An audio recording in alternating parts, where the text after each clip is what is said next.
Good morning, Excellencies, Generals, ladies and gentlemen. Welcome back to the second day of this 10th edition of the Warsaw Security Forum. What a fantastic first day it's been. I hope you've enjoyed the conversations, and we're looking forward to continuing the discussions today. Once again, my name is Federica D'Alessandra. I'm Deputy Director of the Institute for Ethics, Law and Armed Conflict at the University of Oxford, and I have the immense pleasure of returning as Master of Ceremony for the defense stage. To all of you following online, welcome and thank you for joining. Please do use the hashtag to participate to the conversation at WSF2023. And for those of you in the audience, of course, we're looking forward to engaging with you. Moderators will instruct you as to when and how to participate. For those that need it, there is simultaneous translation for both English and Polish, and it's available. You can pick it up at the entrance. We have a full program today, building and expanding on many of the conversations that we had on day one. Yesterday, we focused our discussions on how to strengthen NATO's collective deterrence and defense, on the case for Ukraine's membership in NATO, preparing allied defense for a war of attrition, and rebuilding our land forces and capabilities. Today, we will continue discussing shifting centers of gravity for the alliance, including enhancing deterrence and defense on NATO's northern flank, maritime collective defense in the Baltic and Northern Sea, avoiding nuclear catastrophe, and how to shape the air forces of the future for the most powerful and successful military alliance in world history. One of the most significant consequences of Russia's aggression and full-scale invasion of Ukraine was to prompt Sweden and Finland to accede to NATO, ending decades of military neutrality and extending the alliance border with the Russian Federation of 1,340 kilometers, while bringing outstanding capabilities that strengthen the alliance across all domains. And what could be a better conversation to start us off on the second day than how to capitalize on such developments in order to strengthen deterrence and defense on NATO's northern flank.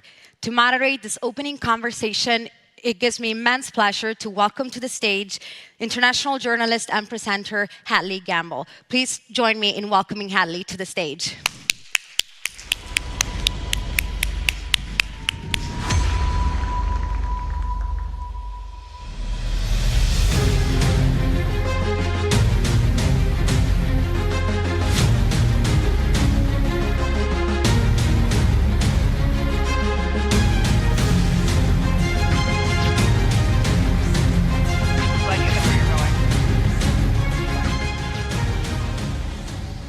Once again, good morning, everybody, and welcome back to the Warsaw Security Forum. It's fantastic to be with you all today. My name is Hadley Gamble, and I'd love to introduce my distinguished panelists. I have joining me to talk about enhancing deterrence on NATO's northern flank, Paul Johnson, the Swedish Minister of Defense, as well as Hanno Pevkov. He's Estonia's Minister of Defense. Gentlemen, welcome. Before we dive into the nitty-gritty of the conversation, I wanted to kick it off by asking both of you to just give us your 2 cents on what you see as the major challenge facing Ukraine's war effort today, as well as NATO's collective defense. And I'm talking, of course, about the last several months and the rise of dissension, if you will, not just amongst those in the West generally, but even in NATO member states. And we're talking about the politics of all of this. How dangerous do you see this crack, if you will, that we're beginning to see broaden in the support for Ukraine? Minister? Well, good morning, everyone, and it's good to be here, and it's good to be back in Warsaw. And Security Forum has been one of the places, to discuss also the question of Ukraine. And when you're asking that, that what are the main challenges or the 2 topics. So first, I believe, as I just came back from Kiev yesterday and met also with President Zelensky and Minister Umerov. So I have a sense that they have a sense that we have to keep the unity. And, just looking at the latest discussions between Poland and Ukraine.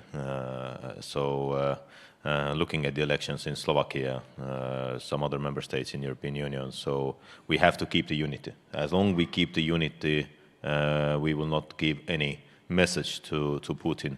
And of course, the second sense or the second message is that we can outlast Putin. So this is very important that we can be there for Ukraine as long as it takes. So I believe unity and having the means as long as it takes. Minister Johnson, definitely unity. I can hear that as well. But at the end of the day, you are subject to public opinion, and that is votes and elections. And to your mind, you're the newest member of the club. Are you concerned by what we're seeing on the political front across Western Europe? Well, we're not quite there yet to being a member, but I'm very, very hopeful it's going to happen very soon. Let me also say thank you also for the invitation to Warsaw Security Forum. I also want to make an announcement. We're going to be the partner country for next year. We're very excited and honored to have that possibility. So I think it's really an expression of the close ties that we have between Sweden and Poland, and how much we share when it comes to perspectives on Russia and our security and so forth. So once again, thank you very much for that opportunity to be a partner country next year. Well, listen, supporting Sweden for supporting Ukraine is among the absolutely highest inside the whole Europe. I get criticized. If I get criticized, I like it if I get criticized for doing too little for Ukraine, not too much. And I think it's a similar situation also in Estonia. Listen, what we need now is a little bit of strategic patience. I mean, this war has been a military and political disaster for Russia, undoubtedly. The Ukrainians are making progress, but they're doing a very difficult job going out to those minefields, being attacked by the artillery rounds coming in without having air.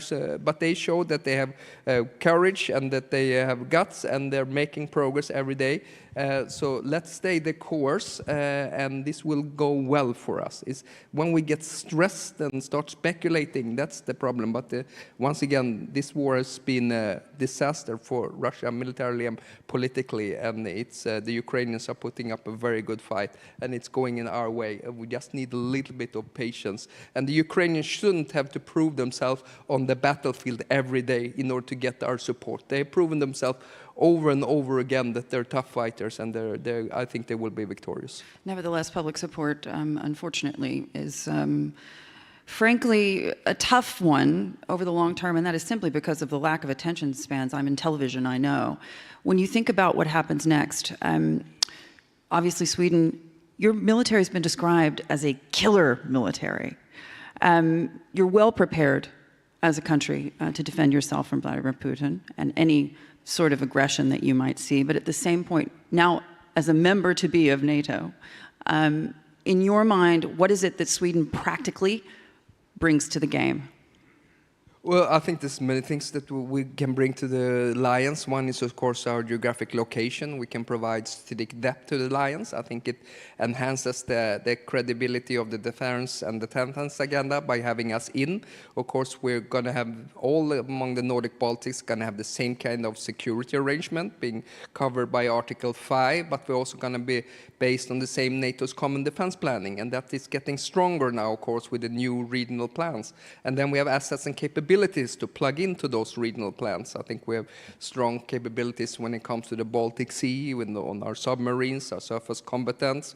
We have a good expertise in the Arctic region, where it's one thing to be able to survive in the Arctic region, another one to fight, and we have lots of experience in operating into the Arctic region as well. Last point I just want to bring out, and here I want to connect to some of the excellent work also that Estonia and the UK is doing on innovation. And Diana, I think this is an area also where Sweden could contribute. All the international rankings put Sweden on a very high level when it comes to innovation on the civil side, and we have a unique defense industrial base. Of course, being a small country of 10 million, we can produce fighter jets and submarines. We do advanced manufacturing cars and 5G and so forth. So on the innovation, I think is also some of the things that we can bring to the table when we become also full-fledged members of the alliance.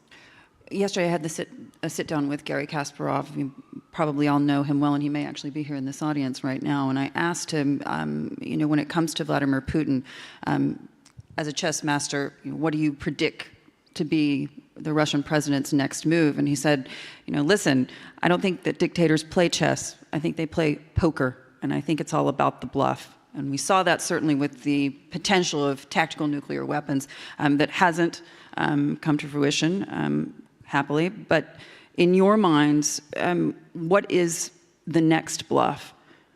Minister? Well, I will just very briefly echo on the public opinion, and then I go to Putin's bluff. But, well, we all shape the public opinion. So, and then the public opinion is, when we take the public opinion, and especially in Russia, then we still see that over 70% of Russians are supporting Putin in this war.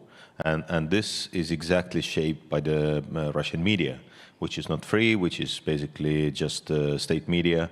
And this is why, I believe it is all of us, for politicians, for media, for all of us to shape also this public opinion. And when we are not telling about the truth about Ukraine, and when we are just thinking that, it's okay to say that, that there is a fatigue or something like that. No, there is no fatigue, especially among the leaders, because we know what Ukraine is fighting for. They're fighting for our freedom also, and this is why we have no luxury to say that okay, there is a fatigue or that we will not help Ukraine or something like that. And this also is clearly linked to Putin's bluffs. So I fully agree with Kasparov that they're playing poker, because we have seen that all the time, that they are like inserting to our publicities and our people that if you do this will be an escalation. No, it's not an escalation. They escalated the war. They escalated this, that they are killing people. They are raping children and women. They are deporting children to Siberia, etc. So they are violating, Russia is violating constantly international law, constantly. And they have to be responsible for that and accountable for that. So when someone is saying that we cannot take Putin into the ICC, International Criminal Court, that it might escalate something, come on, let's be honest. Even when Putin will not be the leader of Russia, Russia's mentality and behavior will not change, because the pyramid, the power of pyramid is still the same. The pyramid of power. So the point is that Russia will not change, and the only thing Russia understands is power. So I said that a couple of times before. Sorry to repeat, but when you go into the fight in the nightclub with Russians and they punch you, you cannot say to them that, hey, come on, let's talk. You have to punch back, because otherwise, if you say that let's talk, they will punch you again. And then you have had 2 punches without punching back. When you punch back immediately, then they will say, let's talk. So, and this is the mentality of Russians. This is the way we should also act and send a clear message to Putin that there is no reason to play poker. Don't have your sunglasses and don't say that. And we are not believing that what you're saying, because also when we talk about nuke, there is no tactical advantage or strategical advantage using nuclear weapon. There was also potentially no strategic advantage or advantage to his country for invading Ukraine, and yet he still did it. So the Pandora's box. Yeah, but they are not thinking. Putin's rationality is not our rationality. So he's not like thinking the same way, or we should not think that there is no rational thinking behind Putin's behavior, because his behavior is rational, but its own way. So of course they are not looking at that as we see democratic world. They have only one goal: to establish gray zones, to have this zone of influence for them, and that's it. They are not looking at how we see the democratic world. Defense goes obviously beyond boots on the ground and weapons. It's also about information. And the Russians have shown themselves to be masters of misinformation campaigns and subversion. Estonia has, I think, a 24% ethnic Russian population. Are you worried that the information wars could undermine your fight and defense? Well, the best... I think that, when we look at the Russian behavior and their propaganda, then they are talking about narratives. So, and we are talking about the truth. So this is the difference. And, even on this stage here, we don't have to talk about narratives, because Putin and Kremlin media is creating narratives. And these narratives are extremely successful because they're mixing that with the, let's say, very good propaganda, very good, media and entertainment. So even the entertainment in Russia, in Russian media, is mixed with the propaganda. So, well, in a way, of course, we see also in Estonia that there are people who are trusting Russian media.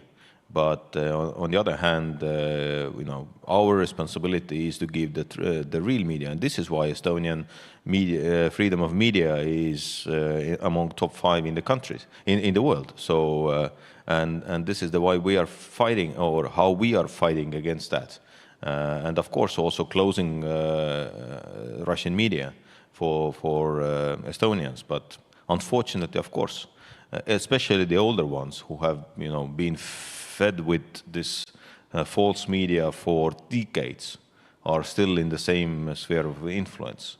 So, but are we afraid? No. Minister Johnson, when you look at Sweden's defense plans just collectively, I believe you're going to be able to field some 90,000 personnel by 2030. It was no secret that Sweden joining NATO would be a game changer for the organization, particularly in the midst of this fight. And yet Turkey was willing to hold that conversation hostage for many, many months. It was a story that I covered and spoke to Jens Stoltenberg many times about this, on camera, off camera, on record, off record. To your mind, could that be a potential problem going forward, that one member of NATO can hold up the organization's collective defense? Turkey is an important ally. We want a good relation with Turkey when we become members. What I think is important right now for us to get in as soon as possible, that's of course important for us because we want to be covered by Article 5 and NATO's common defense planning. But also Sweden joining NATO is not just about those things. It's actually about standing up for the rule of law. Because I remembered on the 17th of December 2021 when Lavrov presented this legally binding treaty saying that Sweden and Finland would not be free countries, they would not be allowed to join NATO. And now they ended up with the mother of all unintended consequences, however, having a 1,300 kilometer longer border with NATO through Finnish accessing into NATO. So I think those are important. But what is important is that also Sweden can be integrated into NATO's common defense planning. And that's even more important now with these 3 new regional plans. And of course, we're going to be pragmatic also as a partner, but there is a difference between partnership and membership into NATO. Just ask the Ukrainians about that, and we grasp it. And when you're a member, you can be integrated into the common defense plans. So I think that's why it's also important for the alliance as such to have us integrated as soon as possible, so we can make progress on all these things of strengthening the whole northern flank. And rest assured, Sweden is just not about the northern flank. We have assets and capabilities in line with the 360 perspective. You know, this is about cohesion and solidarity within the alliance, so we're ready also to contribute in other places than just the northern flank. Speaking of other places, I want to ask you specifically about the Arctic. When I interviewed Vladimir Putin in 2021, I asked him specifically about his Arctic infrastructure, oil and gas, but also his military infrastructure. I asked him about his hypersonic missiles, which he had just successfully tested. And I said, can I go see one of them? And he said, well, if you want to go to the Arctic, that's where they are. They've already been deployed. They're on submarines there. And he was rather boastful about that fact. To your mind, is the West prepared to present a defensive front in the Arctic? Because we are certainly lacking when it comes to the military infrastructure that the Russians have there. Sure. Well, I mean, we're cognizant of the fact that Russia is retaking a lot of positions that they used to have in the Arctic again, that they're to a certain degree militarizing the Arctic, and we have to respond to that.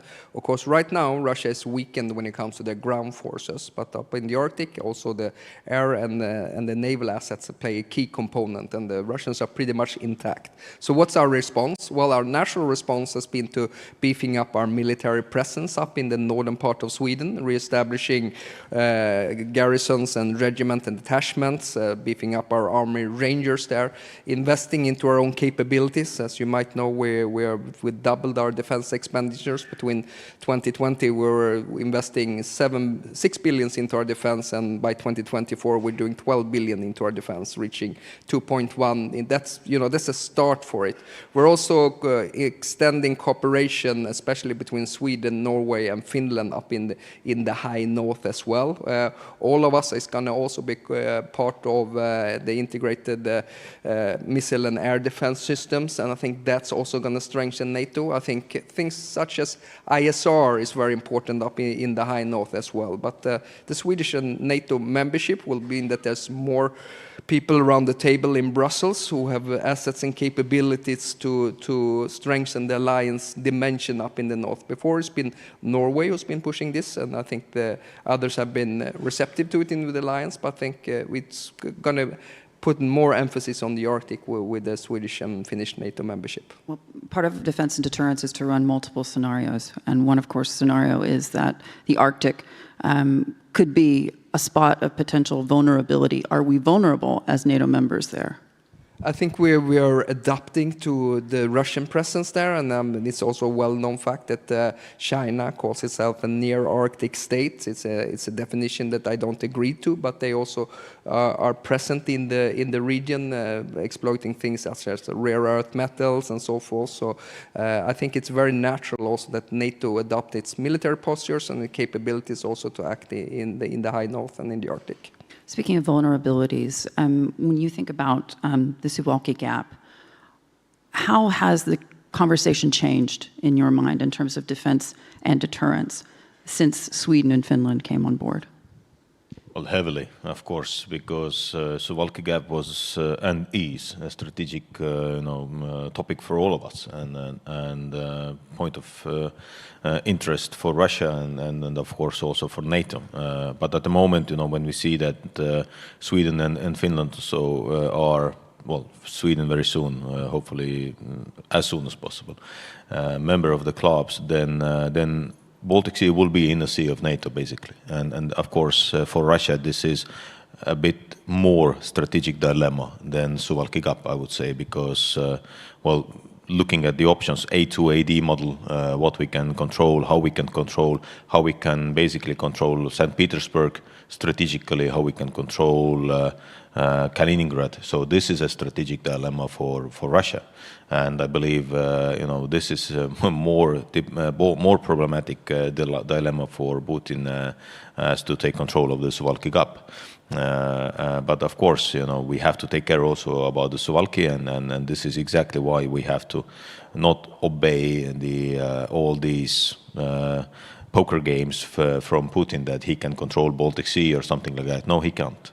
So when we join all our forces, we all understand that NATO as an alliance has much more strength than Russia. Just take the numbers of defense budget, what we have all together, all the assets, what we have in NATO countries comparing to Russia.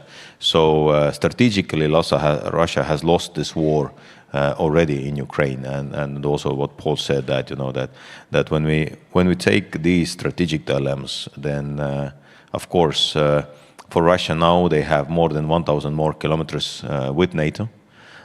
We have very strong neighbors for Estonia inside of NATO. So and definitely for our region, Nordic Baltic region, Sweden and Finland will bring so much strength additionally that Suwalki Gap is and will be a dilemma also for us, but it's more important or bigger dilemma for Putin losing the Baltic Sea as a strategic gate. So because it is an inner sea of NATO now.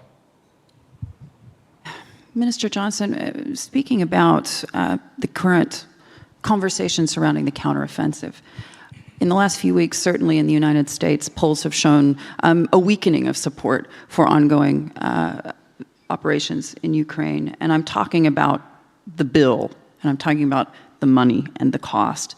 When you take a step back and look at what the Ukrainians have been able to achieve in the face of enormous challenges, are you surprised that the counteroffensive hasn't gone as far as people had hoped? I actually said from the beginning we have to have reasonable expectations on the Ukrainians when you don't have air superiority and you don't have these long-range strike capabilities, and you have to do going out to the minefields, being attacked by incoming mortars and so forth. So I'm not surprised. What I am, if you would have asked me 2 years ago, would we have been able to, within 6 months, to build and train 12 Ukrainian brigades? That, I think, is an accomplishment. And that's not a spent force. They're still there. So I'm hopeful for the future as well. And as I said, the Ukrainians are making progress on an everyday basis to it as well. We have no indications that the Russians, as of now, has the ability to take back the initiative into this war. But I think just have reasonable expectations. I think expectation management, I think, is one of the big challenges for the West. Do you think that the media is getting it wrong when they call this or characterize this conflict as a war of attrition? No, I think there is something to it. You can call it a war of attrition or a war of warehouses. And I think one of the lessons learned from this war is, of course, this war is about scale and volume on a scale that we haven't seen since the end of the Second World War. I mean, these are brigades fighting each other, And one of the lessons learned is, of course, that we have to have a hard look at our defense industrial base in Europe. That's issues that we haven't been grappling with so much during the last decade. But by being able to produce, now a lot of focus now has been on 155, but I think there are also other challenges when it comes to ramping up our production. But I think it's absolutely crucial in order for us to provide a security supply for the Ukrainians. Of course, now with missiles and artillery grenades, but also with more advanced platforms for the future. Speaking of building up those, in the industrial base and the supply chains, frankly, because wars are lost and won on the basis so often of logistics, Donald Trump may take the White House in 2024. And this is a man who I watched literally throw down the gauntlet to NATO members when it came to spending. There is speculation that he would be willing in many ways to walk away from this conflict as a incoming member of NATO. Do you believe that Europe is prepared in terms of collective defense if the United States were to decide to back away from its commitments? listen, Europe has to invest more into its security. We have to take more responsibility for our security. We prefer to do it within the existing Euro-Atlantic frameworks inside NATO and so forth, but I think stepping up on our own defense investments, but also stepping up for support for Ukraine, getting our defense industrial base, delivering for the Ukrainians, I think it's absolutely critical. But the stakes are enormous in this. It's not just that we invested and trained those 12 brigades, but if Russia would lose this war, this would be a disaster for us in so many ways. Geostrategically, of course, Russia would advance its military capabilities into Central Europe, but at the same time, also it would give support for the Russian vision of creating rules-based order based on might gives right, not the rule of law. And right now it's the Ukrainians who are the European shield against Russian military expansion. And these facts make us so committed to supporting Ukraine for as long as it takes, as it's called. Minister Pevkov, speak to me about that spending, because at the end of the day, Donald Trump demanded that leaders of NATO countries pay to play. And unfortunately, that still, even today, has yet to make it, that message has yet to sort of translate to all NATO member states. Do you anticipate that by next year, we're going to see a commitment from every NATO country to pay their fair share? Yeah, just echoing also the US situation. So, I truly do not believe that American people and also the US leadership is ready to say that we have strategically lost to Putin. Giving 100 billion to Ukraine and then saying that it was for nothing for the Hill and for the White House to say. So it's not so easy, to be honest. It would only raise the specter of Afghanistan and Iraq. Well, I know, and this is exactly so. We have the Afghanistan case. So it's but at the end of the day, it's for American people to say. But collectively, I'm more than sure that. Many countries have understood that. So Estonia will invest 3.2% next year and over 3% for the next decades to come. So we have this commitment from the parliament. It was very heavy for us. Basically, it was 1% of our GDP to go up basically in 2 years. But we did it because we cannot choose our neighbor. And our neighbor is still hostile and is the biggest threat, was the biggest threat, is and will be a biggest threat for all of us, not only for Estonia. Secondly, at the moment we have, I believe, 11 countries who have 2% or more. By the end of next year, by the Washington summit, maybe we will have 20, but still not 30. So this is a strategic dilemma for all of us as allies, that we have to invest more in order to give more security. So this is the case. And, unfortunately, time is running out, so I would like to discuss more about this defense spending and why we have to do that. But the message is clear. We have to invest more to get more security because freedom has no price, sorry to say. Minister, on that note, I'd like to thank you both for joining us. Thank you.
Thank you, Hadley, and thank you, Minister Jansson and Minister Pevkov, for highlighting so masterfully the full spectrum of conventional, non-conventional, and hybrid threats, challenges, and capabilities facing the alliance in the northern flank.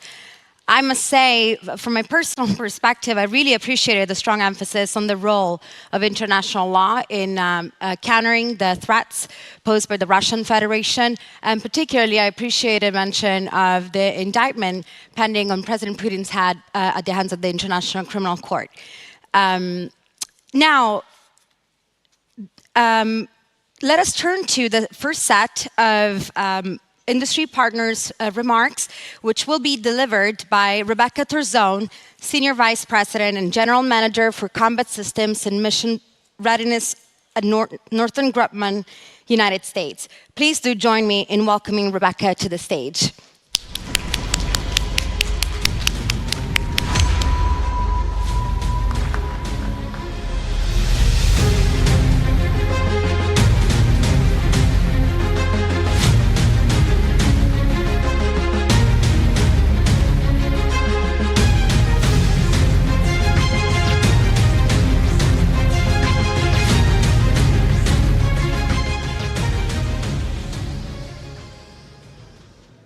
Good morning, Dzień dobry.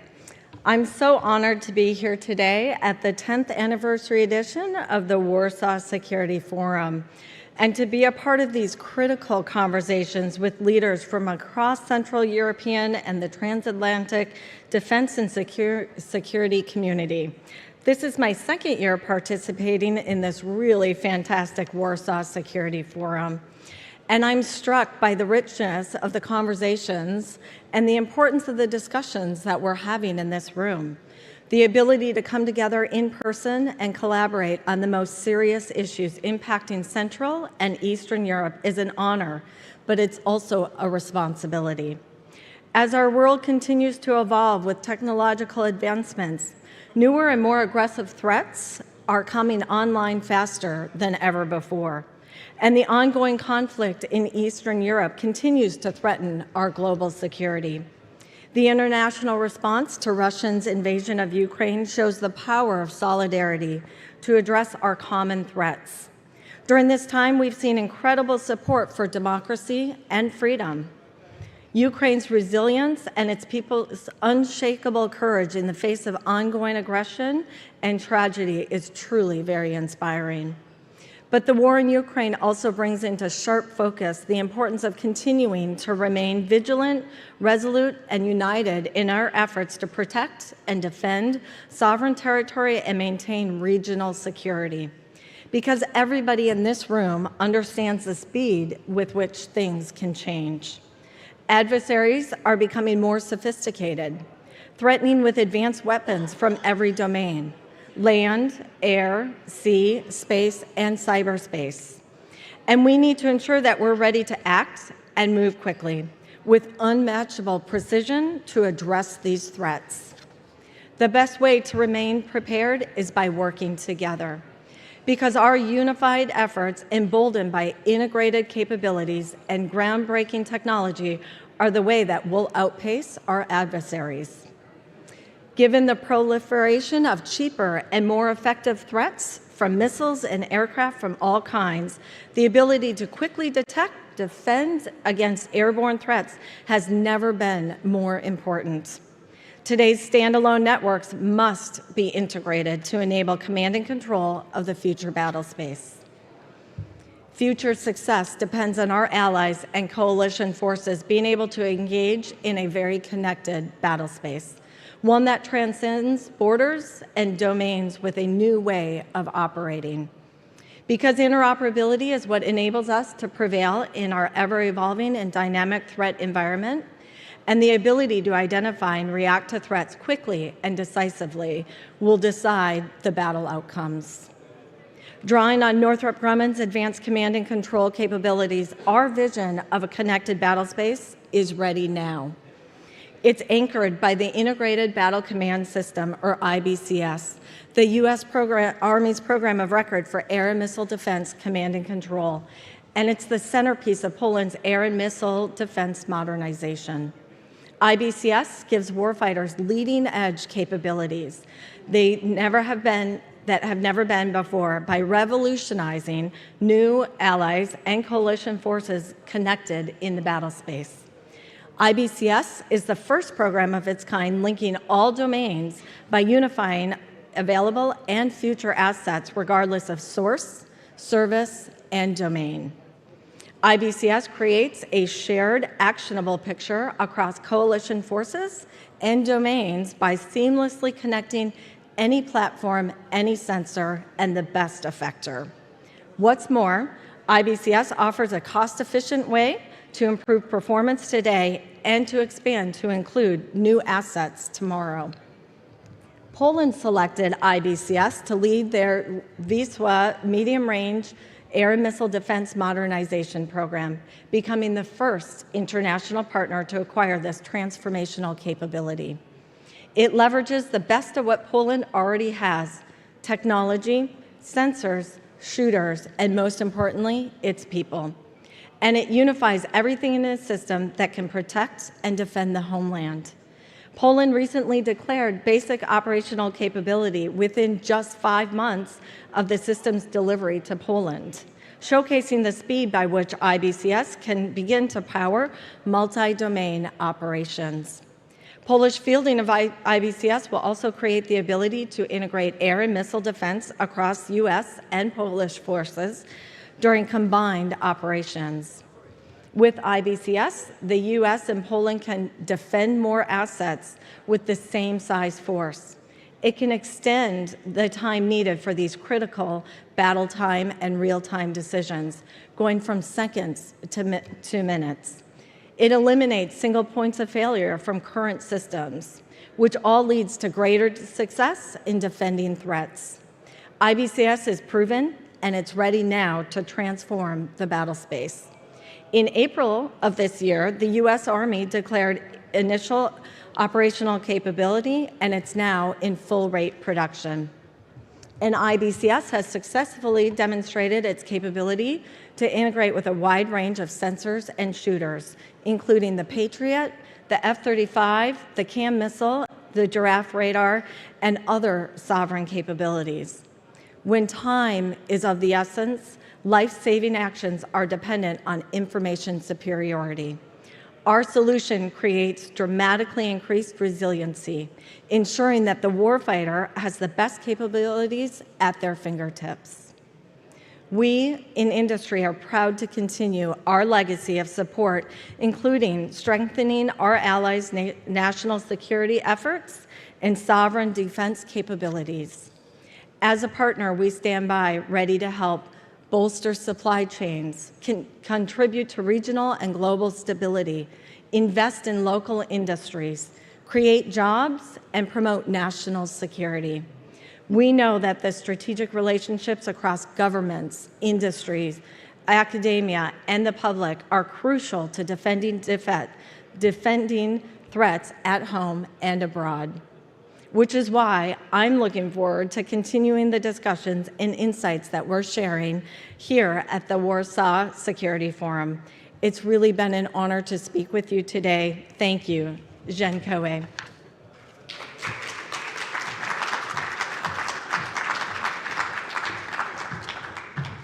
Thank you so much, Rebecca, for that. And now it is time for a presentation of the defense part of the Warsaw Security Forum 2023 report, focusing on Central and Eastern Europe as a new center of gravity in Euro-Atlantic security, which will be presented by Robert Puszczal, Senior Research Fellow with the Kazimierz Polański Foundation. Please join me in welcoming Robert to the stage.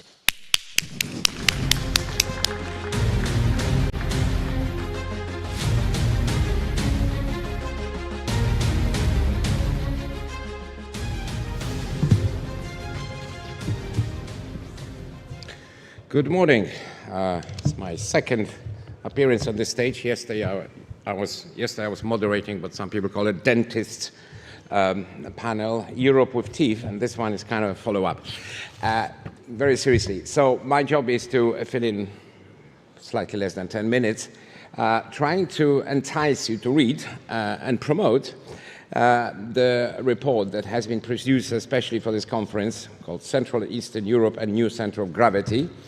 and specifically the part on defense. And I had a great honor and pleasure to actually lead a very distinguished group of experts, from both sides of the Atlantic, from US, Ian Brzezinski, General Ben Hodges, General Petraeus, and Andrew Mihta. From UK, had General Carlton Smith and my former boss, Jamie Shee.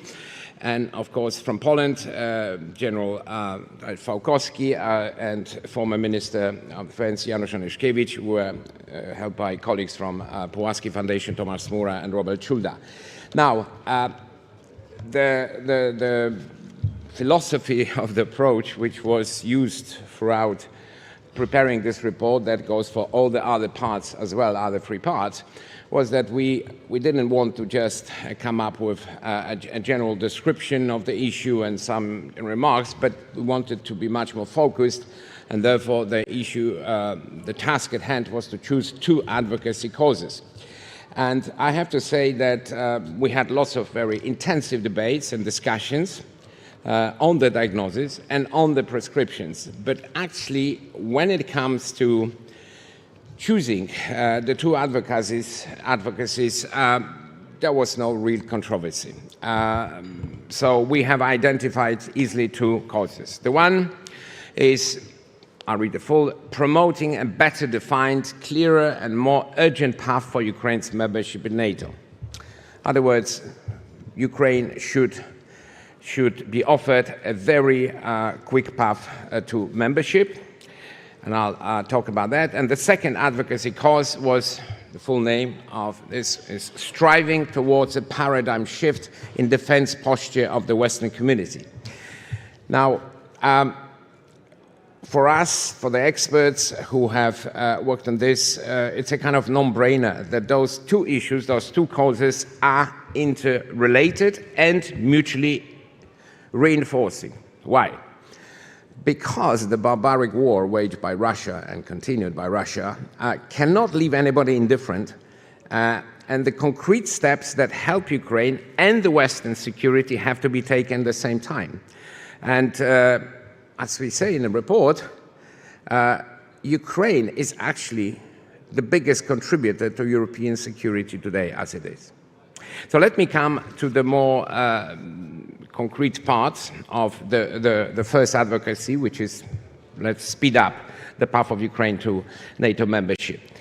Of course, we shared, the experts shared a disappointment of our Ukrainian colleagues with the results of the Vilnius summit. I'm speaking as a former NATO official, but it's true.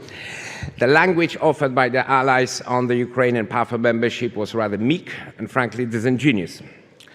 But having said this, the case has become even stronger since then. So in short, there is everything to play for to ensure that the next summit, the anniversary summit in Washington, will make huge progress on accelerating Ukrainian membership.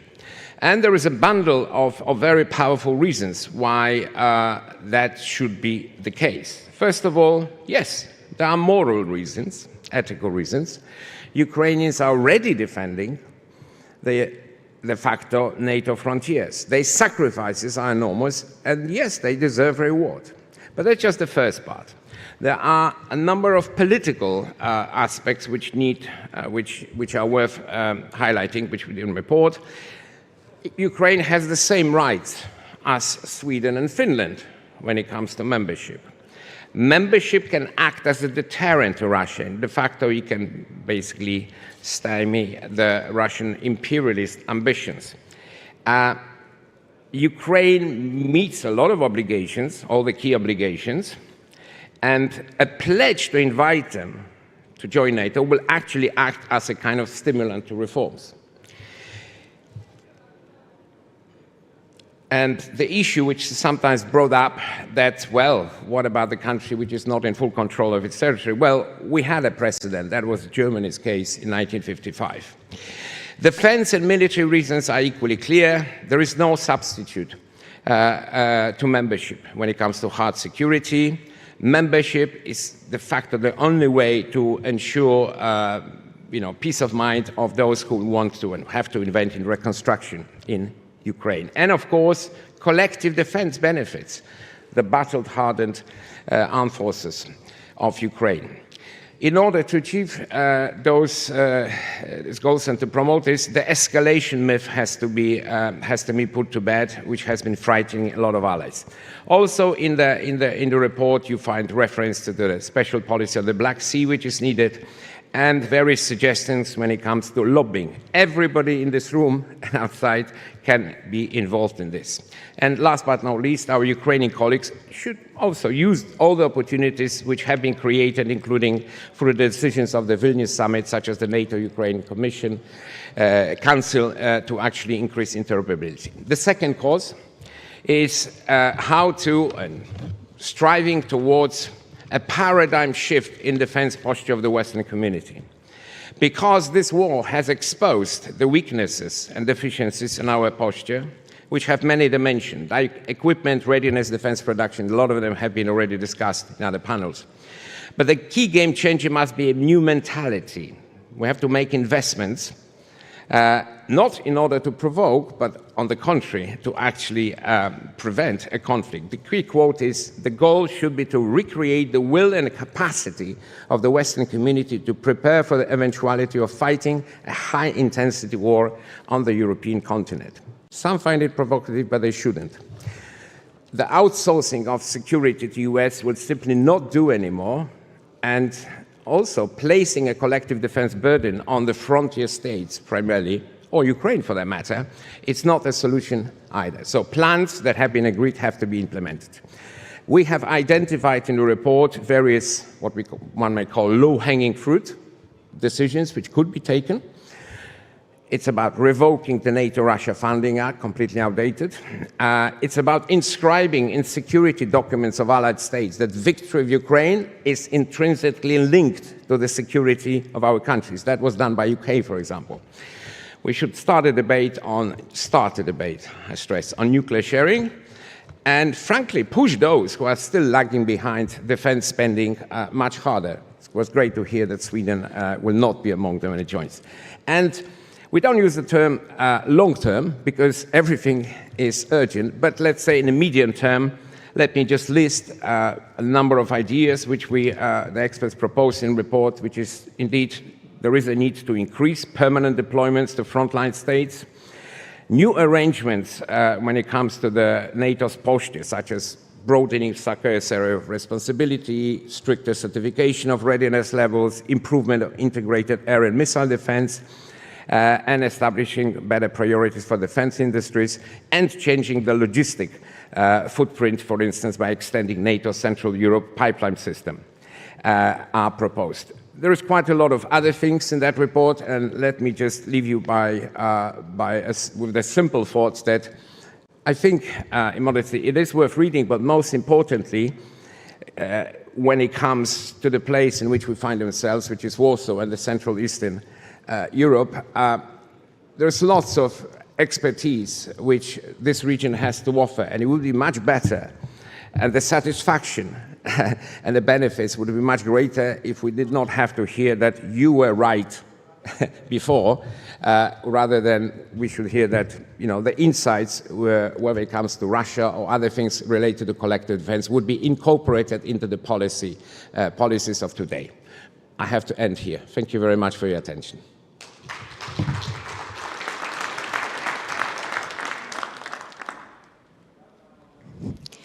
Thank you so much, Robert, for sharing such important insight on how to sustain stability and security in Europe by bolstering and capitalizing on the strengths of Central and Eastern Europe. And now it is my distinct honor to introduce today's keynote. Please join me in welcoming to the stage Member of Parliament, former Deputy Prime Minister and former Minister of Defense of Poland, Tomasz Siemoniak. Minister, please do join me on stage.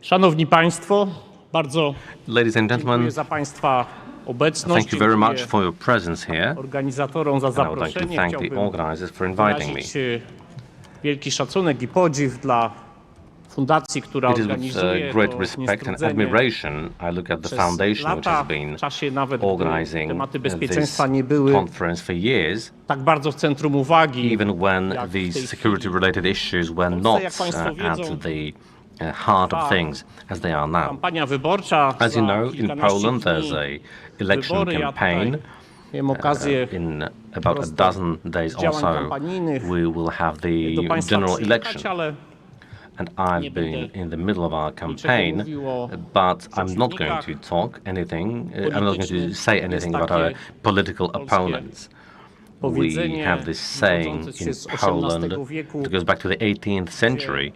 w definicji konia, ksiądz Chmielowski napisał: koń jaki jest, każdy In one of our widzi. first encyclopedias, there was a definition of a horse Może w tym that przypadku said państwo nie widzą, bo what z tego a horse is powodu like, anyone can przedstawiciele see. obozu władzy niespecjalnie się So na Warsaw I'm not Security going Forum to talk about the representatives of the government who didn't bother to show up at Warsaw Security Forum. z przyszłością.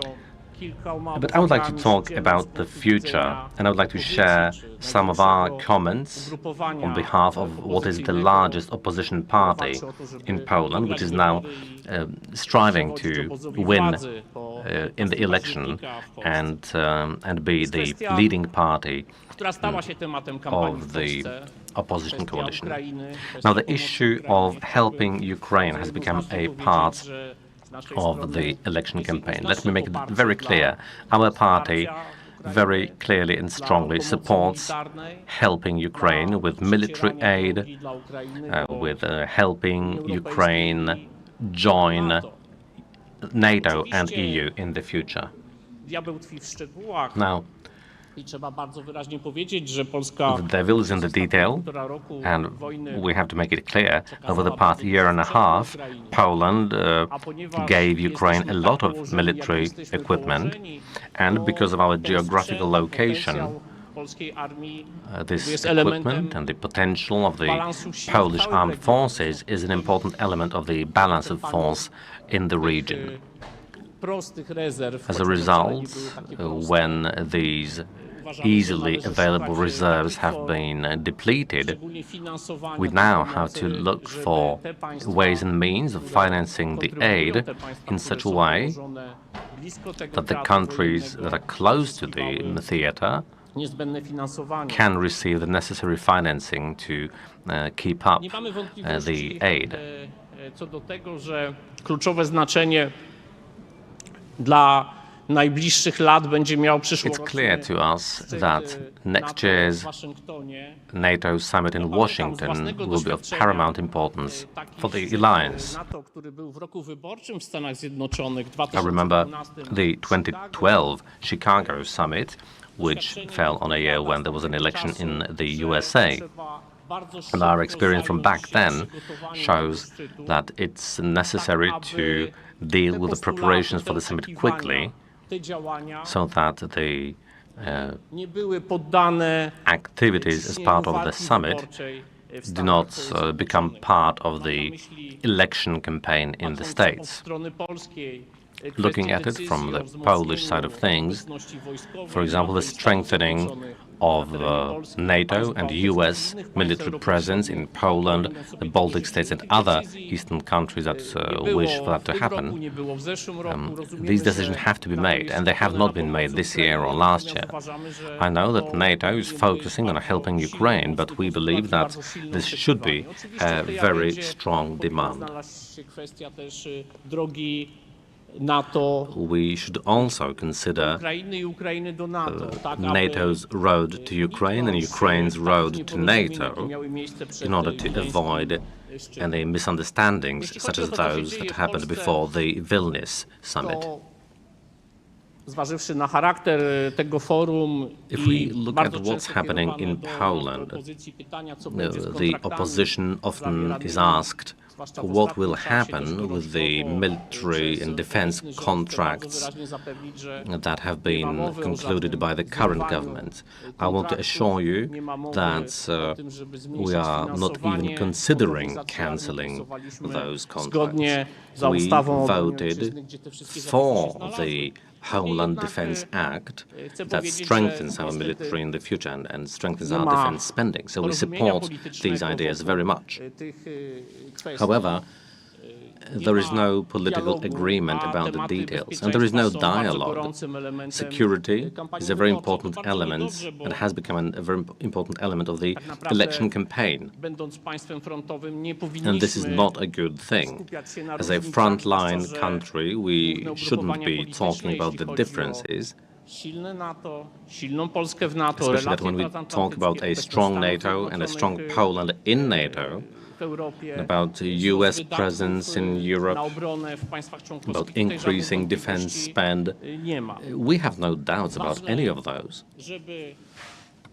W tym dialogu dostrzegać też takie kwestie So jak what is important is to make sure that we also talk about other important things, such as how to finance the modernization of the armed forces. It would be good if Poland had what other countries often have, which is to have a cross-party understanding on how we spend the money. In a democratic country, this requires a very broad consensus to spend tens of billions of dollars. And in a democratic country, this should be worked out as a consensus with all the parties. The West and NATO always support anything that increases the real defense capabilities. For years, we have been listening to these buzzwords that were there to hide the lack of any real action to boost defense. Smart defense and all these other fashionable buzzwords were used to conceal the fact that we were just saving money and not taking care of the necessary activities. So it's very important to act, not to talk. We need synergy between what NATO and the EU do and between what individual countries do. Some people are finding the war in Ukraine a little bit tedious. The public in the West and in Poland are becoming tired with it, especially that there don't seem to be any prospects to end the war soon. But military experts and intelligence experts should be making it very clear that Europe is undergoing a dramatic security crisis, which is probably what is the largest crisis since the end of the Cold War in terms of the full-scale war in Ukraine, which is the largest war in Europe since the end of the Second World War. So an exceptional situation requires exceptional action. As a result, the West has to become involved. The correct form of partnership has to be developed. We have to preempt certain threats that are definitely appearing on the political horizon. So the question is whether the policy of the West, which is so much subjected to the rhythm of general elections, it has to tackle populism, which seeks very easy solutions. Well, we can deal with these problems. So let me thank Warsaw Security Forum again for being a very strong voice in this respect. Without a strong West, we have a very uncertain future ahead of us. Thank you very much.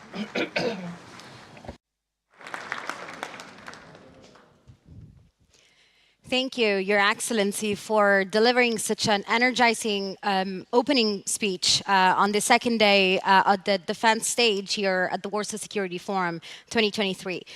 Just as a reminder for anybody who might need it, there is simultaneous translation available at the entrance.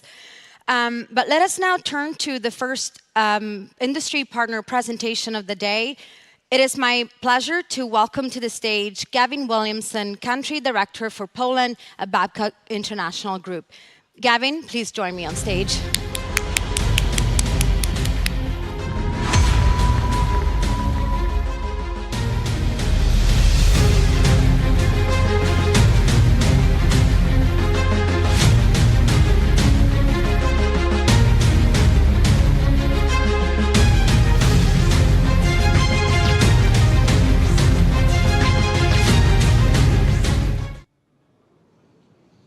Okay, ladies and gentlemen, ministers, most importantly, members of the armed forces in the room, welcome, and I'll try not to bore you too much. I'd like to thank the organisers of the Warsaw Security Forum for allowing Babcock to be a partner with them. This part of the world is very dear to us, Poland and the wider Central Eastern Europe, so we're very proud to be associated with it. So I'll probably speak for not just Babcock representatives, but also the wider industrial defence sort of landscape when I say that now, more than ever, what we do matters. Personally, I've been in the defence industry for nearly 40 years, and I can probably count on the fingers of one hand the time when I felt as close as this to the customer on the front line. We spend our whole lives in defence preparing for moments like this, preparing to defend against the aggression that we've seen in Ukraine at the moment. So we need to keep that in our minds going forward. Whatever happens in the future, we need to remember that these moments in time, they are real, they happen, aggression is real. We're not just going through the motions. We need to work together to deter this happening again and to win the war in hand. People at Babcock have gone from being people that are working with the UK and internationally to keep things ready. Now the day-to-day life of a Babcock engineer is helping to win a war. There are people getting up in the morning who are getting inside equipment that we have built, designed, supported, maintained, and trained them to fight on. So it's critical that we keep that going. They're in constant dialogue with people at the front line, helping them fix things to get them back into the fight. There is nothing more crucial to us at the moment. I'm sure, as I said, I speak for the wider defence industry, not just for Babcock. So over to Babcock in a little more detail. The first slide is entitled Creating a Safe and Secure World Together. There was really only one important word there, and that's together. Partnership and collaboration is most definitely in the DNA of Babcock. We're a global company. We have nearly 30,000 employees around the world. We are effectively domestic markets include the UK, France, Australia, New Zealand, Canada, South Africa, and we have collaborations, cooperations, joint activities in many other countries, including Poland, which is a very significant partner for us and their industrial base too. So that's the way it works for us. We're not just here, we don't just come and sell something. What we do is we create an enduring cooperation partnership. We're here to enable other nations to develop capability based on what we've learned over the last few decades, and then to take that forward, support themselves, and develop themselves in terms of their industrial landscape. And of course, with that comes economic benefit. They're not just giving us money, they're spending their money on themselves. So what we do, that popped up already. What we do, a lot actually. So looking at, I'm relatively new to Babcock, but when I look at what we do, I hadn't really realised all the domains we're in. We're probably most famous for the maritime domain. We're involved in designing and building aircraft carriers and frigates for the UK and for other nations. But we also have a significant land business. Effectively, all of the armed forces, land armed forces of the UK go to war on vehicles that we maintain for them. So readiness is very key for them and us. We also do technical upgrades and for them. We also train people. We train people to fly aircraft, right from being sort of people with only language skills all the way up to being able to take them to war. And we also are involved in the cyber and nuclear domains, obviously trying to keep our national infrastructure safe. More importantly, how we do it is key. So we work in partnership, we cooperate, we identify the important aspects of our customers' industrial base, and we work with them to not just bring modern technologies to them, which we've learnt over the years, but to allow them to take that forward, upgrade it. And quite frankly, what we found over the years is that when we talk to them, we realise they have much to offer themselves. So we take the best of what they've got to offer and we use it in our own market and beyond internationally. So it's that cooperation, and we create an enduring relationship. We don't just leave, we invest, we create collaborations, JVs, partnerships, and we're in it for the long haul. So typically, once we've worked with you, we're there for decades to come. So who we are, this is key. We are trusted. We are trusted partners in the UK to help keep equipment ready, to upgrade it, to be ready to fight and deter, and now to be ready to go into action and support Ukraine. We're trusted to meet your requirements, not just give what we want to give you. And we're trusted to work alongside your industry in a collaborative way to take them forward alongside us. Now, it's not just words. I'll probably ping along a few bits here because I'm running out of time. But Poland is key to us. So the Miecznik program for frigates in Poland, the design of the Arrowhead 140 has been chosen by the PGZ Miecznik Consortium to be the baseline model for the future frigate program for Poland.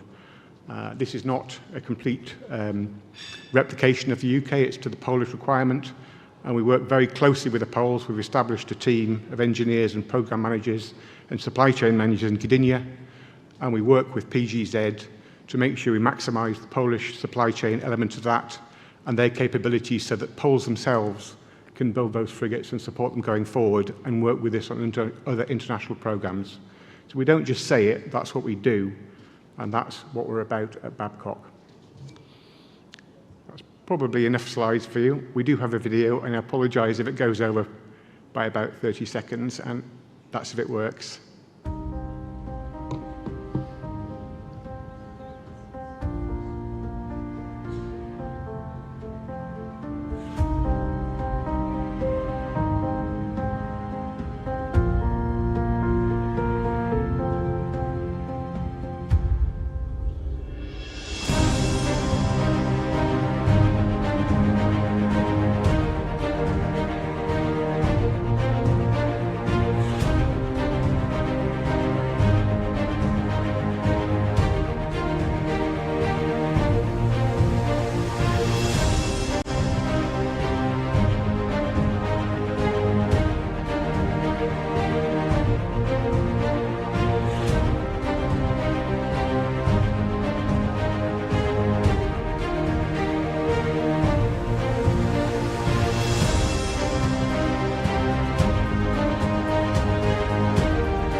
you.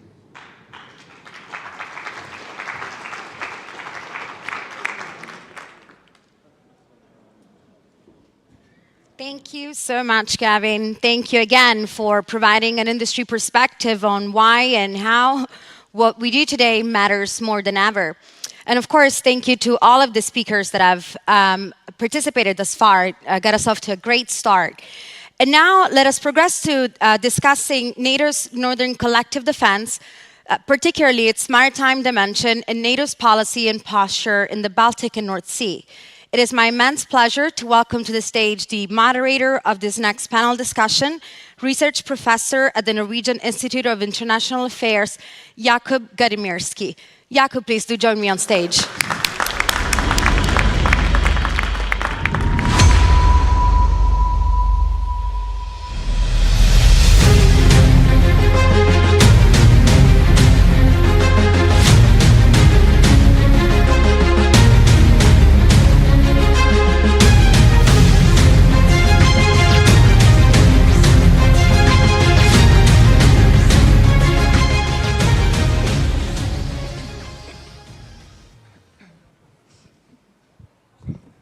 First of all, I would like to thank you, the organizers, for setting this panel. We have 4 outstanding experts on issues that we are going to discuss, but before I will present them in a minute, but before that I would like to set a little bit of a stage for this discussion.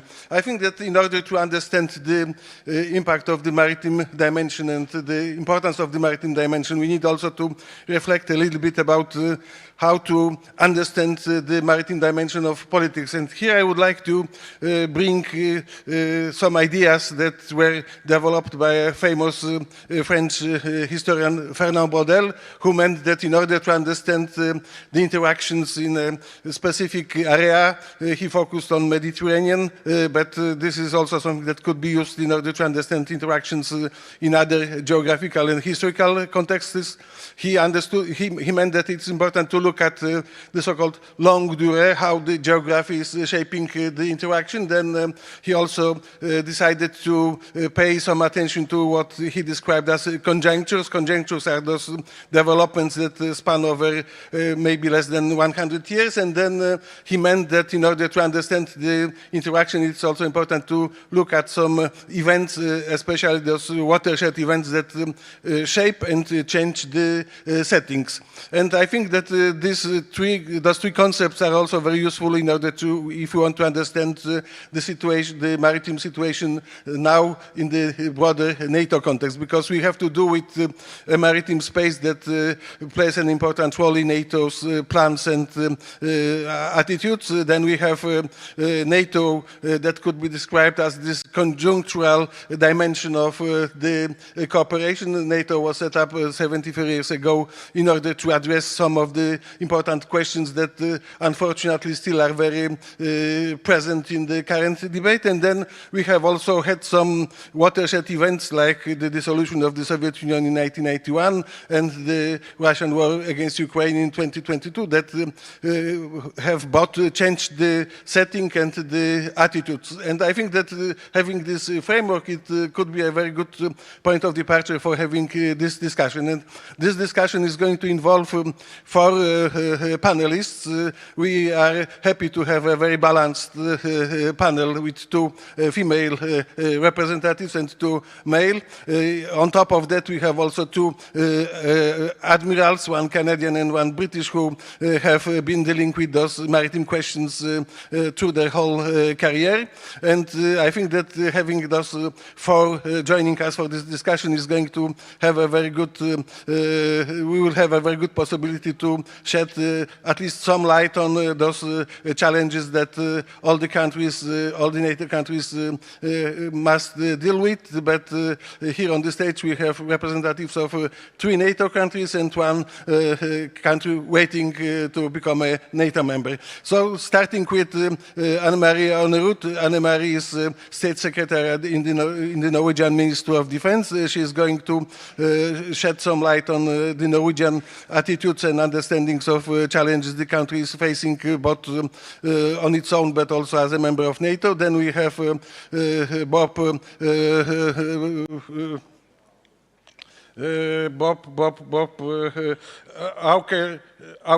Tolny from Canada. He is going to say a few words about the Canadian approach to NATO cooperation and how Canada can contribute to address all those maritime questions. And then we have Anna Wieslander, who is the head of the Northern Dimension of the Atlantic Council. She represents Sweden and will say a few words about the Baltic dimension of this cooperation. And then we have Nick Hine, who used to be Vice Admiral in the British Navy, and now he is working for Babcock, which is a sort of consultancy working. His official title is that he is responsible for AUKUS, but we will ask him to shed some light on what NATO as such can do in order to address all those questions related to the protection of slugs, sea lanes of communication, but also some other dimensions. So I would like to start with asking Anne-Marie about the Norwegian take. We know very well that Norway faces a number of challenges in the High North. So maybe could you say a few words about the Norwegian understanding of threats, how Norway can address some of those challenges that the country is facing, and to what extent the cooperation between Norway and NATO is important in order to get a better understanding of those challenges faced by both Norway as such, but also as collective NATO. Yes, thank you. And thank you for your introduction to multiple themes. I'll start with the ambition and what's most important for Norway and for the alliance. So stability and predictability in the High North and in the Arctic is in our common interest and is, of course, a core interest of Norway. And we see several developments in the High North and in the Arctic that is challenging that ambition. First and foremost, climate change is melting the polar ice, which is making the whole area more accessible to all kinds of actors, both allies, but also actors such as Russia and China. And to start with Russia, and turn to them first, the Russian invasion, or the Russian full-scale invasion of Ukraine in 2022 changed the security landscape of Europe, fundamentally. And that is also happening in the High North. We are facing a more aggressive, a more assertive, and also a more unpredictable Russia. And although Russia has suffered great conventional losses in Ukraine, especially on the land side, they maintain substantial air and maritime capabilities. And also, we must not rest on the assumption that a conventionally weakened Russia is a less dangerous Russia. Because we also see a Russia that is more dependent on its strategic capabilities, its nuclear capabilities, some of which are situated right next to the Norwegian border on the Kola Peninsula. And we have seen on several occasions during the last years, irresponsible use of nuclear rhetoric coming out of Moscow.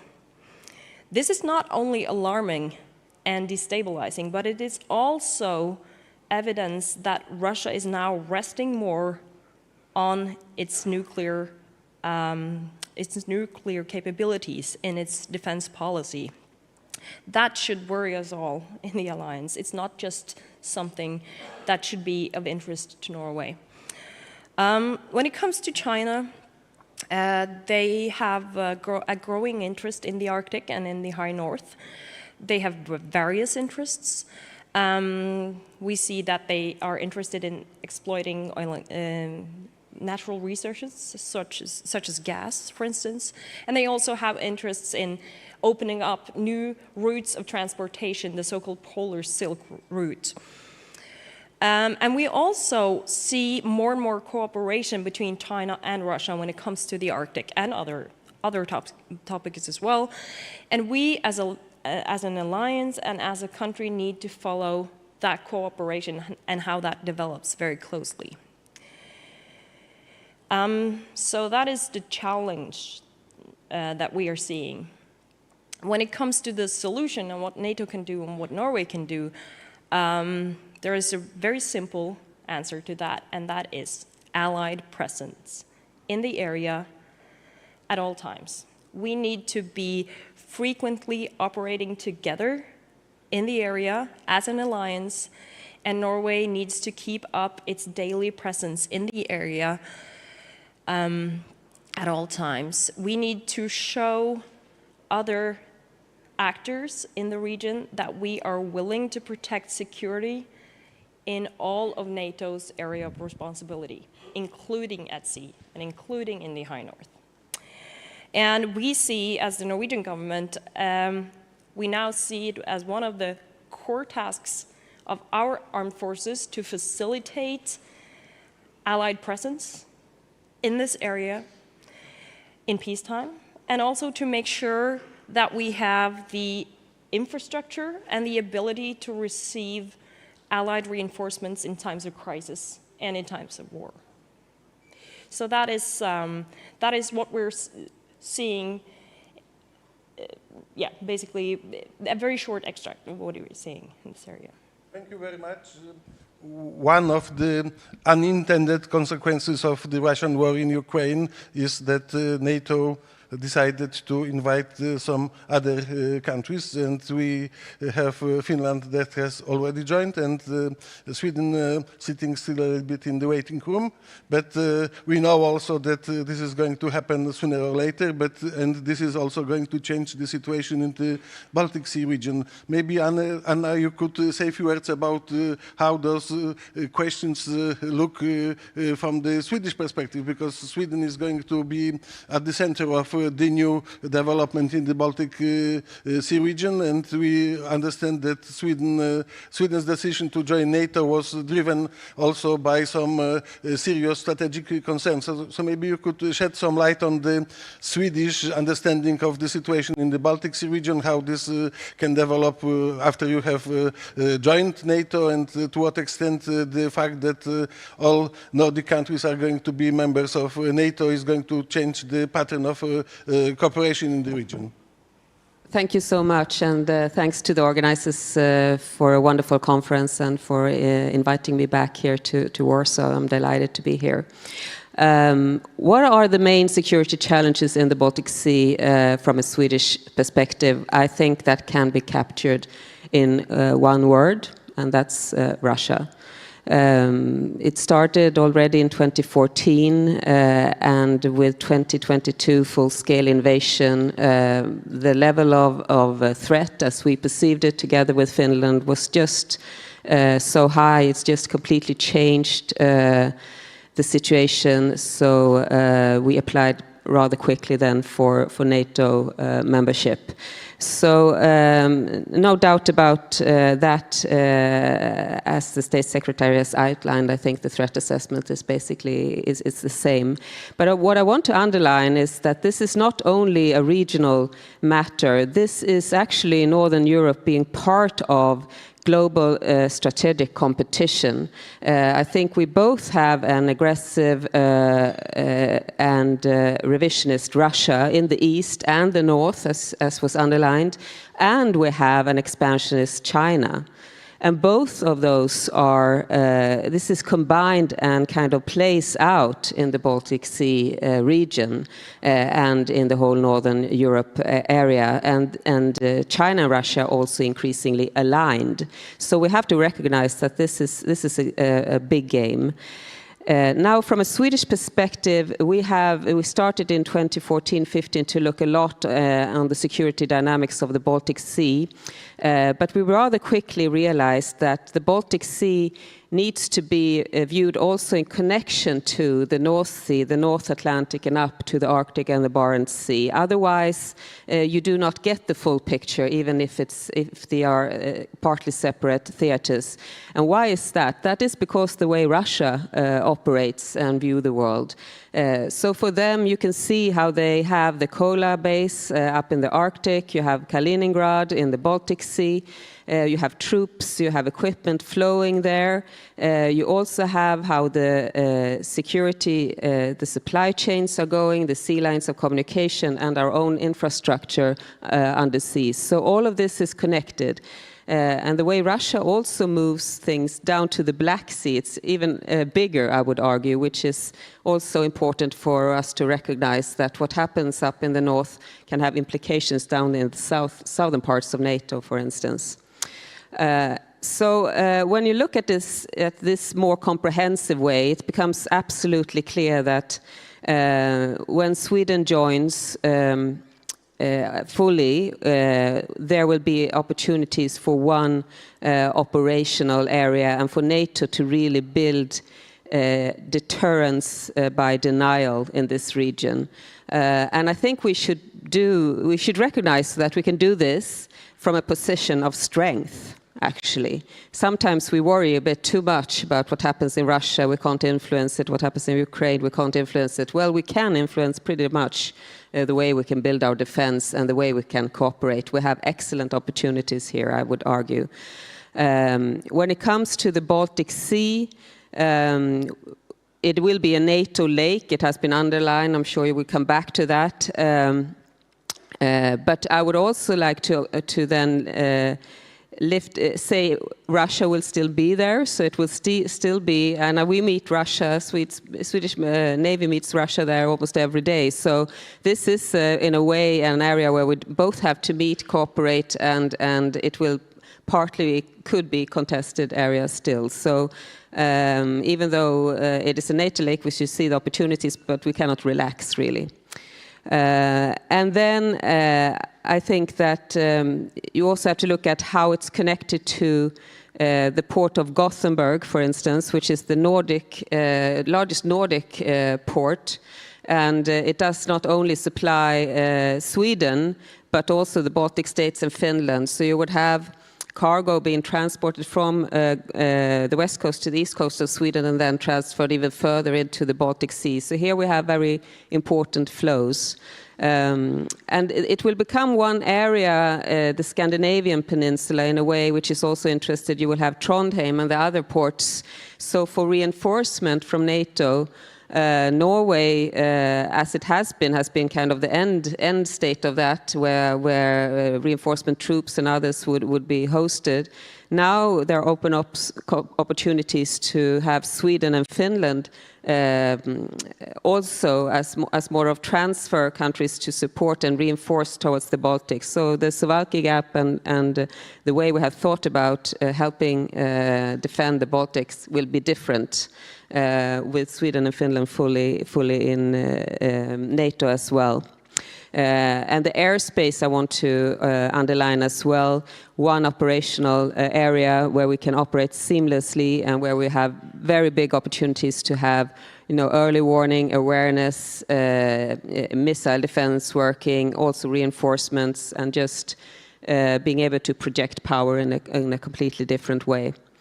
So just to sum up this, there will be clearly opportunities for a Nordic dimension in NATO, which has not been possible because Sweden and Finland have not been members. And I think there are, we will, for instance, working towards the Nordic Air Force. I think we will see more of joint marine battle groups and so on. Sweden and Finland has already worked on this because we have prepared for war. And more things we can do on that. We will have a very strong Nordic Air Force when we join our jet fighters together, almost 250 very modern fighter jets that could work seamlessly across borders. And we have now DEFCO, a political cooperation, which now really can also function and deepen cooperation. And here I would like to see perhaps more opening up towards Poland, the Baltic states, where we see that this is functional from both parts. We could work to integrate further because it's important that even if we have a Nordic dimension in NATO, it cannot be a nucleus, so to say, which is closed for others. We need to keep the 360-degree perspective alive, and we also need to keep the broader regional perspective alive. So use it as a point of departure, but always look a bit more broader on how it can be used. Thank you. Thank you for shedding light from the Stockholm point of view. I think that it's important also to take a broader look, because we all know that when a decision on creating NATO was taken in 1949, it was in response to the emerging Soviet threat. After 1991, we hoped and expected that the situation has changed more or less permanently. Now we know that the threat has re-emerged, not the Soviet one, but the Russian one. And this also makes us more interested in how to secure the sea lanes across the Atlantic, because we know that in order to be able to defend Europe, we will have to have some shipments going from the other side of the Atlantic. And here I would like to ask Admiral Octorloni about what Canada can do for NATO and how Canada is approaching its maritime challenges. We understand that having in mind the size and the shape of Canada, that you have to deal with at least 3 maritime types of challenges. You have to secure the cooperation within NATO, but then you have also the northern dimension of your maritime activity, and then you are also very much preoccupied with what is happening on the other side of the continent, the Pacific dimension.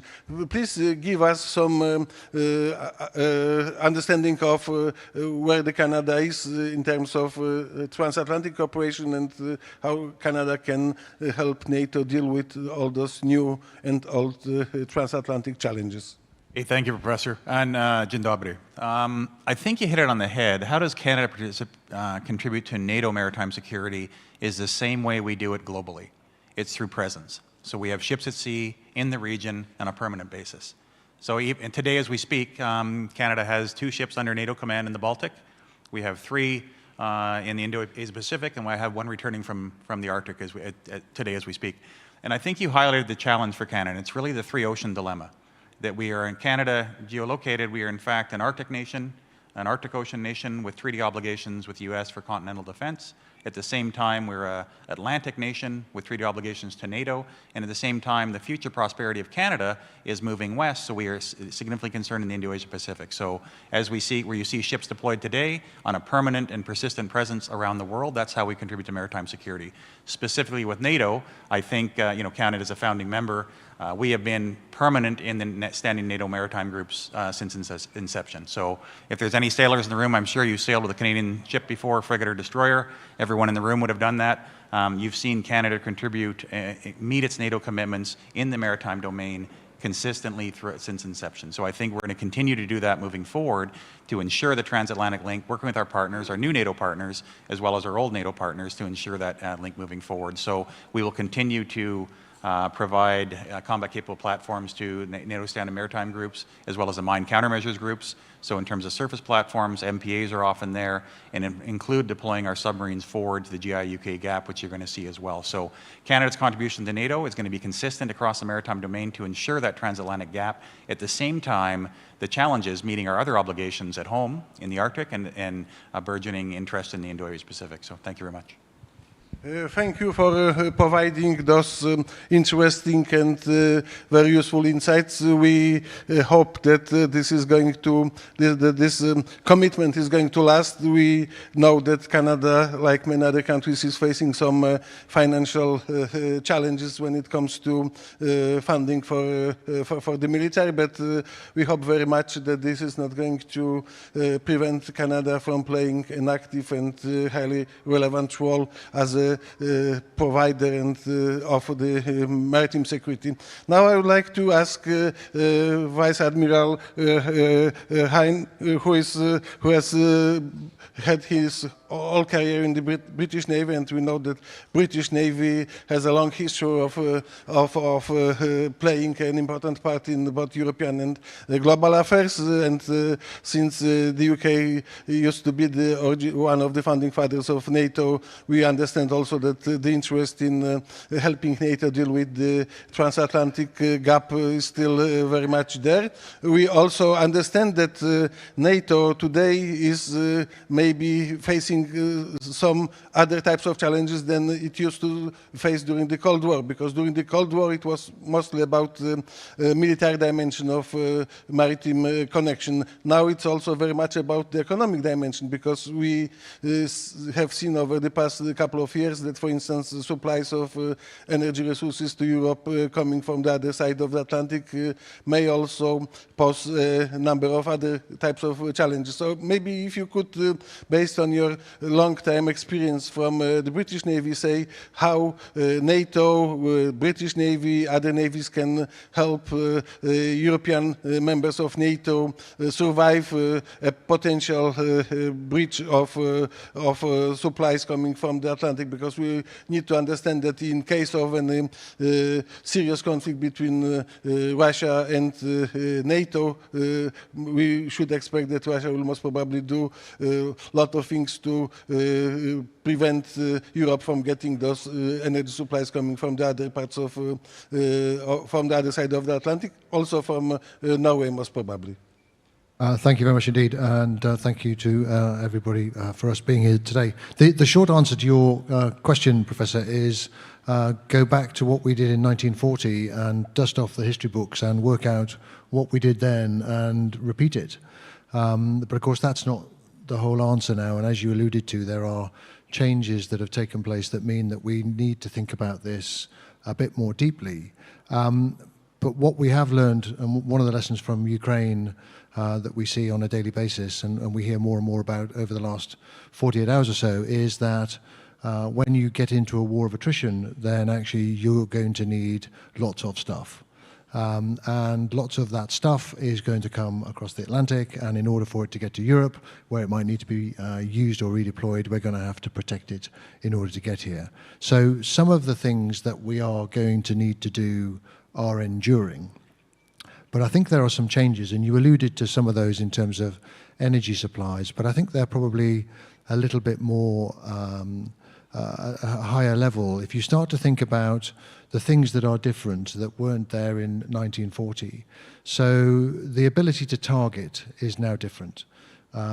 Satellite information, satellite imagery means that you can target a merchant vessel anywhere on the globe, and particularly when we're talking about the Atlantic, at all times. So the ability to target is now significantly different. The ability to prosecute is now significantly different. Anti-ship missiles are significantly more sophisticated, as are torpedoes. And as we've heard many times over the last 24 hours, one of the areas where Russia maintains a significant level of investment is in its underwater activity, and therefore a Russian submarine fleet at will in the North Atlantic is a significant challenge. Another thing that's changed is our ability to analyze data. So your ability to work out what it is you need to do, when you need to do it, and how quickly you need to do it is significantly different. So that, again, those things have changed. And finally, I would just add the ability to disrupt on social media. It doesn't seem very much like about what's important to sea lines of communication, but actually the ability to influence how your population think about the things that are happening has significantly changed. So there are some things that are enduring, and there are some things that are different. What must NATO do about it? Well, the first thing is it needs to think about some of these new areas. It needs to think about how it combats some of these new challenges. And if we were to take just one of those, let's think about transatlantic cables. Let's think about the transfer of data. Let's think about the transfer of financial information. Let's think about our whole economic well-being is based on data that passes seamlessly across the Atlantic. And we don't know how we would deal with that yet. NATO does not have a policy on transatlantic cables. On the old areas, it's about stuff. We're going to need to move stuff across the Atlantic, and then we're going to need to think about how we do that. And NATO needs to think about this as a matter of urgency. It doesn't think about this particularly long term. So this is about preparedness. It's about things like pre-positioning of wartime stocks, pre-positioning of materiel. It's about practice. One of the things that NATO does do very well is it practices lots of activity, but it practices activity in the operational domain, as Bob alluded to. What it doesn't do is practice the other end of that spectrum. So the logistic resupply of Europe is something we used to do. We stopped doing it post-Cold War. We should get back into doing that. And we need to repurpose support for resilience. We need to think about where industry sits. So in summary, this is a bit of a back to the future moment. There are some enduring themes that will continue to be the same. There are some new technologies and new threats we need to consider. There are some old-fashioned or non-fashionable theories, such as sea control, that remain relevant, and we should dust off our strategic theses and our history books and look at those again and what they mean. We should make sure we're not seduced by the latest thing, not the most important thing. And what I mean by that is it's very easy to follow the technology sometimes, when in actual fact we are still trying to move big elements of material across the Atlantic.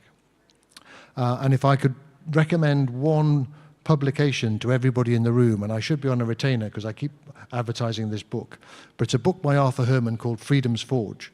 And it basically tells the story of how the US ramped up its industrial base in a matter of 12 months in order to deliver what it needed to do in order to support the Second World War. So this is not about the what and the why, it's about the how. And perhaps finally, my final thought, and it's a question really for the audience and the panel, is now the time to add another dimension to the ones that currently exist in terms of NATO planning. So we currently talk about maritime, air, land, space, and cyber. Is it now time to add industry to that final conversation about how we ensure that we have all of the things we need to prosecute a war should we need to do so? Thank you very much for providing those other types of insights. And I think also that you mentioned the concept or the issue of resilience. And I think this is very much something that we need to focus and pay more attention to, both in the national context, but also in the international context. Today, we are slightly more than 12 months after the sabotage being conducted against Nord Stream 1 and 2. We don't yet know who was behind this operation, but we know that the issue of protection of critical infrastructure has come much higher on the both EU and NATO agenda. Anne-Marie, could I challenge you to say a few words about what is the Norwegian take on the question of protection of critical infrastructure? Norway plays an important role as an energy supplier to Europe, and we know that in order to improve the level of resilience in the case of any crisis, those Norwegian supplies of energy are going to be very important. Few words about what Norway can do, what Norway has been doing. We know that on the 1st of January 2019, a new law on security came into force in Norway. This law deals also very much with questions related to protection of critical infrastructure.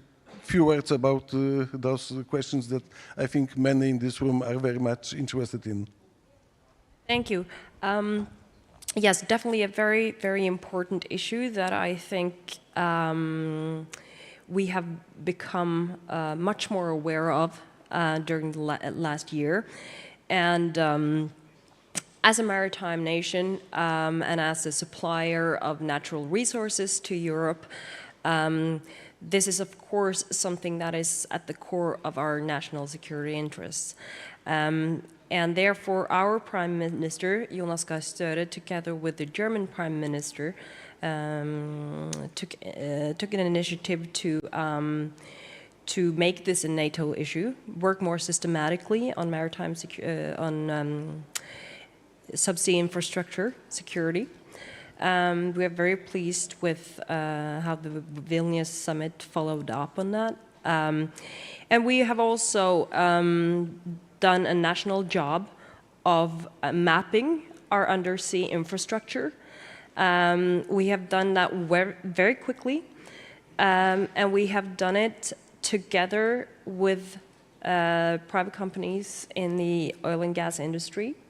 We have sourced resources from the military, from the industry, and from the government, and they have together been able to work very quickly to get a good overview of what is today's situation undersea, which is not only important for us to know now, but also makes us able to better keep an eye on that in the future. And I think the model that we have built on in Norway is something that we will be willing to discuss with other partners internationally, because we think it has worked surprisingly well. It was it was set up quickly, and it was very efficient. So we're happy about how that turned out. Thank you. Bob, if you could say a few words about what the impact of the next year election in your big neighboring country could be on the interest of the Canadian Navy to engage more heavily in the Pacific region, because we expect, if the worst case scenario is going to materialize, that we can see the United States paying much more attention to the Pacific dimension of its strategy than to the European, and how this may challenge Canada to switch the interest from the Atlantic towards Pacific. Hey, thank you very much. And I don't think it's a competition between, it's not an either or, it's how do we satisfy both. As we talked about earlier, given the dimension where we're at, geostrategically, there's going to be importance in both our treaty obligations to NATO and where our future economy is going into Pacific. So it's not an either or, it's how we actually balance both moving forward, working with the resources we have to ensure that we have that global common secure in the maritime domain, whether it be the transatlantic link or the Pacific link as well. So I think this is really key, and I know we're running out of time, but as a trading nation, we have to have that security of the global commons. So just to get back to the point, not either or, it's how we satisfy both. And I think our commitment to NATO is steadfast. We'll continue to be that permanent presence in the maritime domain in NATO, as well as moving forward. We've already committed to a land-heavy domain in Europe as well. So you're going to probably see this evolve over the next few years as Canada commits heavily in the land domain, maintaining its maritime presence in NATO, at the same time probably an increased maritime presence in NATO Asia-Pacific to balance that need to be in both theaters. Thank you. Anna, if I could challenge you on this issue of the investigation of Nord Stream sabotage. I mean to remember that some weeks ago the Swedish authorities said that by the end of September they will provide some additional information about the results of the investigation. Have you heard anything about this and that you can share with us on what is the current state of the thinking about who was behind this operation in Nord Stream that had also some direct consequences for Sweden because it happened not very far away from the Swedish coastline? Well, I must disappoint you there. So unfortunately, I don't sit on classified information. And this is kept pretty close, actually, all of this investigation from the Swedish side. So, but of course, I think that the general perception was that this was not a coincidence. This was pretty much instrumentally put close to our border, but not on territorial waters, just to show and test that or illustrate that this could be done, take it as a warning, and also to see the reactions. Of course, I would argue within NATO, for instance, what would be the response? What signals would we send to this? So then, of course, when the evidence comes, so if there is more and so on, we will see how this evolves. But I think the general feeling was that this came from Russia, in one way or the other.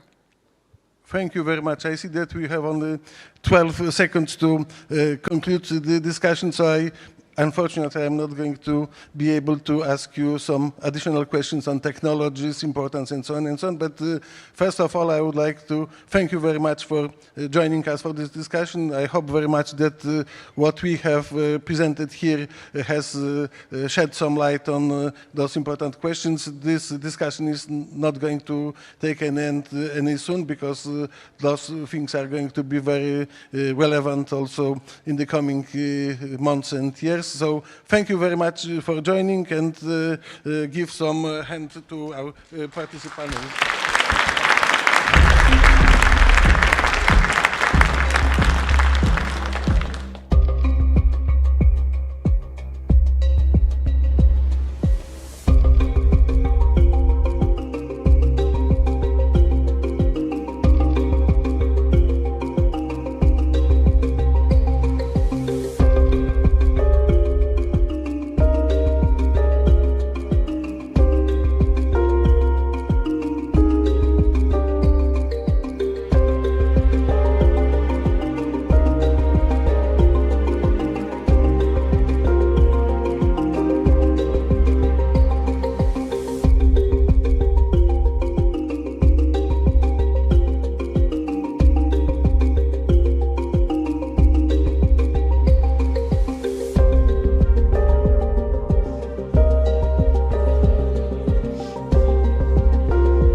Thank you. Thank you again, Jakub, and to our distinguished panelists for offering such excellent insight on the crucial need of protecting Europe's critical infrastructure, reducing strategic vulnerabilities, and ensuring the efficiency and safety of supply chains and the movement of military equipment across European borders, as well as for raising crucial questions about the implications of the threat posed by the Russian Federation for the alliance long-term strategic posturing.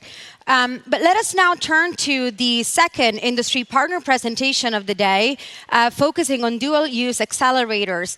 Please invite me in welcoming to the stage Elisa Kruczkowska, Director of Innovation and Development at the Polish Development Fund. Lisa, please do join me on stage.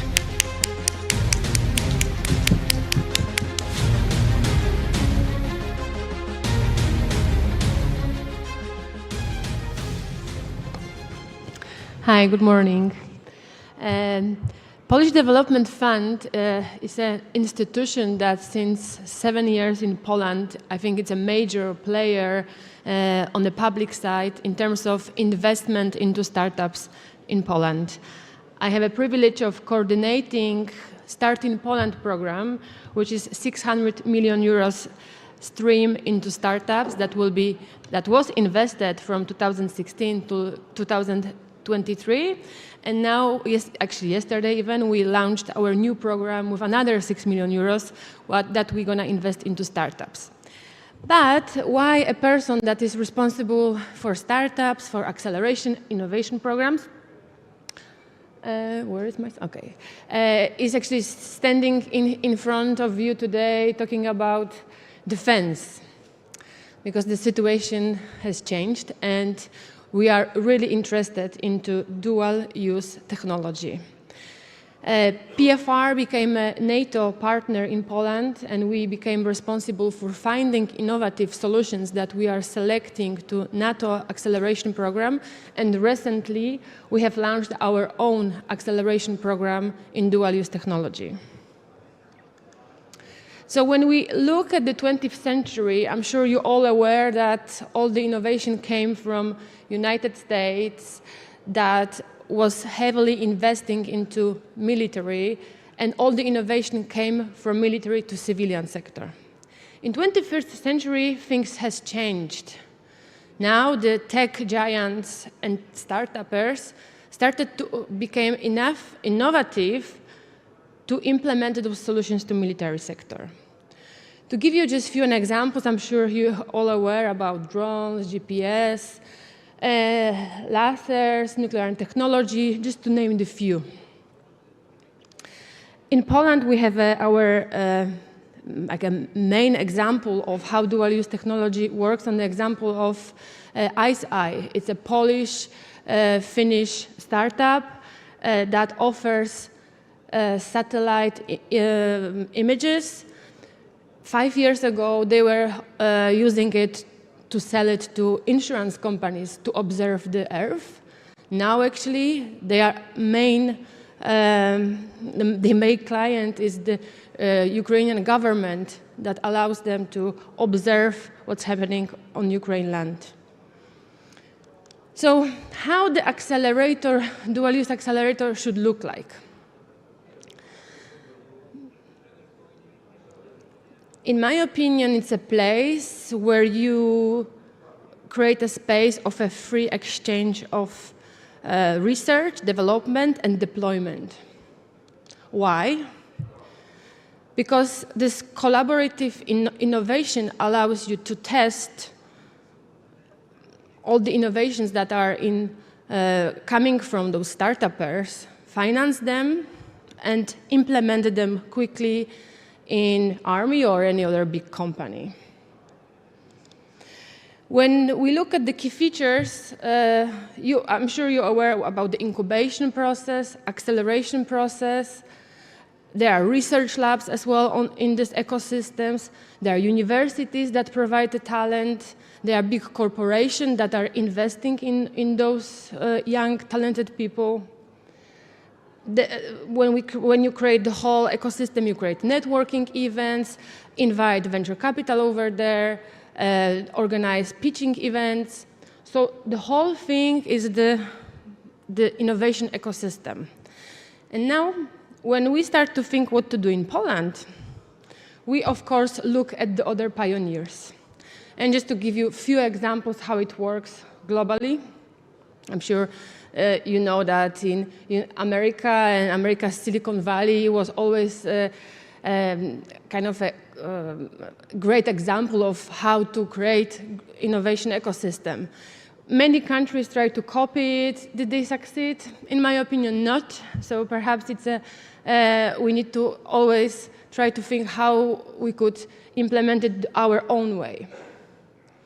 You have Israel, which is a great example of, especially in dual-use technology ecosystem, and China that has a blurring line between commercial and government collaboration, which is very often not that ethical. So in United States, you have Pentagon Defense Innovation Unit that is very active in looking for new ideas, financing those ideas. You have a special VC fund that is only focused on dual-use technology. In Israel, you have a great venture capital scene with over 600 startups, a very strong ecosystem, much smaller and as well very connected to the political situation. In China, as I told you, there's lots of ethical challenges, but as well they have the plan to become a superpower by 2049. An example from Russia, it's actually an example of a failure. They set up in 2010 Skolkovo Center, which actually failed. They were not able to attract private capital. There was lots of corruption scandal, and actually that's an example of when you don't give a freedom and then you try to put too much of authority and political influence on innovation ecosystem, it will fail. So in Poland, we do an experiment. We always believe that except the talent and you need to provide people who you need to find the people who are gonna buy this technology. So we're doing an experiment now with the War Shipyard of Poland. They gave us 3 challenges and that we are trying to address with Digital Baltic challenges, trying to make the Baltic area as a safe place.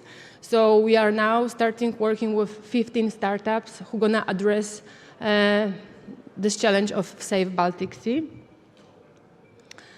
As I said, we became as well a partner of Diana NATO Accelerator, which is a fresh new NATO initiative that was just launched this year.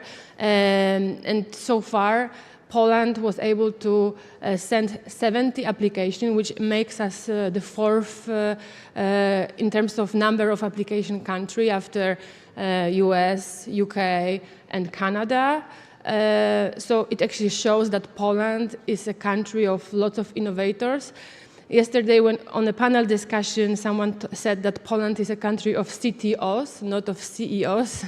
And that might be true because we have a great scientist who doesn't know how to sell. So actually, those acceleration programs are very, very important, trying to teach those people, those scientists, how to commercialize the invention, how to create a business plan, and how to talk to army, which is not the easiest thing that normally startups are doing. So last but not least, when creating an innovation ecosystem, we need to really be aware that this is a new world for startuppers. We need to teach them the different regulatory compliance. They don't have experience, they don't have such a big team of sales. They very often don't know how to handle their IP, and they don't know what kind of certificates they need to gain to collaborate with Army. So all those things we are addressing in our dual-use acceleration program. So basically, that was my quick intro of trying to show you what we do in Poland. And I'm really curious what other countries are doing and how we could collaborate in the future. Thank you.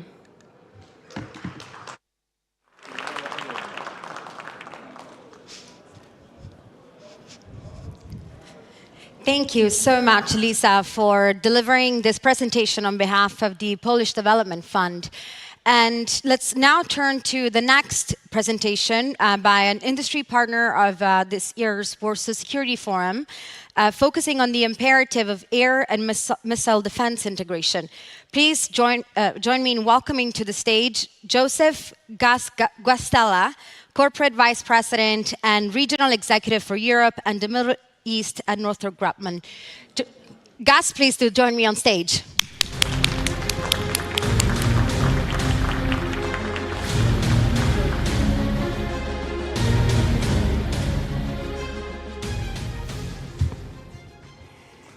All right, good morning, ladies and gentlemen. It is a pleasure to be here on behalf of all of the Northrop Grumman team, both here in Poland and around the world.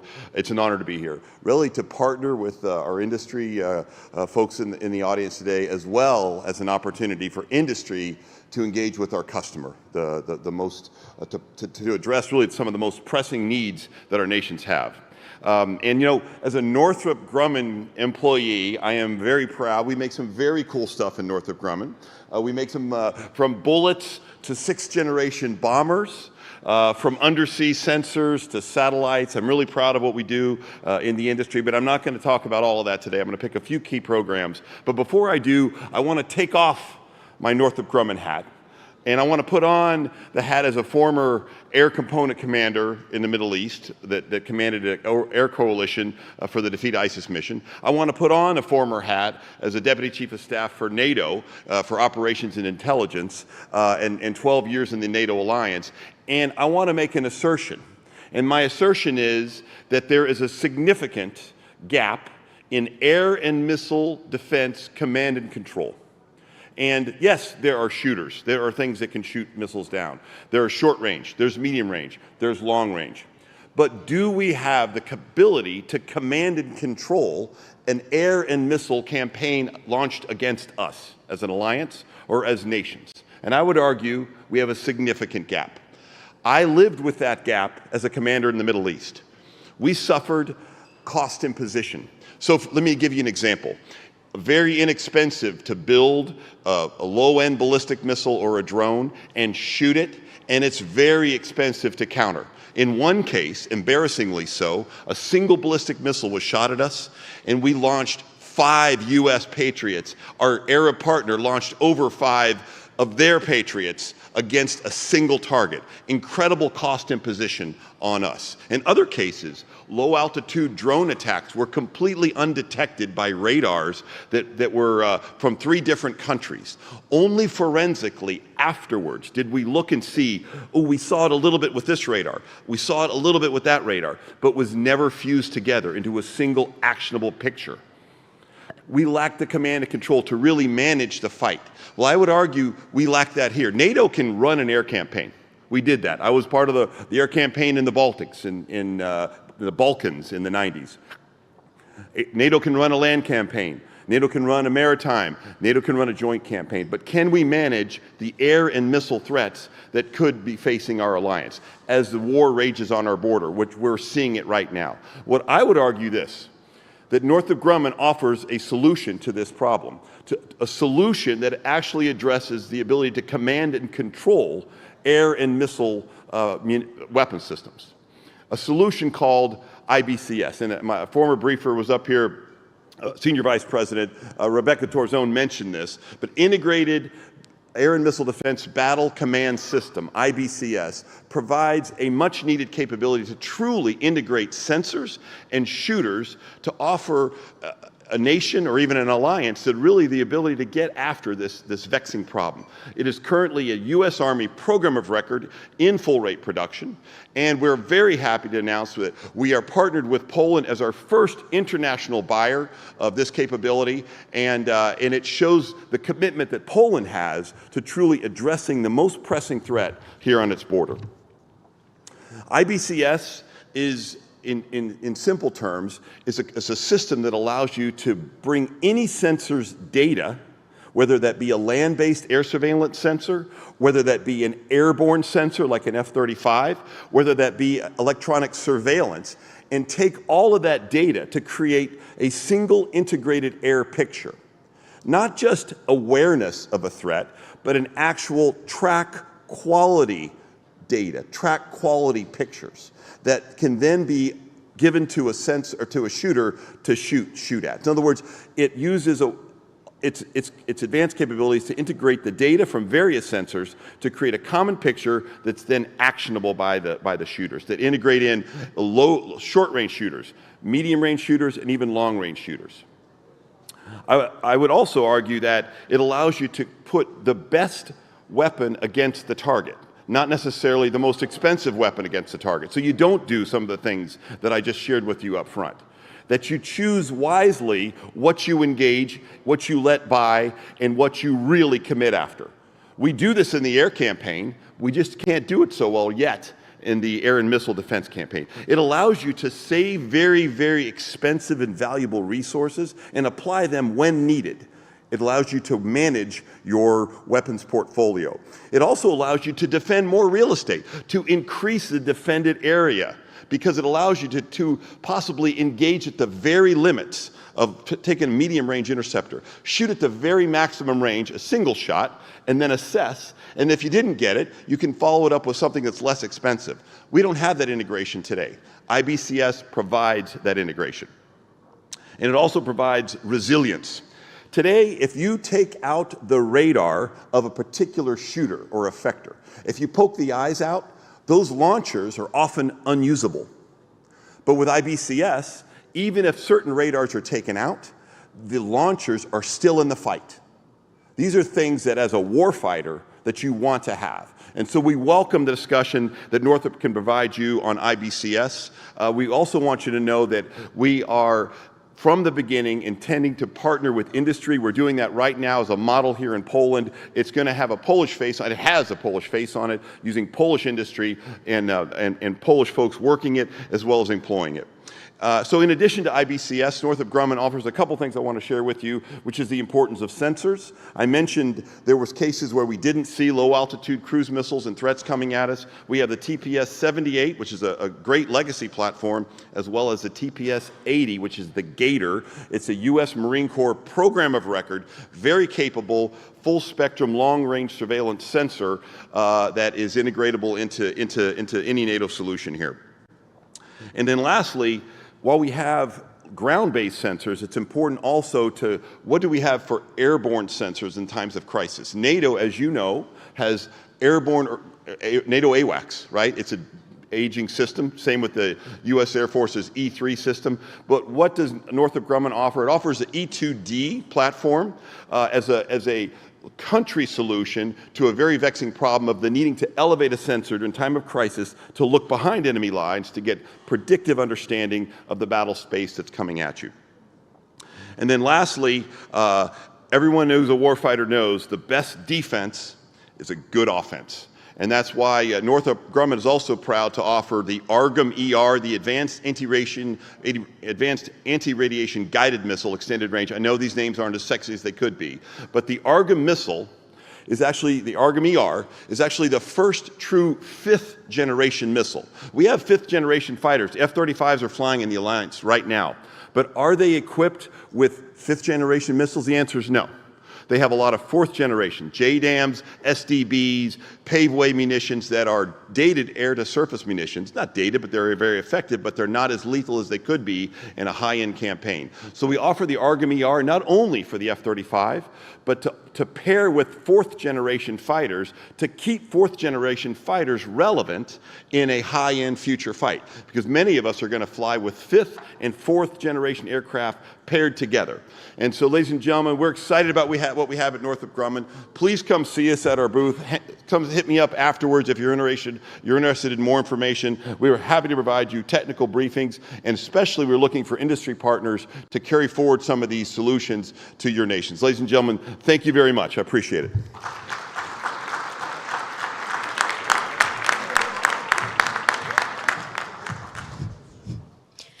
Thank you, Gus, for such a compelling presentation. And let us now turn to the next panel discussion of the day, staying somewhat on theme, focusing on missile and nuclear threats to Europe and how to avoid calamity, a topic that has sadly become ever more urgent in light of President Putin's continuous saber-rattling since he re-invaded Ukraine in February last year. It is my immense pleasure to introduce the moderator of this next panel discussion, the head of research at the Polish Institute for International Affairs, Łukasz Kuleza. Please do join me in welcoming Łukasz to this stage.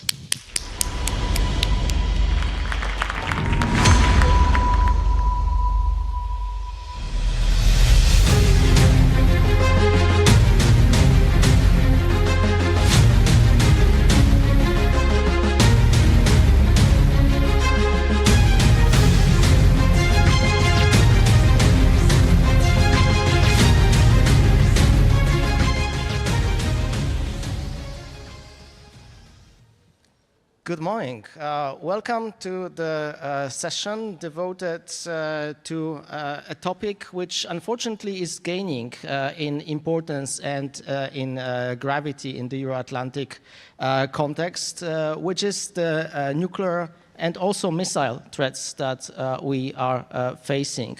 And of course, here in many instances, this is a continuation of the discussions we had yesterday and earlier today. In Ukraine, we've seen the Russians going from basically casting a nuclear shadow to something which can be described as almost nuclear coercion. We've also seen a widespread use of missiles against both military and civilian targets as part of the barbaric Russian invasion of Ukraine. Cruise missiles, ballistic missiles, UAVs, anything from the almost obsolete Tochka missiles to to what's supposed to be the state-of-the-art Kinzhal hypersonics. So we have a number of challenges which we need to respond to. We have here a panel that brings together an enormous intellectual capacity. We have people who have been in the front row of actually formulating the response to these challenges. They have been in the decision-making chair. So we'll start, of course, with hearing from them. My first question goes to General Klesen. You were chief of the operations, if I remember correctly, in February 2022. Starting this year, you became the chief of general staff of Sweden. So obviously, you have been watching what's going on in the war very closely from your professional viewpoint. What are some of the main observations and some of the perhaps lessons to be learned for Sweden, for other Western military institutions regarding the use of missile, regarding perhaps also the use of this nuclear coercion and nuclear signaling by the Russians? Thank you very much, and thank you for letting me be on this distinguished panel. It's, of course, a little bit awkward for a Swede to talk about nuclear deterrence, but I'll give it my best shot. To start with, actually, the nuclear part, I would like to underline that for a country which is becoming a new member of NATO eventually, it is of great importance to encompass and understand and accept that the alliance has the nuclear deterrence part as an integral part, and we do accept that without any caveats, of course. And it is also quite important to understand that we have to embrace the fact about integrated deterrence, in the sense that a trustworthy conventional capability is also quite an important part in creating a deterrent effect, together with, of course, a capable and credible nuclear deterrence. So that's for sure. We sometimes tend to forget about the joint all-domain approach to the fight against both the missile and nuclear threat, and the importance of the cyber domain as well as the space domain, also for smaller countries, cannot be underestimated in any way. And speaking about my own experiences as the Chief Joint Operations in my previous job, quite obviously it was a frustrating part not being part of an integrated air and missile defense capability, although we do believe in our own sensor capacity and capability, and of course also the active parts of our missile defense, no question about it. But the extended approach and the collaborative approach which you find in an alliance is obviously a great asset, an important asset. That if I may underline one priority, once becoming an ally, it would be to integrate into the integrated air and missile defense of NATO ASAP. So I'll stop there as an introduction. Thank you very much, and we will come back to this issue of what specific capabilities, both defensive and offensive, would be needed to strengthen our deterrence. But let me now turn to General Walters with the same request to give us your military, now an advisor, but with your career, in essence, culminating with your position as SACEUR and head of European Command at the time of the war and great tensions. What are some of the main lessons that you are drawing for the functioning and for the strengthening of the deterrence of our militaries? Well, thanks, Łukasz. It's good to be back home in Warsaw. And Michael, it's good to see you again. And I'll just build on some of the comments that Michael made. As everybody here knows, NATO is probably the most successful alliance in the history of humanity. And there were many that agree with that, and there were very few that argue with that. And as we take a look at strategic deterrence, operational deterrence, and tactical deterrence, you look at the conditions that you need to set into the environment so that you can have the most protected access possible. And as we started to build towards, unfortunately, what occurred with the nefarious actions on behalf of Russia in February of 2022, many of you will recall that in the summer of 21, the Russia buildup on the periphery of Ukraine was quite robust. And for many of us in military command positions, we had no choice but to prepare ourselves for worst-case scenarios in the summer of 21. And hearkening back to what Michael alluded to for comprehensive defense from an all-domain perspective, one of the great things that NATO was able to bring to the table was strategic nuclear deterrence. We didn't talk about it. It existed. We have nations that are part of NATO that have a capability to bring those capabilities in a triad form from the sea, from land, and from the air. And that all afforded a degree of maneuver because of its impact on strategic deterrence that allowed us to set the formations and set the conditions in all domains with a degree of access that you can't appreciate until after the fact. And when we took a look at the buildup of the NATO posture in the summer of 21, it was formidable, not talked about, and certainly in the deterrence role from a nuclear perspective, it was powerful. And there is some degree of granted access that NATO was afforded beginning in the summer of 21 that certainly enhanced our ability to be so rapid and so fast in the spring of 22 when conditions were set to where we had to readjust our postures. So this big gorilla called strategic nuclear deterrence is very, very important. It's very, very powerful. It gives alliances and nations a degree of access that you should take measure of because it affords us to better generate peace. Can I follow up very quickly on one of the things about this big gorilla, because there's also big gorilla in face of the Russian strategic deterrence, and there are arguments out there, people saying that actually it was the Russian nuclear capability which prevented us for coming to the support of Ukraine in a more direct way. Would you agree with that? Did you see that being discussed as a factor in terms of preparing NATO's response? I saw it discussed, but I wouldn't agree of its primacy with respect to its impact. Now let's talk more about the nuclear aspects of deterrence. Jessica, you're the director in the Nuclear Policy Directorate at NATO, right at the center of action. And for some time, it was a quiet post, I could say. Maybe not when you were there, but there was a moment that the alliance didn't really want to brag about its nuclear capabilities. But things have changed, things had to change. So could you tell us a little more about this adaptation, both in terms of hardware and also the terms of the software of doing nuclear deterrence at NATO? Absolutely. Thank you, Lukasz, and it's great to be here.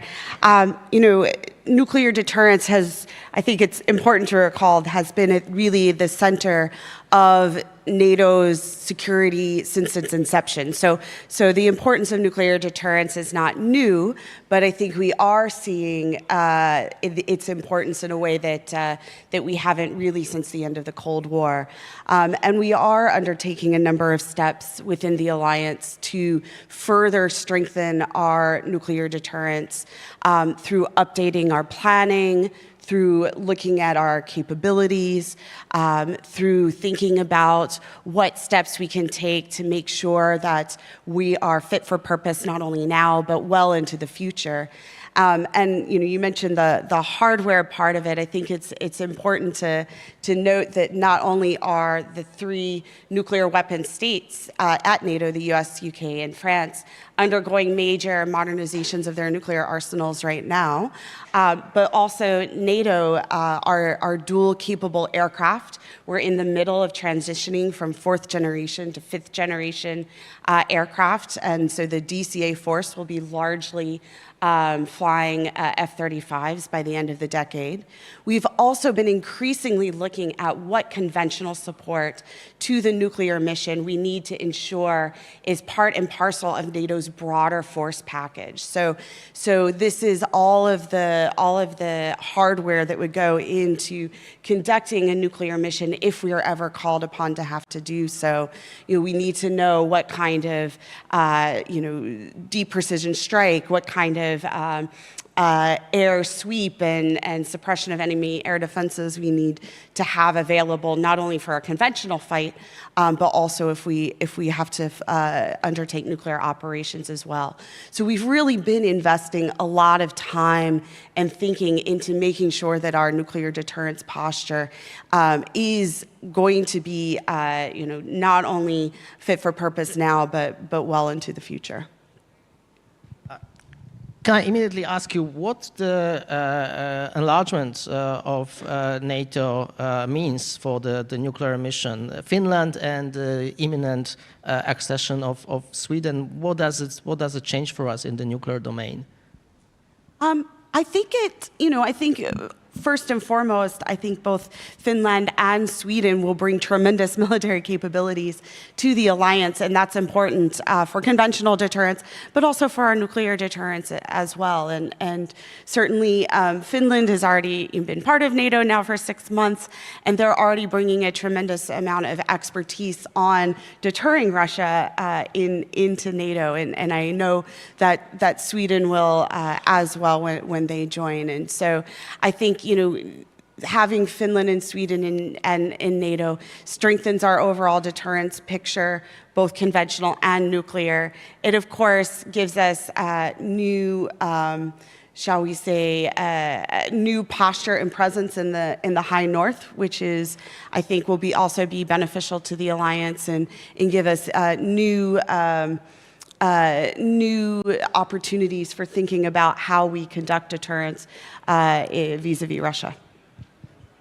Luke Pollard, so you mentioned before this session that you feel like an odd man out here as a non-expert on nuclear deterrence, but of course as a Labour MP, Shadow Minister for the Armed Forces, also somebody who comes from a constituency with a very, very strong military presence. I'm sure that you will be more than able to actually give us your perspective of what the UK actually can bring on the table with dealing some of the challenges that we are describing. Also, perhaps, how much continuity and how much perhaps change can we expect in case the next general elections go your way? Thank you. So I represent Devonport, for those who might have visited Devonport on their travels in the past. It's the largest naval base in Western Europe.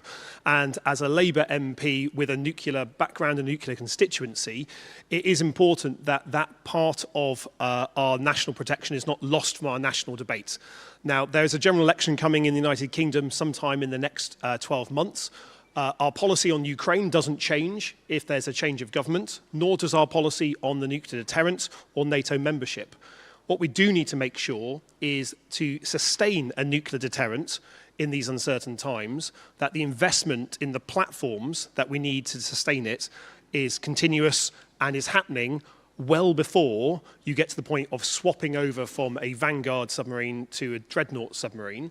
That makes sure the investment is there, not just in the actual platform, but in the skills that are required to build that platform and to keep that platform at sea. And keeping platforms at sea is often a part of the debate that doesn't get the airtime that I think it deserves. I might represent the constituency that keeps those platforms at sea in a dockyard, but nonetheless, it's important that when we're looking at the uncertainty in nuclear deterrence for a nuclear power like the United Kingdom, when there is a general election coming, it is tempting to look at the risk of a change of government.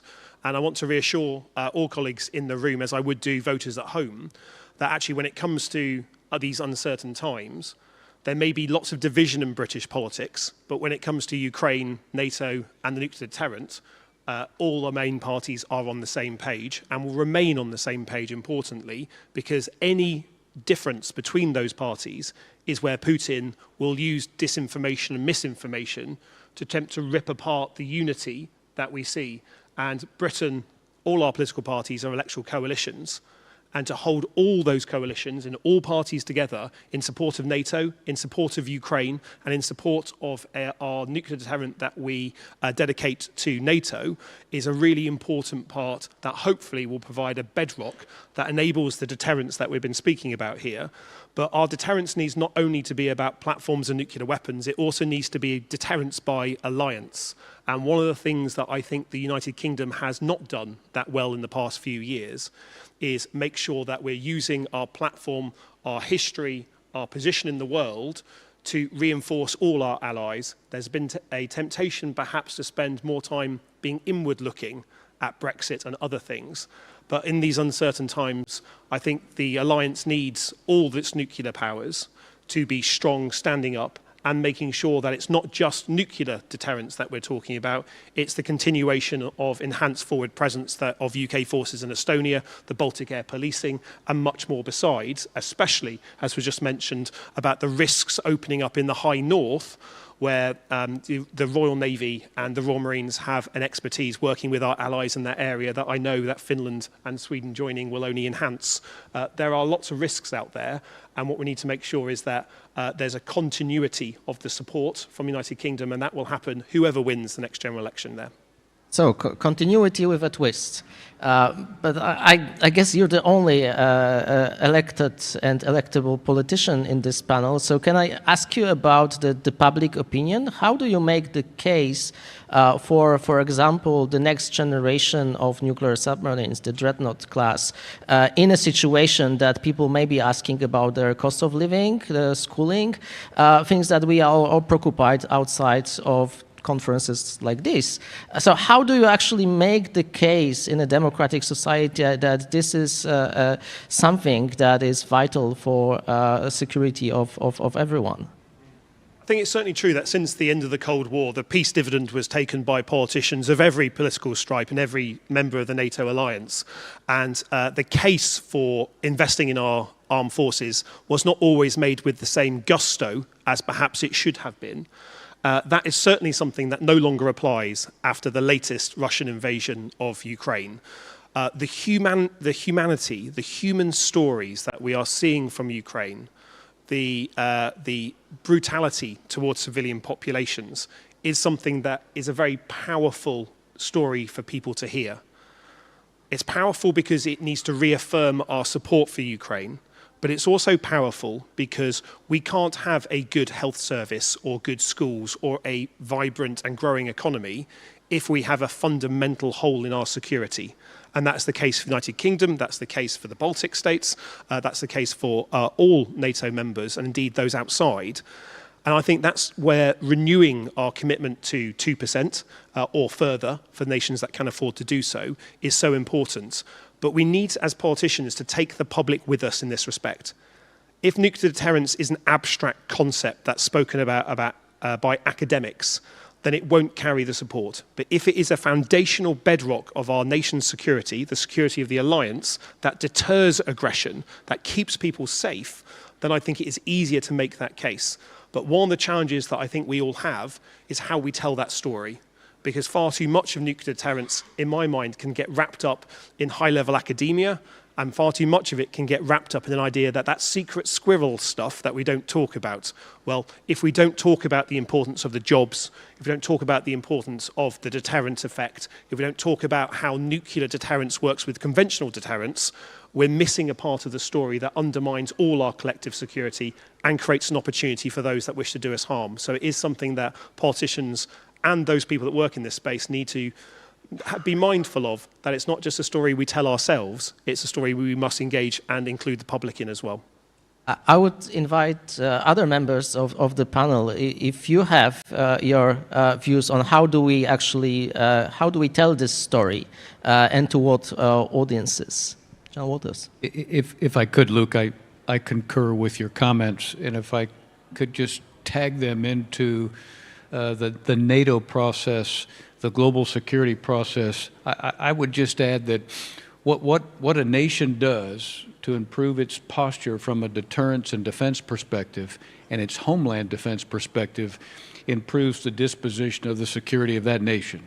And that is part of exactly what the Articles to NATO have us subscribe to. And if you build on a nation's capability to better deter and defend, to do the same in the region, to do the same for the alliance, and certainly do the same from a global perspective, you just find yourself in a much better position to where you can go to the citizens of that nation and have that very, very pragmatic discussion about all that is part of deterrence and defense.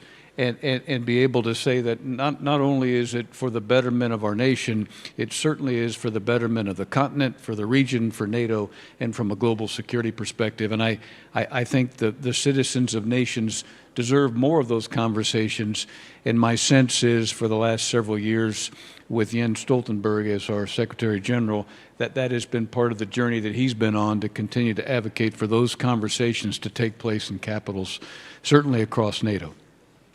General Claesson, in Sweden there is a rich and proud tradition of working towards nuclear disarmament, and peace dividend is something that Sweden has enjoyed for a very long time. So how do you make these arguments? How do you shape the discussion? Well, I think it's fair to say or to comment on two aspects. One is that the research capability originally stems from the program of well, initially intended to get our own nuclear arms in Sweden, which was technically given up in the 1960s. And then with a continuous focus on disarmament and weapons control, etc.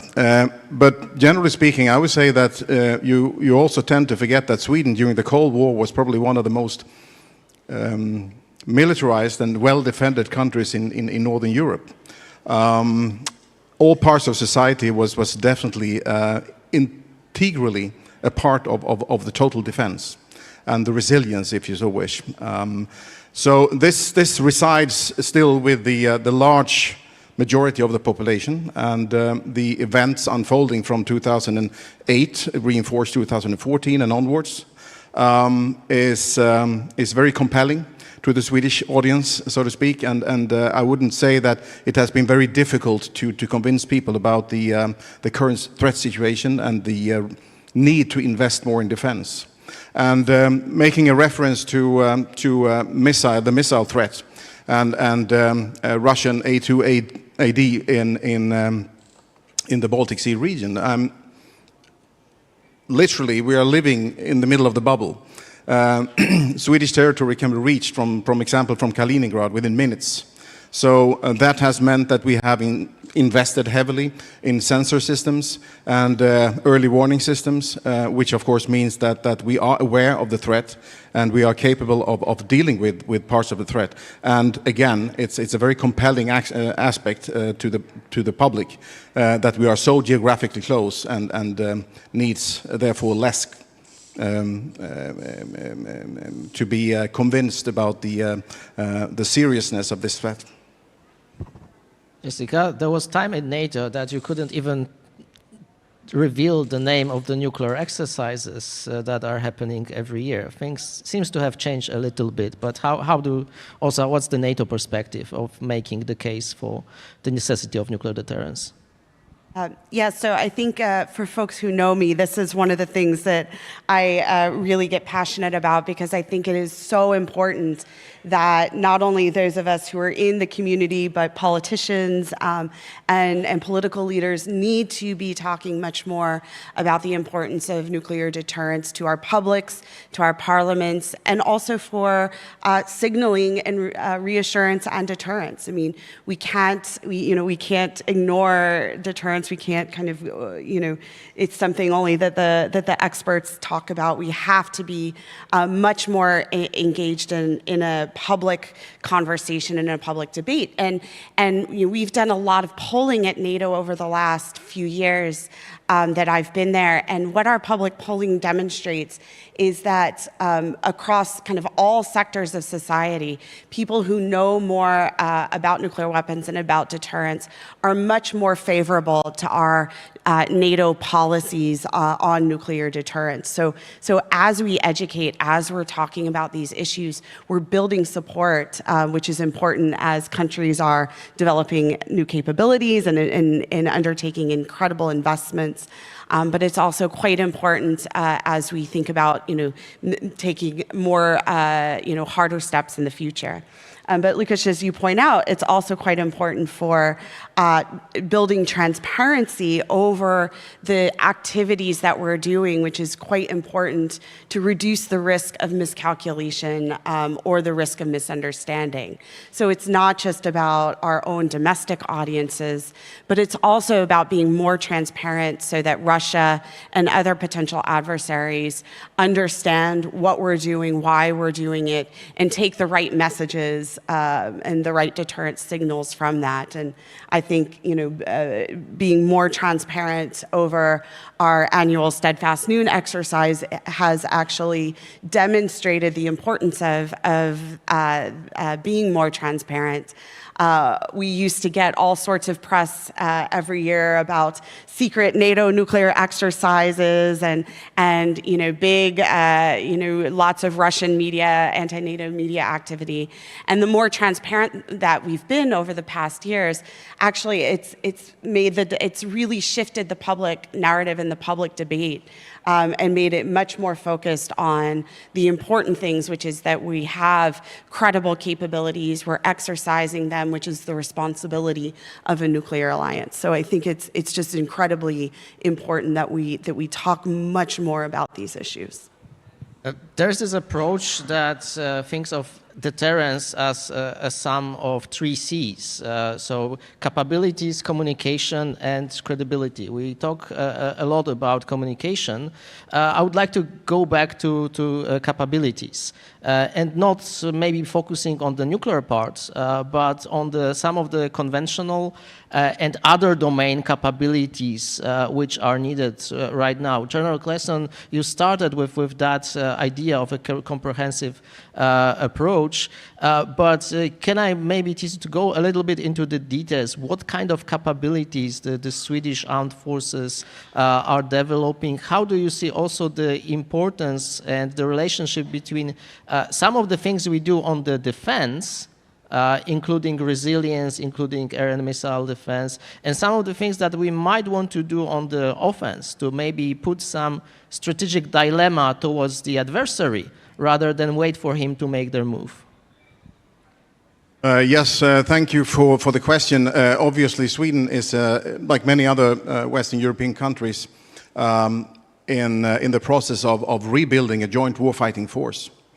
Understanding that this is no longer about taking small units to another part of a distant part of the world and fighting a fight in that type of setting. It's really about rebuilding a joint warfighting force, but also bringing in, as I mentioned previously, the relatively seen new domains as space, also for smaller countries like Sweden, for example, which is a country with great possibilities for space operations, with launch sites, with the possibility to both construct and to operate small satellites for surveillance, etc., etc.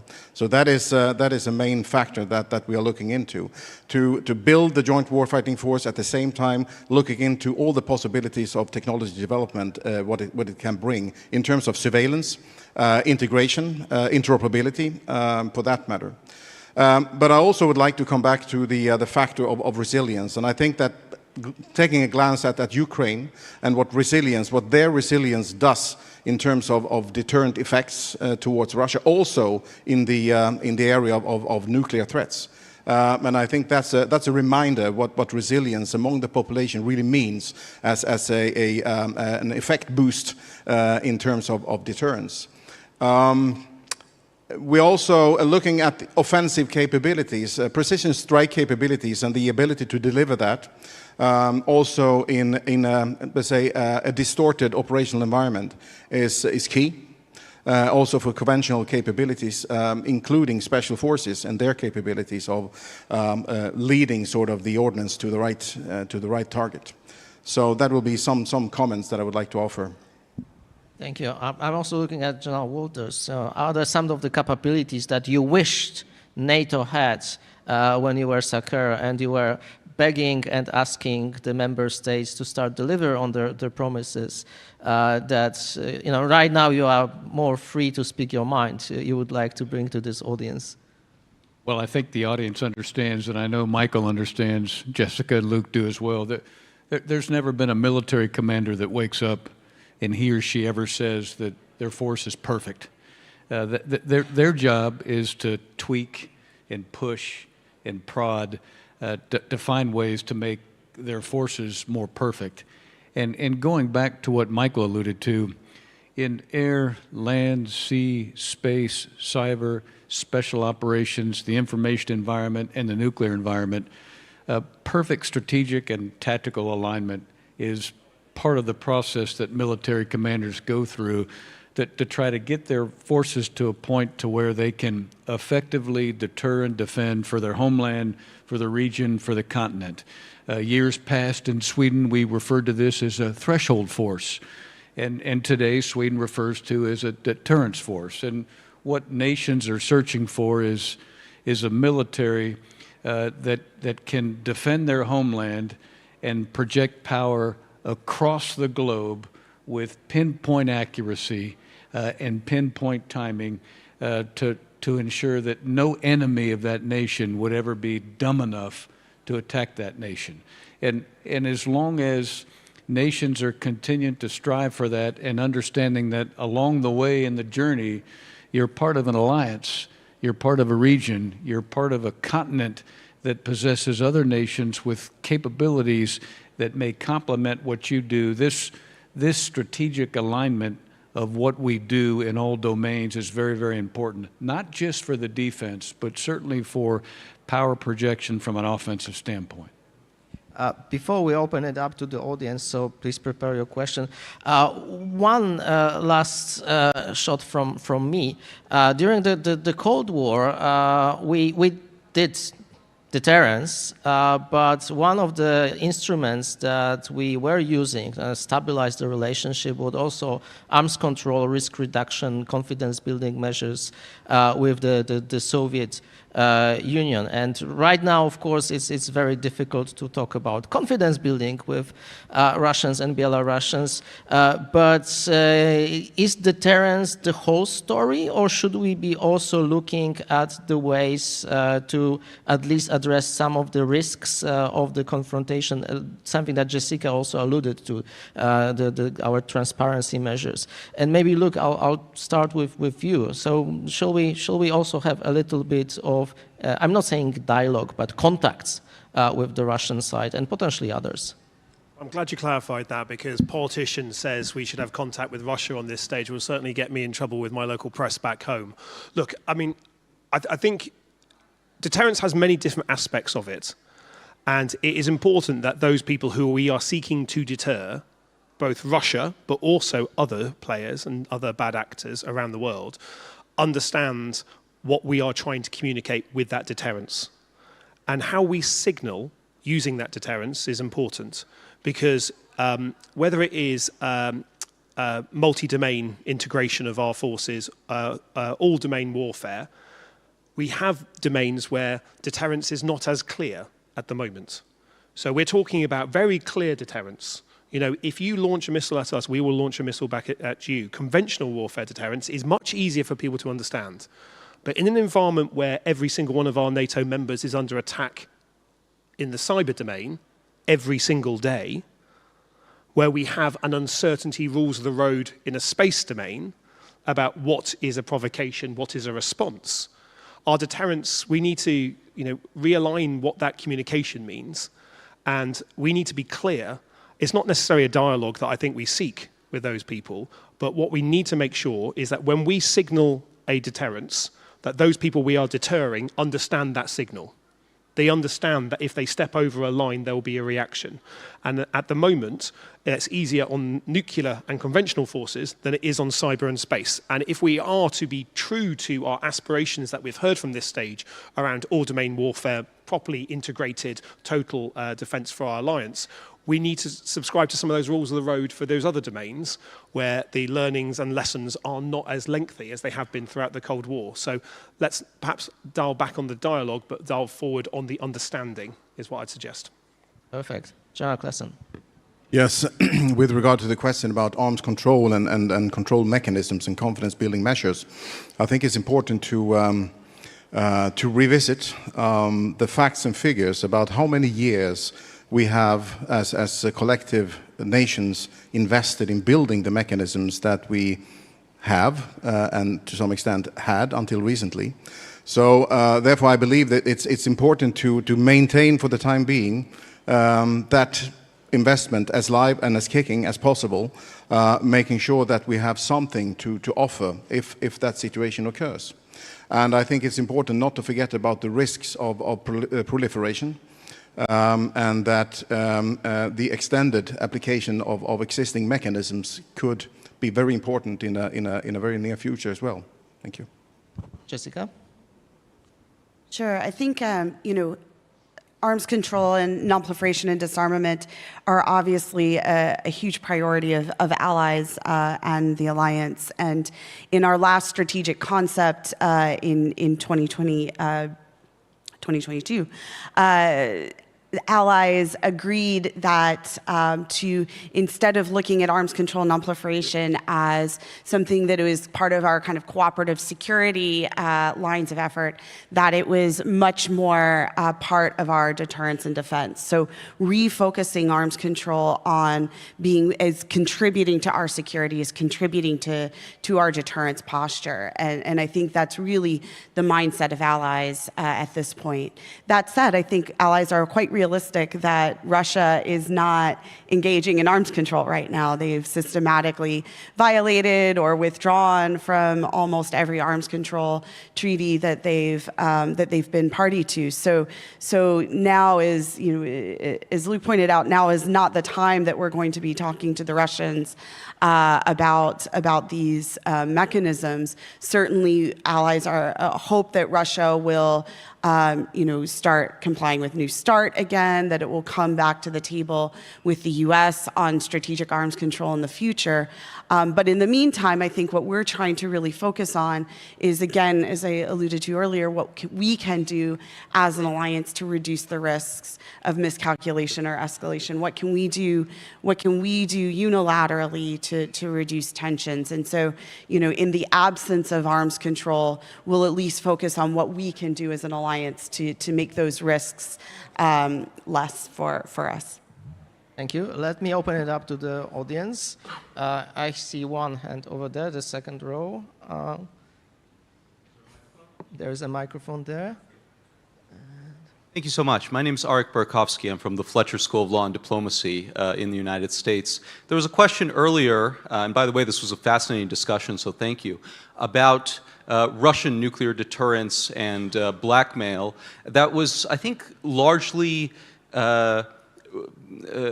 ignored about whether Russian nuclear blackmail has prevented the West from sending certain kinds of weapons. And while it's true that we have sent more sophisticated weapons to Ukraine over the past year and a half, we have been hesitant to send fighter jets, long-range missiles, and doing other things like establishing a no-fly zone. So are there certain red lines that the West is not willing to cross? And another question, if I may, about the tactical nuclear weapons in Belarus that Russia's going to station. How do you assess that situation, and how is the West responding? Thank you very much. We'll collect a couple of questions. There's somebody at the very back, and I'll try to be balanced.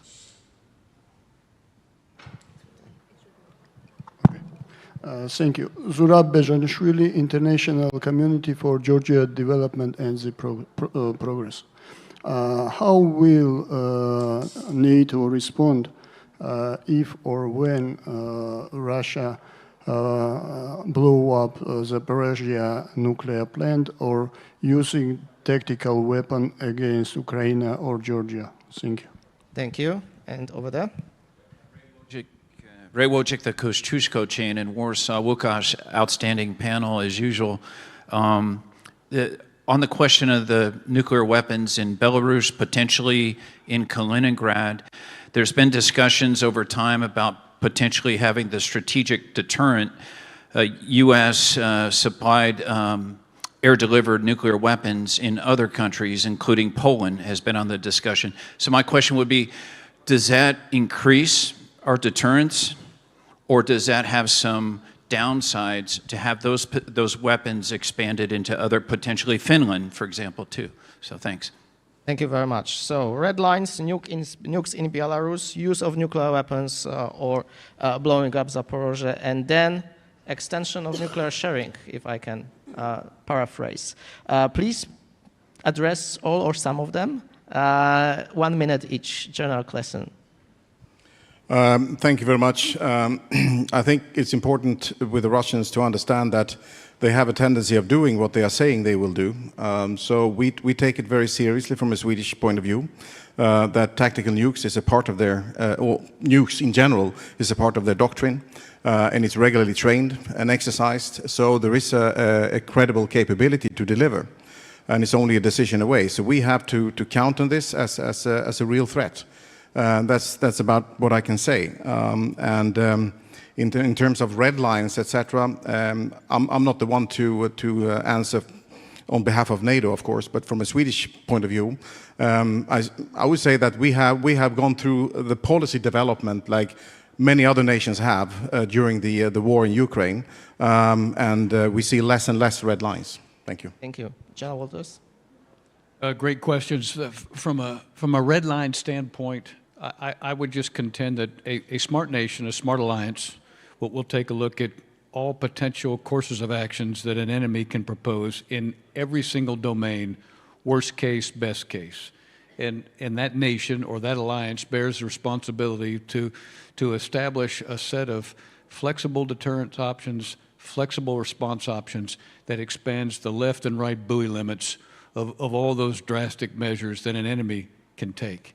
And within the alliance and within the nation, the better the strategic alignment of all those flexible response options and flexible deterrent options, the greater the ability to ultimately thwart the enemy from taking that stance. And unfortunately, Art, as you point out, here we are in the 21st century in 2023, and we're in a position to where we are looking at some of the most drastic measures that an enemy can take. And the answer that we have to come up with is we have to be prepared to plan against that.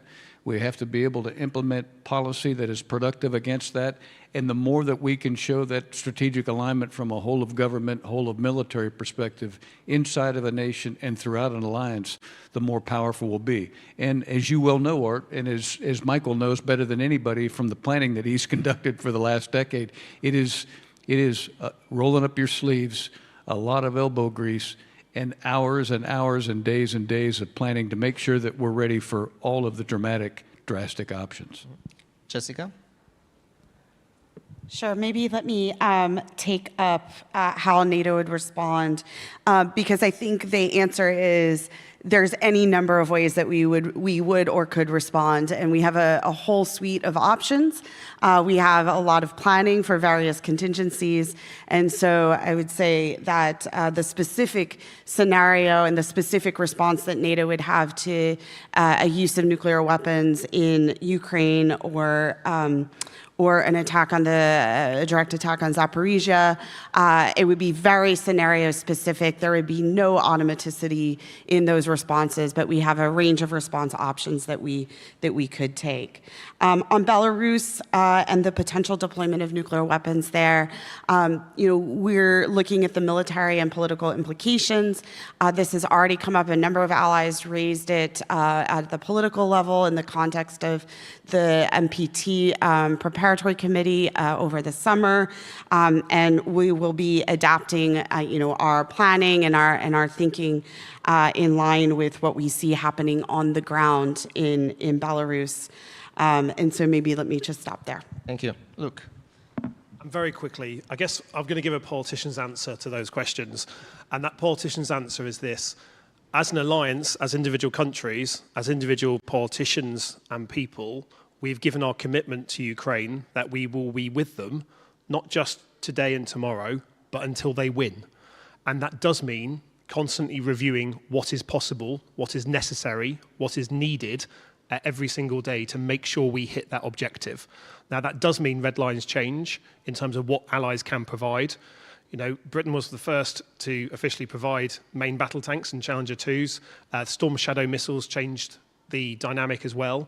And we need to, as an alliance and as individual nations, be prepared to make sure we honor that commitment that we gave the Ukrainian people, because if we don't, that will be exploited by Putin to achieve his objectives. So let's make sure that when we give a commitment to Ukraine or a commitment to NATO about deployability of resources or spend, we deliver it. Because if we don't deliver it, we won't have the credibility when we make those promises again next time. And it's really important that we make sure that Ukraine wins. Our time is out, unfortunately, but I'm sure we will continue these discussions today and in other settings. It's been a fascinating panel. I would like to thank the 4 panelists for making it happen. Thank you very much.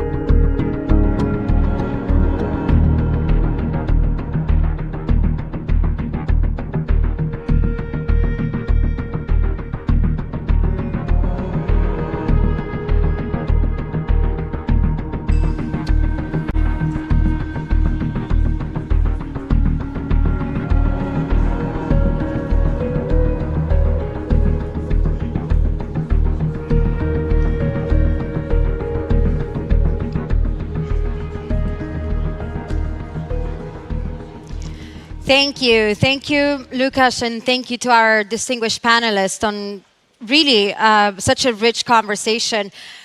So many points were raised that could be summarized, but really the ones that stuck out to me is the need to engage directly with the public in NATO countries about why nuclear deterrence is a core component of national security and the challenges, of course, of doing so, but also the importance of transparency around NATO's own nuclear posture, nuclear deterrence posture, both to avoid risk of escalation, even by accident, but also as a tool to counter Russia disinformation on these matters. And of course, all while continuing to invest in non-proliferation through cooperative security channels. So thank you really for that. And now it is time for the next industry presentation on implementing a comprehensive training system for Polish Armed Forces helicopter pilots. Please join me in welcoming to the stage Jarosław Krupski, CEO of PZL Switnik. Jarosław, please join me on stage.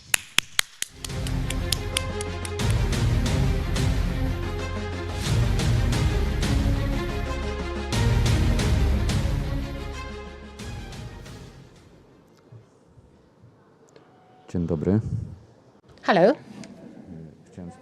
Nie jestem. Well, I would like to say that I am not CEO of PZL Świdnik. On behalf of the CEO, Libucha, who was not able to attend today's meeting, so I am going to present to you the material and comprehensive approach to training on helicopter at PZL Świdnik. I am Jarosław Krupski, and I'm the Director of Support in Operation and Training.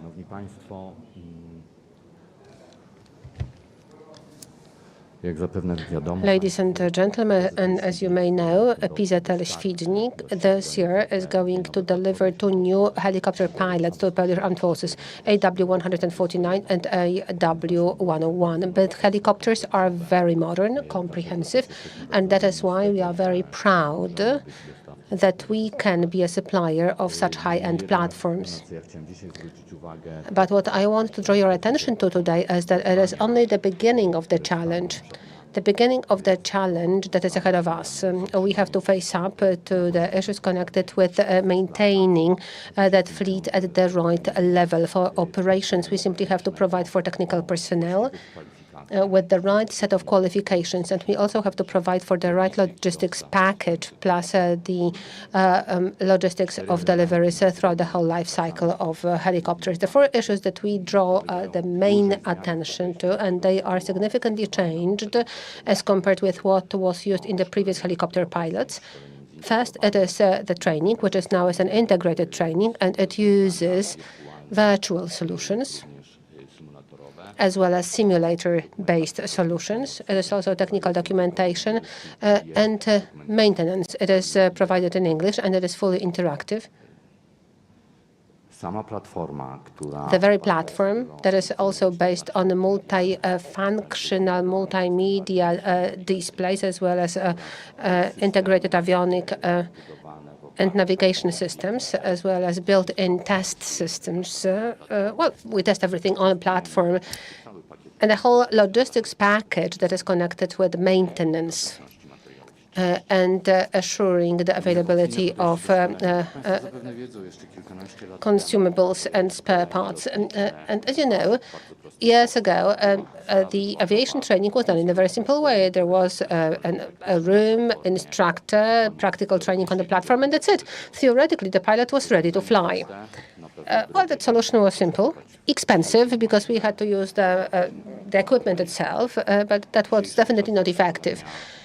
Today, trainings are organized so differently. Of course, we start with the theoretical part, but it is done in the interactive multimedia rooms. Then we move on to trainers and simulators, and the last stage is the platform which is used. The approach to operational training has also changed.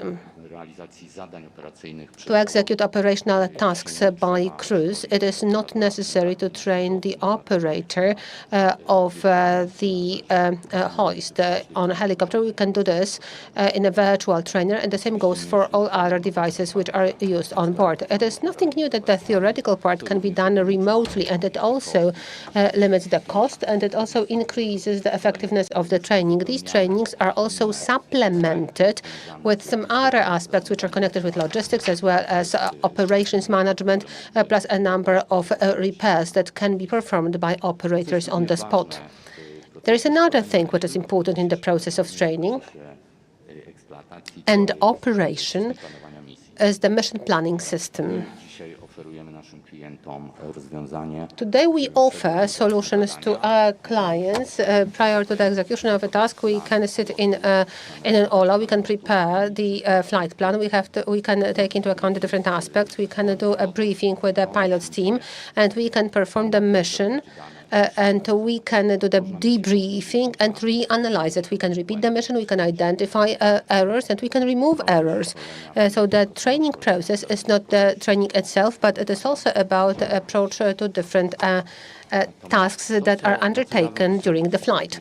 But what I would like to draw your attention to, what is changing in the training system, is also the approach to the training itself. Today we are not saying anymore that we have to train the pilot. Today we have to train a team of people who together are going to undertake operational tasks. In this slide, a number of machines, different devices, and what is the innovative approach?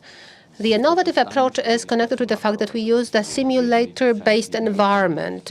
One simulator center, we are able to conduct search and rescue operation using UAVs for that is going to identify the person to be rescued. In the simulator of FSS, we can send a crew to take up the missing person, and then we can also move on. Well, those missions are not limited solely to search and rescue, but they can also be combat operations.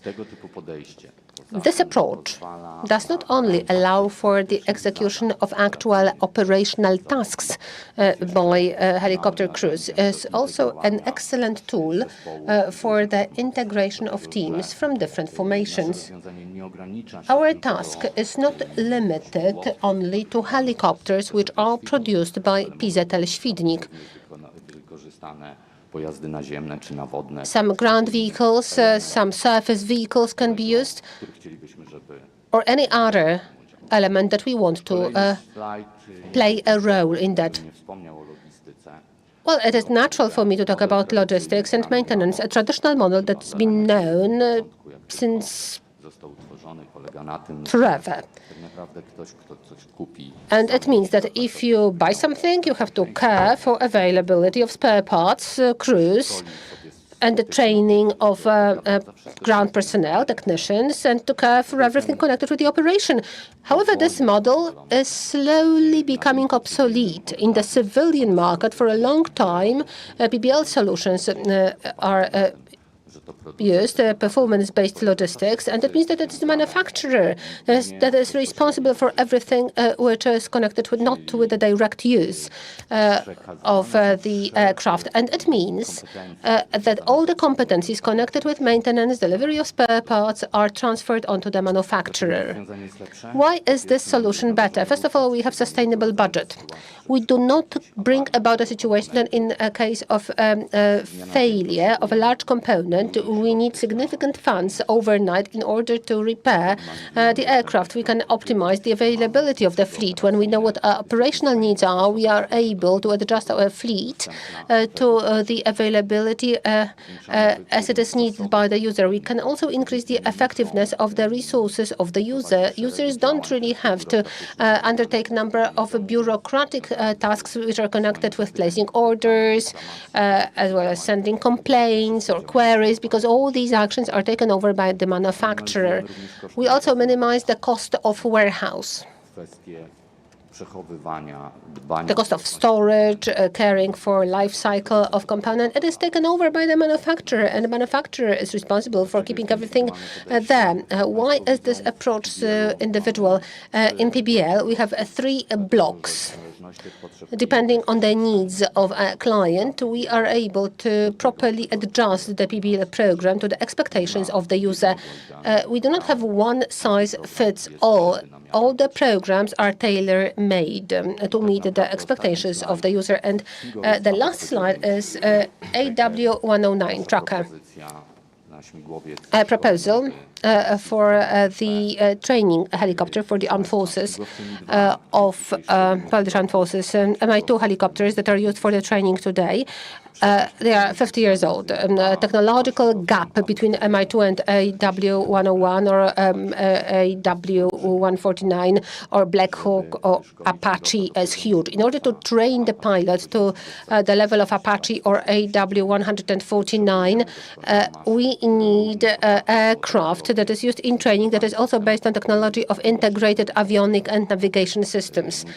Multifunctional displays are necessary. A149 is really very well tested. Thousands of them are used in the world. One of the most frequently chosen helicopters for training centers, and over 400 helicopters in different armed forces in the world. That's it from me. Thank you very much for your attention. If you have any questions, I'm very happy to answer them in my stand. Thank you very much.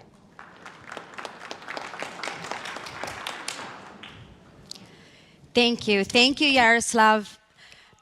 Now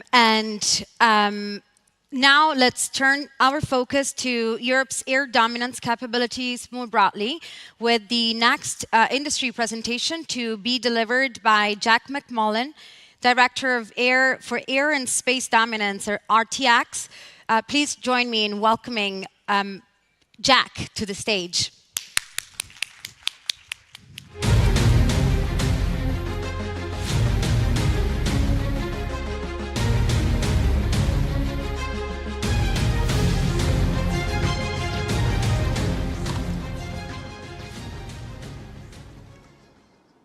Good Lord. Well, good afternoon, everybody. I'm Jack McMullen. I'm a part of Team Raytheon, and Raytheon is actually one of 3 companies underneath our parent organization, RTX, formerly known as Raytheon Technologies. Today, I want to spend a few minutes talking to you about air dominance capabilities in Europe, or for Europe. You know, I talk to you today as a part of the defense industry, but realize that I spent 31 years in the United States Air Force, I've been deployed to Europe many times. I actually lived in Europe 3 times as a member of the military, the first as a squadron commander at RAF UK in England. Followed that in 2012 as the Deputy Chief of Staff for Operations at Headquarters Allied Air Command at Ramstein Air Base, which is the air component to NATO. And I came back in 2012 as the Director of Operations for U.S. Air Forces in Europe. So I've spent a lot of time in Europe. I feel like I have a good understanding of the Europe fight. I understand NATO, and I understand the threat. I am also a veteran of a fighter pilot, so I flew F-15Cs, followed by F-22s. So I've been flying with Raytheon products my entire adult life, and I've trusted Raytheon products my entire adult life. So I want to spend a few minutes talking about 4 capabilities that Raytheon produces for the air dominance fight. The first being our Phantom Strike radar. I believe the Phantom Strike radar is a first of its kind compact AESA radar. It's smaller, requires less power, and therefore doesn't get as hot, and so we're able to air cool the radar system instead of the liquid cooled system. So what does that get you? It gets you similar capability of a larger AESA radar, but at about half the weight. I think it's relevant for the light attack aircraft like the FA-50, for your rotary wing aircraft. We're also looking at putting the thing in UAVs or drones. But perhaps most importantly for this group is that this radar will open the door to easy upgrade and integration of AIM-9X and AMRAAM on the FA-50. Moving on to the upper right pictures, the AIM-9X being loaded on a U.S. fighter. And I'll tell you, I've been flying with AIM-9s my entire career, from the Lima to the Mike and now the X. And I'll tell you, prior to the AIM-9X, the upgrades for the AIM-9 in my mind were incremental. So they would make the seeker a little bit more sensitive so we could see things a little bit farther out, or they would manipulate the flight control guidance to make it a little bit more maneuverable. But at the end of the day, it was just an evolutionary step down a path. And that's all true until the 9X. I think the 9X, with its extended range and off-boresight capability, especially when integrated with a helmet, makes it a revolutionary change. And I think the 9X is the premier weapon for the visual fight. I've trained with the AIM-9X against many adversaries, to include Fulcrums with Archers in the helmet, and we did very well in large part to the AIM-9X and the helmet. And I think most of you have seen on the news in the last few months that the 9X also does a pretty good job of taking out spy balloons over your country. Moving on to the bottom left is the AIM-120 AMRAAM launched off of an F-35.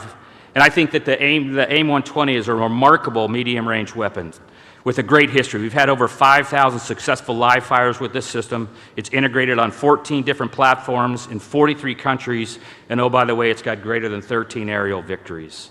You know, it's still, sometimes when I go in to talk to U.S. Air Force leaders about weapons and missiles, they tell me that, Jack, we need to get a new weapon for our fighters. The AMRAAM is like 30 years old. And I have to remind them that while it does look the same on the outside, the AMRAAM of today is totally different than the AMRAAM that I flew with in the 1990s. You know, the most current C-8 and D-3 missiles, I truly believe, are 5th-gen AMRAAMs. We're recently, in fact, we're working through a form, fit, function refresh, and in that refresh, we've pretty much redesigned the brains of the system. The guidance section, we pretty much ripped it apart and put the latest technologies with circuit cards in it. We've also added agile software to make it easier to upgrade quickly so that it can stay relevant to the current threat and the changing threat in the future. So I think around the world, AMRAAM and the AIM-9X are highly successful, combat-proven munitions, and the right choice for the F-35, the FA-50, and more. Moving on to the bottom right is our NASAM system, which is actually a joint venture with Kongsberg Defence and Aerospace in Norway. And this particular system is actually firing an AIM-9X. The NASAMS is a networked short to medium range surface-to-air missile system. It's currently deployed in Ukraine, and while I won't say precisely how well it's doing, I will tell you that the feedback that we're getting from the Ukrainians is that the system is doing very well and they want more in country. I think perhaps the one important thing for this group is that the NASAM systems, we've gone ahead and integrated the 9X and the AMRAAM.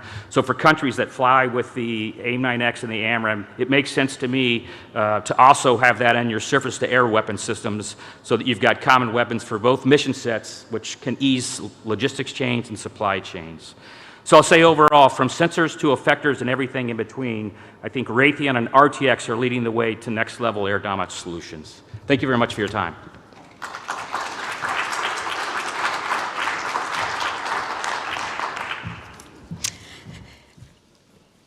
Thank you. Thank you once again on behalf of the Warsaw Security Forum to all the industry partners for their contributing their perspective to today's discussion on the second day on the defense track.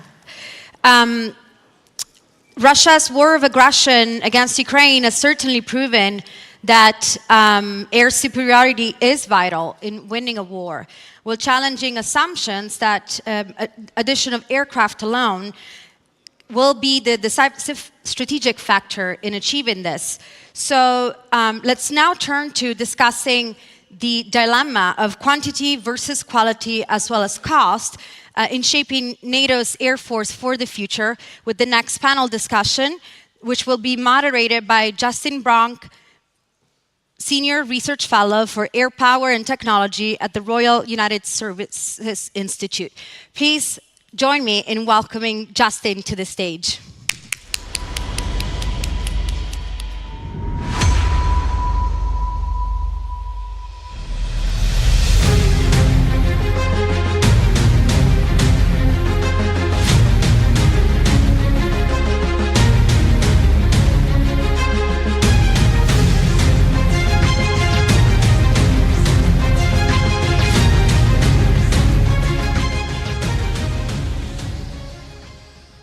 Well, hello, ladies and gentlemen. Welcome. You've made it to the last of the defense track panel, so congrats. In terms of keeping everybody to time, we're going to aim for about 3 minutes of initial remarks from everybody. General, I'm watching. And we're going to try and mix it up by going not just in the order straight down. I'm going to actually pick on Ruben first and ask the very simple question of what lessons can NATO air forces take, and in general, what should we learn in air power terms from the air war in Ukraine? Nice, easy one. Okay, yeah, easy one. Well, there's a couple things. First of all, with regard to the Russians, I mean, first of all, we heard always for years and years and years that they were the masters of joint operations and that aircraft were used to support infantry in combined arms. We haven't seen any evidence of any of it, probably because they haven't trained much for it. But the Air Force itself is showing a couple of things. One is they do have some fairly capable aircraft, but they seem to be incapable of planning multi-aircraft, multi-objective missions. They send aircraft out kind of onesie Tuesday. They go out, they drop a bomb, they come back. And it's a very inefficient use of their resources. Secondly, they're lacking the PGM, the precision-guided munitions for some of these air-to-ground aircraft, because the industry has been incapable of building it in sufficient numbers. So you've lost a lot of aircraft like the Su-34. There's about 19 of them lost. It's the most expensive aircraft the Russians have. And it's been lost because it was being used instead of at high altitude and at long ranges, at short ranges and low altitudes. And it was never, that's an environment it's not very well prepared for. In addition, I'd say that one of the reasons they haven't been able to complete these type of multi-mission aircraft, multi-aircraft missions rather, is for a lack of battle management platforms. There's a very small number of the A-50s, one of which was destroyed or badly damaged at an airport in Belarus, and those have been used as spotters for the MiG-31Ks that fire the Kinjal missiles. And then there was another one of the smaller battle management aircrafts that was shot down by Wagner during the coup when they made their march on Moscow. So overall, if NATO air forces were to move into Ukraine and go up against the Russian Air Force, I mean, people may say it's wishful thinking. I don't think the Russian Air Force would last for very long. Big maintenance problems now appearing because the jets are being flown more hours than they were intended to be flown, and industry can't produce enough spares. So it's not a very positive picture in my point of view. Thank you. General, for the Polish Air Force specifically, clearly we've seen a lot of acquisitions over the last year or so, and you guys are closer to the threat than most NATO members. What would you say your particular lessons and takeaways have been for the Polish Air Force? Oh, first of all, thank you very much for having me in a panel. It's a great opportunity for me. But when we talk about what we do in the Polish Air Force, I want to start with a few comments about what we see in Ukraine. So first of all, the Russians doesn't follow their own doctrine. So we would like to be very sure in Poland that Polish Air Force, Polish training, our equipment and the whole modernization effort will follow the doctrine, what we really want to do. As Air Force, our main mission is to make air power application, apply the air power to gain and maintain air superiority. This mission didn't change for years. That's how the NATO plan to do the mission. That's how we in Polish Air Force thinking about the future air operation. So, the doctrine first, we know what we're going to do. And because the outcome of, or what we see actually, what's going on over Ukraine, we think that we have to talk about the training for our operators, and after that, going for the procurement of the new platform, which allows us to applicate the air power. And last but not least, we have to think about the kill chain and how our Air Force, if our Air Force is capable to deliver or capabilities which are necessary to be effective. So in terms of the training, we know that we cannot, fly like 80 hours a year. That the experience from the Russian Air Force is that, if you fly 80 hours a year, you cannot be effective pilot. You cannot be multi-role pilots. You have to fly more. That's why in our pilot training, we really want to keep everybody about 150 hours a year, which allows them to do a bunch of the mission, which platform like F-16 can do in the air to support, gaining and maintaining their air superiority. But the training is always connected with technology. So based on a picture we see over Ukraine and a massive usage of the active missile on the Russian side, we have to change our training in the air. We have to fly active versus active. So it is different picture or the different TTPs which has to be used when we see the opposite Air Force with the active missiles on board.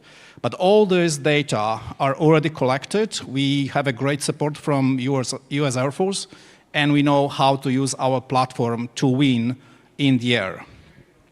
In terms of technology, this war shows us that we need some platforms which allows us to penetrate A2AD.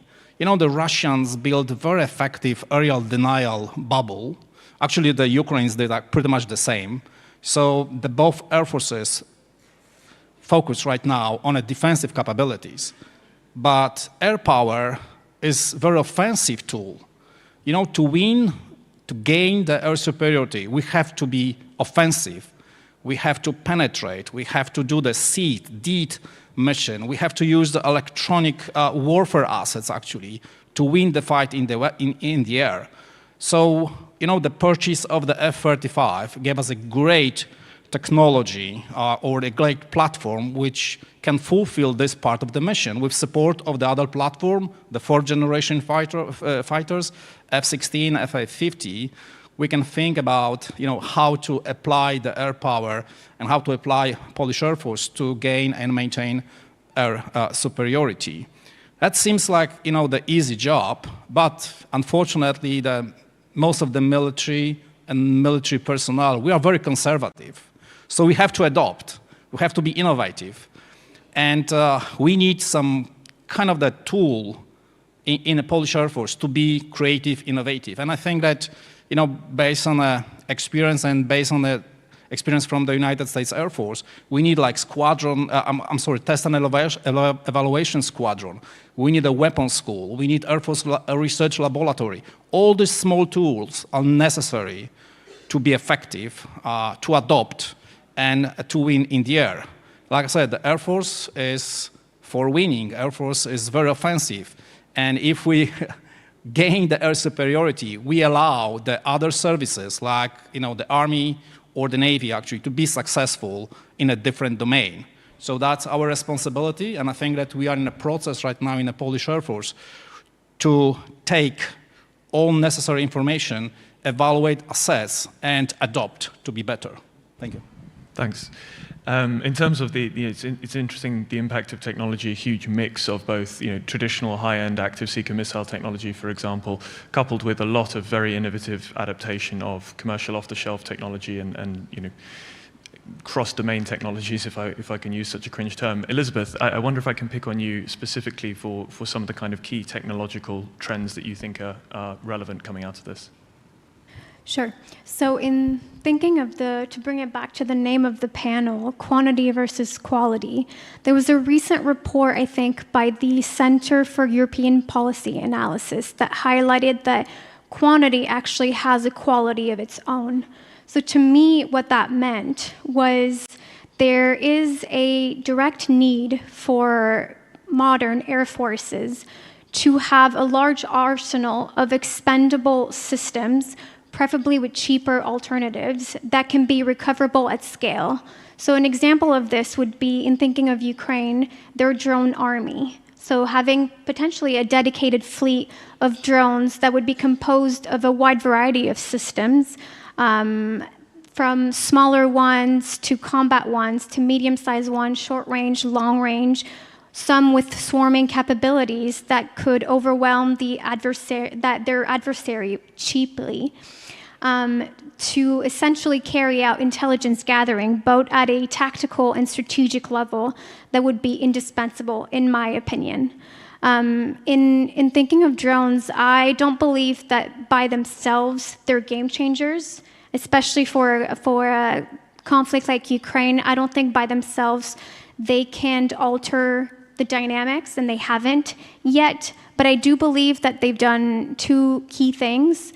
The first one is they've definitely democratized air power, and they've definitely highlighted the need to invest in air defense systems and in lower cost alternatives. The second sort of tenet, I would say, in emerging technologies is both a capability and a skill, and that's manned and unmanned teaming. That you can come to perfect as an Air Force with things like investing in simulators, in simulation practices, which I think is often missed in the conversation around emerging technologies, is if you don't have a skilled personnel, it doesn't really matter what you have. They need to be able to perfect their skills on things like aircraft through simulators and, like I mentioned, simulating platforms. And then there's also a conversation that has been a sort of a debate for a really long time, which is, do modern air forces need next generation fighters? Do they need them? Yes. Can everybody afford them? Definitely not. I think there needs to be more alternatives in industry for countries that are looking to modernize their capabilities, but simply cannot afford to. There's not a million things that they can do. They could either opt to have a smaller fleet of fifth generation aircraft. They could choose to opt for cheaper systems, which for them would be more sustainable and perhaps more cost effective, but being aware that they might be less effective than next generation fighters. Or they could opt for a 4.5 gen, like the Rafale or the Gripen, and then combine those with drones and have air-to-air, connected air assets. I think is definitely a topic we're seeing emerge as a sort of a question to ask. Thank you. I mean, we've talked so far about things that fly and only alluded to the threats on the ground, but General, I'm aware that you've been waiting in the wings with interceptors to shoot us down, so please tell us what you think the ground-based air defense takeaways are for Poland, particularly investing hugely in this from a war that in many ways has been characterized by the lack of viability of air power against ground-based air defenses. First of all, I say thank you for the participation in the Warsaw Security Forum and to have a chance to be with you and to share with the ground-based air defense perspective what are development and how we are protecting the democratic world. As a ground-based air defense has been always perceived as a shield, not the sword. So all those discussions which we witnessed during our panel per the air superiority, air dominance perspective, as I would like to add to this panel the air defense, ground-based air defense posture. As from the last decades, ground-based air defense was not perceived as the top of the requirements for the modernization. In some countries, as the modernization process for ground-based air defense was not properly budgeted.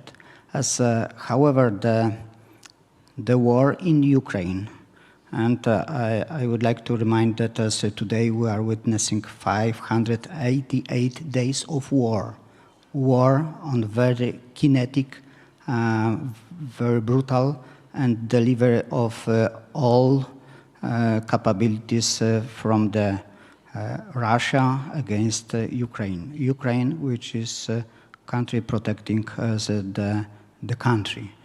And ground-based air defense in Ukraine system is placing the vital role to protect not only army, to protect civilian population, to protect critical infrastructure.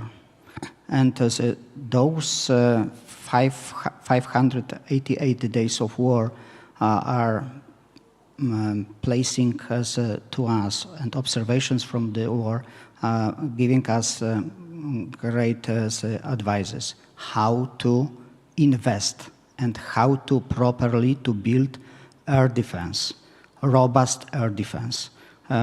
Those requirements has been recognized by the NATO Air Defense Committee as NATO countries.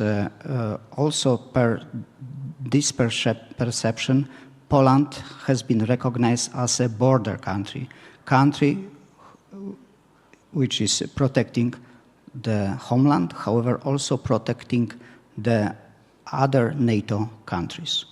As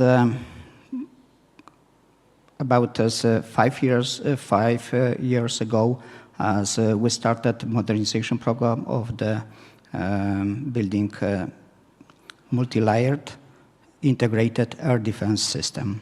And we are right now gaining the advantage of those programs which were developed at the MOD level. As with delivery of first 4 Patriot system, as the 4 system has been delivered, and during the MSPO Kielce, additional 12 system has been required. So US government has agreed to deliver to Poland a Patriot system with great cooperation of 3 firms, Northrop Grumman, Lockheed Martin, and Raytheon. And so for the couple of years, the additional 12 system will be delivered to Poland to build the medium extended air defense system. With those concepts which we have built as a multi-layered integrated air defense system, Patriot is playing the important and the most important role, as the Patriot capabilities with the range and IBCS, Integrated Battle Command and Control System, which allows to get to the C2 system information from all sensors, any sensor, best effector. So whoever will be in the C2 will get information, and the most proper effectors will be used. As addition to the Patriot as a procurement system, as a NAREV program has been launched with the cooperation of MBDA. The agreement has been signed and delivery to Common Anti-Air Modular Missile will be delivered very, very soon. With the number of these systems, Poland will be secured. Poland as a country, which is the border country of NATO. Building our own capabilities, we are protecting the other NATO countries. To sum up, I'm really happy and I'm happy to share with you information that Poland is on the lead to build the most modern ground-based air defense system in Europe. Thank you. I mean, it's interesting in the ground-based air defense side of things in Ukraine, you've perhaps there seen the best example so far of that blending of high and low-end technology that Elizabeth was talking about, because of course you can intercept a Shahid with a Patriot, but you really don't want to unless you have to. And so one of the key successes that the Ukrainian ground-based air defense network has had, I would argue, since October last year, has been progressively getting better at being able to intercept a significant portion of incoming with low-end distributed systems, you know, even down to Dushkas on the back of pickup trucks with searchlights, but certainly manpads and Gepard and things like that, to try and relieve the burden on those bigger systems, which of course are still absolutely essential for taking out some targets. You'll never take out a Kinjal with something cheap. But yeah, it's interesting to see that blend, and also to see exposed on both sides perhaps one of the limitations with swarming or anything is that however cheap you make the platforms, you usually lack enough people to actually maintain them, deploy them in the field, recover them, inspect them, reservice them, get them back out. I was wondering though if I could quickly pick up a question to General Wisniewski. Sorry, murdering your name. But you mentioned the desire to go up from way above 80 flying hours to about 150 flying hours a year. One thing that was notable about Russian flying before the war is that their training hours were very poor in terms of what they actually did in the air. Given all the airspace limitations that Europe has typically struggled with, particularly international training areas not being able to be joined up, how will the Polish Air Force look to improve the quality of those training hours as well as increasing the number of them? So first of all, we are flying right now 150. I refer to the Russians' plan. Usually they fly 60, 80, 100. So, okay, of course, the airspace, there's some limits. So we really want to cooperate with the different country. We send our pilots to TLP training every year, just allow them to fly in a big formation, doing just standard Cameo, stay in a holding, go to the, take a gas, a refueling, and after that go to the target and do the mission. So we are trying to do our best. But I think that, the airspace in Poland is pretty good in terms of the size. We will be challenged a little bit with F-35 capabilities, of course, but we have a few areas still temporary segregated area just for a fighter pilot training, and we can book it over the Poland. The challenge which really have all air forces around the world is that we cannot use all the tools, all the system on board due to the different restrictions.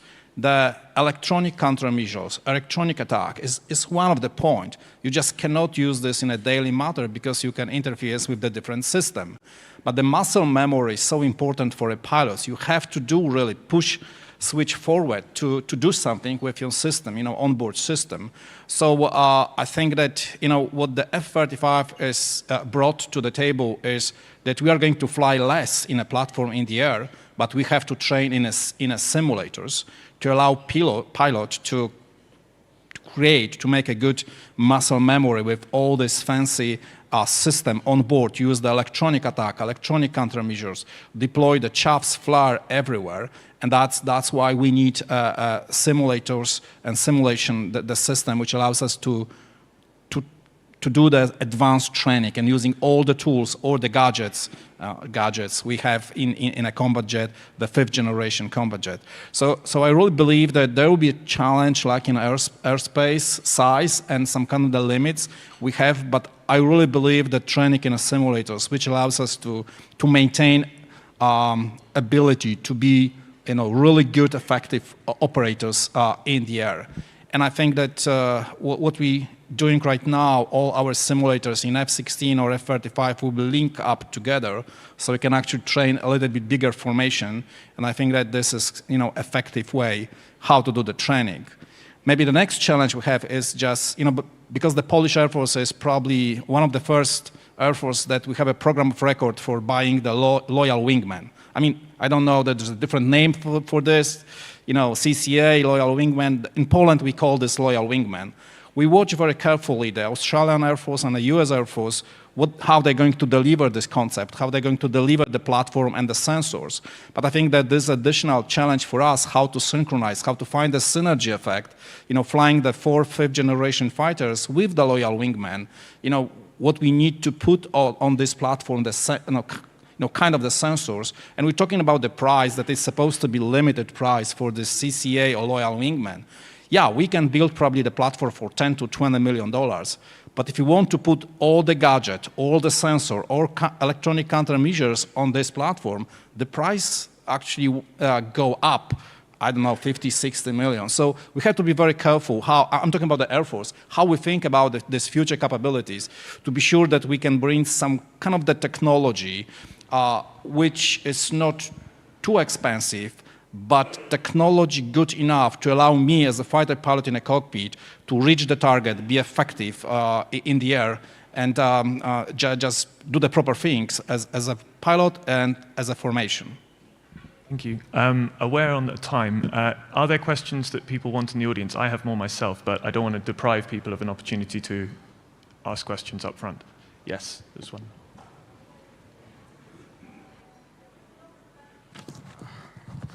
Hello, Jakub Knop, College of Europe. So I wanted to touch on the issue of the 6th gen fighters and ask you, what's the rationale behind this platform from the standpoint or perspective of European theater? Because from what I've read, its main premise is to overcome the so-called tyranny of distance in the Indo-Pacific. The price of that platform is also estimated to be way above the price that is asked for a 5th gen platforms. So that's going to be my question for today. Thank you. Who wants to take a crack at that? So, as a Polish Air Force, we don't think about the 6th generation fighter. We don't know even the attributes this generation of the platform is supposed to have. So we focus on the F-35 actually, and find a synergy between the 4th and the 5th generation fighter, which are going to be introduced in Polish inventory like 2 years from now, and that's a big challenge. But I really believe in a stealth technology. This is a game changer. And I think, I made a few sorties in simulators. I'm a F-16 guy, so I can compare, the F-16 4th generation, the 5th generation fighter. And I really believe that all the Air Forces, which are part of this big family, having the F-35, we're supposed to train together. We're supposed to create the weapon school to make us the best of the best pilot and the operator and the platform in this part of the world. And this is achievable. We can create such kind of the great the training, actual advanced training to allow us be better. Ruben, did you want to come in? Well, I can't see if we're talking about the Russians, I can't see the Russians doing anything anytime soon with the 6th generation. Their quote-unquote 5th generation fighter was being built in very small numbers, and it was still using the same radar and the same engine as the Su-35. There's a 5th generation engine in testing. It hasn't progressed very far.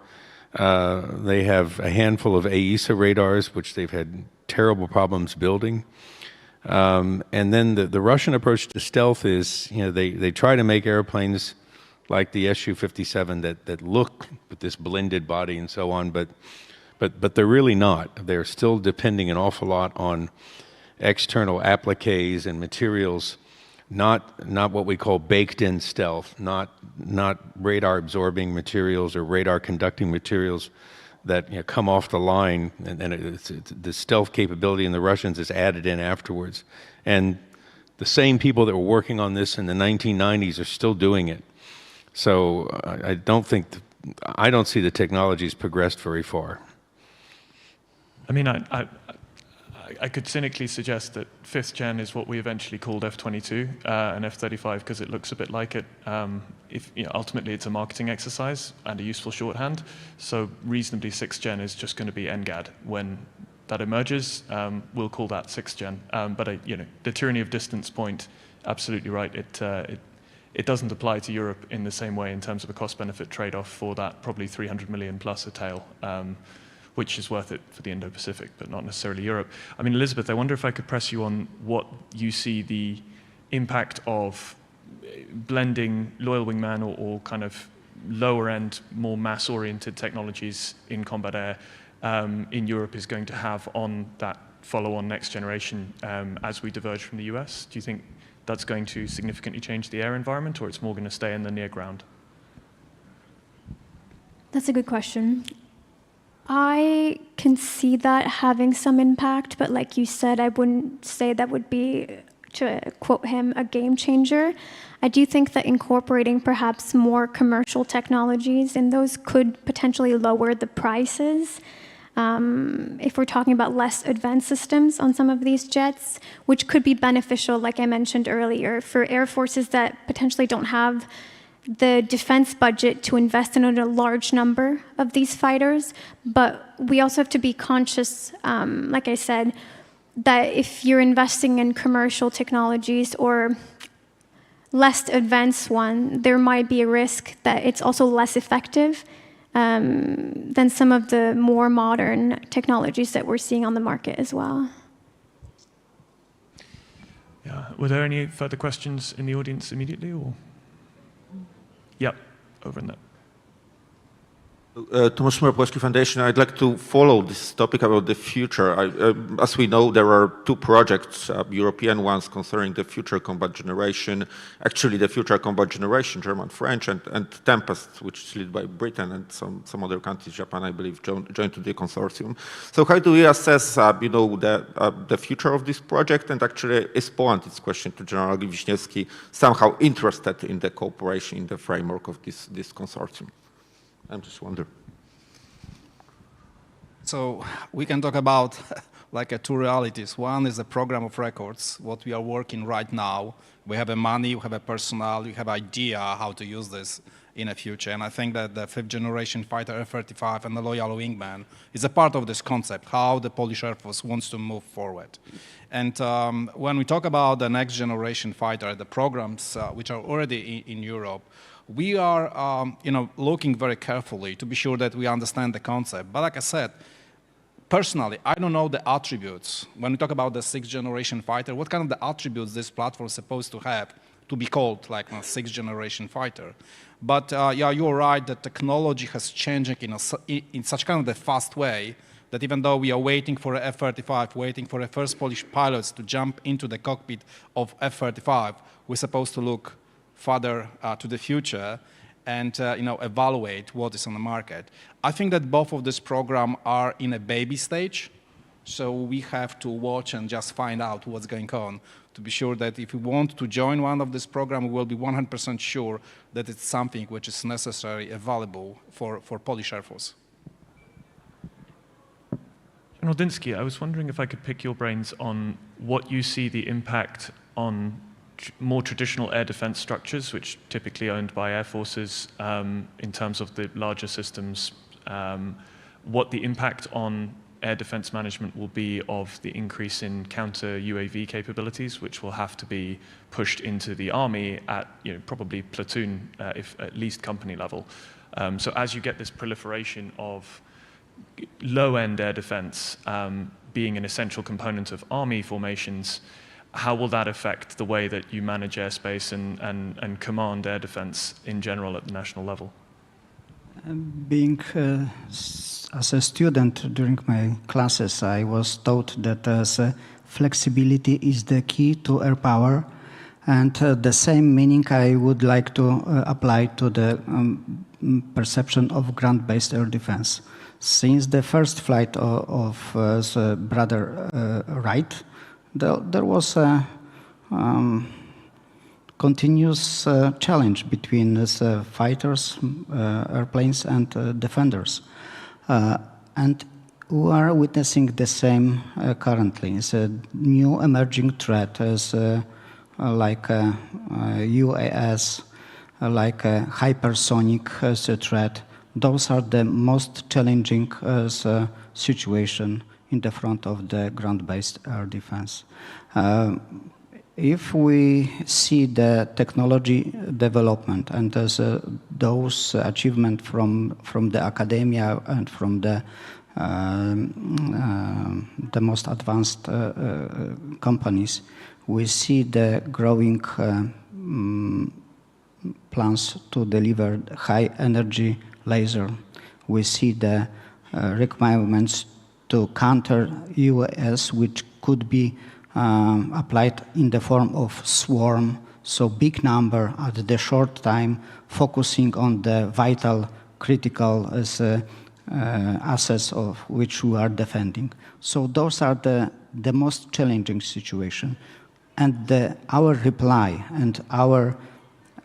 for those challenges are multi-layered, integrated air defense capabilities from the ground-based air defense plus air power, air forces, plus fighters, and this is the synergy effect. It is not single effort. Future war will be multi-domain operations, and each domain, land, air, maritime, space, and cyber, we will see our activities, and those future multi-domain operations are the challenges to us.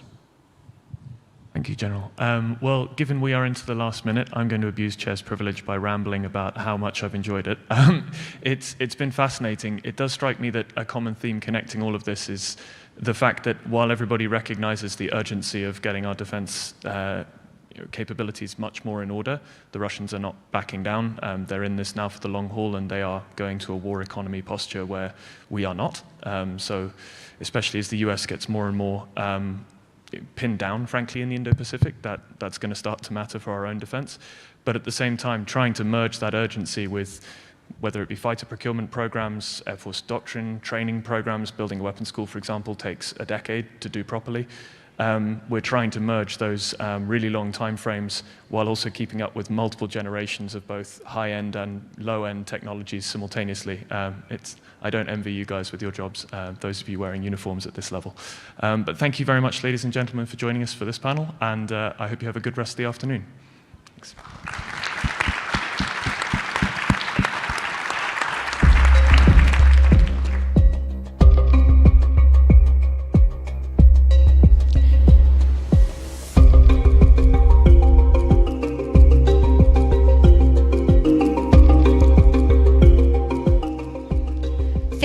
Thank you, Justin, and thank you to our distinguished speakers for such a great final panel. That, ladies and gentlemen, concludes this year's program here at the Defense Track. It has been a remarkably insightful couple of days. I hope that you have enjoyed the conversation as much as I have. Thank you again to all of the speakers that contributed a perspective. Thank you to the Casimir Polanski Foundation and partners, to the production team for the last 2 days. We will be now taking a technical break, but please be sure to return in this room to continue the conversation at 1:30 with Kasia Madeira and the Global Outlook track. Again, my name is Federica D'Alessandra. It's been my honor to serve as the Master of Ceremony for the Defense Track of the 10th anniversary edition of the Warsaw Security Forum. I look forward to being back next year and seeing everyone again in 2024. Thank you.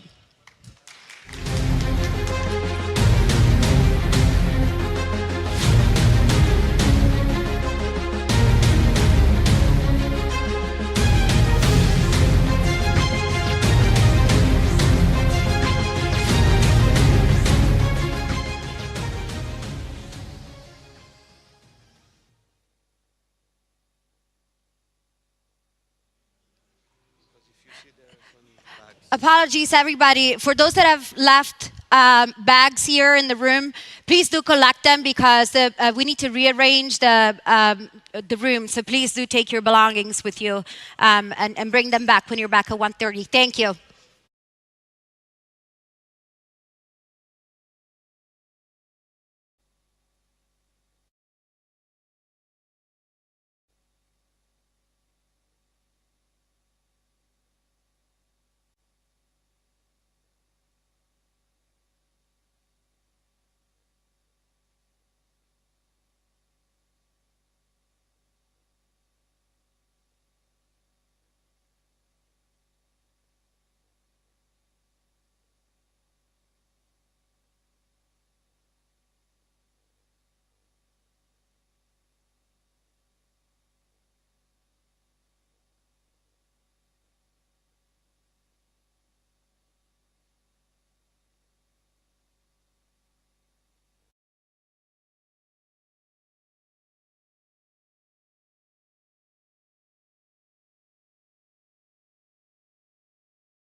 Good afternoon, ladies and gentlemen, and welcome to the Global Outlook track on day 2 of the Warsaw Security Forum. My name is Terry Martin. I'm a Berlin-based TV news anchor and conference moderator, among other things, and it's my great honor to serve as your MC for the Global Outlook track this afternoon. The forum organizers have put together quite a program for this afternoon. It includes no fewer than 5 panel discussions and 3 high-level conversations.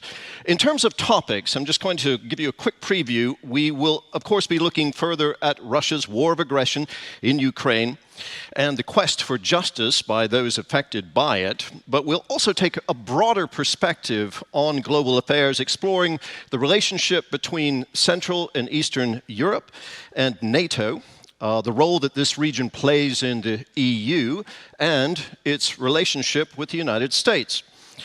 We'll shed some light on Sino-Russian, the Sino-Russian axis. There we'll hear from voices from the Indo-Pacific as well, and we'll talk about great power rivalry. So there's a lot that we'll have to chew on. There's a lot happening here. I know people will be coming and going, but there's really a fantastic program set up here this afternoon.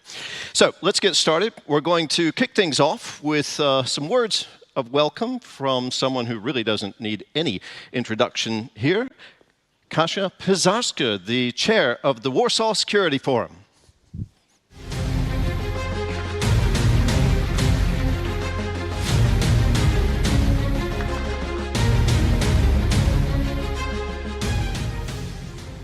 Welcome, everybody, to Day 2 Global Outlook. We have already concluded very important 2 tracks today, the defense track, which ended half an hour ago, and of course, the democratic resilience track. I would like to thank everyone for your contribution to the discussions. There's a number of roundtables happening throughout the day and working formats, so you are all truly part of the security discussions that we have.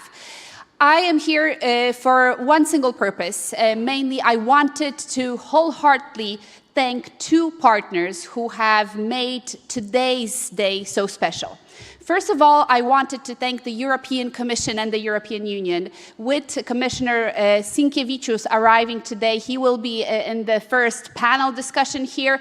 The European Commission has moderated and co-created a number of formats on questions of the future of the European Union, including its foreign policy, but also the question of enlargements to Ukraine, Moldova, and Georgia. So a big round of applause for the European Union and the European Commission for being a partner of the event.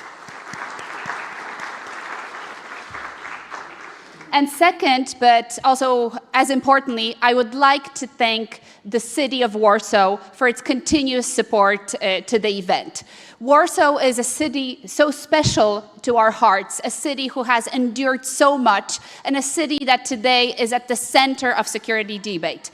And with that, I have to say it is my immense pleasure to welcome a person who comes back to the forum every single year and who is the mayor of this wonderful city, Mr. Rafał Trzaskowski. Panie prezydencie.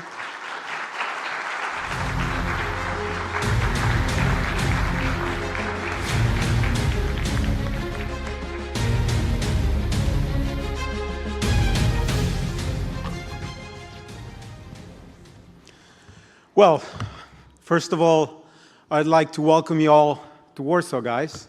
It is a pleasure to have you in my city.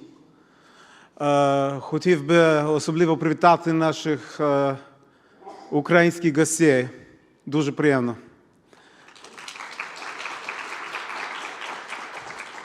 You may wonder what the mayor of the city is doing at the security conference. Well, I have to tell you that my previous jobs aside, we have become experts when it comes to crisis management situations in the city of Warsaw. We are just getting out of the pandemic. And of course, we have a war on our eastern border. And Warsaw, at the beginning of the conflict, accepted 300,000 refugees in just 3 weeks of the conflict. I will tell you about it a bit more. But I also put my different hat on as one of the leaders of the biggest opposition parties in Poland, and as a former Minister of European Affairs, to address you about the challenges that are before us. Of course, as I told you, Warsaw was and is at the forefront of today's conflict. We decided to help from the outset. Just 7 days before the war, I was in Kiev talking to my friends, and of course, Vitaly Klitschko among them. And we've accepted our friends from Ukraine to our city. And more than a year ago, Warsaw's population went up by 15%. And we've done everything to make sure that our friends felt welcome in Poland and in Warsaw. And I think that whatever you say, I mean, you can hear a lot of noise because there's an electoral campaign in Poland happening as we speak. Our continued support for Ukraine is to be taken for granted. And whatever happens in the coming election, and of course, I'm an optimist, I think that there will be a change of government, there will be a continued support for Ukraine. You can be sure of that. I wanted to tell you from the heart of Poland that we live in times which will define the credibility of the transatlantic alliance and of the European Union. I wanted to thank all of you for your commitments. Of course, those thanks go to the American administration, but also to our allies in Europe, because I think we've passed the initial test. Putin thought that we are going to be divided, and we were not divided. We were united, we were tough and strong.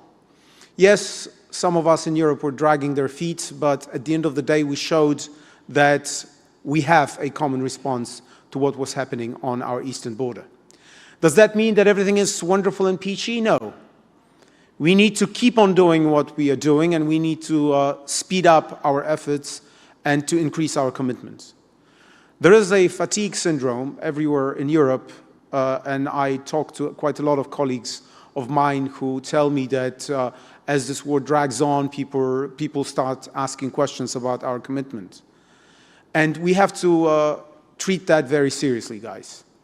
We all work very difficult hours, and we all feel sometimes a feeling of fatigue. What do you do then? You can go to sleep, you can have a cup of coffee, but it's not going to help you for long, or you can take a cold shower and start exercising to get some new power and rejuvenation, and that's exactly what we need now. This war is fundamental, and we should be supporting Ukraine as much as we can, whatever happens, to end this war as quickly. A decisive win for Ukraine. This should be our stated objective, and there is no other, guys. And that's why we should keep on supporting Ukraine. Whatever happens, and if you hear about some spats during an electoral campaign, that's just noise. That's just noise, guys. And we shouldn't hear more noise, especially from Poland, because it undermines our credibility. And as I've said, whatever happens, I am absolutely convinced that all the Poles treat the war in Ukraine as a war for Western civilization, for our values, and for our most important priorities. As I always repeat, every crazy dictator in the world is watching whether the West can stay united, whether the West can stay committed. And everyone in this room, whether you are a mayor of a city, whether you are a general, whether you're a politician, whether you're a journalist, has a role to play, because this is our common responsibility. And this signal from Warsaw needs to be heard everywhere, and that's why I'm so grateful that you've come to this conference in order to testify that we need to collaborate and we need to stay strong on the most important priorities that are before us. And we need to learn the lessons, guys. We need to learn the lessons. I remember when I was working in the European Parliament, then I was a member of the European Parliament, 2004, 5, 6, 7, 8, when we were preparing reports about the energy security of the European Union. And people were saying, you're obsessed with Russia. This is our wonderful business partner, what they were saying. And what happened? This is a very sad thing to say that we were right.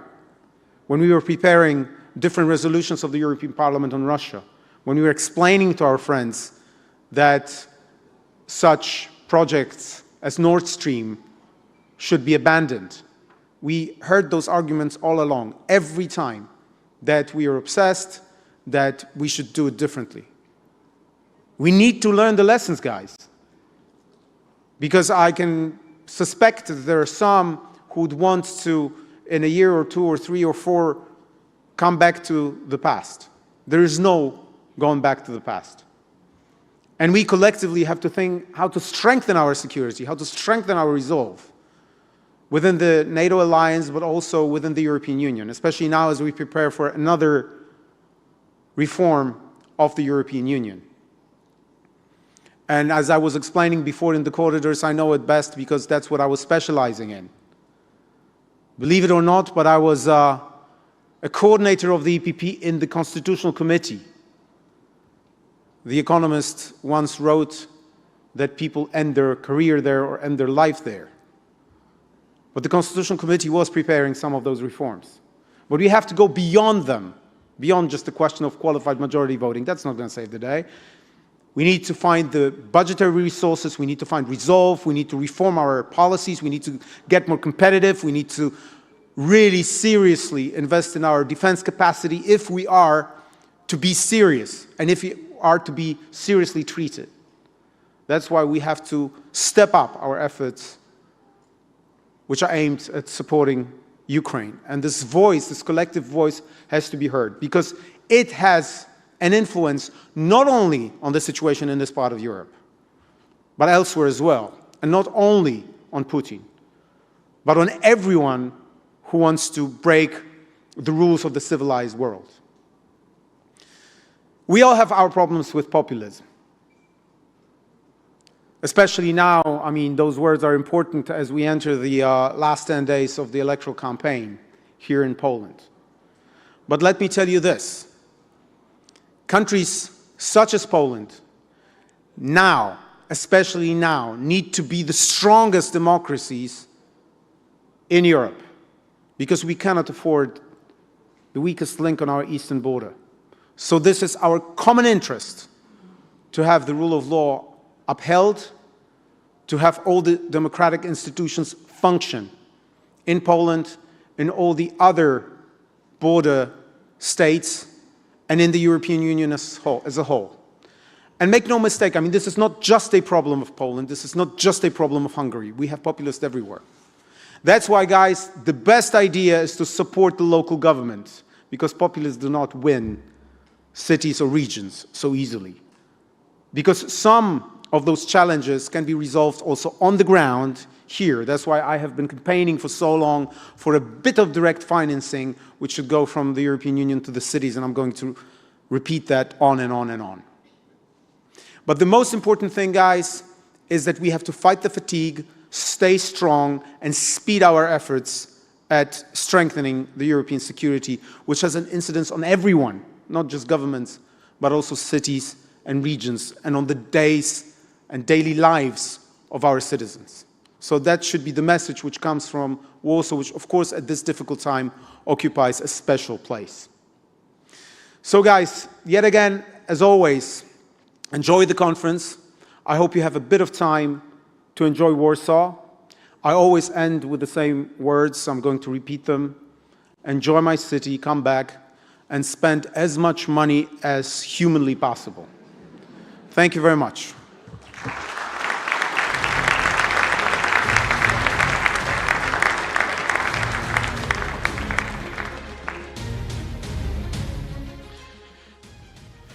Thank you very much for that powerful message in defense of a rules-based international order and reminding us just what is at stake in Ukraine. Unfortunately, the Ukraine war is continuing, and we're seeing tactics being employed by Russia as the aggressor nation that are extremely disturbing. One of those is the weaponization of hunger, and that's going to be the topic of our very first panel here, our conversation, as it is in the program, and I have the great honor of moderating it. So I'm going to step down off the top stage onto the bottom stage here and invite our three panelists to join us on the stage. Please give a warm round of applause for our three panelists, please.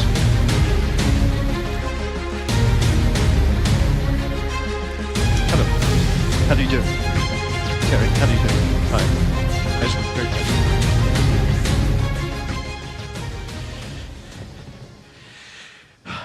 you. Thank you for being with us here for this Warsaw Security Forum today.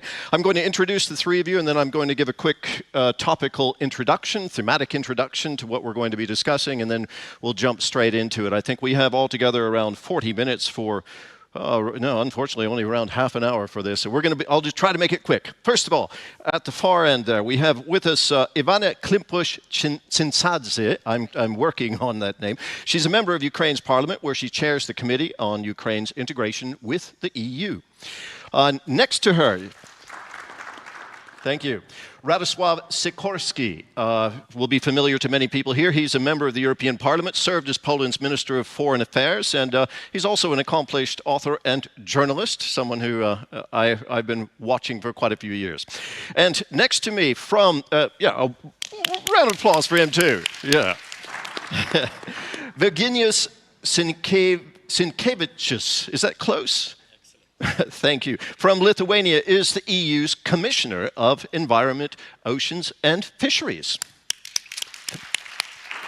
So, Russia's full-scale invasion of Ukraine last year severely disrupted Ukrainian exports of grain and related agricultural products, as we all know. Its blockade of Ukrainian ports in the Black Sea caused food prices to spike around the world. Then the UN and Turkey brokered a deal, the Black Sea Grain Initiative, that created a humanitarian corridor through the Black Sea. Over 1,000 ships full of grain left those ports. 65% of the wheat shipped on those shipments, they went to developing countries. The World Food Program had actually bought 80% of its grain stocks through that deal. 80% the World Food Program grain stocks came through that deal, and it provided vital food aid to desperate people around the world in countries like Ethiopia, Yemen, Afghanistan, Sudan, and Somalia. But in July of this year, Moscow terminated the Black Sea Grain Initiative, the Black Sea deal, knowing full well that its actions would undermine global food security. So the question for us is, what can be done to get Ukraine's grain moving again and get those essential exports where they need to go? Let's begin. I'm going to first get some input from the three of you on this just basic fundamental question. What do you think can make this grain initiative, this grain deal, go again? Let's start with you, if you don't mind. Well, thank you. We can discuss here, specific steps, what can be done in terms of maybe creating some military convoys for the ships that are leaving the Black Sea Ukrainian ports and going through with some grain out. We can discuss whether those could be ships from Global West, or the Global West is so worried about escalation of the conflict, even in that matter, that maybe those should be the ships from the Global South.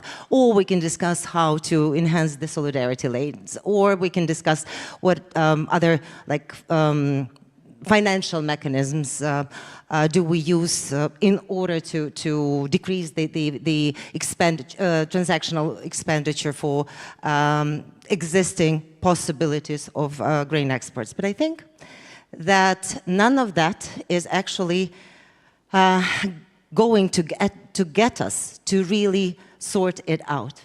I really think that in order to have Ukrainian grain to be exported from Ukraine and to address all the needs of the people in different countries, we just have to ensure that Ukraine wins this war. And we have to ensure that Ukraine gets enough of the instruments in order to be able to win, and in order to be able to restore its economy and function well. Ivana Klimpush-Tsintsadze, I would like maybe for you to first take a step back and remind us all of how those exports are being restricted. Can you tell us what it is that Russia is doing in the Black Sea, on the Danube, on the ground to impede those exports? Well, Russia is doing in this realm, Behind something very similar to what it is doing in other realms. When Russia wants to ensure that Ukrainians are left without heat and electricity for the winter, Russia is attacking energy infrastructure. When Russia wants to ensure that it takes away the competitor in the agricultural sector, that it maybe hopes to also decrease sanctions against Russian Federation, or it wants to have some influence over the global South countries, it attacks Ukrainian port infrastructure, it attacks Ukrainian transport infrastructure, grain storage infrastructure. It actually blows out the Kakhovka Dam in order to ensure that parts of the most fertile lands in Ukraine are being destroyed.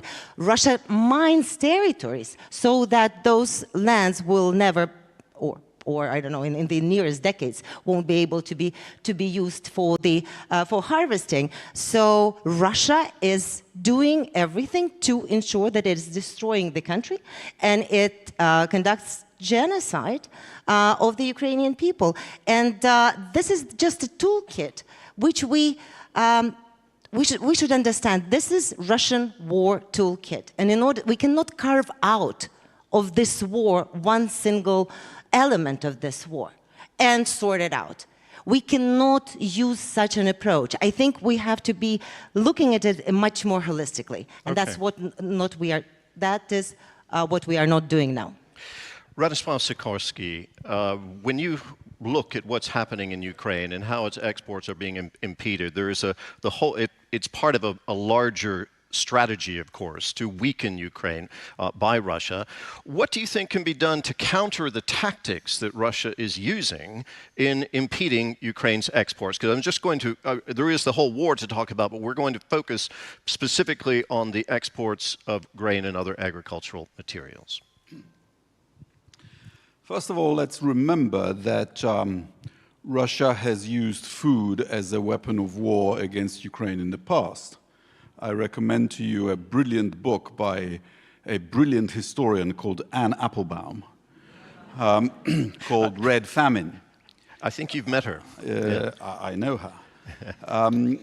About the deliberate starvation of 5 million Ukrainians into death and a simultaneous extermination of 200,000 to 300,000 bearers of Ukrainian culture in the 1930s. And there is a plan, I hope it's a fake, about doing something like that again, that is making the rounds, which is kind of reminiscent to my mind of the General Plan Ost conceived by the Third Reich.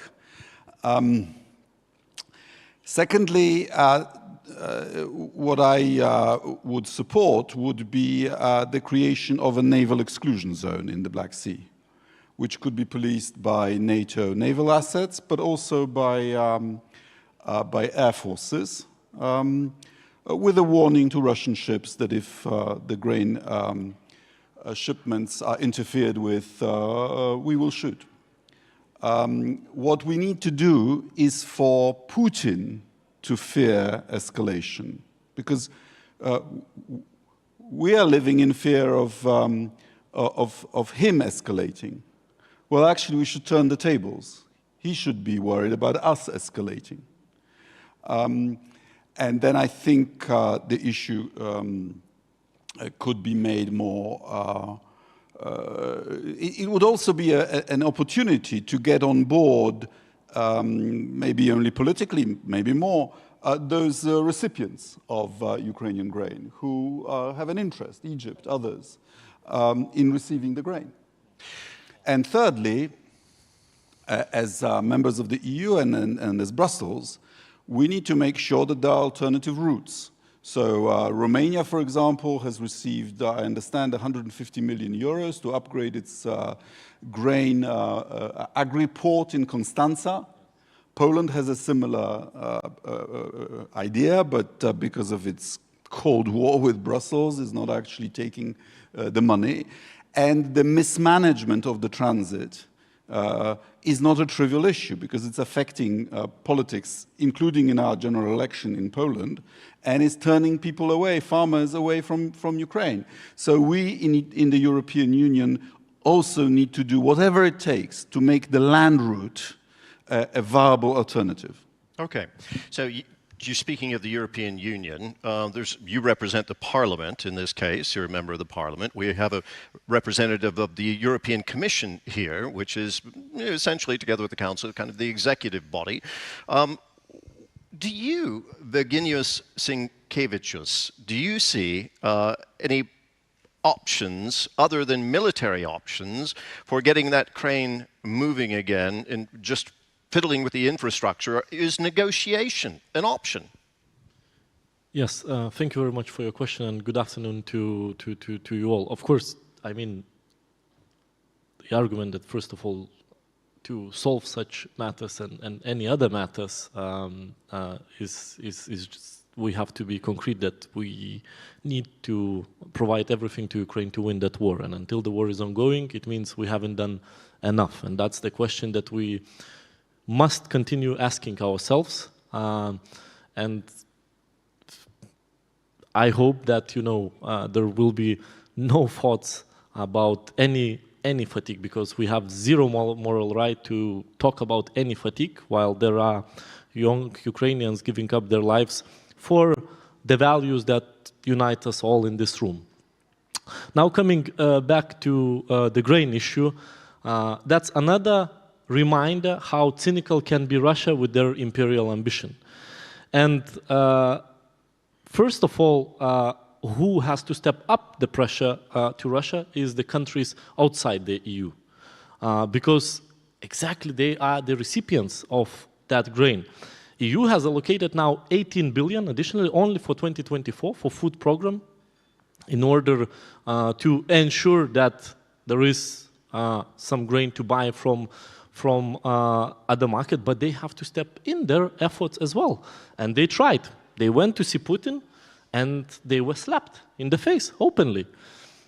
And we know their position. Every voting at the UN was extremely difficult vote to support our position. So I think it's extremely important to support the efforts of UN Secretary General of Turkey, but also stepping up the efforts to outreaching the third countries outside the EU. Secondly, of course, what can we do and what we have done is the solidarity lanes. Port of Constanta now has increased the capacities, and I think through the past year we only saw around 50 million tons of grain and additional 40 million of other agricultural products passing by with the new plane, with the port of Constanza, and this is the most economically and logistically logical one, because the other route is very, very difficult from where the grain is coming from and etc. It can ease a bit, but of course not as much. So these are the true options that EU is putting the sort of biggest effort on, but I think that there is no other way than getting that grain out is the negotiating, of course, and locking the deal, but that has to be done not only by the EU, by the Ukraine, but the whole world, because Russia cynically is going to weaponize food, and they don't care if someone is going to be starving to death. It's an interesting dynamic, because by stopping Ukrainian grain exports, as I mentioned in my introduction, many of the poorest countries in the world are being affected. Some of those countries appealed, together with the United Nations, of course, and other countries, to Vladimir Putin to reopen the Black Sea for the exporting of Ukrainian grain, and as you say, they did not achieve anything. Who has leverage in this situation? Does the European Commission, does the European Union, does the United Nations have no leverage to get Russia to cooperate on something that is affecting the humanitarian well-being of the planet? I would just like to get your views on that, and why aren't we seeing more pushback from the UN and from the world, as you've said, against against Russia on this issue. Russia continues to have allies, those who sympathize with it in this situation. It's just inconceivable that given the impact on these poor people who are starving, that this is still happening. I'm just wondering what your thoughts are on that. You know, I'm pretty skeptical with regard to whatever deal can be reached with the Russian Federation. As we saw, there was a deal brokered by Turkey and UN, and it lasted for only a certain amount of time, with Russia starting to block it back in the beginning of spring of this year. I think Russia exploits any weakness, and we have to understand that, or any hesitation that it sees, any opportunity that it sees for itself, because Russia right now is seeing the opportunity that maybe some of the sanction pressure can be taken off the Russian Federation, and as a result, it will move forward with allowing for another couple of months the grain initiative. And that is something that we are, I think, as a civilized world representatives, or the representatives of different international organizations, including the global one, the UN, are not capable of pushing back on. And that means that we have to rethink what kind of mechanisms are we employing today. We have to rethink whether any of those structures that we have at this particular moment are having enough efficiency. And I think the title of our panel is that Russia is attempting to destabilize the world, to destruct whatever. Russia is not attempting. It already destroyed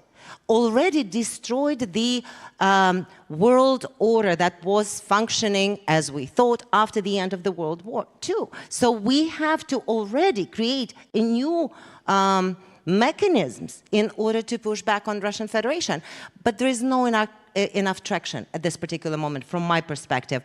And yes, that means that we have to get many other players on board, which are not there yet. And we should not pave into this opportunity that Russia sees right now of some of the fatigue from this war and getting used to this war. People are dying every single day, and we are sitting here and just thinking, well, there's some kind of war ongoing somewhere. It's not far away. It's like even from here, some 500 kilometers, some bombs are and rockets are falling. It's close.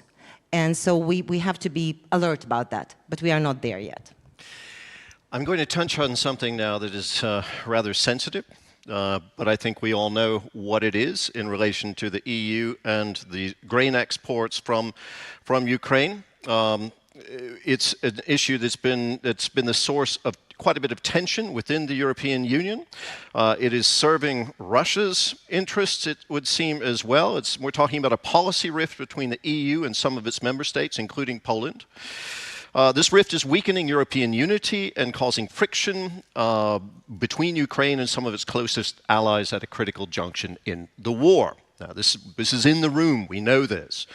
I want to ask you all, what is the source of this tension, and can it be overcome? How is the EU, how is Poland, and of course there are other countries as well, Slovakia and Hungary, but how can this be overcome, this impasse, achieve greater European unity in using its leverage with the rest of the world to try to get the crane moving again and make progress in defeating Russia in Ukraine? This is a big question, but let's start with Mr. Sikorski. Do you mean the agricultural sector or more generally? The agricultural sector. Well, I go to Ukraine every other month delivering pickup trucks to the front. And my last trip was past Kramatorsk in the east. And when you, it's 2 days hard driving, and when you cross the Dnieper, the landscape suddenly changes. You suddenly have the steppe, and these huge fields, 10 kilometers by 10 kilometers, with some of the most fertile land in the world, actually, not just in Europe. Whereas the average land holding in the European Union, including Poland, is between 10 and 20 hectares. Here you have your answer. This is structural. It'll be the subject of, I'm sure, a very lively negotiation in the process of Ukraine's accession into the EU. And they need to negotiate 35 chapters. I'm convinced this will be the hardest one, because it will require adjustments both by Ukraine and by the European Union. The agricultural sector. Yeah. So the agricultural sector in Ukraine is dominated by these conglomerates that don't even pay taxes in Ukraine, I'm told. Right? Some, not good. And so we'll need to find a formula. We'll probably have long transition periods and so on. Ukraine doesn't have long. I mean, this is something happening now. It's an impasse, and I'm just wondering, addressing it within a kind of the short term rather than the long term. Prospects for that. Well, in the short term, there wasn't supposed to be a problem, because the grain that Ukraine needed to export was supposed to go in sealed compartments to Ukraine's traditional markets in Africa and in China. And I'm afraid the Polish Commissioner for Agriculture and the current Polish government rather screwed it up. Which is why we're trying to unseat them, okay, in the general election on the 15th of October. And so with more competent government, we can resolve this short-term issue. The other issue is long-term, and I don't think it's helpful to discuss it now. Right. But where I want to answer your previous question, this is important, because it's very frustrating for us in Eastern Europe to talk to Westerners about Russia. Because your mental picture of the world is essentially based on centuries of commercial culture. There are certain rules in the world. Canadian, by the way. Sure, sure. And therefore, you're part of that Western mindset, that the world is ruled by certain rules. Russia is now breaking them, but we just need to cajole them to revert to obeying rules. And this is not how it is. Okay. They are not merchants making deals. Think Genghis Khan, okay? There are no rules. The only rule is the Leninist rule. Kto kogo, who dominates whom. This is the only object. We're hoping, as the mayor pointed out, to retain a large part of a rules-based world order. But you mentioned the commission, and perhaps the commissioner would care to reply to that. Yes, so, on one hand, first of all, Commission have reacted when 5 member states said that there is an issue with certain Ukrainian agricultural commodities within their market, and we have reacted, and I can say that Ukraine as well reacted. So we've taken a decision in September to temporarily freeze the income of those commodities. Ukraine took in 10 days. In 10 days, they took all the required decisions as regards the data sharing, customs information, and etc.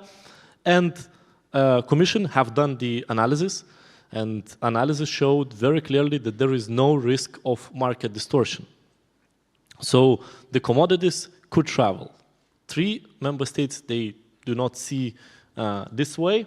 That can be connected that in 2 of those are elections. And of course that electoral, let's say, language was deliberately used, even so that yesterday was an important agreement reached between Poland, Lithuania and Ukraine as regards the possibilities to do the checks in Klaipėda port, which can save time, even so, again, logistically very difficult one. So Commission does not see any risk of market distortion at the moment.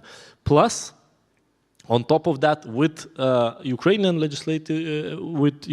rules adopted, we have a possibilities to monitor, and if such risk occurs, to take certain measures. So I think it has been politicized in these last days. I truly hope that after elections the situation de-energizes, because unfortunately that any of the cracks in our unity, and especially I think Poland's position was from the very beginning very critical position as regards the support to Ukraine, we cannot allow for that to happen. despite the elections, because this is Putin's tactic. This is the difference between autocracy and democracy. They don't care about the human lives, and they don't care about the opinion of people. And we are opposite. We want to save every human life, and we have election cycle every 4 or 5 years. I think it is important to bring this back to the fact that this is Ukraine with Europe, with NATO, with the Western world against Russia. And it shouldn't divide the alliance that is supporting Ukraine and Ukraine itself, which is fighting this war against Russia. So I don't know if we have any microphones, people with microphones left to hand them around. We do. If there are questions from the audience, I see one already here in the front row. I see another hand in the second row and one in the very back. Let's try to get just a couple of questions. We'll collect them. Can we have a microphone down here, down front, please? Very quickly. If not, we'll bring you one from the stage. Thank you. Okay, here we go. Right over there. So first there, then one behind, and then back in the corner. Go ahead. Thank you very much. Tobias Hillwood, Member of Parliament of the United Kingdom. I'm a bit disappointed, I have to say, with this discussion I've heard today. From a military perspective, it's been an amazing conference. We're all leaning in to support what Ukraine needs. But that's the military mission. What is the economic mission? Shouldn't it be exactly this? Getting the grain out of Ukraine. The Black Sea is international waters. Now, I hear from the UN, it seems, so the EU, you're almost distancing yourself, saying it's for the other countries, developing countries, to sort the deal out. We need leadership from Europe, economic leadership, to match the military leadership that we're showing. This should be the single priority to help Ukraine and its economic endeavors. It not just helps the Ukrainian economy, it helps the European economy. That should be our mission, to get a Black Sea initiative to get the grain out of Ukraine. Thank you. And there's a gentleman, I think, 2 rows back, or 1 row back, yeah. Quickly, we'll collect 3 and then get an answer or 2 and then move on. Please, quickly, please. Good afternoon. My name is Rio Shani from South Africa. My question is directed to Mr. Sikorski and Ms. Klimpush-Chitsadze. I hope I said that correctly. I would like to speak about something that I have not heard about, or ask something rather, that I have not heard about over the last 2 days, and that's the African Peace Mission to Ukraine and Russia. We witnessed this historic moment where, African leaders for the first time took the initiative to seek a peaceful resolution to a conflict outside the continent, and they presented a 10-point plan to both leaders. My question to you, Mr. Sikorski and Madam, what is your view on that 10-point plan, and how was it received in both countries? Thank you so much. I would suggest that perhaps that can be addressed later. It's not so germane to our discussion, but we'll pick up one more question from over there, near the wall. There was a gentleman who stood and raised his hand, or a lady, I can't really see. And then we'll get some quick answers. Go ahead. Thank you very much. Sergei Mesherak from Ukraine. We understand that Putin waiting for the help of the West to be exhausted, and the Ukrainian human potential will be exhausted. What do you think? Is it, and this is questions for 3 of participants, isn't the time to create anti-Putin coalition, and that this coalition will formalize different dimensions of resistance, economic, military, humanitarian, to resist Putin, for the world to be confident that everybody and all civilized world is confident of this war to win. Thank you. Thank you very much. Thank you, all 3. I wish we had more time for questions, but let's get some answers. I believe the Commissioner was addressed once. Yeah, thank you very much. Thank you for your questions. Always extremely happy to and pleased to hear UK calls for more EU leadership. I can only confirm that EU has never sidelined itself from any matters of as regards Ukraine, and from the very beginning, we've supported the negotiations between UN, Turkey, and Russia. Full support. outreaching to all the partners, but on top of that, we straight away started to develop alternative routes, through which, actually, if you look through those routes, was the exports of Ukrainian grain and other commodities were equal to what has actually left Ukraine through the Black Sea route. So we never sidelined ourselves, and we've been always there for Ukraine to help, and we will continue to do so.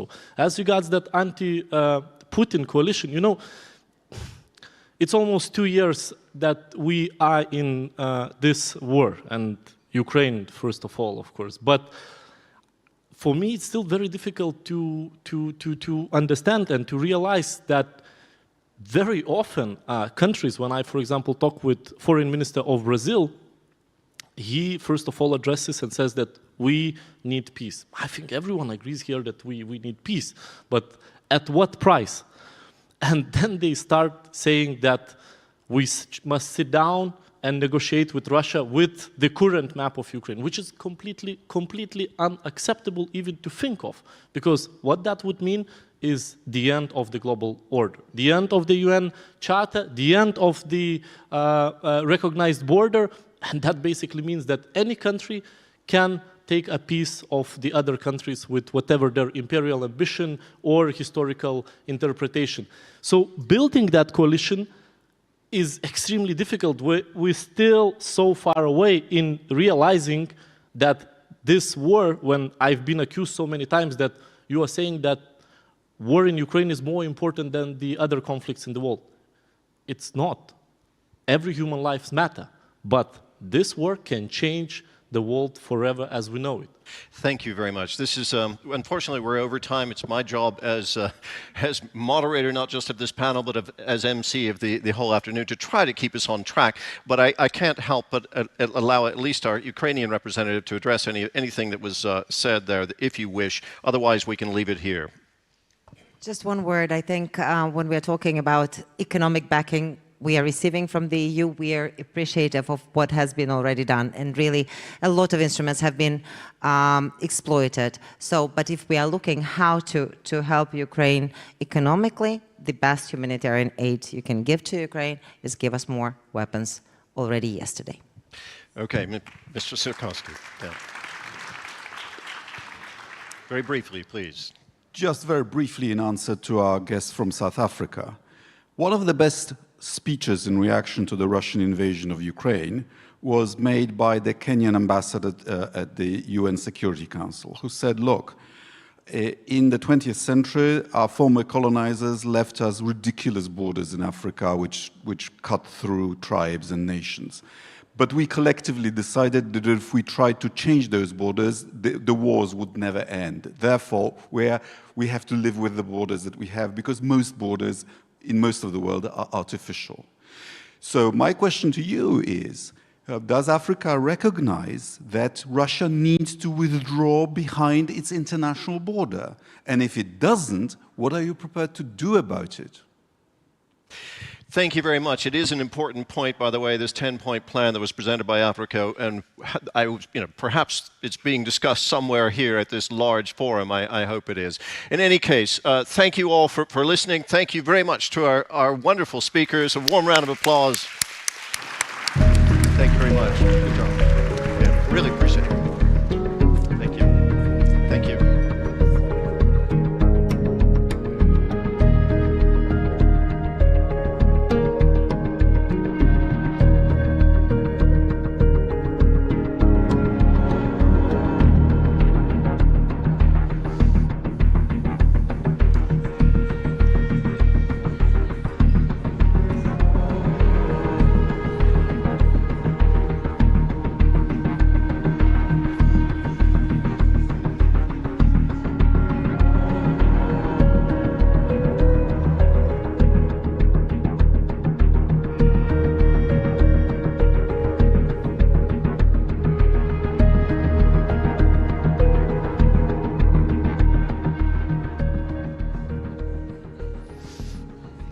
So I see that quite a few people are still entering the room.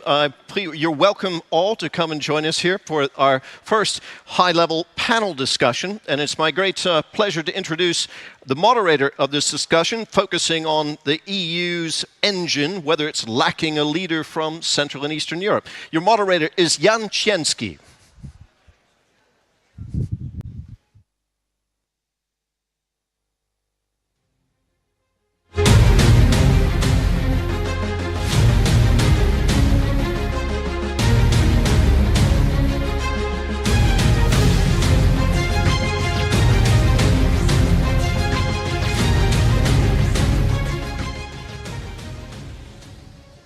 Good afternoon, and my name is Jan Cienski. I'm a senior policy editor with Politico in Brussels.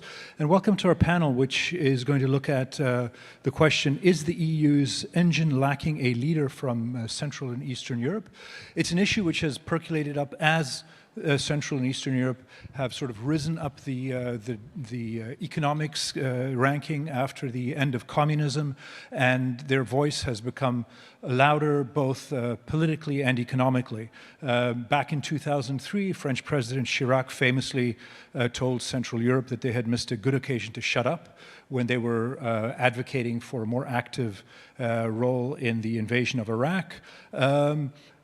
As well, when Germany decided to move ahead with the Nord Stream 1 and then especially the Nord Stream 2 investment, voices from Central Europe, including Radek Sikorski, who was the guest on the previous panel, argued that it was a purely political project that endangered the region. From Berlin, that was largely ignored, as the government line was that it was really a business investment. I'd like to welcome the panel, and maybe we could just launch in right away. Does Central and Eastern Europe have a message, and is that message heard in Western Europe? Jacek, if you could start, please. It's a difficult question, but let me say at the beginning that I think that Europe should listen to what's going on in Central and Eastern Europe. When I was a minister 4 years ago, I had a vision, and it was to a certain extent realized that the engine should be built around the so-called Weimar Triangle. You have three countries there. First, France, which represents the interests also of Southern Europe and kind of a feeling understanding of Southern Europe. You have Germany, which is somehow in between, and Poland as the biggest country which joined the European Union 18 years ago, representing the interest of Central Europe. Let me add that it's not formal representation, but rather it happened that the countries of the region, Central and East European countries, have common vision, have common interests, they had common history, they have common sense of security. Therefore, speaking at the European level by Poland represents also, it happens, represents also the interests of Central Europe. And let me also recall you one event. It was 2018, 1st of May, the meeting in Warsaw, Royal Castle, hosted by Prime Minister Mateusz Morawiecki, with 13 heads of states, countries which joined the European Union 15 years later, earlier and later. It was kind of an anniversary meeting with Warsaw Declaration, very substantial, important, presenting the vision of Europe, how we perceive European Europe, and it was presented to the European Union before the Sibiu Council. So that role was played to a certain extent. Of course, today it's not possible. We cannot imagine such a cooperation. The leadership of Poland is not accepted. I cannot imagine next year we'll have 20th anniversary of our membership of this group of countries in European Union. It's difficult to imagine such a meeting again because of differences between different countries. To answer your question directly, I think that Europe should be in better shape if it takes into consideration into its politics the point of view of Central European countries. And I think in future it is possible that it will be built around this Weimar Triangle group with acceptance of other countries. Thanks very much. Natalia, is there a Central European-sized hole in French foreign policy? Do you have a sense that Paris needs to hear from this region more, or or is it rather that they are fully aware of the trends and the currents, and that the voices are being heard? Yes, definitely. And first of all, I would like to congratulate Warsaw Security Forum for the good report it has provided on Central Eastern Europe as a new center of gravity. I think we share this view, and I think this was figured in the speech that the French President Emmanuel Macron gave at Bratislava at the GlobeSec. And he said, we need to listen more, the Central Eastern countries. First of all, because you were right, they were right regarding Russia, so we have to admit that. And he said also, we must feel, fight for our unity in Europe, and there's no more Western Europe or Eastern Europe. There's just one Europe. So this speech paves the way for future and enlarged cooperation. We need to have it concretized in some way, and this is why we are here today as well. Great, thanks. Mirek, as somebody who sort of straddles both East and West, what's your sense of the communication flow of the West being aware and taking into account the political priorities and the interests of Central Europe as they formulate policy?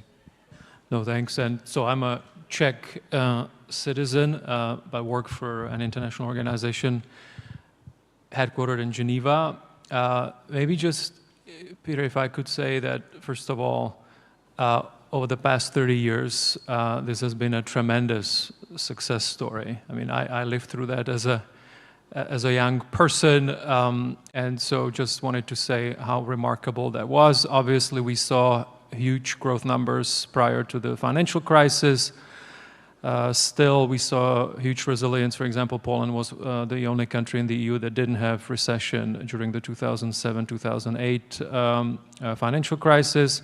Of course, since then until then COVID, it was a mixed picture. But as someone said here, in my view, Central and Eastern Europe is back on the map also thanks to Russia's, what's happening in Ukraine, Russia's invasion of Ukraine. And I think there is a bigger recognition now of the importance of the region. But maybe if you allow, I think it's important to note that even if there was a mixed picture before COVID in terms of growth, there has been quite important work around connectivity, around investing in human capital, also on the energy picture that should not be underestimated. Now, going forward, I think what is important, and to kind of answer your question from the beginning, how Central and Eastern European countries can show even leadership or co-leadership within the EU going forward. I think it will depend on how relevant they are for some of the more strategic things for Europe overall. I'm happy to expand on those, but obviously we are headed into a very different global economy. A global economy that is seeing more fragmentation, more industrial policy, that is trying to figure out the energy transition, that is being completely reshaped by technological advancements. And I think on all those fronts, for decision makers in Central and Eastern Europe, it's really important to think about how does this region collectively or individually, those countries, how are they actually helping Europe overall meet some of these strategic objectives? Great, thanks. Jacek, we're sort of talking about should Central Europe's voice be heard? what does Central Europe want to say? Is there an overall message? We heard a little bit about that the earlier warnings about Russia and the danger that Russia posed were ignored. But if there are some 2 or 3 main points that Western Europe should have on its radar when thinking about Central Europe, do you have any thoughts as to what that would be? I think that the countries played a very positive role in alarming Western Europe about Russia's policy, imperialist policy, very, very dangerous one, and it was our success. Unfortunately, we do not continue in many countries. The Czech Republic is a positive exception, still supporting Ukraine, not imposing grain embargo, but countries like Poland, very recently, it's a very unfortunate change, in my opinion, vis-à-vis Ukraine. We should unconditionally, in my opinion, support that country in the fight against Russia, but also some changes in Slovakia and Hungary. We know that very ambivalent position vis-à-vis Russia. So, from the point of view of Western Europe, it is not positive signs. We rather, as a Polish society, many of Poles think that rather Western Europe represents the interest of Western globe, so to say, of Western world. We have to defend democracies against authoritarian system. We have to be united within the European Union and also within transatlantic community, or in broader sense, within the West, to face challenge from countries like China, Russia, and others. We have to fight for hearts of some democracies like India, for example. And I agree with the opinions presented here during this conference yesterday and today, that it is something more than war in Ukraine, war between Russia and Ukraine. It is the war between 2 kinds of visions.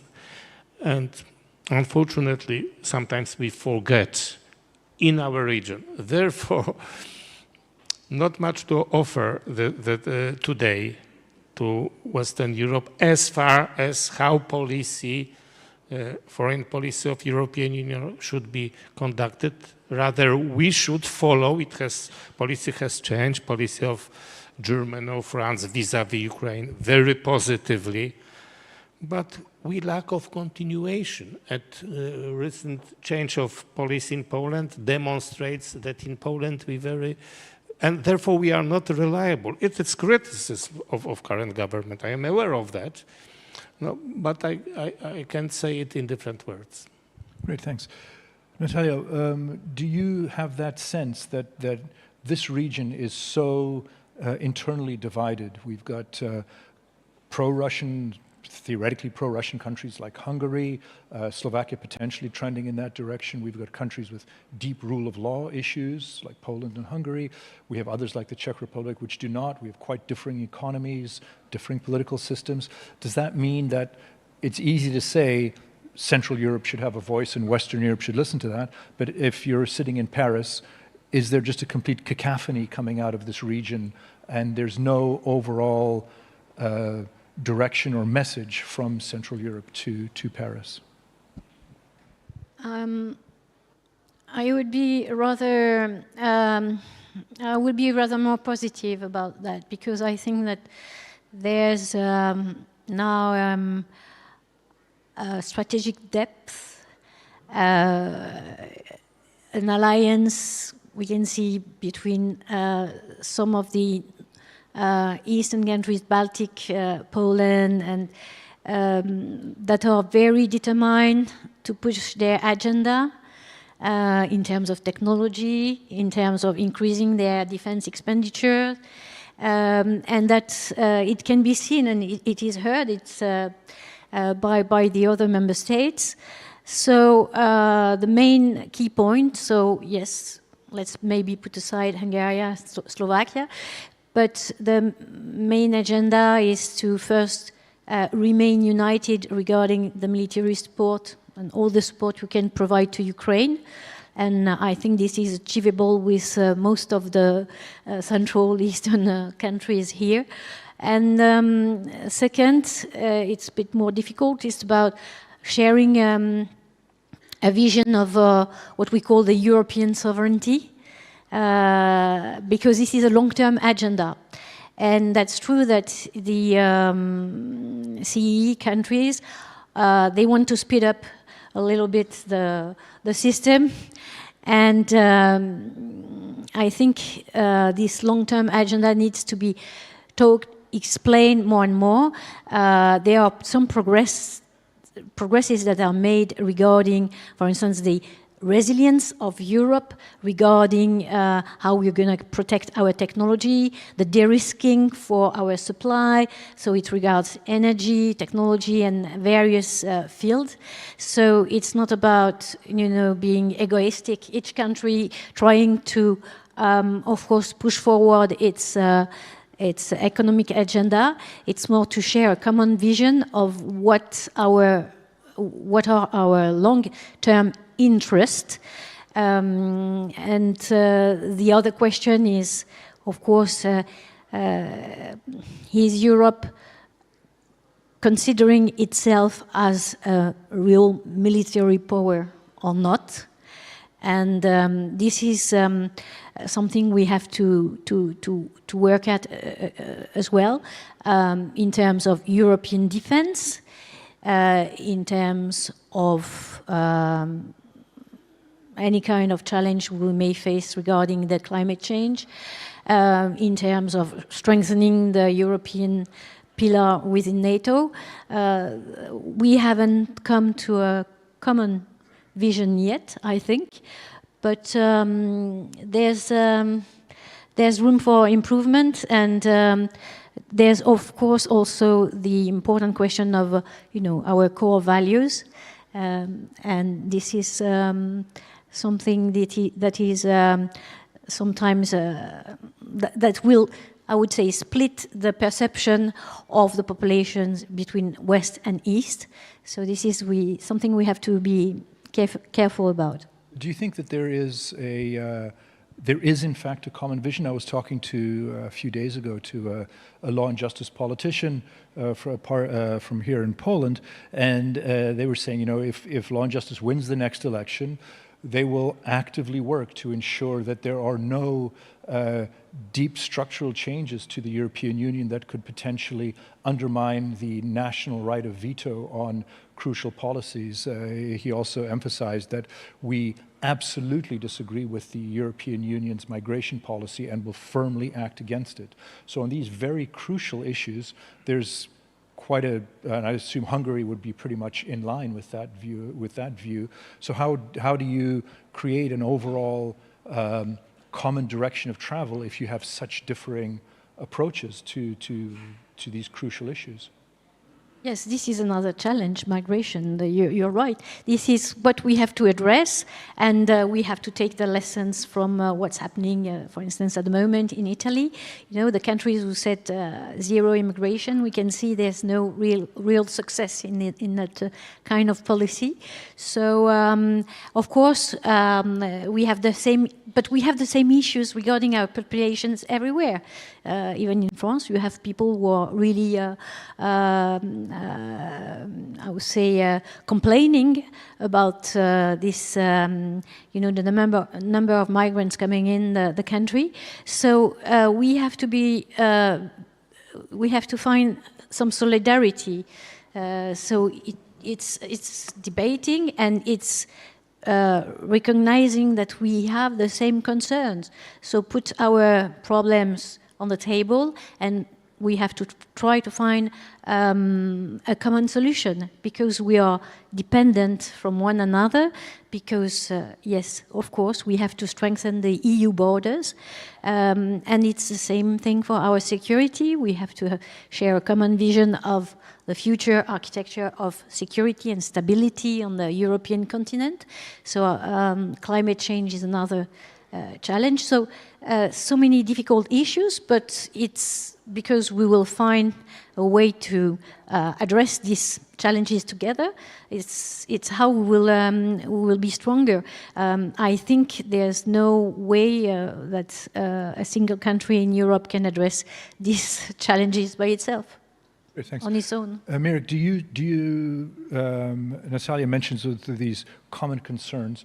Do you think there are, in fact, common concerns? I mean, if you look more from the economic viewpoint, for example, worry about China,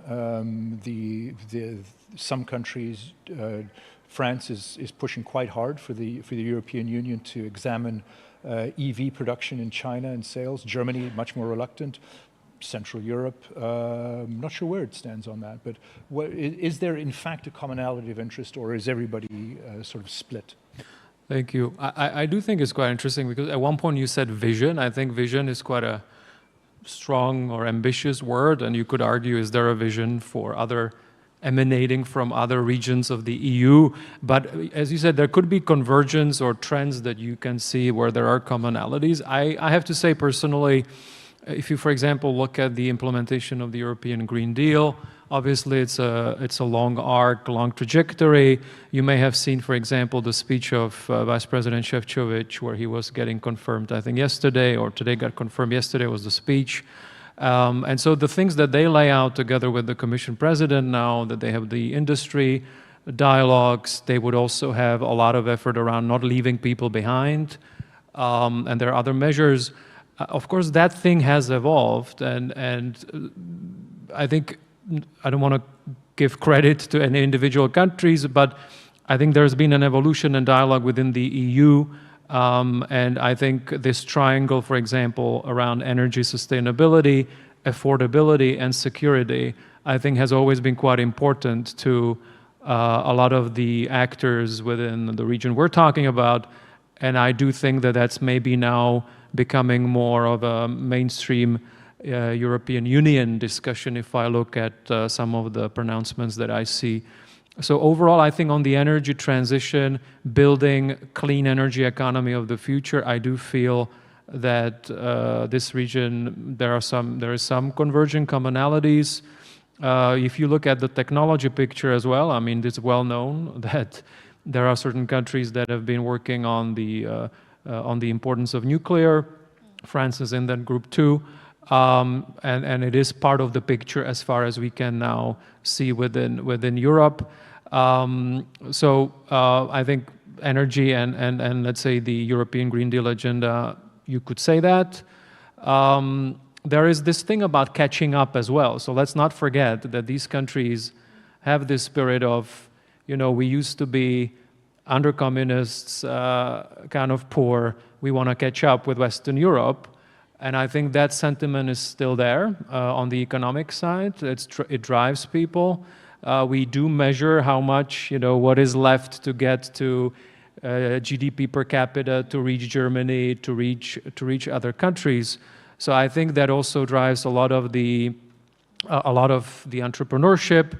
On the technology agenda, there is this sense of, okay, because there was this clean break, abrupt break, we or Central Europeans and other Eastern Europeans had the advantage of then being able to, for example, leapfrog on digital. So now we talk about Estonia as the pinnacle of e-government, and you know, I live in where I live now, and so for example, there's much more paper-based systems now if I compare it to Poland and Estonia. So also the advantage of leapfrogging because of what happened in 1989, 1990, 91, to then have more digitized systems, I think is a common feature. And maybe the last thing I'll say is that it's also, there is tremendous human capital here. So I mentioned in my first remarks that we are entering an era where AI and other technologies will really reshape industries. And we do have still, if you look at OECD tests of, you know, mathematical competence, if you look at the number of research departments, I think at least the academic landscape is there. Now, I think not only Central and Eastern Europe, but EU overall, we do, of course, have the implementation problem, where if you look at the US and other geographies, we don't have enough of IT or technology champions. We're not able to scale. The capital market union is not complete. Let's just see if we can maybe. We've only got a few minutes left in the panel. Yes, there's a question right there from the floor.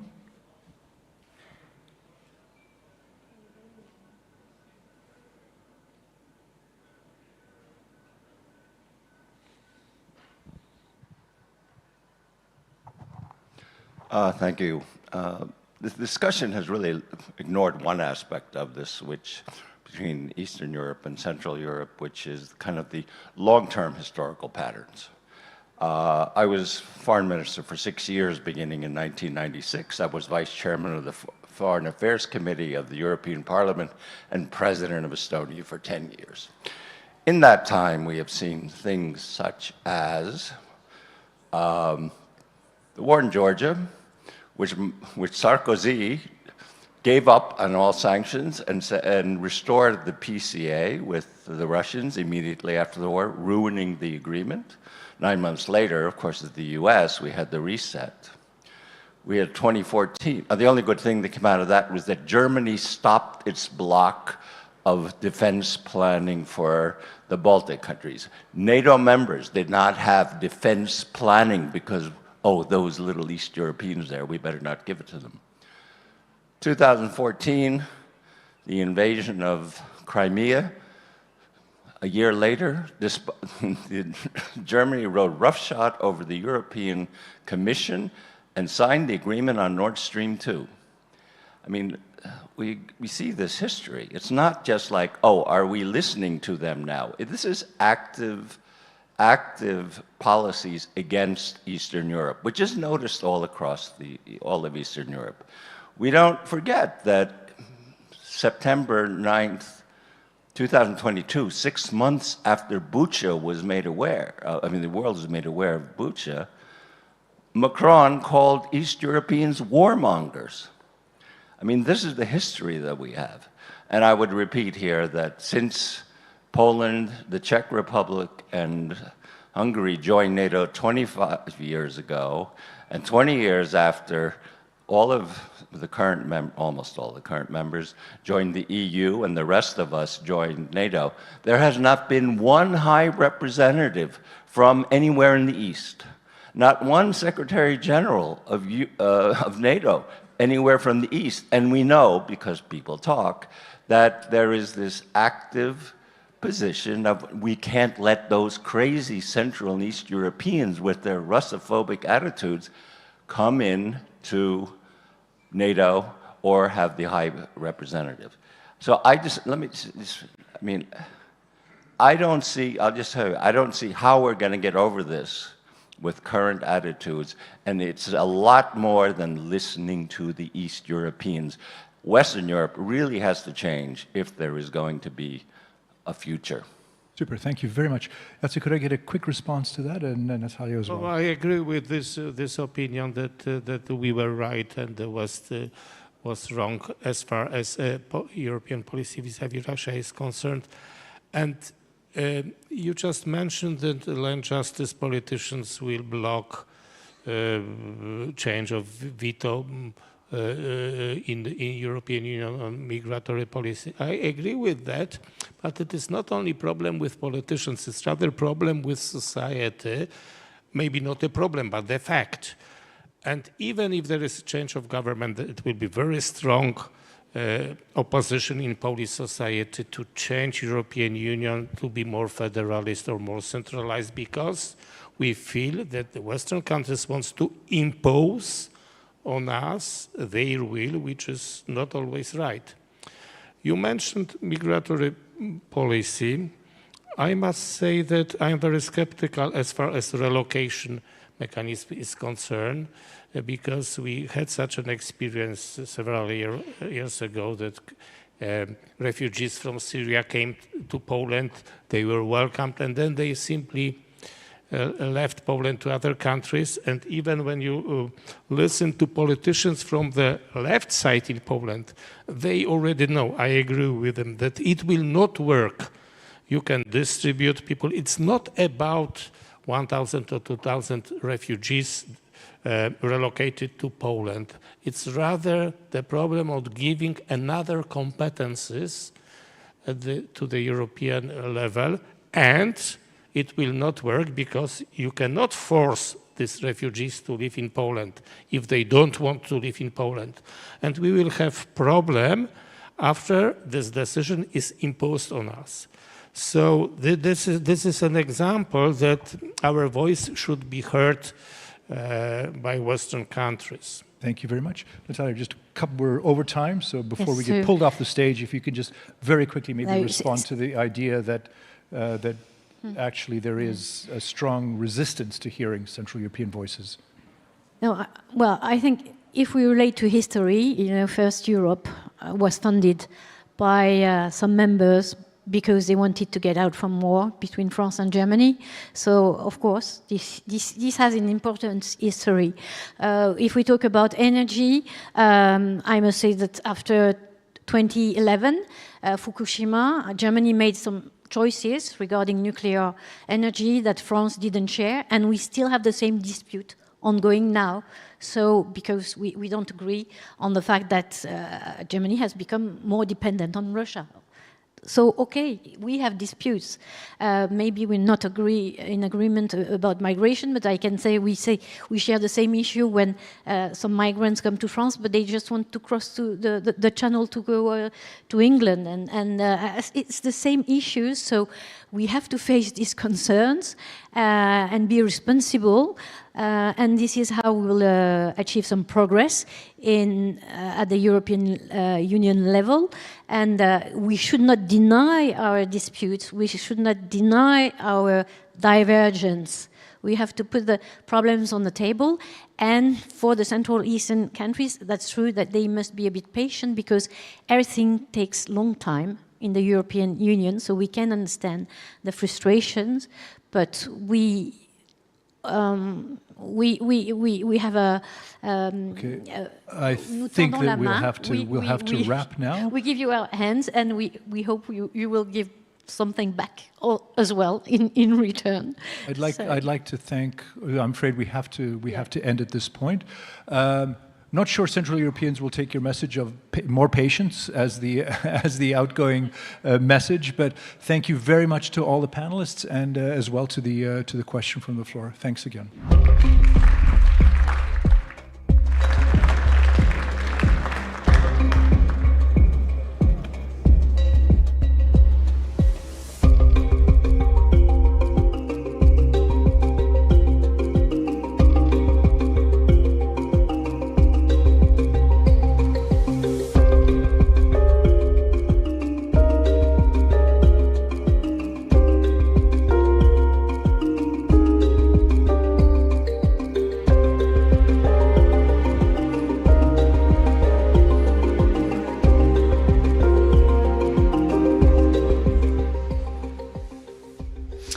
Thank you very much for an interesting discussion. What came through in that for me was that the European Union and this region's role in it are both very much evolving.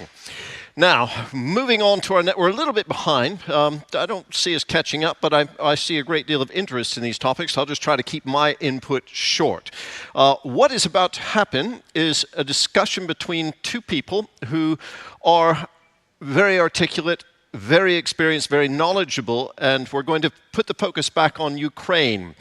We're going to talk about justice as the foundation for peace in Ukraine, and we're going to hear from someone who I had the pleasure of speaking with in South Korea just a couple of weeks ago, and this session is going to be moderated by my great friend and one of the most successful broadcasters and conference moderators in the world, Ali Aslan.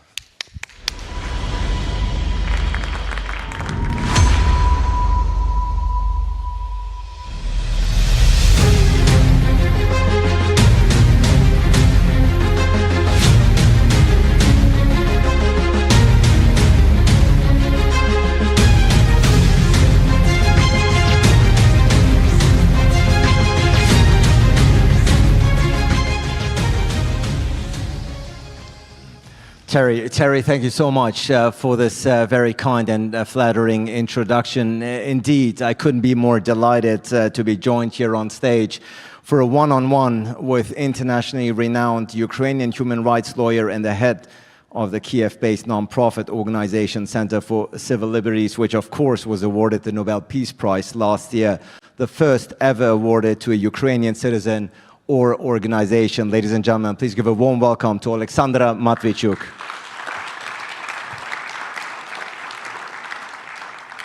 Alexandra, we already had the pleasure of sharing the stage in St. Gallen at the St. Gallen Symposium a couple of months ago. Terry just mentioned you and I were both in South Korea. You are on the roads all the time, spreading the good word, spreading your message. It can get quite exhausting at times, I can imagine. But the problem which we face in Ukraine is not just Ukrainian problem. The main question which we have to answer is how we people who live in 21st century will defend a human being, their lives, their freedoms, and their dignity. Can we rely on the law and international order, or just weapons matter? And that is why this answer to this question will define our common future, because if Russia succeeds to convince the whole world that states with a strong military potential and nuclear weapon can break international order, can dictate the rules of the game to entire international community, and even forcibly change internationally recognized borders, it will encourage other leaders in the world to do the same, and we will find ourselves in a future which will be dangerous for everyone without any exceptions. Alexandra, you are traveling all over the world, spreading the very important messages that you do, and we will get, of course, into more detail. But obviously your home is Kiev. You were just there a week ago. What does it do to you if you hear the term war fatigue? As the term has been mentioned here on this very stage, it is being mentioned in European capitals, and if not all around the world. As somebody who's directly impacted by this war, what does it do to you? I live in Kiev, and my native city, like thousands of other Ukrainian cities, are constantly being shelled by Russian rockets and Iranian drones.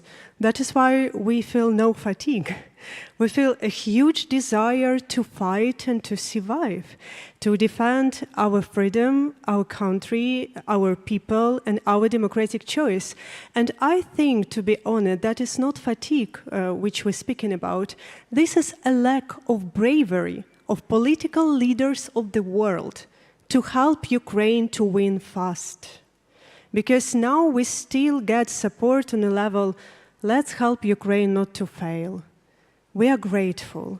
Without this support, even with all courage of Ukrainian people, it will be difficult to counteract such enormous opposing power as Russia is.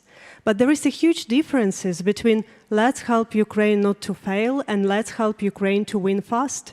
And we can measure this difference in types of weapons, in speed of decisions, and gravity of sanctions. Since the start of the Russian invasion of Ukraine in February 2023, much has been said about the strength and resilience of the Ukrainian people. What is the mood currently back home?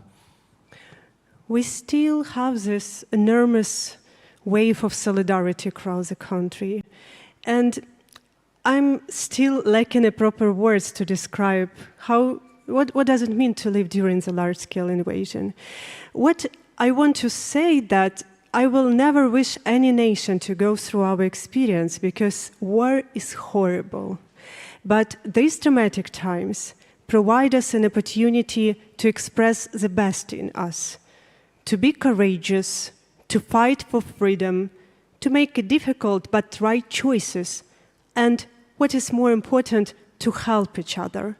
Because when you see thousands and thousands of people risk their life to save others they have never met before, in that moment, you start to be acutely aware what does it mean to be human beings. The center, of course, was founded in 2007, initially to strengthen civil society and democracy in Ukraine. Since the beginning of the war, of course, it is mainly focusing on investigating and documenting atrocities and war crimes committed by Russia against Ukraine's civilian population. The documentations and documenting of atrocities and war crimes, that must be something that weighs heavily on anyone's soul. What does it do to you personally? When the war started, And the war started not in February 2022, but in February 2014, when Ukraine obtained the chance for the quick democratic transition after the collapse of authoritarian regime due to revolution of dignity. I mention it because it's important to remember that Putin started this war not because he's afraid of NATO, but because he is afraid of the idea of freedom, which came closer to Russian border. So when the war started, we were the first human rights organizations who sent mobile groups to Crimea, to Lugansk, to Donetsk regions to document war crimes. And I personally interviewed hundreds of people who survived Russian captivity. They told me horrible stories.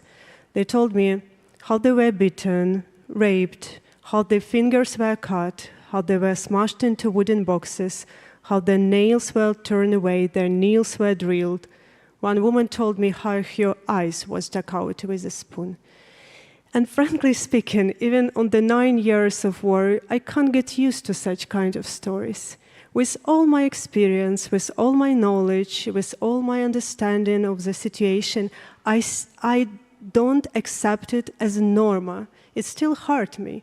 And I think this is the good response, because if I start to get used to the situation, it means it's something broken in my personality. It is still touching you, it is still affecting you, of course, as a human being, and rightfully so. The session is titled Justice as the Foundation of Peace. Let's look at the legal venues that are available in order to achieve justice in whatever shape or form it may be. Let's start with the International Criminal Court, which of course has opened investigations into war crimes in Ukraine. But of course it can only go after individuals. It doesn't have the authority to arrest suspects on its own. It relies heavily on its 123 members to do the job. There are some limitations, are there? The main limitation is that International Criminal Court will limit its investigation only to several selected cases, which means practically the 98% of criminal proceedings will rely the burden of responsibility of national system. And only officially, Ukrainian Office of General Prosecutor opened more than 100,000 criminal proceedings on war crimes. Can you imagine this number? It's impossible to effectively investigate and prosecute even for the best national system in the world. Ukraine is not the best national system in the world. So the question is, who will provide justice to all victims of this war? How we can develop our justice strategy in order to provide a chance for justice to each people, regardless who they are, their social position, the type of crime they endured, and whether or not media or international organizations are interested in their cases. We so loud speak in all conventions, declarations, and our own constitutions that human life matter. Let's prove it. If we're looking at the proceedings of the ICC, once more the International Criminal Court, America, the United States and Russia, of course, are not members of the ICC, but nor, I believe, is Ukraine. That is changing, though, from what I understand. Ukraine sent the 2 declarations to International Criminal Court and accept temporal jurisdiction of ICC, and that is why ICC was able to start the full investigation last year when the large-scale invasion started. And I do believe that Ukraine made a good first step and has to go further and ratify Rome Statute. We have to send a signal to the entire world that we are member of a club who fight with impunity. Because all this hell which we now face in Ukraine, it's a result of total impunity, long-lasting tradition which Russia enjoyed for decades, committed horrible war crimes in Georgia, in Mali, in Syria, in Libya, in other countries of the world. The problem is that Russians have never been punished. They start to believe they can do whatever they wanted. This become a part of Russian culture. Russian culture for me, it's not Russian ballet. It's not Dostoevsky. Russian culture for me It's these dead bodies of civilians which we found, whose hands were scattered on their back, and the bodies was on the streets laying until liberation. We found such bodies of dead people in the gardens of their own households. This is Russian culture, because culture is not just books, films, or ballet. Culture is a senses which transmitted in the society. Your fight, of course, is to bring perpetrators to justice so they can face prosecution. The International Criminal Court has issued an arrest warrant for Vladimir Putin, and you yourself, of course, have called for a special tribunal to try Putin. Is that gaining momentum? If you're traveling all over the world, if you're talking to experts, legal experts, are you building a case that is building momentum? We are very grateful that International Criminal Court issued that arrest warrant, because when I speak with politicians who told me, yes, justice is an important issue, but let's wait when and how this war will end, I feel a little bit frustrated, because it seems to me that we still look into the world through the prism of Nuremberg trials, which was an essential step to establish law and justice in past century. But Nuremberg trials, it was a trial where Nazi war criminals were tried, but after Nazi regime had collapsed. But we live in a new century. We must move further. Why we have to put justice into dependence of how and when this war will end? If someone commits war crimes, this someone has to be judged. There are a lot of changes after the Second World War and Nuremberg trials. We established UN, this whole architecture of conventions and declarations. Let's fulfill them into force. We have no wait. We have to establish a special tribunal on aggression and hold Putin, Lukashenko, and top political leadership and high military command of Russian state accountable. You have also launched proceedings against Russia at the International Criminal Court of Justice, the ICJ, but that, of course, the ICJ has no jurisdiction to try individuals. It's basically a civil court that hears disputes between countries. There are some legal obstacles in your way there, but from what I understand, the problem is being understood, and your conversations with legal experts all around the world, they bear fruit. Is that my understanding? The UN Court of Justice made a very important work, because this war have not just military but other dimensions, and informational dimension also influence a lot. And Russia tried to justify their invasion saying that Ukraine commit genocide against people in Donbass. And now we have this court hearing in UN Court of Justice, as everybody understands that it's a huge lie, and Russia have no right to use the UN Convention Against Genocide as a tool to excuse this unprovoked large-scale invasion. But also, we have a huge problem how to convince the entire community on a legal basis that this war has a genocidal character. Because Putin openly said that there is no Ukrainian nation, there is no Ukrainian language, there is no Ukrainian culture. Then these words interpreted by Russian propagandists on TV openly that Ukrainians has to be either re-educated as Russians or killed. And then we document these results of this world on the ground. When Russian troops deliberately exterminated local elites, they killed, jailed, raped, and abducted priests, artists, writers, journalists, mayors, active people of local communities, when they prohibited Ukrainian language, when they prohibited Ukrainian culture, when they destroy Ukrainian cultural heritage. And even this massive deportation of Ukrainian children to Russia, it's also a part of the genocidal policy, because they transferred them to brought up them as Russians. They re-educate Ukrainian children as Russians. And in modern world, we have to be brave to say that, okay, genocide is not only when you kill all representatives of some national groups. There is no necessity in doing it. You can forcibly change the identity and the entire national group will disappear. Your life has really changed in so many ways, hasn't it? You were a human rights lawyer in Kiev, working for transparency and democracy within Ukraine. Of course, since the large-scale invasion, everything has changed. First, when the war started, and second, I would assume, when you received and were awarded the Nobel Peace Prize. How has your life been changed? My life completely changed when the large-scale invasion started, because knowing that Russia can start large-scale invasion and living during large-scale invasion, it's completely different things. You can't be prepared for the large-scale war, especially when Russia uses war crimes as the methods of warfare. Russia deliberately provides enormous pain to civilians in order to break people's resistance and occupy the country.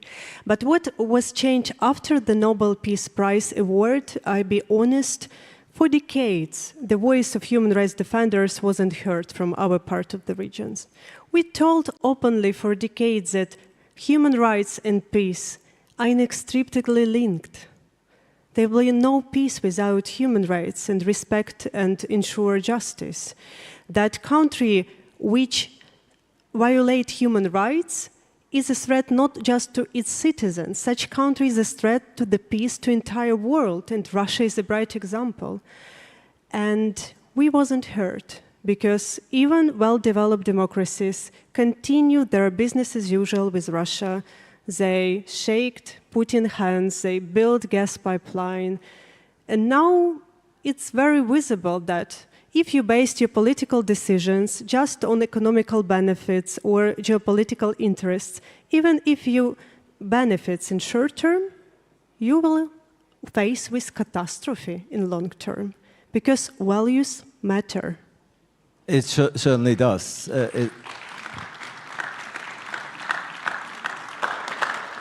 Your search for justice is a noble one. It's probably also a very exhausting one, I can imagine, and at times a frustrating one. You are documenting atrocity and war crimes. You're trying to bring perpetrators to justice, sometimes perhaps not yielding the results or the process not moving as quickly as you would like them to be.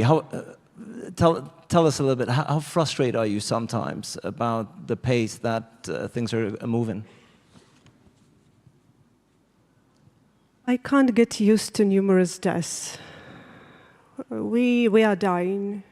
We lost friends, colleagues, relatives in battlefield, in occupied territories, in debris. It's very difficult and very painful. But we still have a chance. We have a chance to succeed, and we fight for freedom in all senses. We fight for freedom to be an independent country, but not Russian colony. We fight for freedom to be Ukrainians and not to be forced to educate our children as Russians. And we fight for freedom to have a democratic choice, a possibility to build a country where the rights of everybody are protected, government is accountable, judiciary is independent, and police do not beat students who are peacefully demonstrating. And yes, we are paying the highest price for this chance, but still we have it. Alexandra, I think this job cannot be done without a healthy dose, a robust dose of optimism. How hopeful, how optimistic are you that at the end of the day, regardless of how long it may take, that at the end of the day, justice will be served? I'm looking future with optimism, and it's very understandable. I'm fighting for human rights for 20 years in such country as Ukraine. It's that region is our region. And if I'm not be optimist, I will not stay so long here. But what I also know, relying to the history of humankind, it's convincingly proof that we have to fight for our rights and freedoms honestly, even when you face with enormous opposing power, and we will get result. The Soviet Union collapsed when nobody expected, when Western countries are afraid that Soviet Union will collapse and new independent countries will emerge and start their way to democracy. But it happens. It's inevitable. You can't change the history. Putin tried to return us to the past, but future will prevail. Considering the fact that I believe initially your dream was to be a theater director, and now you find yourself on the global stage fighting for justice for your country, I think it speaks volume that you've been recognized globally. Time magazine, of course, has named you one of the 100 most influential people of 2023, just confirming the importance of your mission and your voice. Ladies and gentlemen, please give a warm welcome and applause to Alexandra Matvichuk. Thank you so much.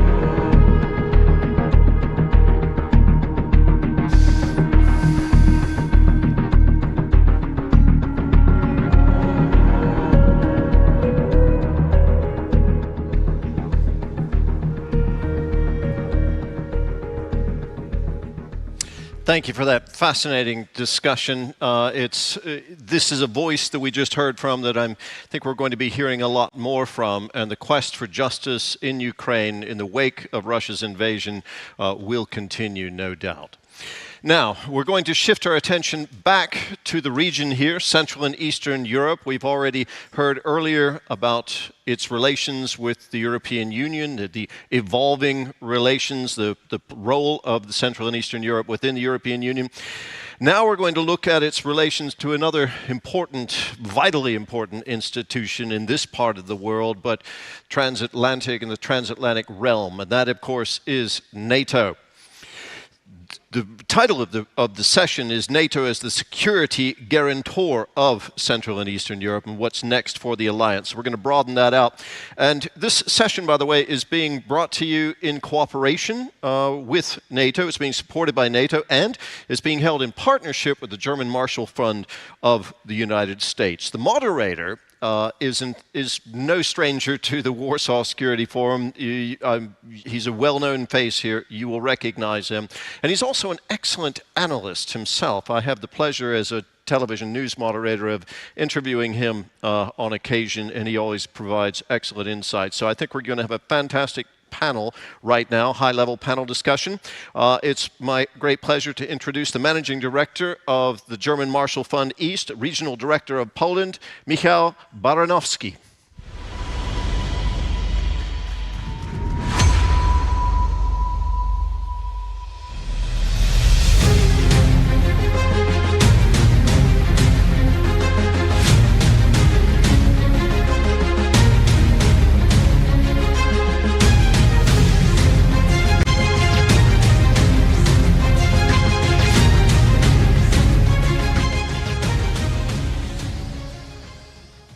That was a very generous introduction.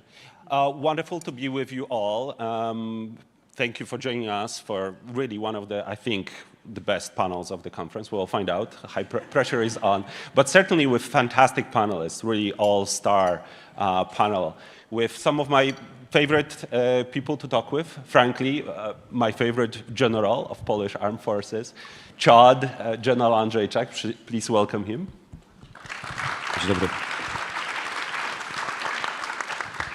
Admiral Bauer, Chief of the NATO Military Committee, someone that is representing NATO and, of course, received yesterday the award of Knight of Freedom for everything that NATO has done. Please welcome. So he's my favorite admiral. That's right. And Minister Tuppurainen, I'm doing relatively okay with your name, from Finland. And Minister, welcome to the Alliance. Welcome. Thank you so much.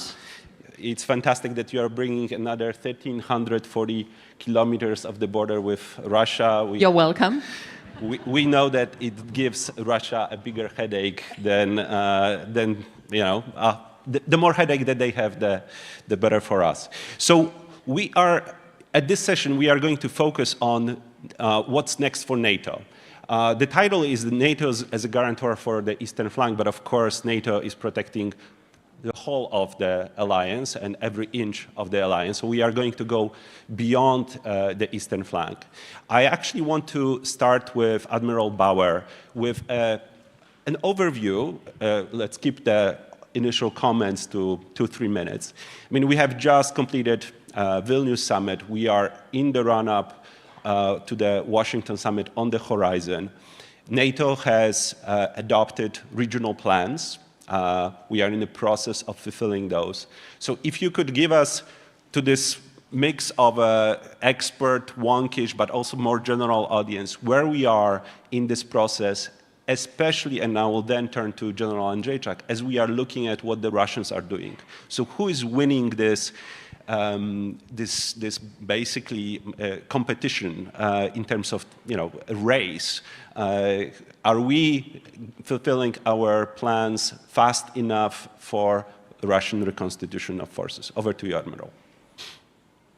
Well, I think we must win that competition to start with. When it comes to all the things that need to be done, and I said a little bit about it yesterday morning, but it is about more soldiers at a higher readiness. It is about more capabilities that need to be produced, that need to be delivered with the ammunition that is connected to those capabilities. It is about changing the command and control structure of the alliance, and it is about making sure that we then train and exercise against the plans. So the timeline when it comes to when are we ready, it's not a switch. It is a path, it is a trajectory, and that's what we talked about with the Chiefs of Defense in Oslo, mid-September.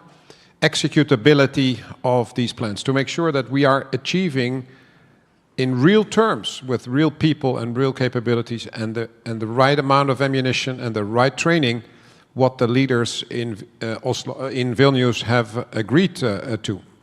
So for that we need continuous political support, we need the money, we need industry to increase the production, we need governments to get to contracts with the industry faster, because there's a bit of friction in that relationship as well. It's not only the industry, it is also how governments are looking at these contracts and are not fast enough in getting the contracts done.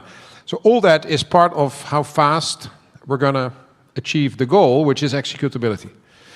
And when it comes to the people, more soldiers, I very often hear it's very difficult to find enough soldiers, because in a number of nations actually the unemployment rates are relatively low, and there's a lot of competition to find people for the industry, but also for the government, and therefore also for the armed forces. But and it's not a problem only for the Minister of Defense. This is a problem for the nations, because we're trying to achieve more security for the nations. Therefore, I think it is a societal problem to be solved by society. And if you cannot find enough people that voluntarily want to join the armed forces, you have to most likely think about other means of getting the people, a form of conscription, mobilization, reservists, like in Finland, where there is still conscription. And it's not necessarily the traditional way of conscription with all the young people into the armed forces, but you can also have a model where you take out of all the young people a number, which can still be a considerable number, but a part of that group, and give them this experience for a couple of years, and look, for example, at medical, cyber, technical people to ensure that you can actually perform the tasks you have to perform. Great, thank you very much. We'll come back also to this issue of urgency that we have and perhaps don't have fully in our societies to be able to get where we need to get. Let me turn to General Andrzejczak on the sort of the need for our capabilities, for the urgency, and maybe even starting with the question of Russian reconstitution of their capabilities.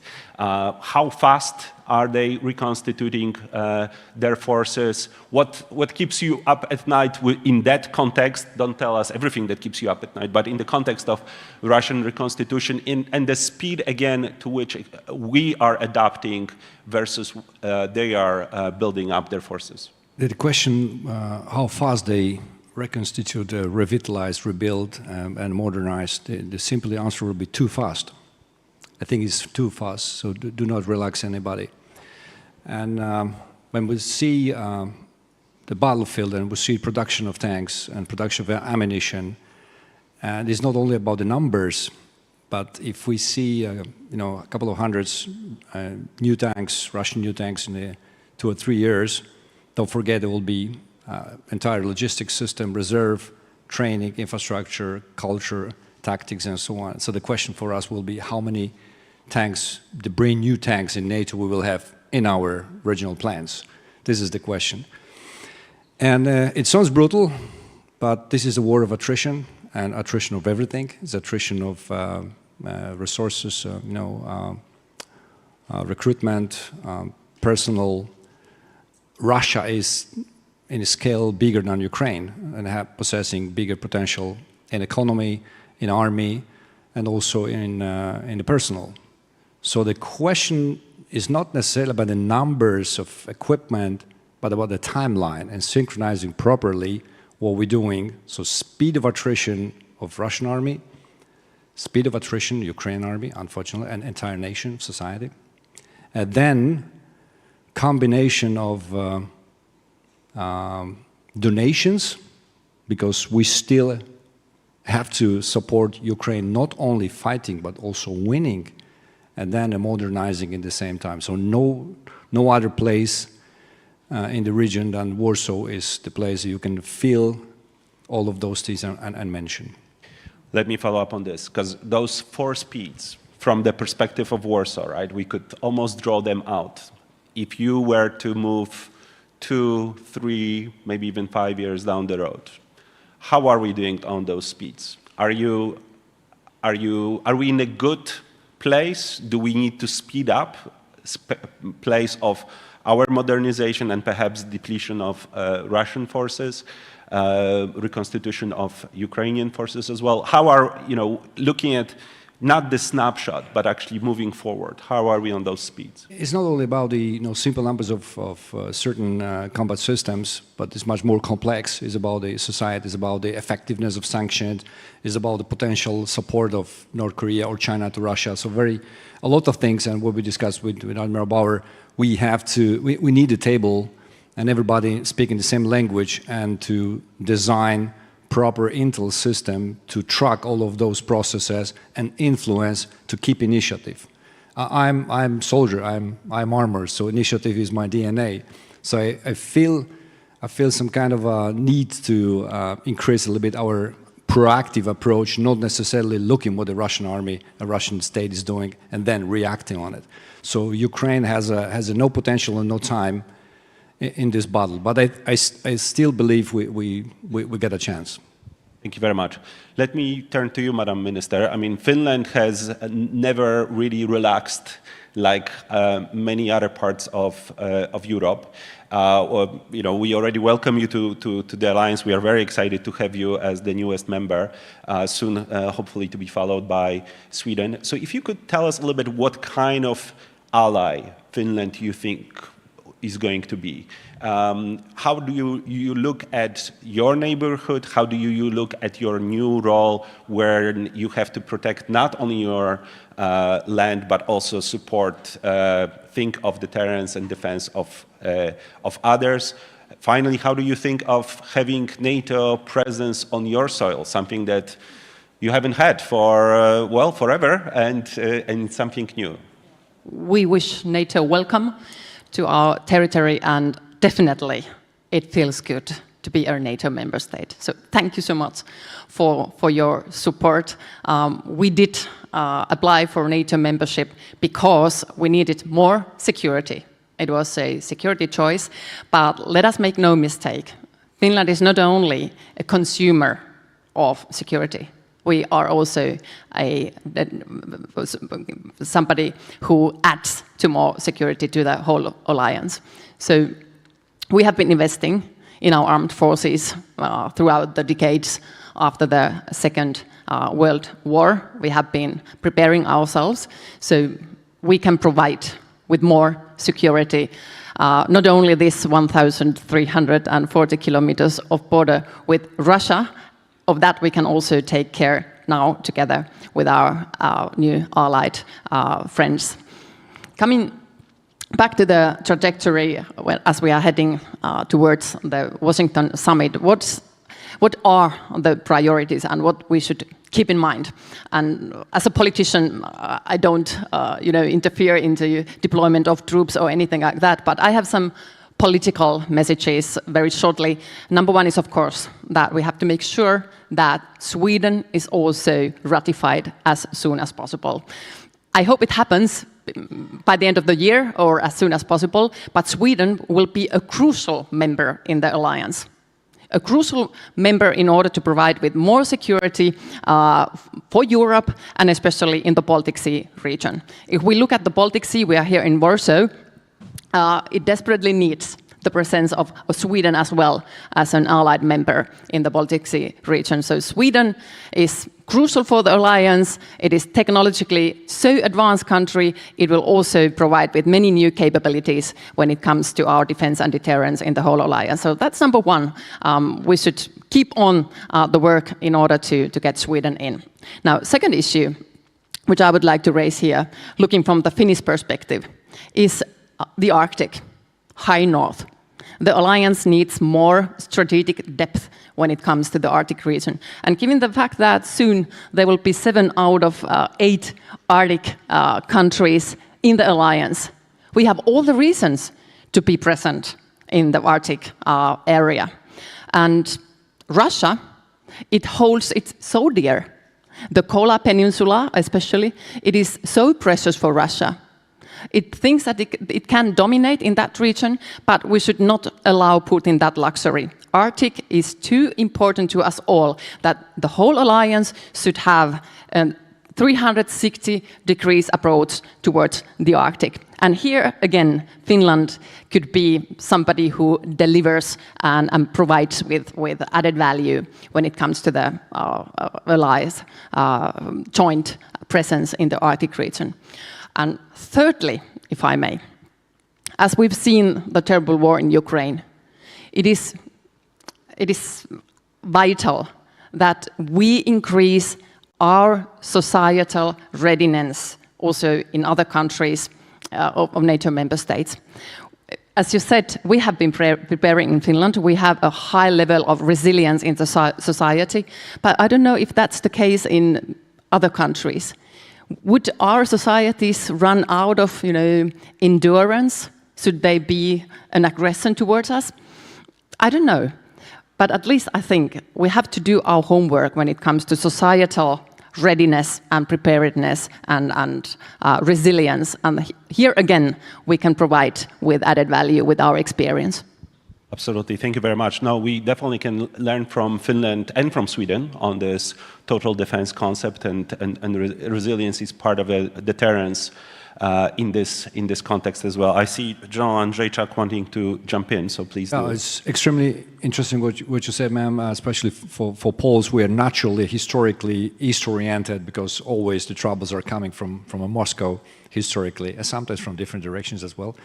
But it depends on the perspective. Though, yeah. But the interesting is if you see globally those dynamics and potential Chinese investments and aspiration to open northern roads, which will be completely different from an economical point of view, north is very important. And also from a military perspective, if we really want to be effective and credible, the cross-Atlantic linkage is absolutely key. So the area you mentioned is the main point of projection of the Russian instruments to influence cross-Atlantic linkage. So this is very much important before the troops or equipment or ammunition is going to the Rotterdam or Hamburg or wherever, Amsterdam, it requires control the Atlantic. So not to be so selfish and only here oriented, but very important what you mentioned, man, about the northern and of course Baltic is going to be smaller and smaller. So probably when Sweden is in NATO, we will call it Baltic Lake. But the very, very important architecture of a system in the Baltic, so the north is important. Thanks. Admiral Bauer, on this issue, of course, NATO is looking 360 degrees. I mean, we know this all very well, and here in Warsaw as well. You mentioned your visit recently to the south, but if you could maybe talk for a second about what NATO is doing in the Arctic, in the Buick Gap, and if you could also, I mean, we are talking about, in the beginning of the panel, we focus on the regional plans, and because they are classified for very good reasons, we often perhaps don't fully appreciate the scale of the changes that the leaders agreed to in Vilnius, and that we are in the process. Could you give us a sort of sense of the scale of the transformation that we are beginning to see, and that the alliance will have to go through in the coming years? Something that, again, politically we agreed to at the leaders level, but now you and your colleagues are in the process of implementing, and that's a, I understand, pretty large job ahead of you. I think we are looking at the biggest overhaul of the alliance since 1949, basically. And it is huge because, for example, in the land domain, we have a lot of Army Corps headquarters, but we don't have the enablers. We don't have the aviation, we don't have the deep fires, we don't have the engineering, we don't have the communications. We don't have a lot of things that should be part of an Army Corps.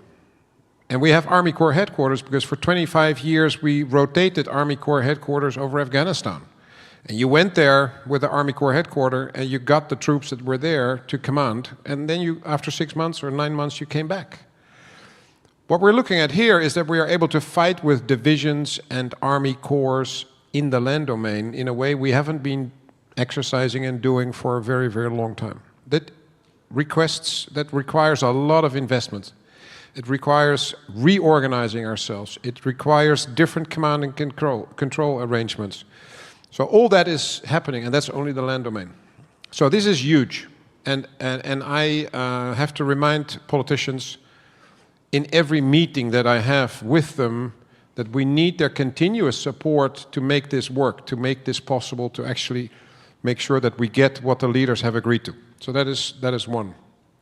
A big change. Why we had to do this is because we went from crisis response operations to collective defense. And for many, many years, if a nation thought there was a problem, they would call 911, which was the NATO headquarters, and then you would get an operator on the line, and they would look in the list, and they would say, Portugal is now the VJTF, and Germany is the NRF.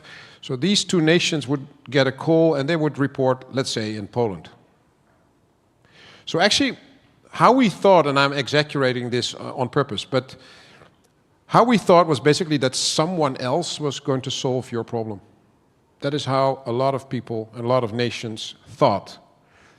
The big change is that we're not only looking at Article 5, which everyone knows, an attack on one is an attack on all. That was part of this thinking that someone else came to rescue you.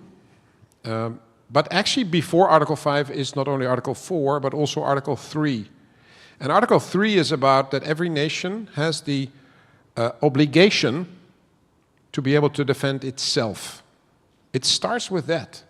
And what we will see in the coming years is that the nations are reinvesting in themselves, that they are going to be able to defend themselves as a starter, and then, of course, if you need help, the rest of NATO will come.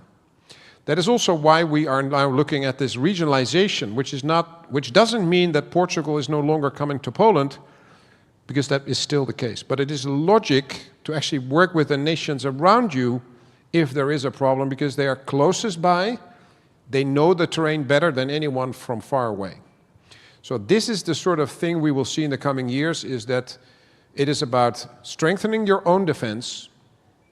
Second, working together closely in the Joint Force Command where you belong to. And then, of course, we still have strategic reserves that will come if it's necessary.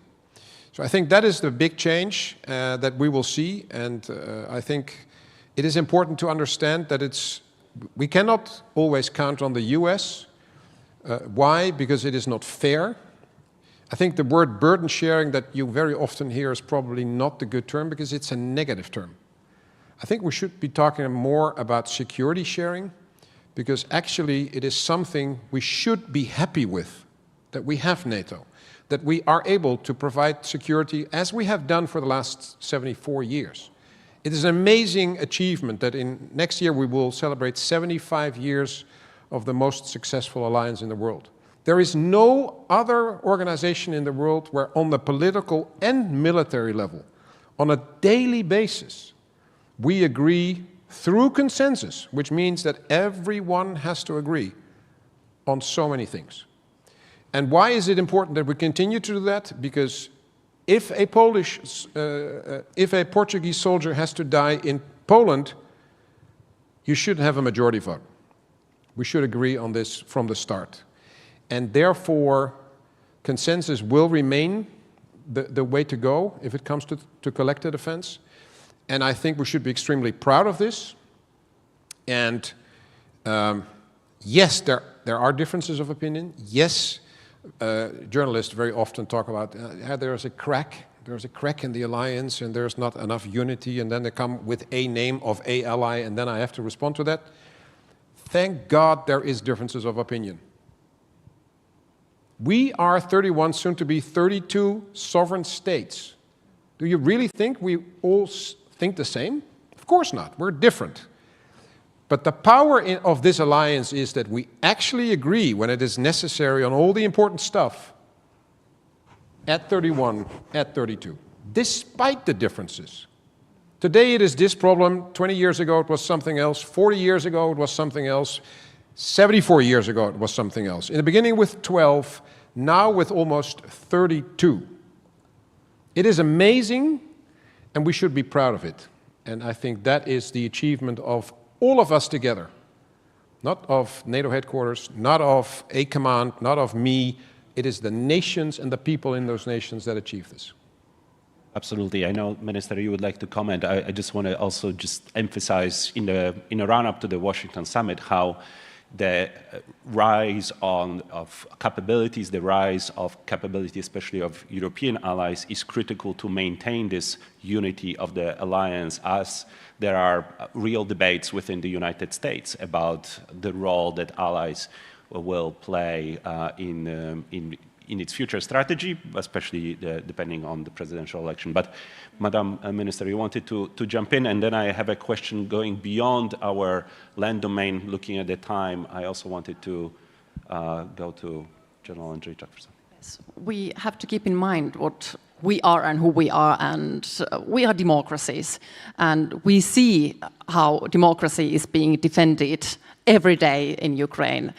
Luckily, we are, sovereign countries that can make decisions, and sometimes it takes time to come into terms when it comes to consensus decision-making. But unity is something that we need to nurture. It needs constant care. We cannot ourselves to have cracks in our alliance, in the Western unity, because it only benefits Russia and Putin. It wants to divide and rule. It wants to see a fragmented alliance that is not capable to live up to its obligations. So we need to take care of the unity, and one part of the unity is the European, obligation to invest more in its own capabilities. It is not against the United States. United States is by no means jealous of Europe if we invest more in our defense industries, in our military capabilities. We have to do that because we cannot be forever reliant on the United States. And it's not against the US to say this, it is actually what they expect from us. And it might be a virtue to us, because you never know what's going to happen in the United States. It's quite in a unpredictable situation at the moment. So if they expect us to work more on our continent towards the end of more security and capabilities here, let's do it, and let's do it in a united manner. Absolutely. I would like for you to think of your comments, questions, short questions. We have a few more minutes, but I want to turn to General Andrzejczak for perhaps one more question beforehand. We focus on the land domain. Admiral Bauer was talking about countries needing to step up for its own defense. Poland is certainly doing this. Poland has become a security provider, but there is one area in which we don't have capabilities, and that's nuclear defense and deterrence. So I wanted to ask you about your thinking on this issue. It's something that has appeared in the debate already. How should we think about nuclear sharing for going beyond the current members of the program? Great question. If we speak in easy language, and anybody's asking me what I need for execution of our plans, I would say, well, we need brigades, divisions, headquarters, artillery, reconnaissance, logistics, aviation, and everybody understands, everybody more or less accept. And then we have to consider, of course, the linkage to our rear area, which is infrastructure, for sure, and the pipelines, for fuel, and roads for tanks and trucks. Then we talking about infrastructure in Poland or entire eastern flank for troops, for training and living of the soldiers. We're talking about the industry, more or less. It's still tough, but it's going slowly forward, step by step. We need more ammo, more capabilities and production. But in the same time, we're living in such a complex environment. Russia communicates that they're putting nuclear assets to Belarus, and we do nothing. We do nothing. So me, as a Polish, it's easy to understand that Russia communicates, we're taking Georgia. So the answer is Nord Stream 1. We're taking Crimea. The answer is Nord Stream 2. They're taking Ukraine. So we have to change language a little bit. So we're in Kaliningrad, we still have Russian troops, including nuclear capability. So don't get me wrong, I don't want to accelerate and escalate too much, but I think is a point right now just to set up conditions for changing language and discussion. So my president, my prime minister consider changing narratives concerning nuclear sharing. And I think, although it sounds unbelievable for some of the people, but I think is the point to start considering. NATO is nuclear treaty. I agree. If I can, because I think yes, it is. I wondered if it you is wanted important to counterbalance this a little bit. I don't agree with you that NATO is doing nothing.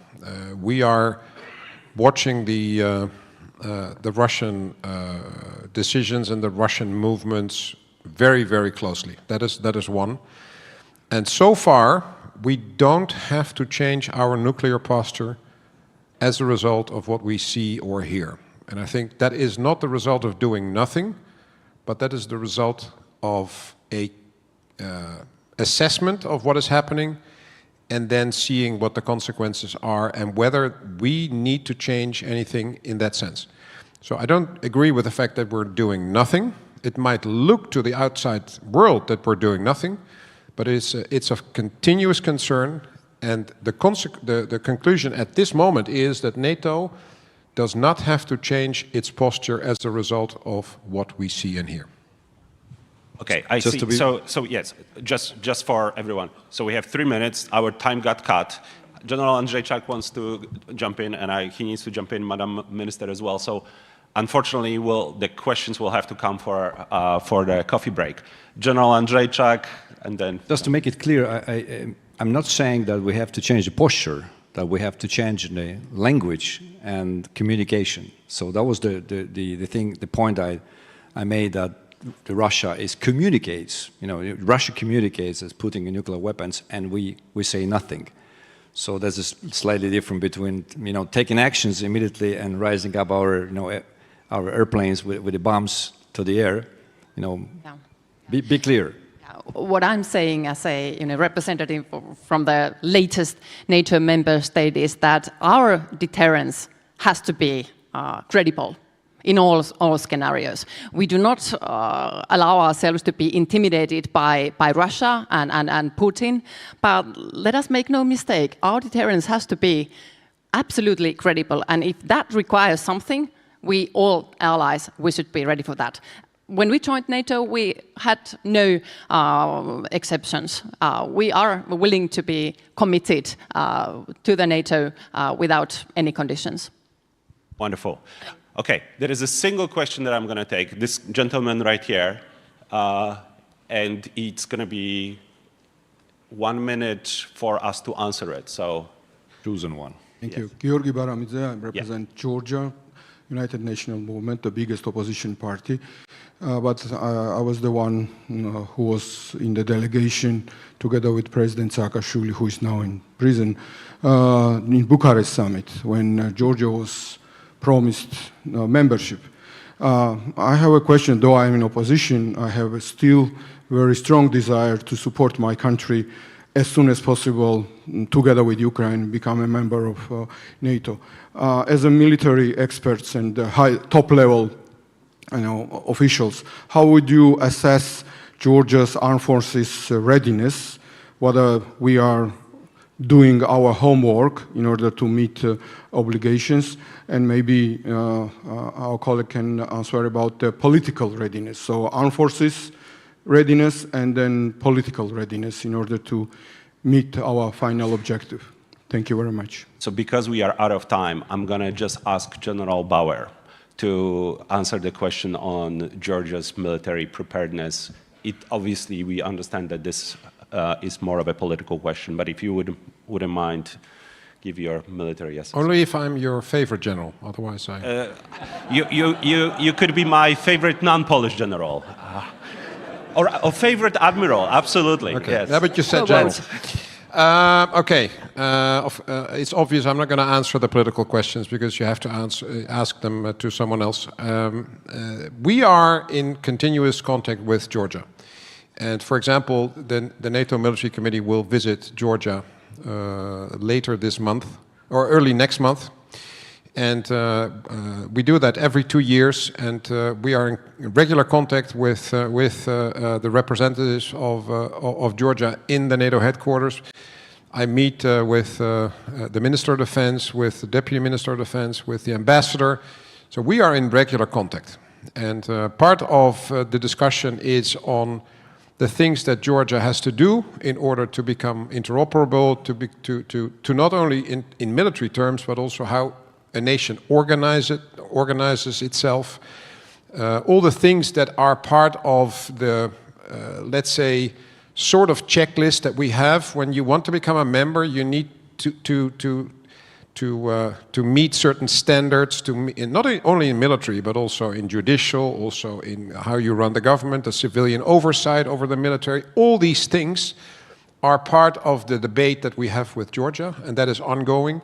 And the discussion or the decision on when is a political one. Thank you very much. I hope you got a good sense of the work ahead of us, starting with fulfilling the regional plans, talking about the nuclear dimension of NATO's deterrence, all the way to the membership question, both of Georgia. We didn't talk about Ukraine, but Ukraine is the big question. Please join me in thanking our fantastic panelists.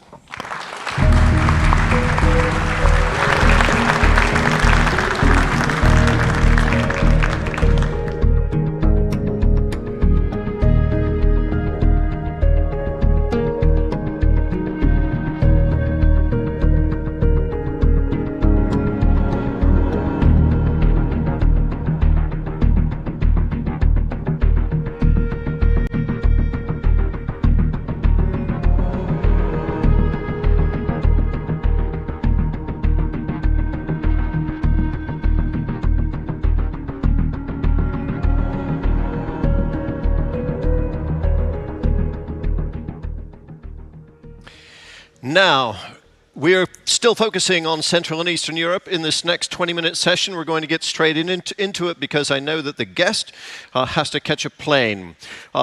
We are going to focus on Central and Eastern Europe in relationship to the global challenges and the United States. This high-level conversation is going to be moderated by someone without whom this would not be possible, this entire conference. Kasia Pizarska is your moderator. Warm round of applause.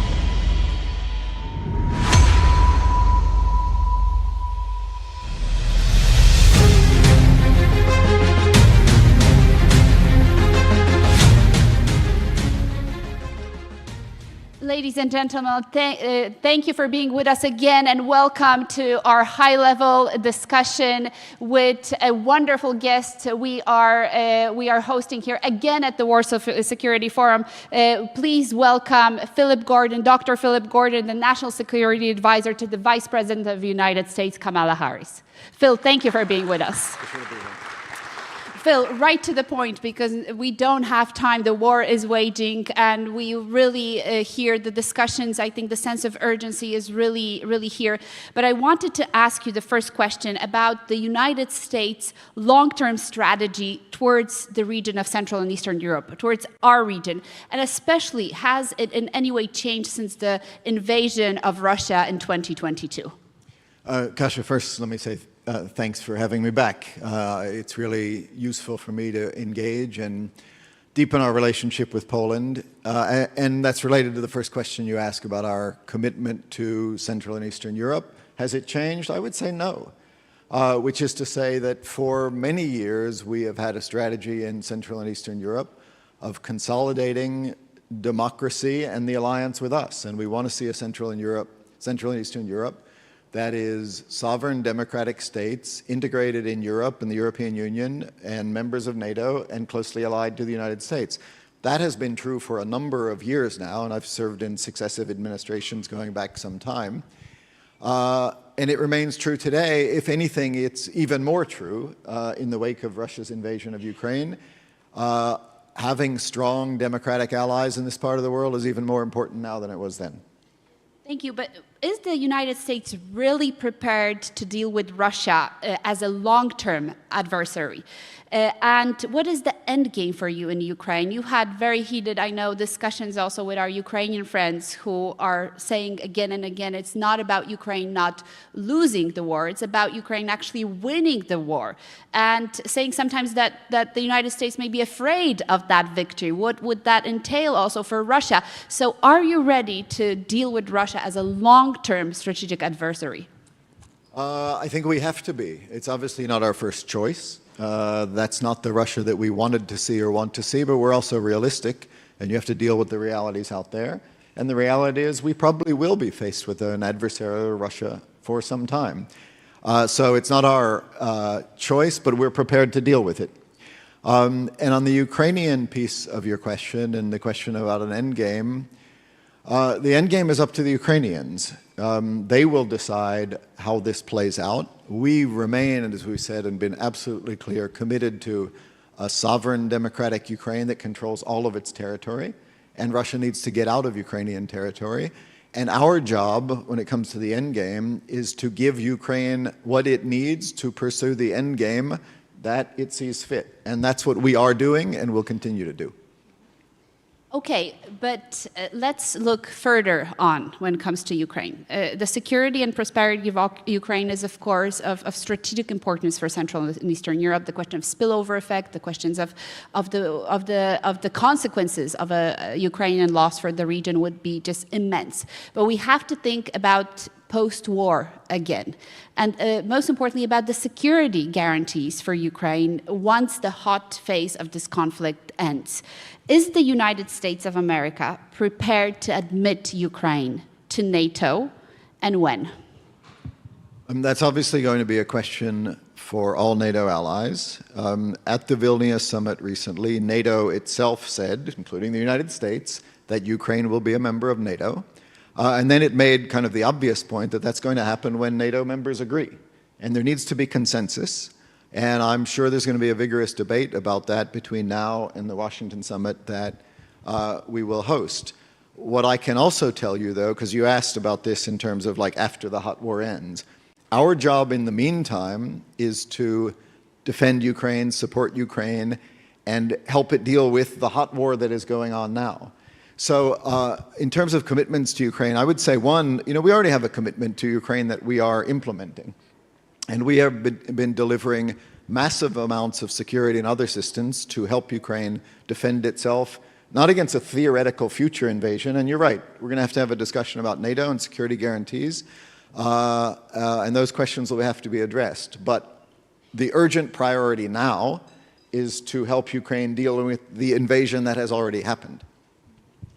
But okay, I'll dwell on that because I was actually in Vilnius, and you know and you remember the kind of emotions that were there. There was a very big sense of disappointment from the Ukrainian side that the wording on the promise of NATO membership was truly too weak.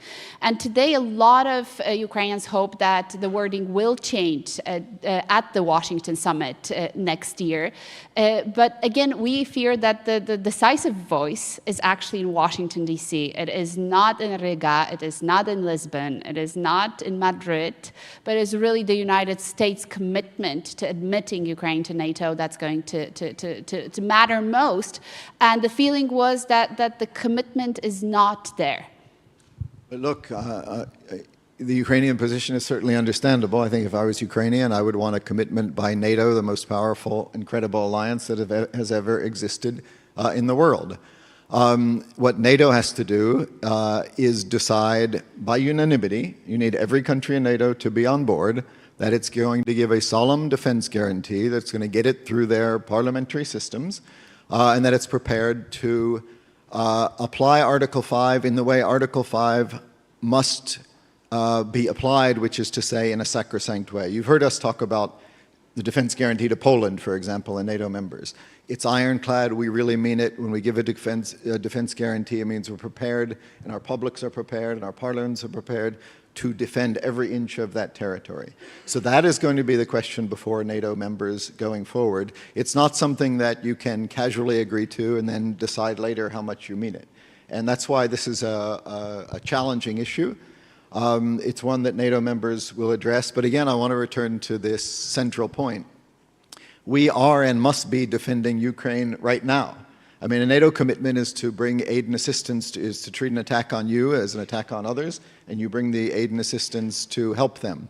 That attack has happened in Ukraine, and we consider that an assault not just on Ukraine, but on the international order and rules and norms and our own security. And that's why we have been delivering, together with our European friends and allies, some in NATO, some outside, massive amounts of security assistance. That's why we've been putting very punishing sanctions on Russia. My point is we are already acting, and we're going to continue to act to enable Ukraine to defend itself and get its territory back. Absolutely. Thank you for that, Phil. Let's move now into the Indo-Pacific. The US-China tensions surely remain one of the largest threats to global stability. And of course, there's the list, on the agenda is extremely wide-ranging. We're talking about technology, human rights, environment, economic competition, territorial issues. We can just go on and on and on top of course, the Chinese system itself. What do you think we can do to de-escalate these tensions? And how do you perceive Europe's role in all this? We have this discussion within the European Union. We talk about it in our report here at the Warsaw Security Forum about the need to build a common EU foreign policy on China, a common policy that could really represent the EU as a whole. But what are your expectations as a representative of the Biden administration of what Europe can contribute to de-escalate, or maybe, in a sense, be a partner for you in your approach to China? Yeah. So thanks for raising that. I mean, the two big parts to your question. One is like the China challenge in general, and then what Europe can do. I'm glad you raised the China challenge in general because, even as we focus so much effort on Ukraine and NATO and these hugely important issues here, that's a pretty big challenge too for the United States. And we said in our national security strategy last year that China is the only world power with both the capabilities and intention to challenge the US-led world order on which many of us depend. And we have put an awful lot of attention into that relationship. And you ask how we can de-escalate, manage tensions. We are trying to balance two things. We do need to stand up to China where we have differences, and we have major differences, the threat to changing the status quo in Taiwan, certainly economic challenges, freedom of navigation in the South China Sea. And we're doing that and taking tough measures when necessary, including restricting certain technologies that go to China that they could use for the most advanced military intelligence capabilities. And we're not shy about that. At the same time, we're not seeking conflict with China. We're not trying to undermine the Chinese economy. And we want and need dialogue in important questions. And so you've seen senior US officials, Secretary of State, Secretary of Treasury, and others travel to China recently to make this clear, that we're prepared to do what we need to stand up to China and to make sure it doesn't threaten or dominate its neighbors or beyond. But we also have important issues that we want to work on together. The question about Europe's role, I think Europe can be an important ally in this project and is. And I think, to be honest, when we first came into office a couple of years ago, people thought we would really be divided from Europe on this question of China. Remember, Europeans were thinking about an investment relationship, and there was a lot of betting that this would be one of the most divisive issues between the United States and Europe. I don't feel like it has been. I think Europe has been with us largely on China, partly because they see some of the same things we do in Hong Kong and Xinjiang and Taiwan and the trade relationship and the technology issue. And so people might have had their doubts about where Europe would be before, but I've seen a Europe, you have the von der Leyen speech about de-risking, you have the NATO strategic concept, European supported, with a very clear-eyed view of China. Germany just did a review. And I think it all aligns with our view about the need to work with China where we can, but also to be firm and clear about things where we think China threatens our interests. And finally, Phil, of course, we've watched very closely what's happening in American domestic politics. A lot has happened last week. A lot is happening this week. There's presidential elections next year coming up. And in this region, I mean, it's obvious that we're asking, how the domestic factor needs to be factored in to the U.S. policy towards the region and towards Ukraine and the question of Ukrainian aid. How would you comment? What would you tell us, looking at what's happening currently in the U.S. politics? What is your feeling in Washington, D.C.? What can we expect? I wish I could predict what you can expect. I'm not even going to try to speculate on how things play out more than a year from now in a presidential election. To the extent that your question is mostly about Ukraine, I know it goes beyond that, but I know there are a lot of questions, especially given what happened last week about government funding. To the extent your question is about Ukraine, I would remind this audience or underscore for this audience that support for Ukraine is and has been strong and bipartisan. Certainly this administration, which is the only one I can speak for without speculating about the future, believes it is strategically necessary and morally necessary to support Ukraine, to continue to provide massive amounts of security assistance, humanitarian assistance, budgetary assistance for the reasons we discussed earlier in our conversation. That's this administration's view. We continue to make it. We continue to make it to Congress, as we're asking Congress to provide even further assistance to Ukraine. But I want to be clear also, it's not just our administration or one party. Notwithstanding what you saw last week, there remains overwhelming bipartisan congressional support for assistance to Ukraine. For quirky budgetary reasons, we weren't able to pass a general budget or approve the full supplemental that the administration asked for, and instead just did a stopgap thing for 45 days to keep the government open. But I wouldn't read that as an overall comment on congressional support for Ukraine. Again, to underscore, there is overwhelming and bipartisan support in Congress for Ukraine. I expect it to continue. I think the American public also understands what's at stake strategically, and certainly our administration will continue to make that case because we profoundly believe, as I know a lot of people here do, that it's in our strategic interest and our moral interest to continue support for Ukraine. And Phil, we are in Warsaw. Is there anything you would want to tell to the Polish public, to Poland, from the United States? Yes, and I appreciate the opportunity to do so, and it's one of the reasons I'm here and why the President and the Vice President wanted me to be here, to underscore our absolute commitment to Poland. This Ukraine issue that we're discussing, as I said, we were already committed to Poland. It's a strong ally, it's a friend, it's a partner. We have historic relations, economic relations, but the invasion of Poland's neighbor underscores even more how important that is. I want to recognize and express appreciation for the support that Poland has provided to Ukraine alongside us. I think Europe has stepped up and we have stepped up because we all see, I think, very clearly what is at stake.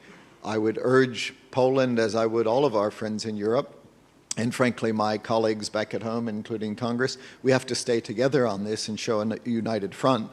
I believe that Putin's assessment of this war is that if he holds out long enough, we will eventually get tired of supporting Ukraine and we'll show divisions among us, and that's what he needs. And so it's important to us, I think it's important to all of us, to show that we're committed, to show that we're united,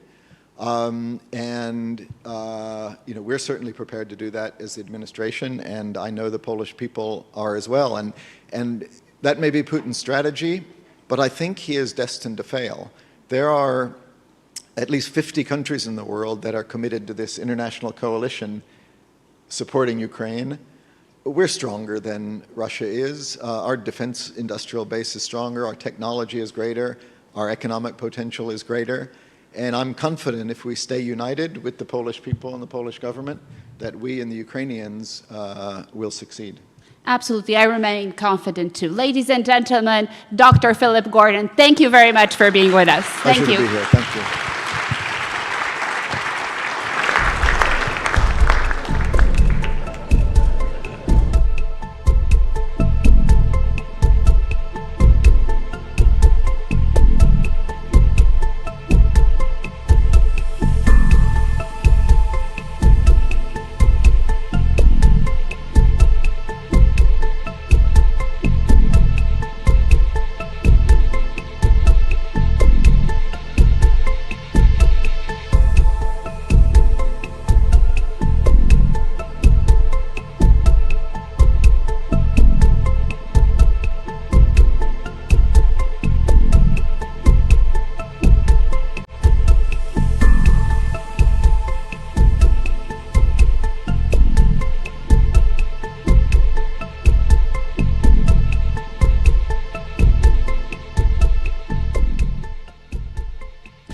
Powerful voice from inside the U.S. administration trying to reassure Ukraine and its allies that support within the United States remains strong also in the political realm, and that that support is bipartisan.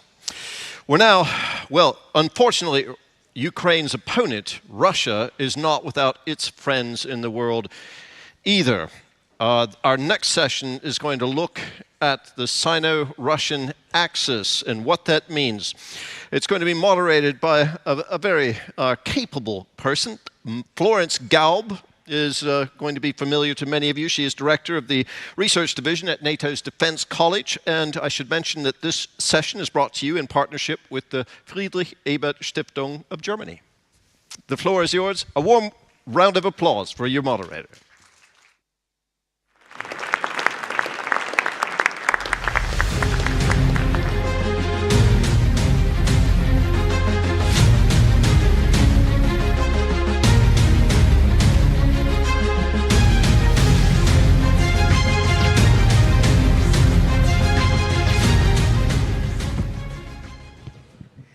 Good afternoon, everybody. It's my pleasure to bring you this afternoon a discussion on a relationship that many people underestimated.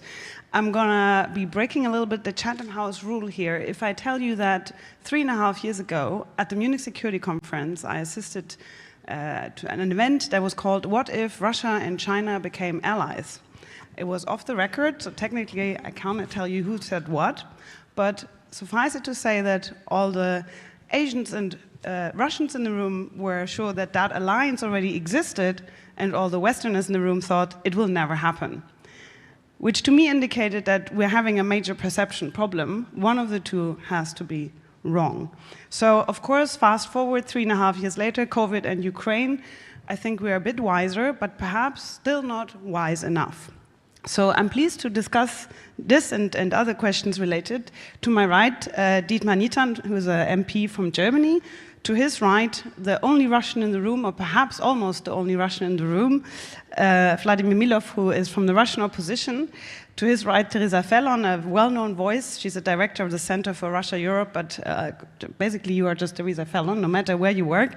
And to her right, Tobias Ellwood, who's an MP from the United Kingdom.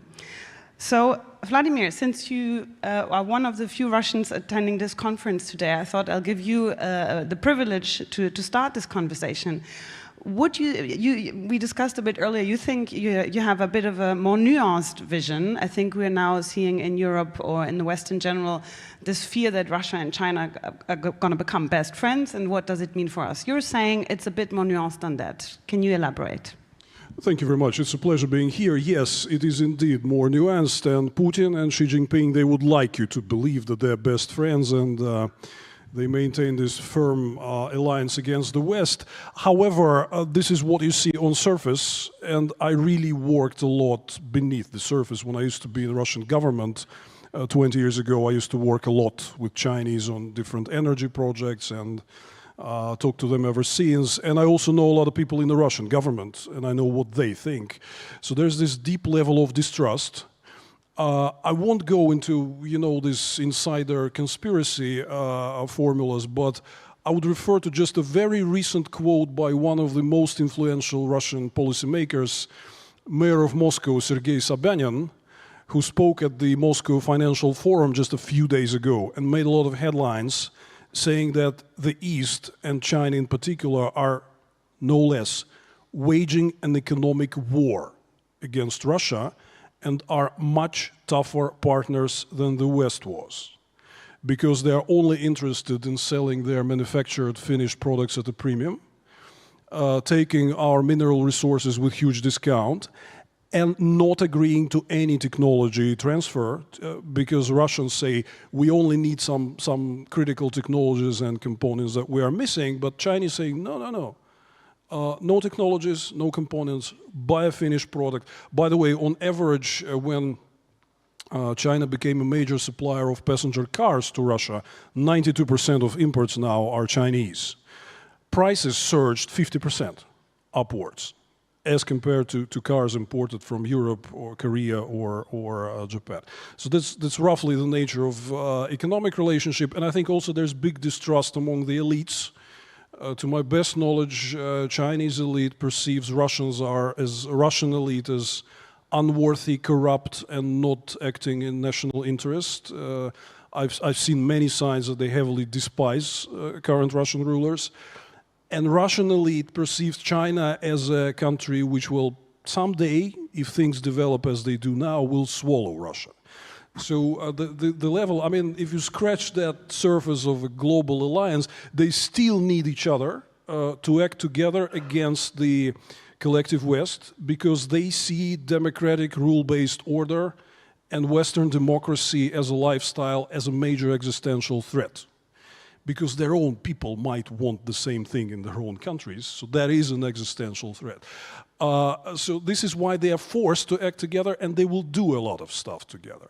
But I can go on for hours, but I'll finish here by saying that beneath that surface there's deep distrust, not truly converging, but often opposite interests and so on. So we got to see a lot of nuance in this relationship. I mean, also marriages with distrust can also survive for a long time. So the question to me would be, you want to come until they explode at some point. Tobias, there is a lot of hope in some quarters that China can act as a well, as a deterrent against Russia in Ukraine. And I don't know if any of you saw the article in the Washington Post, I think it was in February, China and Ukraine signed actually a friendship treaty in 2013, whereby which China would protect Ukraine in case of a nuclear attack. We haven't heard about this treaty in a long time, at least China hasn't mentioned it very much. Do you think China is still a diplomatic power we could use in this regard, or just let's forget it and move on? I think that's an important question. China is clearly wanting to exert its influence, not just in Ukraine, but across the world. I mean, stepping back from this, I think we're at a juncture that we're still in denial. From my perspective, I see the world splintering into two spheres of dangerously competing influence, with a lot of countries perhaps taking a back seat to see where this is all going to go, many in the global south. We're at a juncture in our history which we really don't know how to handle.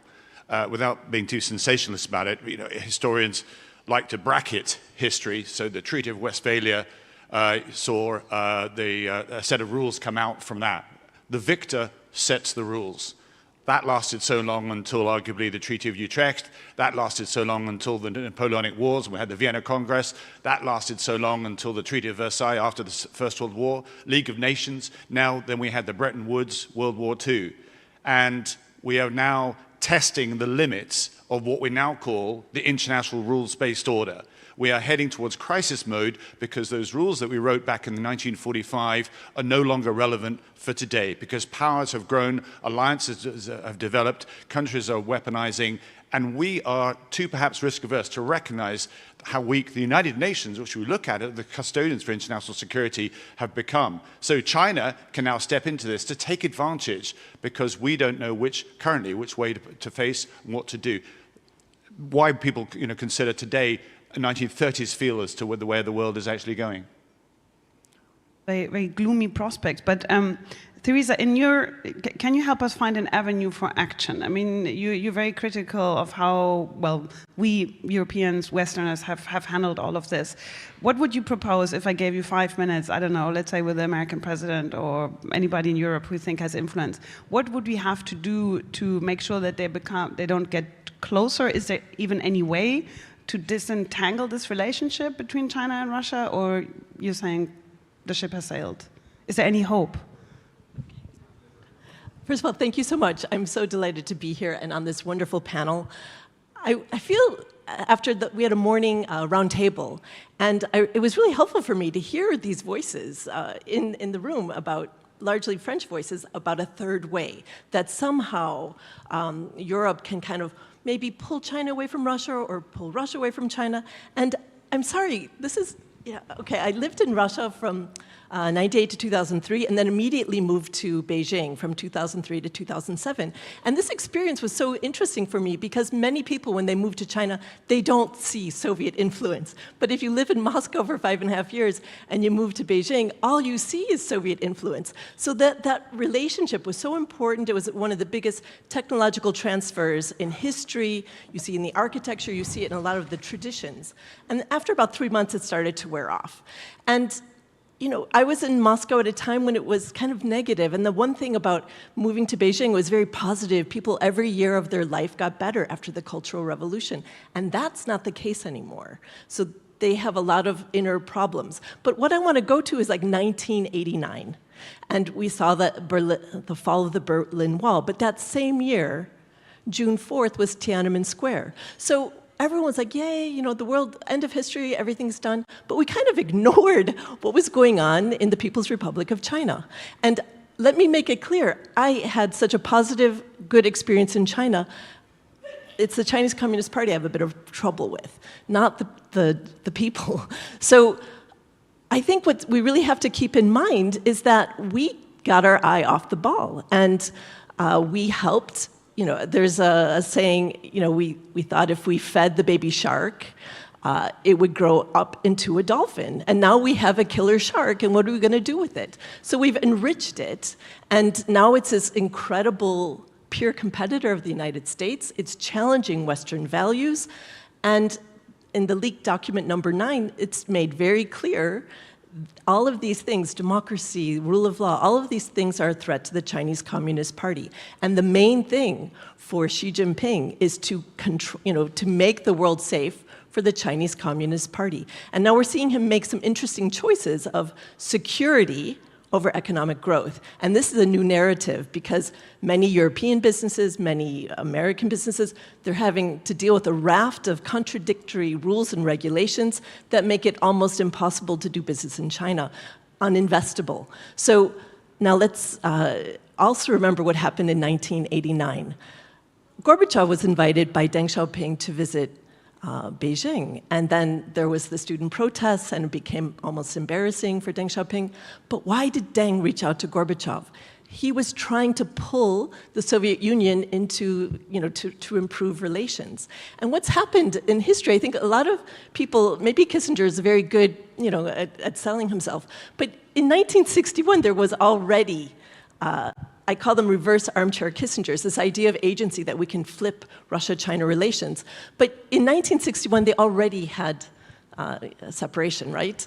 And then Kissinger came in, or Nixon's visit was in 1972, so there's already a delay of 11 years. So it wasn't that Kissinger magically pulled China away from the Soviet sphere of influence. So we have to keep that in mind, especially when we have this idea of pulling one away from the other. They see the West as a threat. They have common convergence of interests. In addition, let's look at the map, folks. Russia and China share a huge border. And I would say one of the turning points was in 2014 with the annexation of Crimea. So if you look at the early Belt and Road Initiative maps, this kind of signature foreign policy of Xi Jinping, it went around Russia. After 2014, they knew they had to pull Russia into the tent, otherwise Russia would stop every area of them to kind of move with their foreign policy plan. So you saw this map kind of go up to Moscow and then out again. So Ukraine was a huge anchor in China's strategy on the Belt and Road Initiative. So we're seeing all of these threads coming together. And I would say that, the Chinese have a saying, if you you cannot wake up a person who's pretending to be asleep. Now, all this kind of magical thinking that maybe Russia and China aren't together, I think Florence gave such a good example that even, countries in the region could see this. Countries more in the Indo-Pacific could see this type of cooperation. And in any marriage or even transatlantic relations, there are areas of friction. But in China-Russia relations, it's so bad now for Russia that the two areas that everyone thought this is a no-go zone, we're seeing increased cooperation now in the Arctic, and that has implications for people here in Europe. In addition, if Russia gets into such a bad economic state, China will ask, I'm sure they're always asking, and China or Russia might be able to put them off a bit, but more high-level tech cooperation, especially in advanced nuclear submarines. So we're now seeing them do cooperation in the Arctic, and I think this is a big wake-up call for all of us. China's not far away; it's going to be right here in our neighborhood. Can I just jump on that and ask Dietmar? Actually, sorry, you are German, so you'll have to kind of speak for Germany in that sense. Since we're talking tech, and Germany was, I think, one of the driving forces in setting the tone on China in the EU due to all these business interests. Do you think we're having a similar wake-up moment in Germany as we had on Russia 2 years ago, or are we still, I'm not going to say naive, but still hoping for a scenario that might not materialize?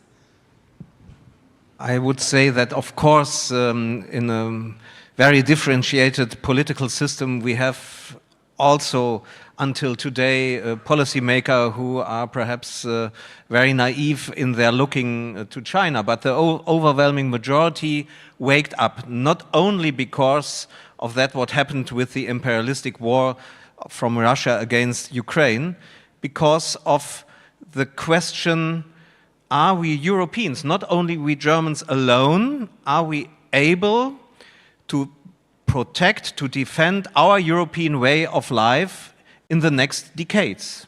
And we must see that not only Russia, Russian imperialism, that also China with a clear long-term agenda is not only a partner, it is in some issues, of course, a competitor, but it's a rival. And because of that, we launched a new China strategy. And we discuss it now in the parliament and with NGOs.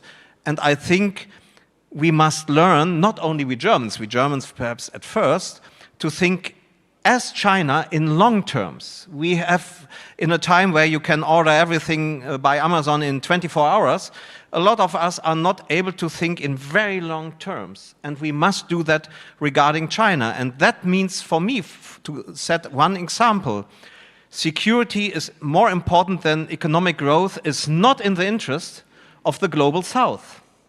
And we have more and more countries in Africa who are telling us it was a mistake to set our hopes only on China. We had short wins, but in the long run we think we should think about if it would not better if we cooperate with you. And I think it's not only Russia, China, it's not only to come into an economic war with China, it's coming to make a smart policy looking to the complete world and to think what can we do that we find more and more countries, even countries who are not ruled by democratic systems, who think that a rule-based world order, even in a Western style, is in the long run better for them as to be only dependent on China. And I think building these new coalitions and making Europe resilient in the way that we find a way to be not dependent in technological issues and others from China, this kind of strategy should be now worked out and, of course, should be implemented. Vladimir, you know Russia from the inside much more than most of us, perhaps with the exception of Theresa. So, you know, the fear that we have is that, you know, Russia has the military power, has the diplomatic know-how, China has the economic power, and obviously has a type of, I would say, is developing a method to use technology to control its population. And the fear is that when these two forces merge, when one has what the other has, then we indeed have a very difficult, dangerous mix. Would you say that Russia is learning domestically from China? I mean, perhaps in terms of how to control a population economically, or do you think there is no influence domestically to be felt? There is some influence, definitely, and I would say it's broader than just Russia-China axis, because you see that this international cartel of dictators, they constantly exchange what business calls best practices, I would call worst practices of totalitarian control over society. They really interact, and I would say, if not that, many of the dictatorships in the past 20 years would have fell. In Venezuela, Belarus, Syria, and Russia, probably. So this inter-exchange of techniques of how to control of this, their societies is really going on. However, I have to say, the interests between Russia and China are fundamentally different. Because China, no matter what, China greatly benefited from the current rule-based international order. Russia hasn't. We can talk about the reasons for that. Please develop. How has China benefited and Russia hasn't? 40 years of uninterrupted economic growth because of access to international markets, because of technology transfer, investment, and introduction of the basics of market capitalism. Sorry to say that. It works. Russia tried to introduce that, but these waves crashed against the stones of ineffectiveness of Russian system, corruption, and inability of the society to break through that. So Russia have chosen, which I think to me was a deviation from a normal pattern, but it's a long discussion. Russia has chosen to become a disruptor. China is fundamentally not a disruptor. It is, of course, interested to have Russia doing things which it cannot afford to. Like, you know, in the chaotic 1990s when a lot of business relations were settled through involvement of banditry. When negotiations were tough, some of the businessmen said, if you misbehave, I'm going to call the bandits. This is how Xi Jinping uses Putin to threaten the West, saying that, listen, whom I got, if you don't negotiate the new world order with me, I have this guy who has no limits, right? So Xi Jinping needs Putin for that. But fundamentally, China is not interested in disruption. It is interested in finding some common ground with all the international players, the West, and so on. This is why there is very little that Russia's disruptive behavior can fundamentally strategically bring to China in terms of its future development, progress, and solving all the multiple problems that emerged in the recent years. If you allow me, Tobias, to use this statement by Vladimir and throw a speculative question to you, but what do you think is China learning from the war on and in Ukraine at the moment? Obviously, everybody's thinking Taiwan, but I'm thinking more generally, because we talk a lot about what if Ukraine loses, what it means for the rules-based international order, etc. But there are also other, I think, effects on China already. Free to speculate. Yeah, I think China is absolutely benefiting from this war in Ukraine. It's distracting all of us. The majority of this forum here, maybe because of our geography in Eastern Europe, has focused on Ukraine and European matters. But these bigger geopolitical questions are something that should be dominating every single parliament, every single democracy across the world, including the United Nations, which is now paralyzed because of 2 permanent members of the Security Council are able to block everything. So it's clear that China has a grand geopolitical strategy. The West doesn't. And China has recognized that it needs Russia as a convenient friend to advance its interpretation of our wobbly rules-based order for its own benefit. It wants to expand its influence. It needs to, because in order to feed that huge economy that has done so well, because we've been quite liberal with our rules and not enforcing them, it now needs to have all these tentacles through its One Belt, One Road programs and so forth in order for China to advance. And Russia conveniently helps with that because of the oil and gas, for example. It's not even, but there is a sort of symbiotic relationship there. Both elites in Moscow and Beijing enjoy the fact that they are untouchable, if you like, from the West. Rules-based order doesn't suit any dictator.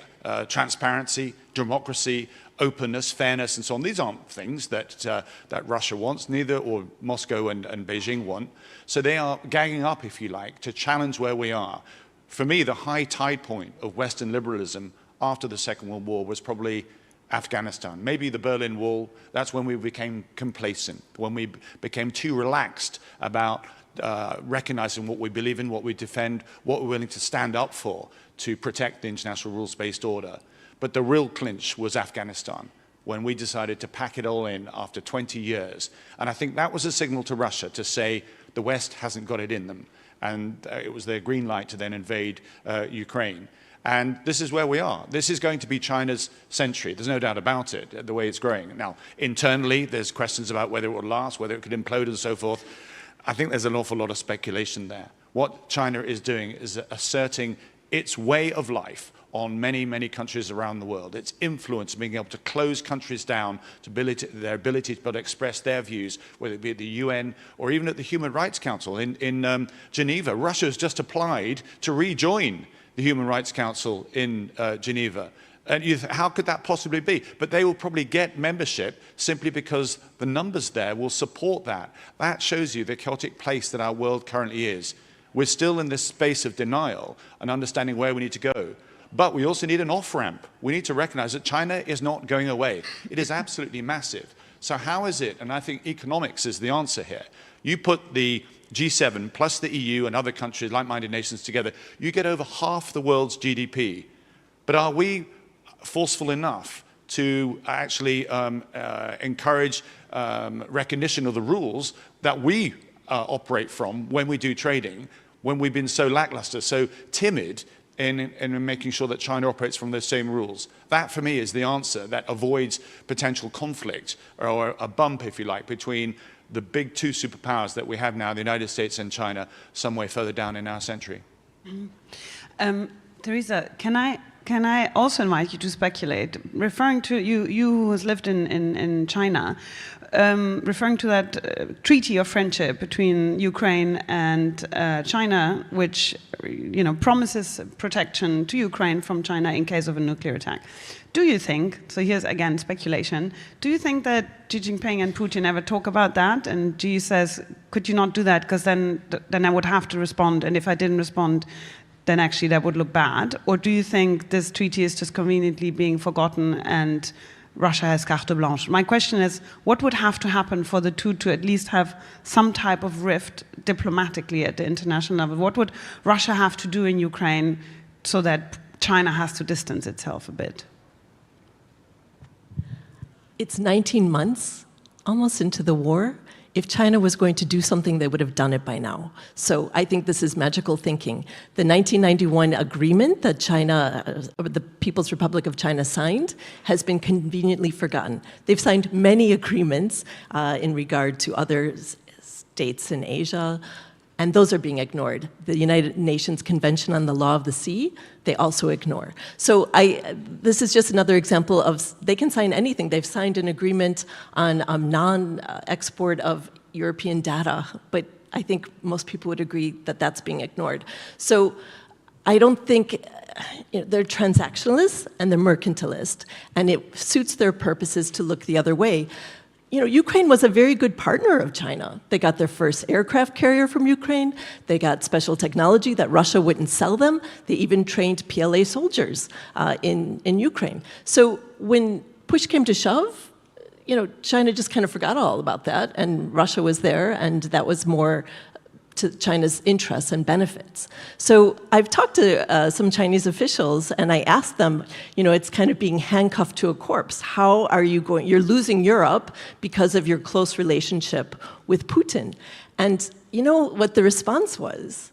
Well, you know what's going to happen at the end of the war in Ukraine? We can rebrand ourselves, and we're going to help rebuild Ukraine. Now, we don't know what the outcome will be in Ukraine, but China is so confident that people will have amnesia, forget all about this, and just think, wow, you're helping lift the burden and rebuilding Ukraine. And let's face it, the Chinese are really ideologically driven. They believe, the idea of Mackinder, this, let me just quote this. Since we are in Central and Eastern Europe, whoever rules Eastern Europe will rule the heartland. Whoever rules the heartland will rule the world island. And whoever rules the world island will rule the world. The Chinese really believe this. So we came up, they came up with the 17+1, it's shrunk down to 14+1. The Chinese learned a very important lesson, never call any organization by a number, because then it's a barometer of who's in, who's out. But I would say that this is a golden opportunity for China to get in there and build like a panopticon, Chinese surveillance mechanism, smart cities. There's no guarantee how the future will turn out. We've already learned about the secret police stations that have been all over Europe. China just sees what they can get away with. And are we going to be alert to what's going on right in the heart of our neighborhood here in Europe? And I also, just to pick up on your point about sanctions, it's been an incredible stress test. Beijing has had a ringside seat to see how the world responds to sanctions on Russia. And effectively, Russia has been able to get around just about everything. China has bought Russian oil that's helping Putin pay for his war in Ukraine. And also, we see China is fearful of secondary sanctions, but there's growing evidence that they are selling dual-use goods to Russia, that they are supporting them any way they can. And in addition, the Russian Duma, the second highest ranking Chinese Communist Party official, spoke at the Duma and said, we will help you undermine Western sanctions. So the Russian Duma then leaked the tape to show the world that China was going to support them to undermine Western sanctions, but then the Chinese hoped that no one else would notice. So they tell different audiences different things. And I'm sure with the Europeans, they tell them wonderful, wonderful things, because their goal is to drive a wedge in the transatlantic alliance. But I think we really have to live in the world as it is, not as what we would like it to be, and we are really facing a huge challenge. Dietmar, if I can come back to you, and especially, you just mentioned the new China strategy. Can you tell our audience a little bit what you think is new about it? Of course, the fact that there is one that's new, but what are elements in it that you think show that Germany is entering a new course on China? First of all, I think Germany tries to get a sufficient strategic geopolitical approach.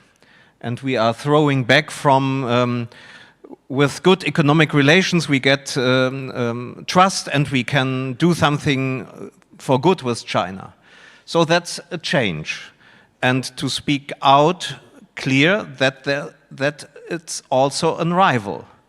The second thing is that we say we want to see it at the complete map of the world. We need new strategic partnerships.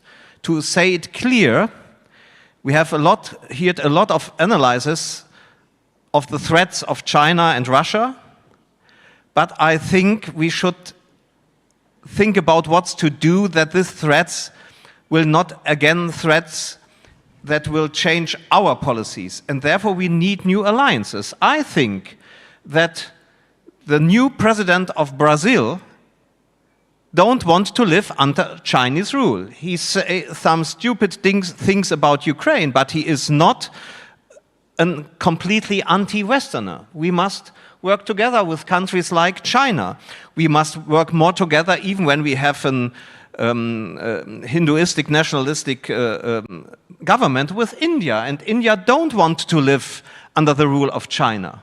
But if we think only the West, Europe, Canada, the US, Japan, Australia can manage it, we will fail. We must change ourselves in our view of the world, and we must cooperate even with some dictators, even with some countries who are not completely democracies, and we must build strategic alliances of a majority, not only GDP, of countries who think that a rule-based world that is not under Chinese rule is in the long run good for them. And I think we can build such alliances. And we must start now with that. And if you see, as Chancellor Scholz invited other countries to the meetings of G7 when we had the presidency, that's the right way. But if we think the West can manage it alone to stop China, we will fail. And we must change ourselves. We must talk about things we perhaps do not like with India, for example, with Brazil, for example. That's, for me, the right approach. Thank you. I think what people also forget is that China is now number 2 in terms of diplomatic representations in the world. But if the Europeans got all their act together, then of course we would be, well, number 2, if not even number 1, just in terms of diplomatic representations. Vladimir, I want to give you the last, the last word. Is there one wish you could express now when it comes to this relationship from us, if we want to term us as the West? What is it that you think we should be doing? What do you think we should not be doing? Oh, it's very hard to limit this to just one wish, but we have only 3.5 minutes. We have been saying, me and my friends, late Boris Nemtsov and others, 20 years ago, we have been visiting all the Western capitals and saying, do not overlook the violations of human rights and the crackdown on freedoms in my country, because the lawlessness will not stop at home. It will be exported. So you see that the tightening of control over society in China is expanded further into Spratly Islands, into threats against Taiwan, and generally significantly more expansionist policies that China never showed in the past 30 years. That is connected. That is connected. So these, bloodthirsty dictators, they do not stop at crackdown at home, which means I understand all this difficult geopolitical balancing, but don't overlook the human rights situation and freedom and democracy issues, because ignoring them results in aggressive expansionist policies by dictators. China is no exception. I thank you very much. Please, dear audience, join me in an applause to my fantastic 4 panelists, and thank you for being here today.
Thank you for a fascinating discussion, and this takes us straight into the heart of this afternoon, what we're doing in our Global Outlook track. We are broadening the discussion out to look at the world as a whole.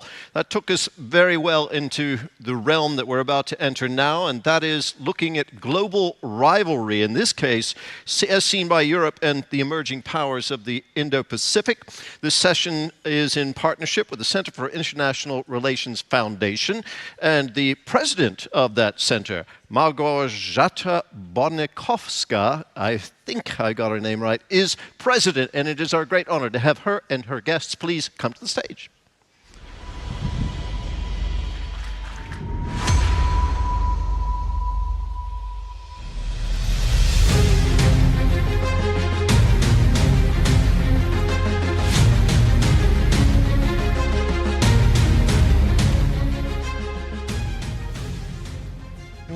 Well, good afternoon. Very happy to see all these people who are still with us and want to hear more. Our forum is going to an end quite soon, but we shouldn't just let you go without discussing a really important topic of the world order. But the goal, the objective of this panel is to give you a little bit wider perspective, not only from our European side and transatlantic side, but also hear our colleagues from Asia. So let me introduce first my fellow panelists. Minister Anne-Marie Taillefer. It's already been here several panels, so Trevelyan is a French name, but I should pronounce it in English, so Trevelyan, right? Thank you, Minister, to join us. Actually, I don't need to introduce her anymore because you know that she is responsible for Indo-Pacific in the UK government, so I count on both the perspectives, the UK one, but also knowledge of the region you are dealing with. And that's what exactly we want to hear. What is the perspective on what we are discussing here from the region first? Then we have Lynn Kwok, I pronounced it correctly. Lynn comes all the way from Singapore. She is very well known to the American audience also because she writes in newspapers, in foreign affairs. She teaches from time to time in Georgetown University, but basically from Singapore she's a senior fellow at Shangri-La Dialogue and quite active in the International Institute for Foreign Studies. Thank you for being with us, Lynn. And finally, Samir Saran. Thank you, Samir, for joining us all the way from India, New Delhi. Samir is a president of a very important think tank in Delhi called ORF, Observers Research Foundation, also responsible for one of the most important conferences in India, or maybe in South Asia, called Raisina Dialogue. Those who didn't go there yet, I strongly recommend. Samir is also author of several books and has very interesting perspective I hope you will share with us. So, we have very little time, so let's just jump into the questions directly. First question to all of you, actually. I would have, well, how do you see the world order in the, in a decade? Because that's something we discuss all the time.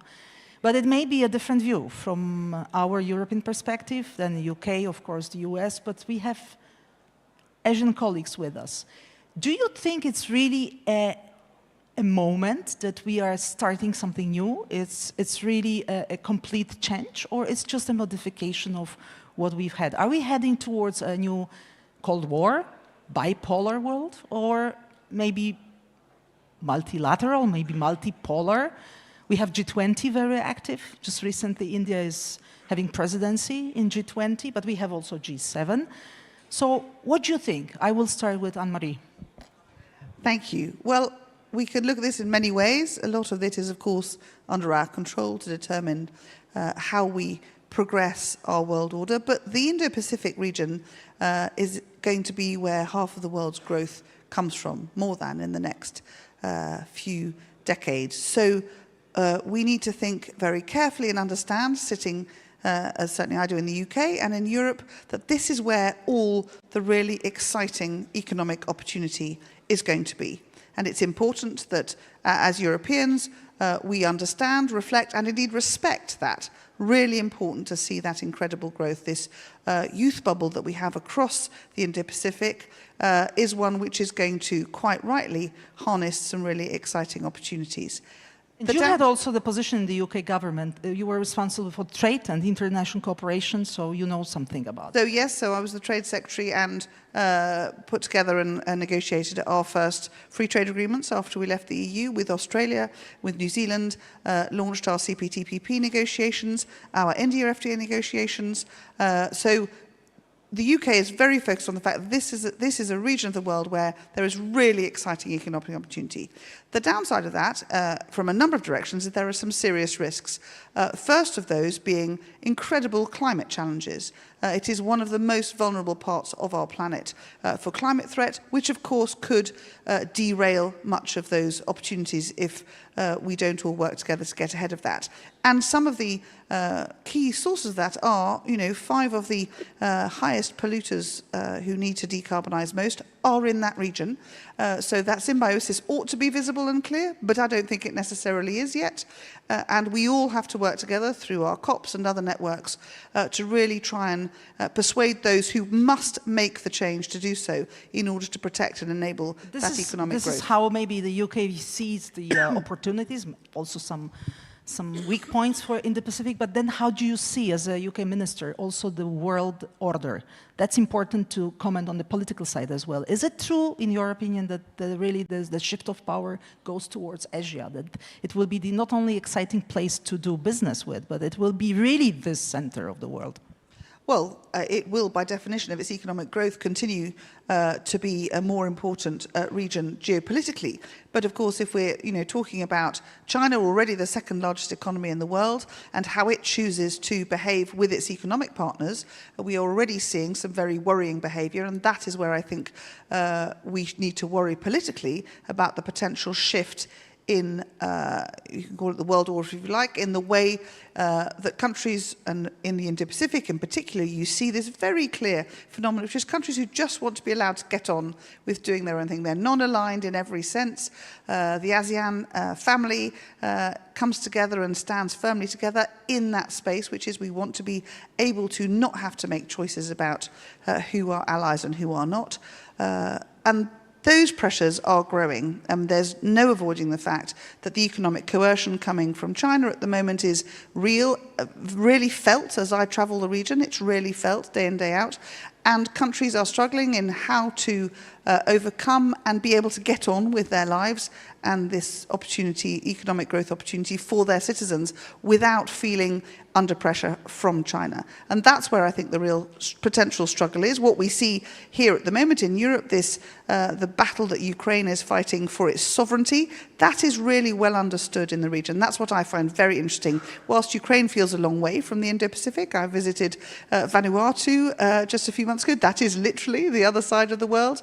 But what they understand is sovereignty, that the UN Charter is the anchor upon which every country can hold its head high and know its citizens are safe. And that feels under threat. So let me challenge, Lynn, sorry, but let me challenge first Samir, because I want to check if really this is what you understand. And how do you see, I don't need to mention, the UK and India have special relations, and also, talking about economy, you've just beaten the UK as far as top world number 5 economy, and you have aspirations to the number 3. I've learned at the Raisina Dialogue your government wants to be number 3 in 2027. So really very, very early. There are Germans at the room, in the room. Germans are helping us. Germans should worry as well. No, they shouldn't worry. They should grow. They want to beat you as well, We need not only Germany the to grow. UK, We want right? UK to grow as well. They're important trading partners for us. So I think most stories are co-scripted in this world today. We all are interlinked. And I think global growth is good for everyone. But let me just very quickly make 3 short points. First, this is a very long decade, the 20 to 30. It's a very long decade. We're going to have a century written into it. We're going to have new institutions, new actors, new voices, new growth models, new businesses and economic opportunities that are really going to proliferate this decade. The world that emerges in the 2030s will have no resemblance to say, the world of 2009, the financial crisis. It's going to be a very different world. So be ready for the ride. It's not over yet. We've only seen the pandemic and Afghanistan and the Ukraine crisis. We've only seen 3 or 4. There are, I think, another 10 or 15 going to appear in the horizon. But what do you see next? It's a very long decade. Fasten your seatbelts. So that's the first estimate for the decade that we are into. It's going to shape the century. It's that important, this particular 10 years. But I agree with the minister. In our part of the world, we see this as a decade of opportunity. It's mainly a decade that will change and transform our lives. People in my country who are currently at $2,500 per capita income see this decade where they will move from that $2,500 to $6,000 per capita income. And that $6,000 per capita income translates to a GDP of $8 to $9 trillion. So what we are really seeing in this particular decade that you are asking me to think about is a rise of India, but not only India. You're going to see a number of countries in that region and beyond really changing their existential engagement with all of us. And I think that's the most important change that is going to occur. How we consume will implicate you. The energy choices we make will shape your lives and those of your grandchildren. The cars we drive will decide the companies that will thrive. The modes of mobility are going to shape the future of connectivity. And I think this is not going to happen in Europe. It's going to happen in Asia. 80% of all global growth every year for the next 10 years is going to come from the global south. And don't forget the population. I just imagine that every Indian has 2 cars. I don't know what we will do. Every Indian will not have 2 cars. We barely have 80 cars per 1,000 people. And because of the way we are growing, public transport will continue to serve most of us. We are not going to adopt the American way of life or the German way of life. And that's good news for all of you. Otherwise, you will have no room to breathe. Literally and in real thing, on a real basis. But that's not the point. So I think this is a very important decade from an economic transformation basis. And the final point, the relationship between the erstwhile West or the North and the South and the East is going to be now shaped by new voices. I have come for 36 hours to Poland, to the Warsaw Security Forum, because I know that what Poland and New Delhi do together will decide the European-Indian South Asian relationship. Oh, I have to notice that. And I think this is important. Berlin and Paris and London are no longer going to be the whips that will shape the future of the relationship of this continent with other actors. There are going to be new voices. This year at Ricina, we want to engage with the Baltic countries, with the Nordic countries. We are coming to Central and Eastern Europe. I think in India, there is a sense that there is a new energy in Europe, and that energy is in the Central and Eastern part. And we need to tap into that. And we need to engage with those voices, and that is the third big change. How we engage with Europe will transform dramatically in the next 10 years. It is not going to be the same former colonizers and colonies having a relationship with each other. It's going to be new voices from both parts of the world that will shape a new relationship. Just to clarify, Poland didn't have any colonies. I know you know, but just... Promise me you won't have in the future also. I can't. Well, my point is, thank you for stressing that, because vice versa, we also feel that in Asia it's not only China. That in Asia there are so many important players and emerging powers. India is one of them, and it's really, I think it's emerged. Let me make a short point. I think, it's an important point. First of all, the Global South and Indo-Pacific and Asia are easy labels for international relations scholars. We use it in our PhDs. They are actually a very heterogeneous group. They are all different. The single most important element to study in the next 10 years is that as so many of us rise, so many countries and communities rise, what are the choices they are going to make?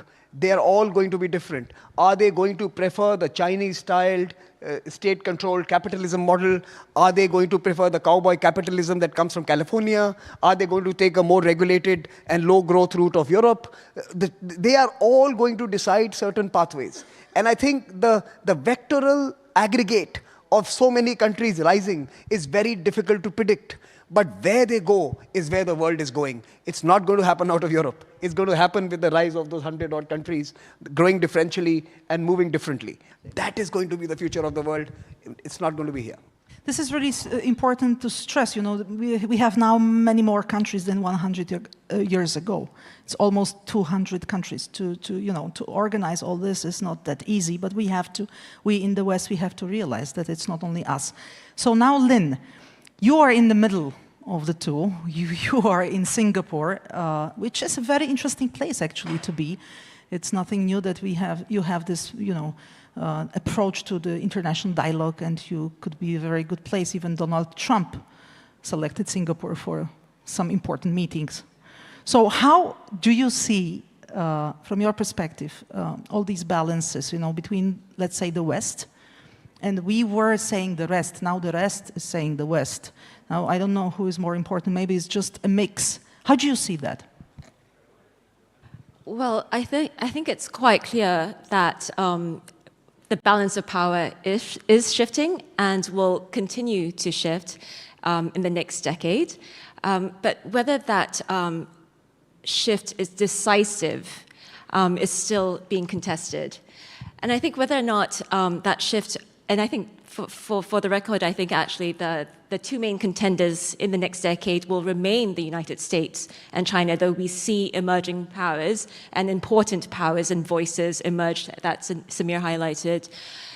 Whether that shift is decisive away from the United States and the West towards China and the East, I think will depend on several factors. The first would be the United States and its behavior. So does it frame the competition before it as one that is about supporting the rules-based order, or really about just getting a one-up on China? And how it frames this battle and whether the framing is credible will determine to what extent other countries are inclined to follow the US lead. Second, it will also depend on China's behavior, of course. China has, I think, in my view, done the fatal mistake of not only deciding to compete against the United States, but also at the same time aggravate its neighbors, not least in the South China Sea. And so I always say to the Chinese officials, etc., that I meet, that if China's main battle is with the United States, then it should seek to resolve its disputes with its neighbors in the South China Sea. And from that, its job in the region will be, in terms of influencing the region and shaping the region and how it forms, that will be much easier moving forwards.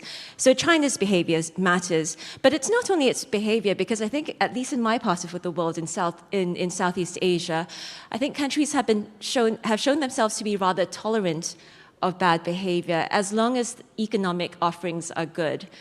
So if China, notwithstanding its bad behavior, is able to offer up good economic offerings for the region, say with the Belt and Road Initiative, then again, China might come up on top, which is, it's quite a sobering thought. And finally, of course, the third factor is how the others behave. Now, at least in my part of the world, I think it's assumed that doing nothing will somehow keep everything the same. Whereas, of course, doing nothing does shift the balance of power, perhaps not in a way that is conducive to the region's peace and prosperity moving forward. So if the region decides not to take a strong stance in favor of the rule of law, then that will come crumbling down around it.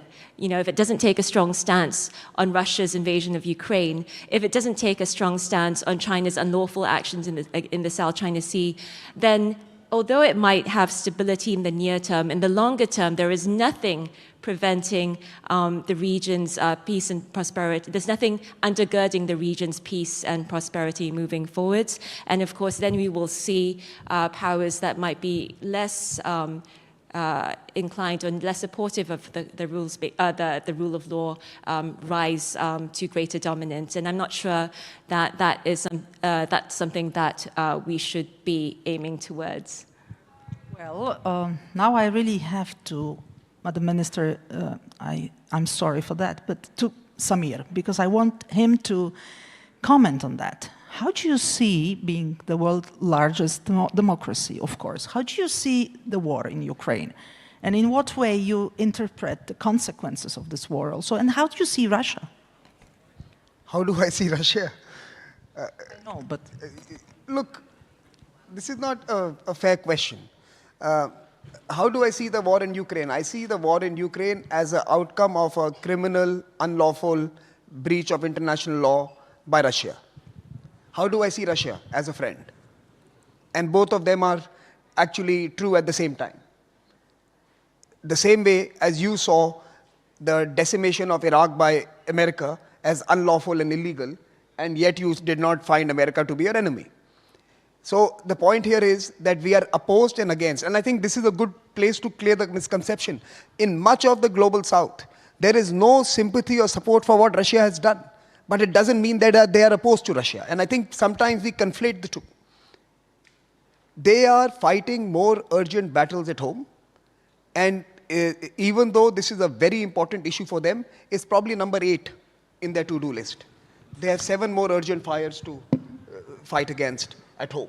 So I think there is this misconception that there is some greater virtuosity in this part of the world. It's not true. Geography matters, and when the fire is at home, you quell that first. When fire is in our part of the world, we quell that first as well. And we are all in some ways, victims to the spaces we inhabit. But it doesn't somehow mean that there is anyone condoning Russian action in that part of the world. The majority of folks disapprove of what they have done. Some have been bold. For example, Singapore has joined the sanctions list. But it doesn't mean that Indonesia is less virtuous than Singapore. Or South Africa, for that matter, who said that if Putin travels to the BRICS summit, he could be arrested. For that matter. So the point I'm trying to say is, there would be a rather strong agreement on the illegality of what Russia has done. What you do and what you do thereafter as a country depends on where you are and what your relationships have been with the actors in the past.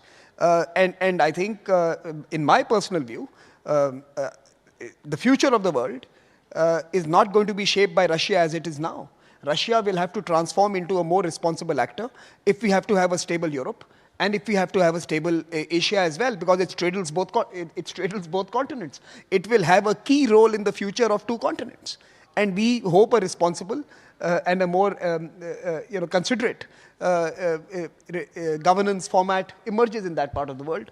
And that's what I think about that. Thanks. I think it was clear enough, and I also have to be fair that Samir, thanks to Raisina Dialogue, gives the floor also, for this international dialogue between Global South and Europe and the US and the UK. Madam Minister, to you, Anne-Marie, you are the only minister in our panel, so you are the most responsible now person to do something about all that. Okay. So I wanted to ask you about how you see really the dialogue at the international level. You go to Indo-Pacific countries very often. We have G7, yes, but G7 is without really Global South. We have Western democracies. We have Japan as a Western country as well. But we have G20, and we have many other combinations. In Indo-Pacific, we have MICTA. We have also a dialogue of Quad. As far as security is concerned, we will have many more, maybe. How do you see this dialogue, and where do we have a common ground to build the future? I think you're right. Some of the constructs that exist are based on the present, or historic, as some would like it, order. But something like the G20, where 80% of the world's economic substance is sitting around that table. There is a very strong set of voices, one of whom is presently behaving in a very criminal fashion. And that's a really good forum. I've sat in many G20 meetings over various different subject areas, and they're really difficult meetings sometimes because there are very different and competing views, different philosophies, and finding consensus isn't always straightforward. Congratulations to India that you found consensus at the end, the last meeting. Yes, I think, but that's a reflection of both in a fast-moving world where economies are growing quickly in different ways, where the challenges that climate brings are bringing real pressures again in different ways. to those actors, this is a hard one, but it's a good one. But multilateral fora of various sorts are all useful. The reality is that, as you say, with nearly 200 countries, the more interlinkages we have between each other, whatever the combinations are, they are all useful, because at the heart of it, we need to be working collaboratively in support of each other's aspirations, with at its heart, in the UK's view, to your point that I'm a UK minister, and I think every right-thinking government, that the rule of law, the basic freedoms that the vast majority of us consider to be important and that every democracy is standing up for, are at the heart of all the decisions we make for the benefit of our citizens. And that's where you see sometimes disagreement, because different groups of citizens may indeed have competing,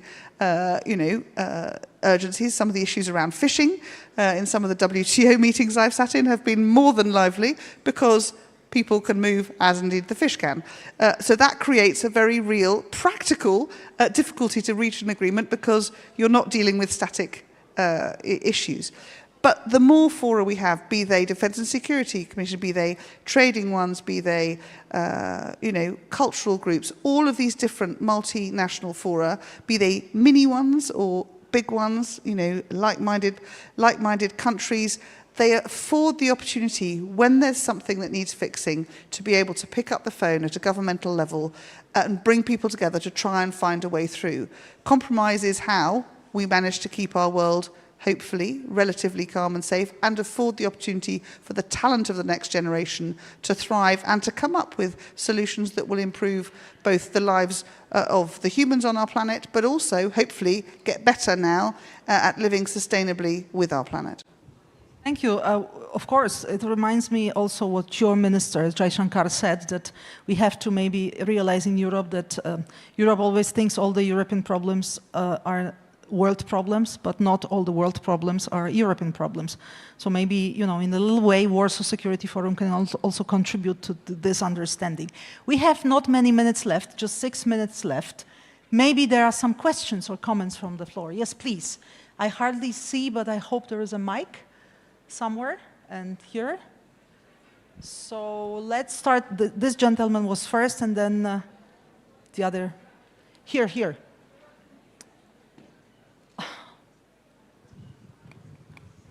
I hope the mic will reach you. Yes, further down, yes. Please stand up maybe, because, yeah. And please introduce yourself. Thank you very much. My name is Jakub Knop. I'm from College of Europe. So firstly, I'd like to address one point that was made about the shifting center of gravity in Europe from the perspective of India. Actually, I find it a bit bewildering that the Indian government is still buying Russian fossil fuels, and at the same time, there are opinions within Indian expertise that this is the part of Europe which will determine the future of the continent. So I think these are conflicting perspectives, and I think it directly impacts the security and potential of countries in the Central Eastern Europe. And my question will mainly revolve around the UK's Indo-Pacific strategy, because I think there are some conflicting interests here, whereas I think that UK wants to have it all, both in the economic domain and also be a security guarantor and provider in the region, whereas the US, which is its main ally, mainly focuses on security and has a lot of domestic constraints when it comes to enhancing its economic presence in the region. So I just wanted to ask if it's feasible in the long term to expect that the UK will be able to get both economic benefits and be able to provide a lot of economic goods to the region, and at the same time maintain a strong security footprint in the region. Thank you. These two questions, so maybe we'll start from the second one. Anne-Marie.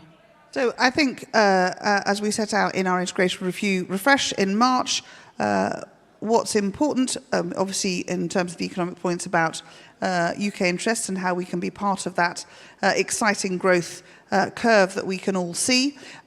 Alongside that, we want to bring to the party some of the expertise we have in defence and security to work with those countries who wish to work with us to help them to strengthen theirs, be that in, if you like, at the more clear understanding, hard power end, our relationship through AUKUS with Australia and the USA to help bring our expertise to the submarine enterprise across the Indo-Pacific, alongside a lot of work that we're doing with many smaller countries around cybersecurity, because those that are using those tools to really try and undermine and indeed steal, very blatantly from those countries, have not got the strength of cybersecurity that they need to protect their businesses and indeed their citizens. So we're working in a number of fora, bilaterally and multilaterally, to your point, in both of those, because every country needs to have strong security in order for their economy to be secured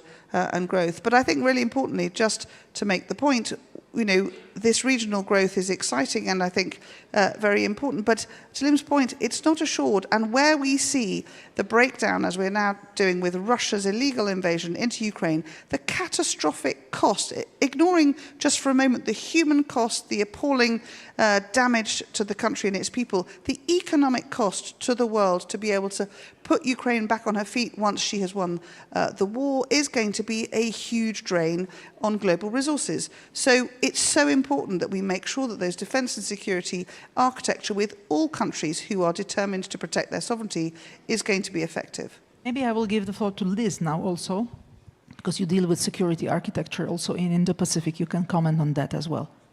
Yeah, I think the question was about whether it's possible to both be able to reap economic benefits from the region and also have a security, for the UK to have a security role in the region. I think it's not only possible, I think it's absolutely essential, because I do not believe that one can have economic growth in the medium to longer term if you do not defend and support the rules-based order. And in order to do that, countries, including the UK, need to their best ability, have a degree of security presence in the region so that you can help to defend and support the rules-based order. And so in this regard, I was very glad to see the UK Integrated Review refresh, which confirmed that the Euro-Atlantic was its paramount priority, but also reaffirmed that the Indo-Pacific was also an area of priority for the region. Some say that Europe doesn't actually contribute very much to the security situation in the Indo-Pacific, so why bother? Just focus on the Euro-Atlantic. However, I think it's important to at least have some role in the Indo-Pacific, because I think it sends a strong signal that this is about the rules-based order. It isn't just about US-China rivalry. It isn't about just two powers competing to see who comes out on top, but really about supporting a rules-based order, the rule of law that everyone benefits from and that no one can actually thrive, whether it's economically or socially, without. So I think the answer to your question is a clear and resounding yes, the UK can benefit economically from the region, but whilst also seeking a security role in the region as well. UK and also Europe. Don't forget we have also France, and France is very much present in the Pacific physically. All I said applies to Europe as a whole as well, to the extent possible. I think Europe should be engaging with the Indo-Pacific in a constructive way. So now Samir, and then one more question and we have to conclude. Samir, please get the answer. No, I don't think that was a question. He was expressing his bewilderment and I don't want to add to it. So perhaps he can go and read some statistics which tell you which countries have bought how much Russian oil over the last 2.5 years. And he might be surprised that his house might be more uncomfortable to live in, because that might be the sad truth. As the minister mentioned, that the collaterals of the European conflict have had serious consequences for the global south. And we've been providing services for the 6 billion people who many in this part of the world do not care about. And please understand that it is our refineries that are ensuring your cars move on your streets. The biggest offtake of our Indian refineries happen to be Europe and USA. So we allow you to make this virtuous comment in this afternoon because your governments are shied away from looking after your responsibilities. But we have to look after our people. We have 1.4 billion people on this planet. So sorry, but it doesn't work. It's an old, tired argument. It was impressive 2 years ago. It doesn't have any legs today. Maybe you can continue once the panel is over. Last question. Thank you. Thank you very much for the excellent panel. Patrick Kugiel, I'm from the Polish Institute of International Affairs. I have a first question to Samir Saran, because what you said about the role of the Central Europe in the European Union sounded like music to our ears here in Poland. So could you please elaborate a little bit more? How do you see the role of the Central Europe in driving European Union's relations and Europe's relations with India and its engagement in the Indo-Pacific? And in addition to this, I would like only to ask all of you if you could possibly define how you understand the Indo-Pacific. We have this is the new buzzword for this decade in here and in US, in India, and everywhere. And we have many countries adopted Indo-Pacific strategies. We have even ministers for the Indo-Pacific, but there is no agreement how we define, how we understand the Indo-Pacific. So the short question to all of you is, how do you define the Indo-Pacific? Why it is better concept and strategy than Asia-Pacific that we used to have for decades? And we understand the question. Do you include China also or Russia in the Indo-Pacific in your understanding? Thank you very much. Thank you. And of course, you can also comment on the importance of Central Eastern Europe, if you want to. Madam Minister. Well, let me answer my definition, because it's the ministry that I look after. It goes from the east coast of Africa all the way across the Indian Ocean and all the way across the Pacific Ocean until you hit America. So in my portfolio, I have a lot of water, and then it goes from the Antarctic all the way up through China and Russia until you get to the Arctic. And I don't have the polar regions. I've let someone else look after those. So it's an enormous area, and we think of it like that because there's, if you like, a geographical flow that works with that. But really importantly, 60% of the world's shipping moves through that area.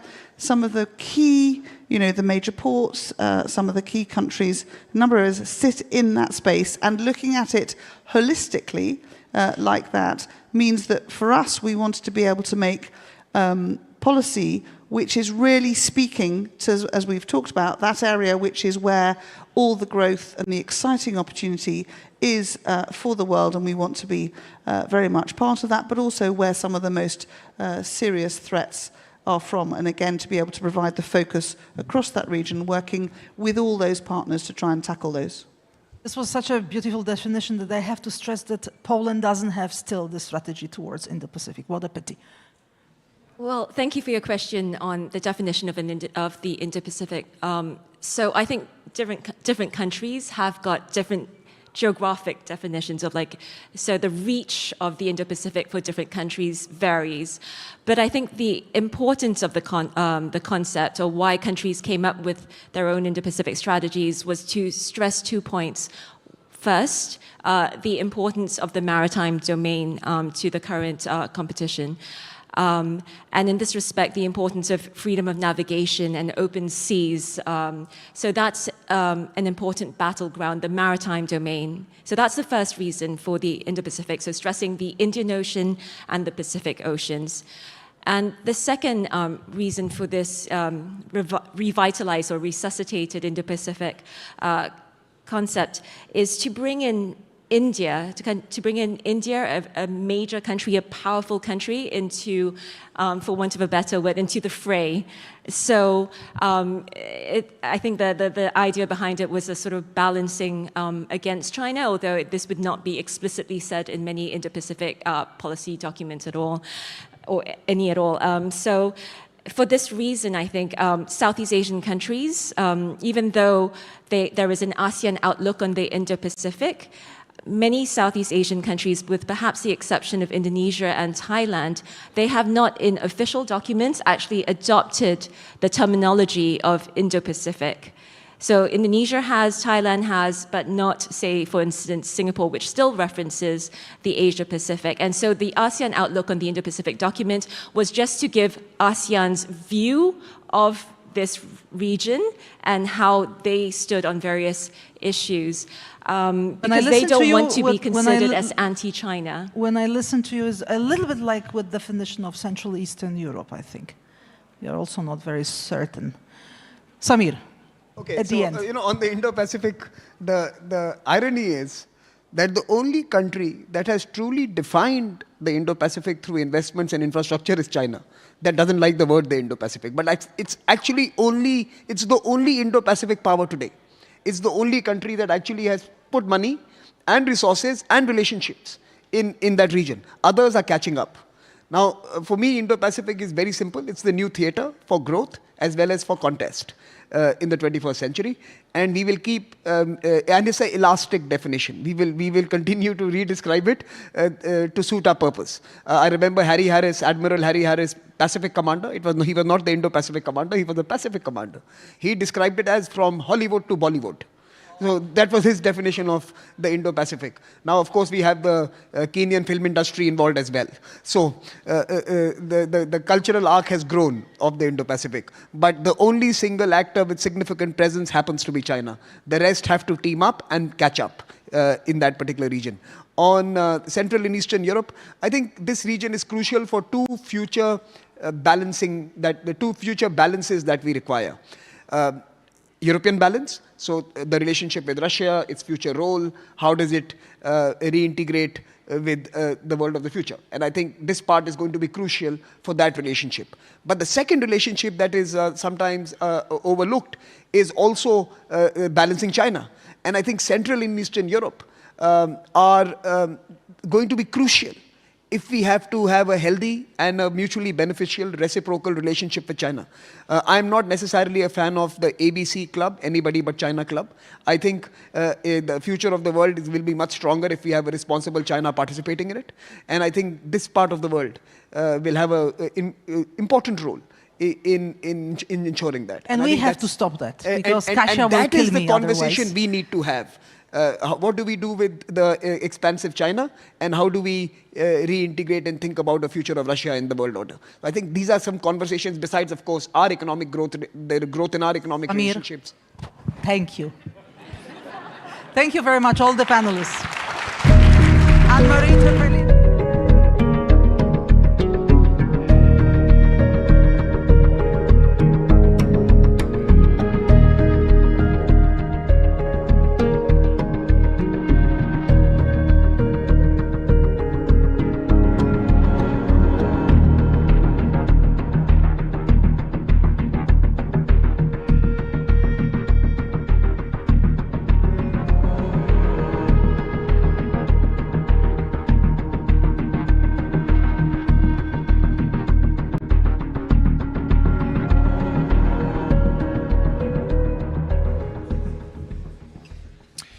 Ladies and gentlemen, it's now time for me to introduce our final panel discussion at the Warsaw Security Forum of this year. It's sadly coming to a close. This session is being held in partnership with Germany's Konrad Adenauer Stiftung, and it poses the question, where is the collective West's policy on Russia? Now, I will introduce your moderator in just a moment, but first we're going to have some introductory remarks from an extraordinary person, an extraordinary woman who's been here many times before. I've had the pleasure of interviewing her. Ladies and gentlemen, please give a warm welcome to Svetlana Tikhanovskaya, leader of the Democratic Opposition of Belarus.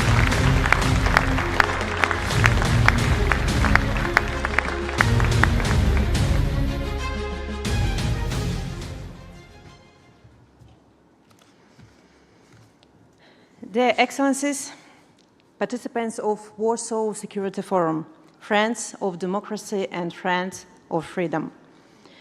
For the whole last century, we, Belarusians, were among those who lived in the black shadow of Russia, together with Lithuanians, Estonians, Ukrainians, Moldovans, and many other nations.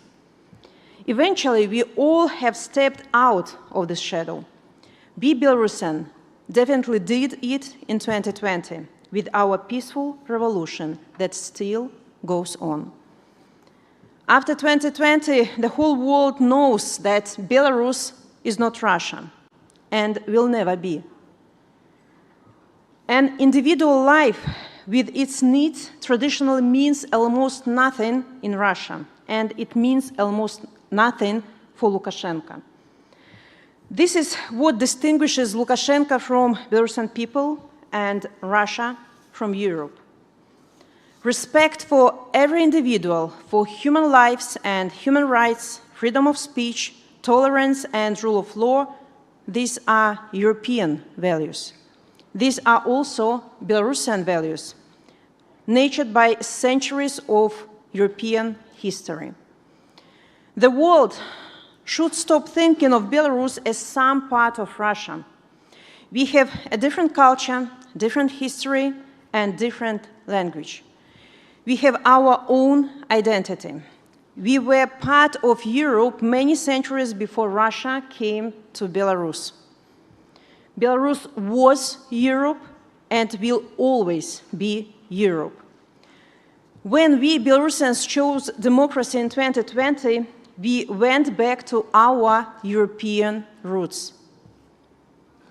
Respecting and protecting Belarusian European choice, this must be an integral part of Western policy towards Russia, the same as protecting the European choice of Ukraine. In Ukraine, as in Belarus, Russia pursues the same goal: colonization and subjugation. In Ukraine, Russia fights by tanks and missiles. In Belarus, it establishes control through economic dominance, military presence, and Russification. I sometimes hear that Belarus is a lost case, but Ukraine, and actually the whole Europe, will never be safe if Belarus remains in Russian claws. Belarusian resistance is of key importance. Today, the resistance to the Lukashenko regime went underground, but it's not sleeping. People keep the spirit alive. In spite of police terror, they continue to gather illegally. According to Human Rights Defenders Center Vesna, there were at least 375 acts of peaceful protests last year in Belarus. About 20 people are arrested every day for their political views and subversive actions. The society as a whole hasn't changed its opinion since 2020, despite all the propaganda, police terror, presence of the Russian troops. Belarusians prepare for the new window of opportunity. Unlike the majority of Russian people today, Belarusians are against the Russian war in Ukraine. Only 2% support the participation of the Belarusian army in the war. Regime failed to conduct mobilization. If Lukashenko's regime orders troops to attack Ukraine, they will turn against him. I always say, let's differentiate between people and the regime, and let's keep the twofold approach: isolate the regime, but support the people. On the one hand, close the loopholes in the sanctions, freeze the assets abroad, issue a warrant to arrest Lukashenko. He has a long list of crimes: crimes against humanity, crimes of aggression, and abduction of Ukrainian children in the end. On the other hand, formalize the relationship with democratic Belarus. Support the projects that strengthen national identity. Continue issuing visas. Help those in exile who fled repressions. Recognize our passports of New Belarus. Don't leave hundreds of thousands of Belarusian people stateless. And of course, work on releasing of political prisoners. Belarus can be a success story, but we have to give people hope. Such hope is a European perspective for Belarus as alternative to Russian world. In August, we Belarusian Democratic Forces declared that our ultimate goal for Belarus is membership in the European Union.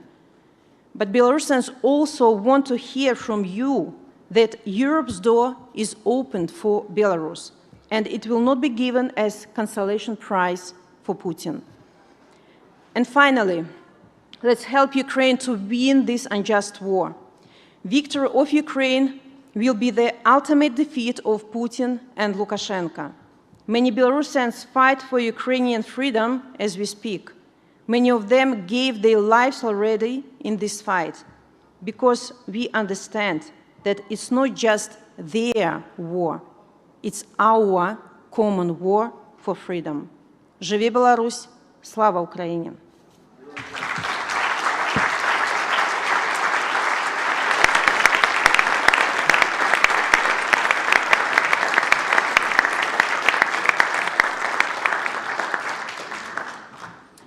Thank you very, very much, Ms. Tikhanovskaya. I'm now going to introduce someone whose work I've been reading for a long time, because I've been a subscriber to Berlin's Tagesspiegel newspaper for, well, it's now a large nationwide newspaper. Tagesspiegel, der Tagesspiegel, the diplomatic editor of the Tagesspiegel is Christoph von Moscha, and he is your moderator for the next session. Please come to the stage.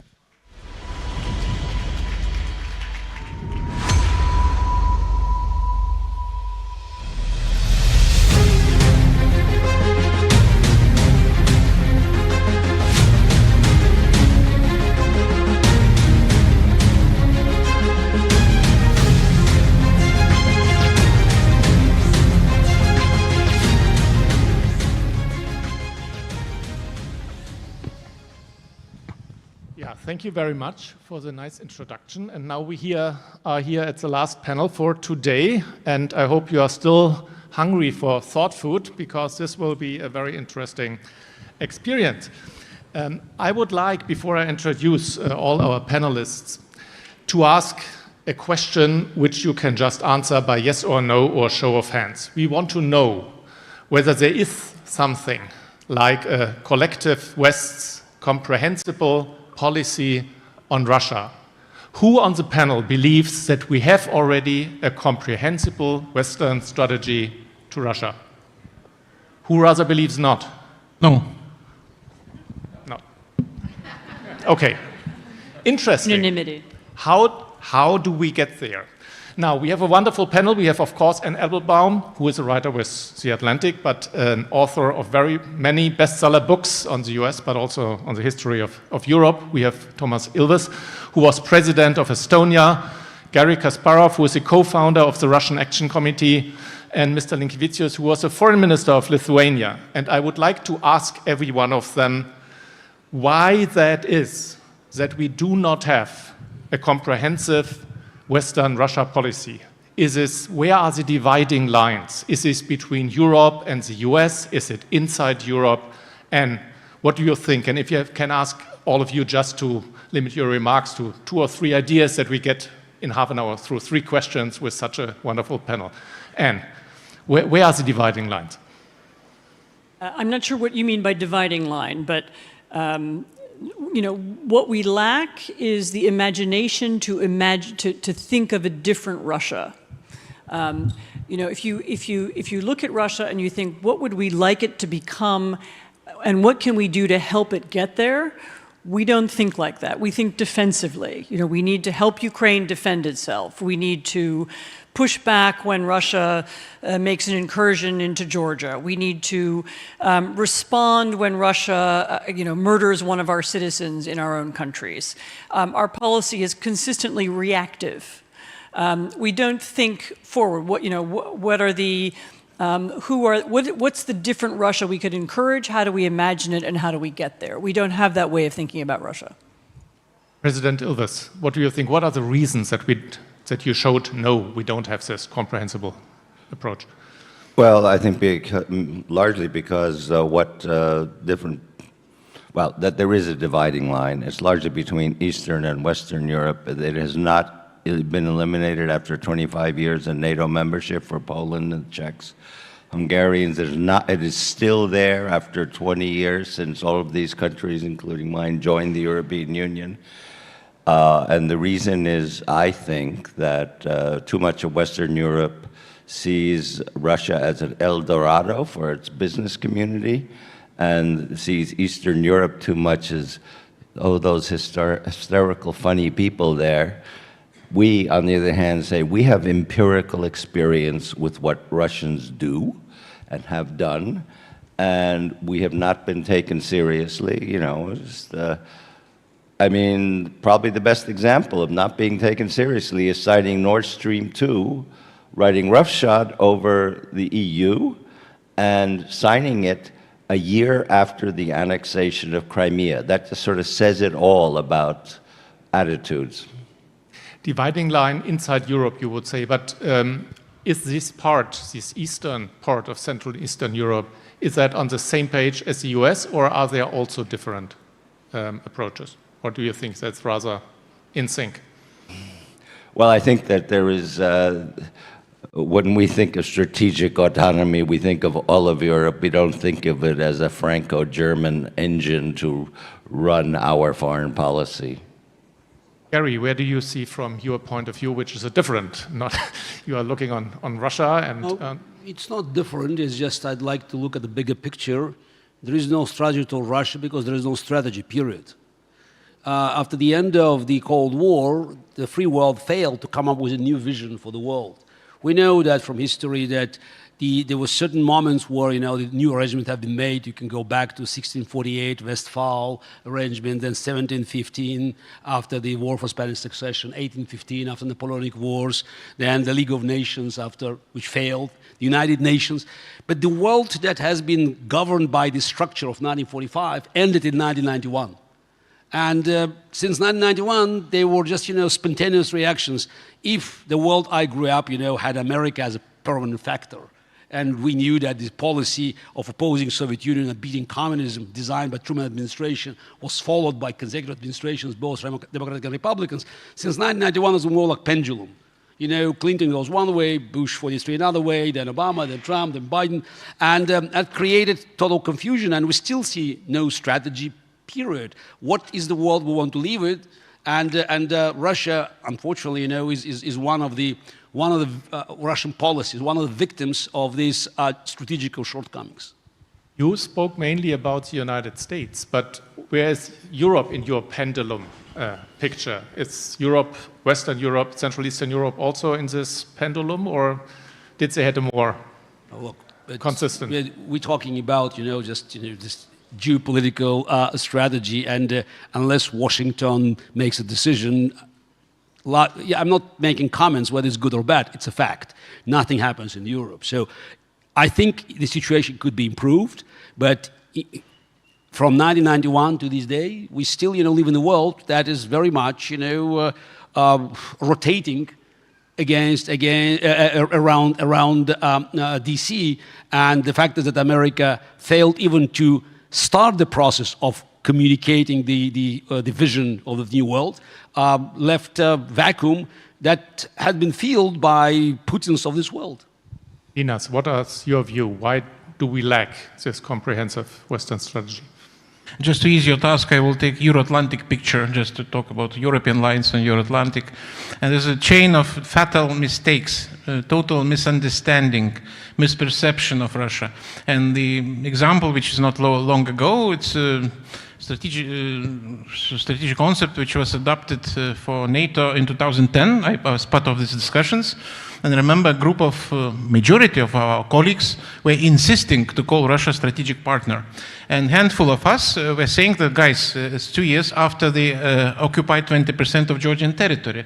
What kind of partnership at all? Not talking about strategic. And that was a difficult battle, I would say, and finally we agreed to say that our relations are of strategic importance. That was kind of compromise. Now, a concept of last year, first time called Russia as a threat. But my example I provided you shows this total misperception, misunderstanding what Russia is and what Russia is striving for. I assume that we all would like to see a comprehensive Western approach, a sort of strategy. In order to build that, we should know where are points we can agree on and where are the points which we can't agree on and might be obstacles to build this kind of common Western strategy. Could each of you give 1, 2 examples where you think that could be a base for a common approach because we agree on this points on Russia, and what are rather the obstacles because we disagree whether this is a part of or not? Ninas, now let's do it the other way around. Yeah, it's a very good question, but you know, the answer is that the very simple question, what we would like to achieve. And we're asking this question, will be different answers. What we'd like to see in this war and the victory of Ukraine. And I really can assume that some of our colleagues are still afraid of strategic Russia defeat. Some of our colleagues still believe that after everything will be over, they will have business with Putin again. This is true. So that's hesitation and this dosed support which is provided, not enough support. On one hand, we're doing really unprecedented support, but at the same time, after this devastating European Union sanctions, 11 packages, they're still producing more missiles and also producing more ammunition than Europe and the United States altogether. So this is really the situation where we are, and that's to be so to say changed. Since none of us, of you, holds official office, you can name the countries which you believe don't want to see a real defeat. But I would like to back to the office, so I should be careful. Gary, what about you? Where's common ground we can build on, and where do we disagree? No, the country that is paralyzed by the fear of Russian collapse is the United States. That's what is guarding U.S. policy. Clearly, they still see the world, you know, as the triangle of it's Kissinger's triangle of Russia, China, and the United States, and the collapse of Russia could lead to unpredictable consequences of China's rise, and that's why they can't say 3 simple words: Ukraine must win. That's why all this, you know, ambiguous, we stand with Ukraine as long as it takes. And that's why America, having all the weapons Ukraine needs to win the war, still keeps them in the storage. But again, it's a part of the bigger problem that there is no strategy for the future. We're still living in a world where the United Nations is pretending to be a global organization. I live in New York, and it's just I'm sick and tired of having the 1 week of dictators paralyzing the streets of the city I live in. So it's the United Nations, nothing else but a catwalk for dictators. So it's why do we need an organization that serves no purpose? The United Nations was built to prevent open conflict, war between USSR and the United States. The story was over in 1991. The late Senator McCain talked about the League of Democracies. It's time to create organizations that will reflect the values, not just, you know, those who pay lip service. If I may, that was a complaint part. Where do you see common ground? Where can we build on something where we have common belief? Okay, it's again recognizing the fact that it's not enough to see another president in Russia. It's not about good Putin or bad Putin. It's not, you know, it's not a debate who will go after Putin. It's what will be after Putin. And I think the only way for Russia to re-enter or actually join the family of civilized nations is to eliminate the imperial matrix from the foundation of Russian state.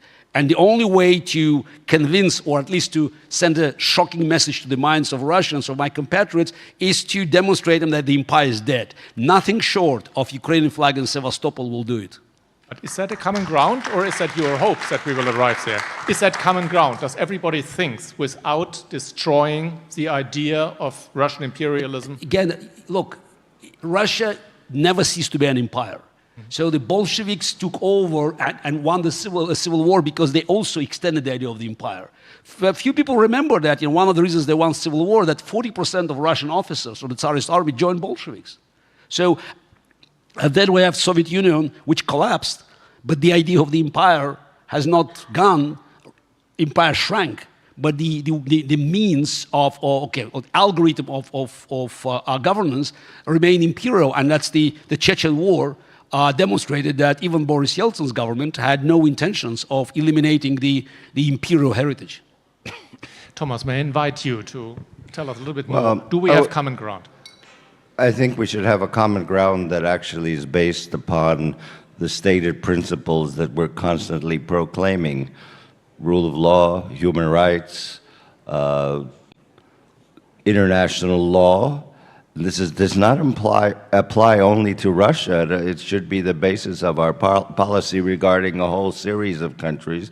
And really, if you do that, if we live up to the rhetoric of Europe whole and free, for example, which we have been hearing since 1989 ad nauseam, I mean, it's a great idea, but let's live up to the promise of the United States, a Europe whole and free. Let's live up to the European ideals or the ideals of the European Union, that any European country that is democratic can join.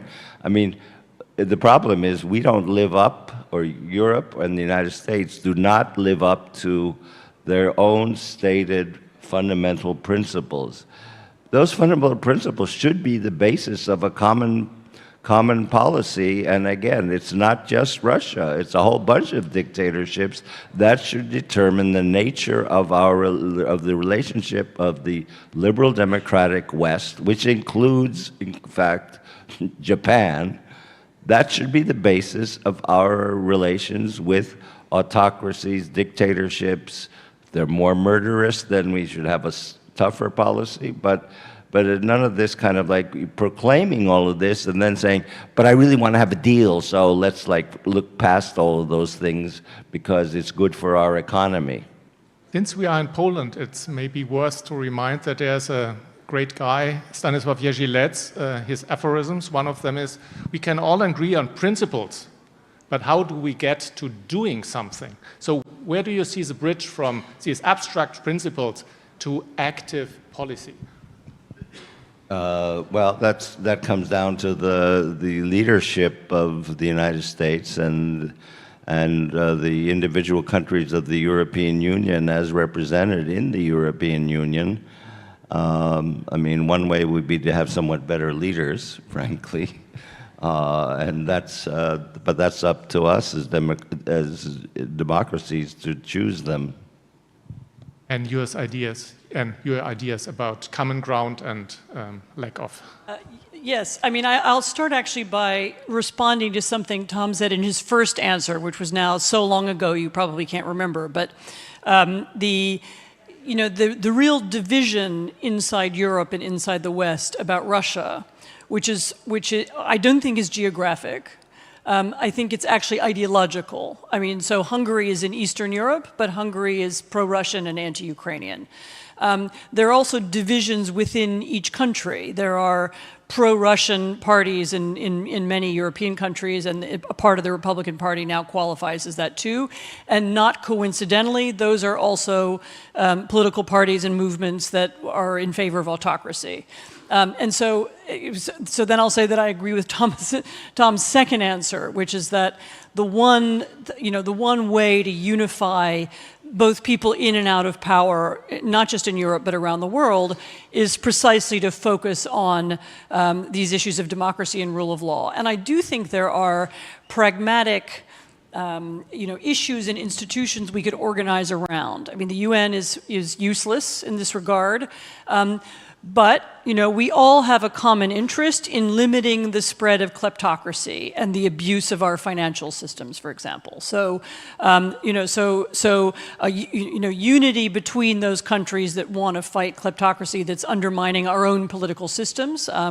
Dark money, has distorted American elections too, is one way of fighting, not just fighting Russia, but fighting autocracy more broadly.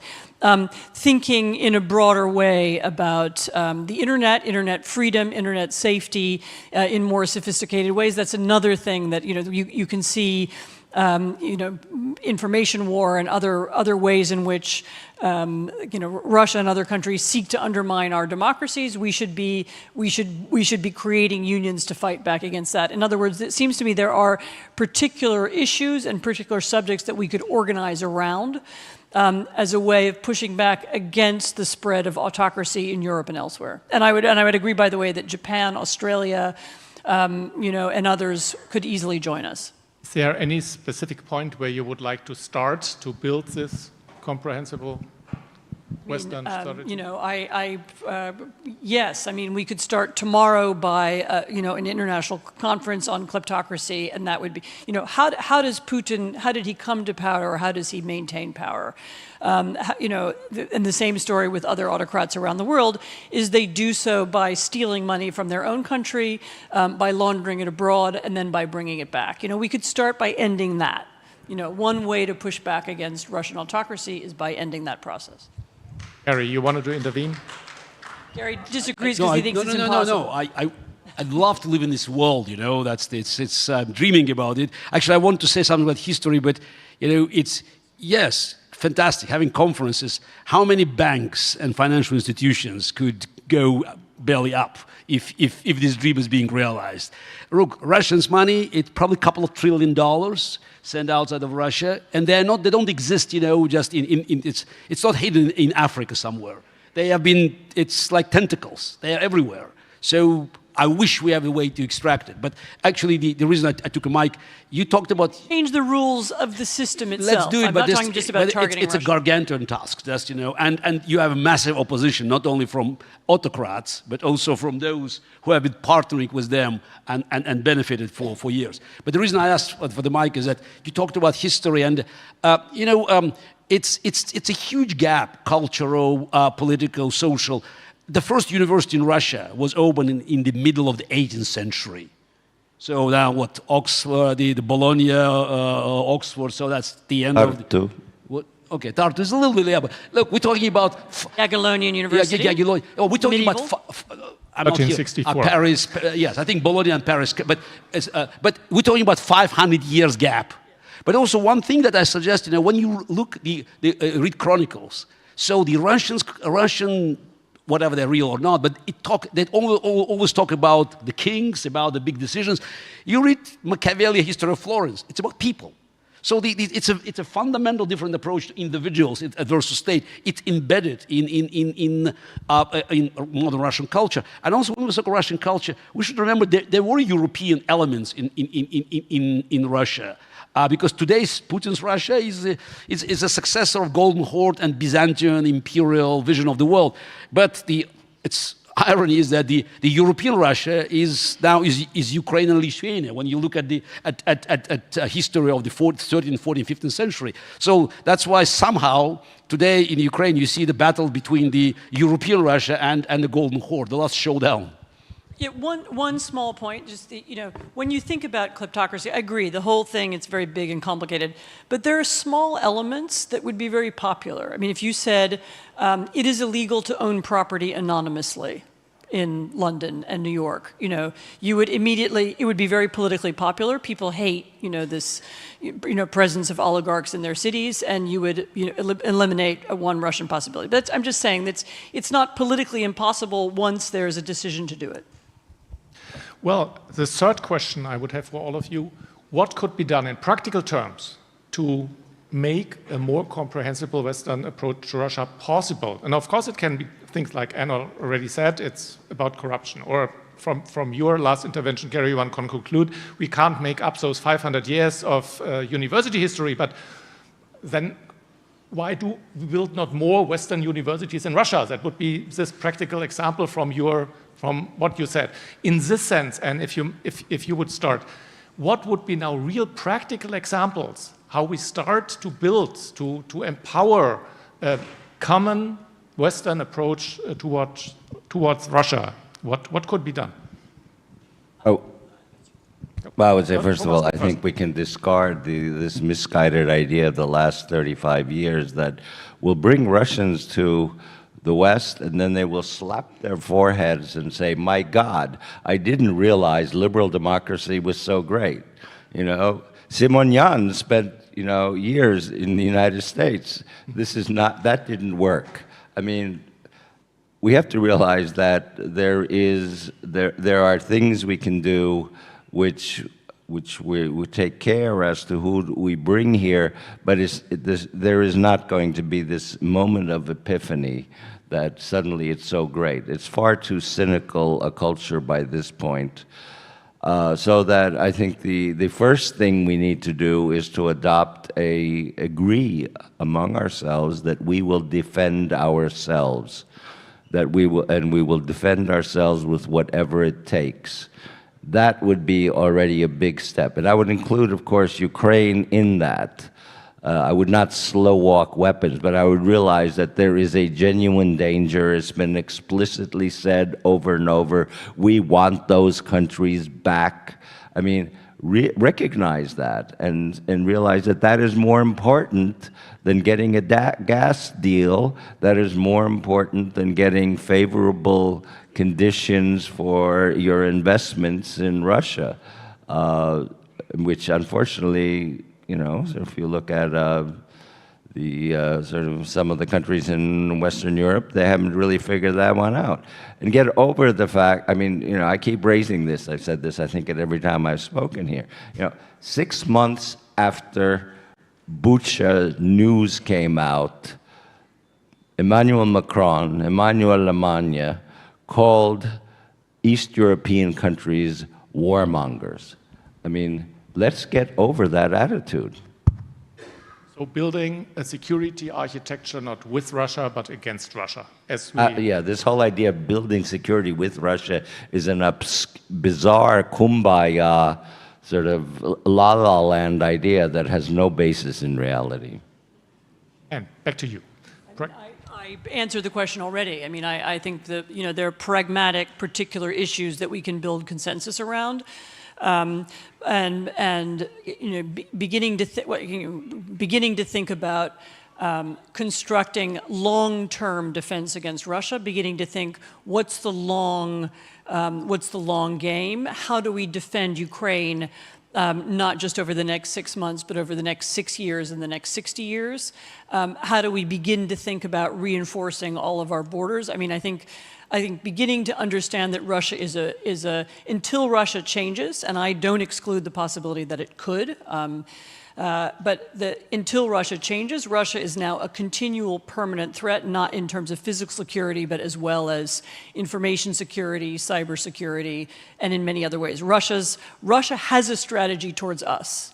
And the Russian strategy towards us is divide countries from one another and within one another, destroy the European Union, undermine NATO, and get the Americans to leave. And the way they'll do that is through manipulating our elections, through propaganda, through games on the internet, through supporting groups like the NRA in the United States, anything that they can do to create more extremism and more anger. So they have a policy towards us. We don't have a corresponding policy towards them. Gary, your ideas. What about? Yeah. Do we need to build more universities in Russia? Just to. Yeah, you are 500 years late. So look, we are at war now. Mm-hmm. So it's always nice to talk about just this is the long-term strategy, and I agree. Because building defensive perimeter was a good idea. You don't win a war by defense. Maybe I'm wrong, so I was a very aggressive player when I did something else. You win the war by saying we must win the war and then mobilizing your resources. Putin is not in conflict with the free world. He's at war with NATO. Every day, 24/7, Russian propaganda keeps saying it's not a war against Ukraine, it's a war against NATO. It's a war against Europe. It's a war against their values. But we are not. 25% or more of Russian economy already mobilized for war. What about us? So we have to recognize it's a war, and as long as Putin stays in the office, there will be war. And unless we win the war decisively, we don't have to think about just, coexistence, because there will be a war. And we have a chance now. We don't even need to mobilize extra resources if there is a political will. There's a will, there is a way. There are dozens of Grey Eagle drones. They are hundreds of ATACMS. There are many hundreds of F-16s sitting in American storage now that they could be on the East Front to give Ukrainians victory we all need. And then we'll see what happens. Because the only way for us to move forward and start building first in the mind and then on the ground, new Russia, is to kill the idea of empire in the minds of Russians. Nothing, I repeat, short of decisive military defeat can help us to receive this historical chance, maybe the last historical chance. And also, stop thinking that, that if Russia somehow collapses and some regions of Russia decide to go on their own, it's tragedy. It's history. Empires have no room in the 21st century. So starting and thinking big, and it's not just about Russia, the world of this new, whatever is left of this Russia, in the world order. Because unless we have a clear vision of the world order, it will be very difficult to convince even those Russians who share my point of view that we will have our place that we always have to deserve. But I believe there is a chance. But again, everything starts with Ukrainian victory and the political will of the free world to stop apologizing. We are, first time in history, much stronger economically, politically, militarily. Let's push our advantage and let's, send a strong message to every dictator on the world, from Zimbabwe to Beijing, that we're no longer on defensive. We are using attacker's advantage. You wanted to add something, Tom, and Jens, just a brief moment. The idea of putting universities in Russia, we can't even keep Soros in Hungary. Point. Yeah. Okay, Gary's right. You cannot win war by defense. And that's exactly what's going on. And frankly, there is a question also, at least for me, maybe for you as well. Is democracy able and willing to defend itself? Because autocrats are consolidating their ranks, their powers. They are not just willing, but also able to change world order. And they are showing that. And we are contemplating, discussing, and frankly, there's no forward-leaning or proactive action from ourselves. And this is the main disaster probably and main problem. We're stating facts. Same as it was said not once that UN is useless, right? You cannot do anything. And it's a lack of trust among the public for international, world order, because it's not possible, and we're doing nothing, and those who should take the lead, they're doing also nothing in order to change the situation. So lack of leadership, and here we really should lead the situation rather than just respond to the developments which were so far. So now we're coming to the concrete, not just abstract deliberations, but now war is going on, and this dosed support to Ukraine will not help the situations. Let's give them ATACMS and Taurus and all these weapons now, not tomorrow, not after the month. It should be done because Ukraine must win and we must defeat this monster, basically. If not, we'll face bigger problems, which will be bigger not just morally, politically, but also financially. Because Ukraine will be destroyed, and frankly, trust will be destroyed, and we really will have big problems. And here, we're lacking of leadership here to lead the process in order to accomplish to the desired goal. We are now in this bizarre position where many people across the West are saying, well, Ukraine isn't really winning. They're not winning because the Russians had 10 months to build the Surovikin line with 10-kilometer wide minefields. If the Ukrainians had gotten what they asked for a year ago, there would have been no Surovikin line. They would have gone across now. Now we're looking at gains of a kilometer over a week and say, well, is that, are they winning? Are they not winning? And we just dithered, and we didn't give them. And the West did not give it. We did not get, Germany dithered, the United States dithered, France dithered. And the people who didn't dither were us. We people like, Poles, Estonians, Lithuanians, we did not dither. Not when they were being offered 5,000 helmets. We were giving them howitzers. I would add one. Since we have just 2 minutes left, and I was asked to end this panel in time, we will not do questions because there will be no answers to questions, but I would like to ask one. Yeah, there will be no time for answers to the questions, but I would like to to summarize what you said, my impression is that the criticism was that the West or some countries in Western Europe had too fancy ideas that we can get to agreements with Russia. That is over. It is now, the Russian strategy is to do destruction, not construction. That is a big difference. Not constructing something common, but destroying the basis. Are you, it's the most, I think Gary went in that direction, are you saying we should have now the same approach? We are at war. It is about destroying the basis of the Russian model and not about offering cooperation and constructive engagement. Is that more or less what you're saying, or is somebody saying, no, that would be the misunderstanding? Anne? I think that's correct, but we need a broader idea of what it means. So it's not, we're not talking about a military war only. We're talking about an information war, an economic war, maybe a cyber war. We need to think much more creatively about what's our longer-term strategy. The first question I answered, and I would finish by saying, this war is over when the Russians go home. I don't care why they go home. They go home because they've been defeated. They go home because there's a political change in Moscow. They go home because they've decided that it's not worth their time anymore. So it's as did the French make the decision about Algeria in 1962 or the Soviet Union about Afghanistan. That's when it's over. So we need to think much more creatively about what else we can do to convince them that it's not worth fighting anymore. 2 years ago, I gave a speech here when the forum gave Navalny the Knight of Freedom Award, and the entire thing was devoted to the West, which has been complicit in all of that corruption and kleptocracy, the Schröders, the Fillons, all those people who aided and abetted and continue to aid and abet the corruption that keeps the Putin regime in power. That means we don't have to destroy Russia. We don't want to destroy Russia. Let them be there, fine.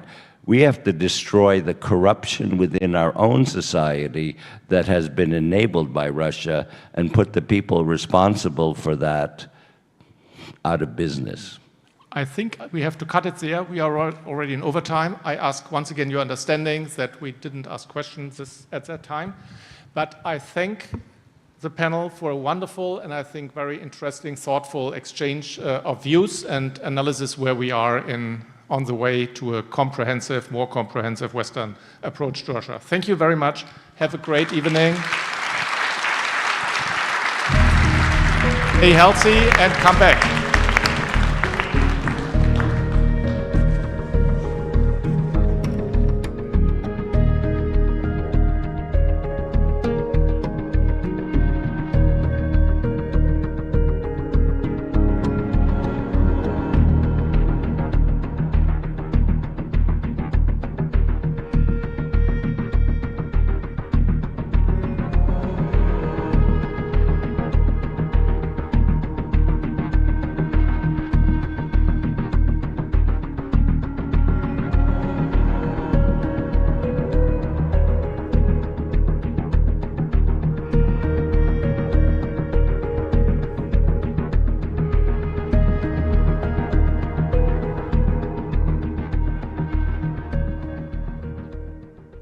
What an outstanding set of discussions this afternoon here at the Warsaw Security Forum. An amazing track for a global outlook. It was extremely stimulating and enriching for me. I hope it was for you as well. All that's left to say is, first of all, from me, thank you very much for allowing me to serve as your MC this afternoon. And it is my great pleasure to welcome to the stage once again the woman behind this all, the driving force behind the Warsaw Security Forum. An amazing, amazing event, I must say. Ladies and gentlemen, the chair of the Warsaw Security Forum, Katarzyna Pizarska.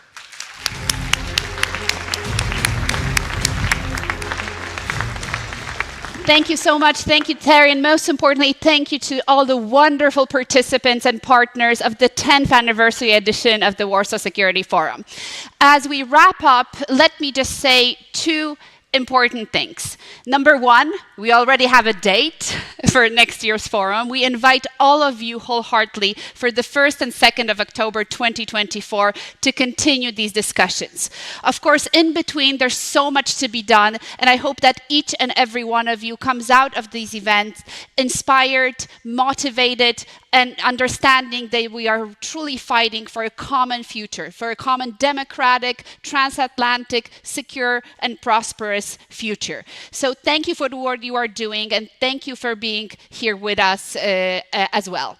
And thank you.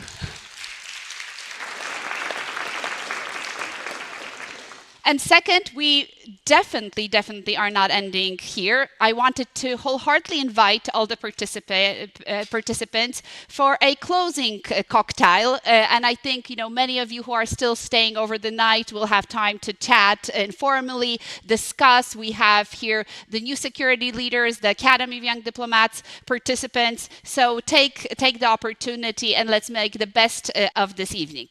So with that, I formally close the streaming of the Warsaw Security Forum. Thank you to our viewers and see you here next year.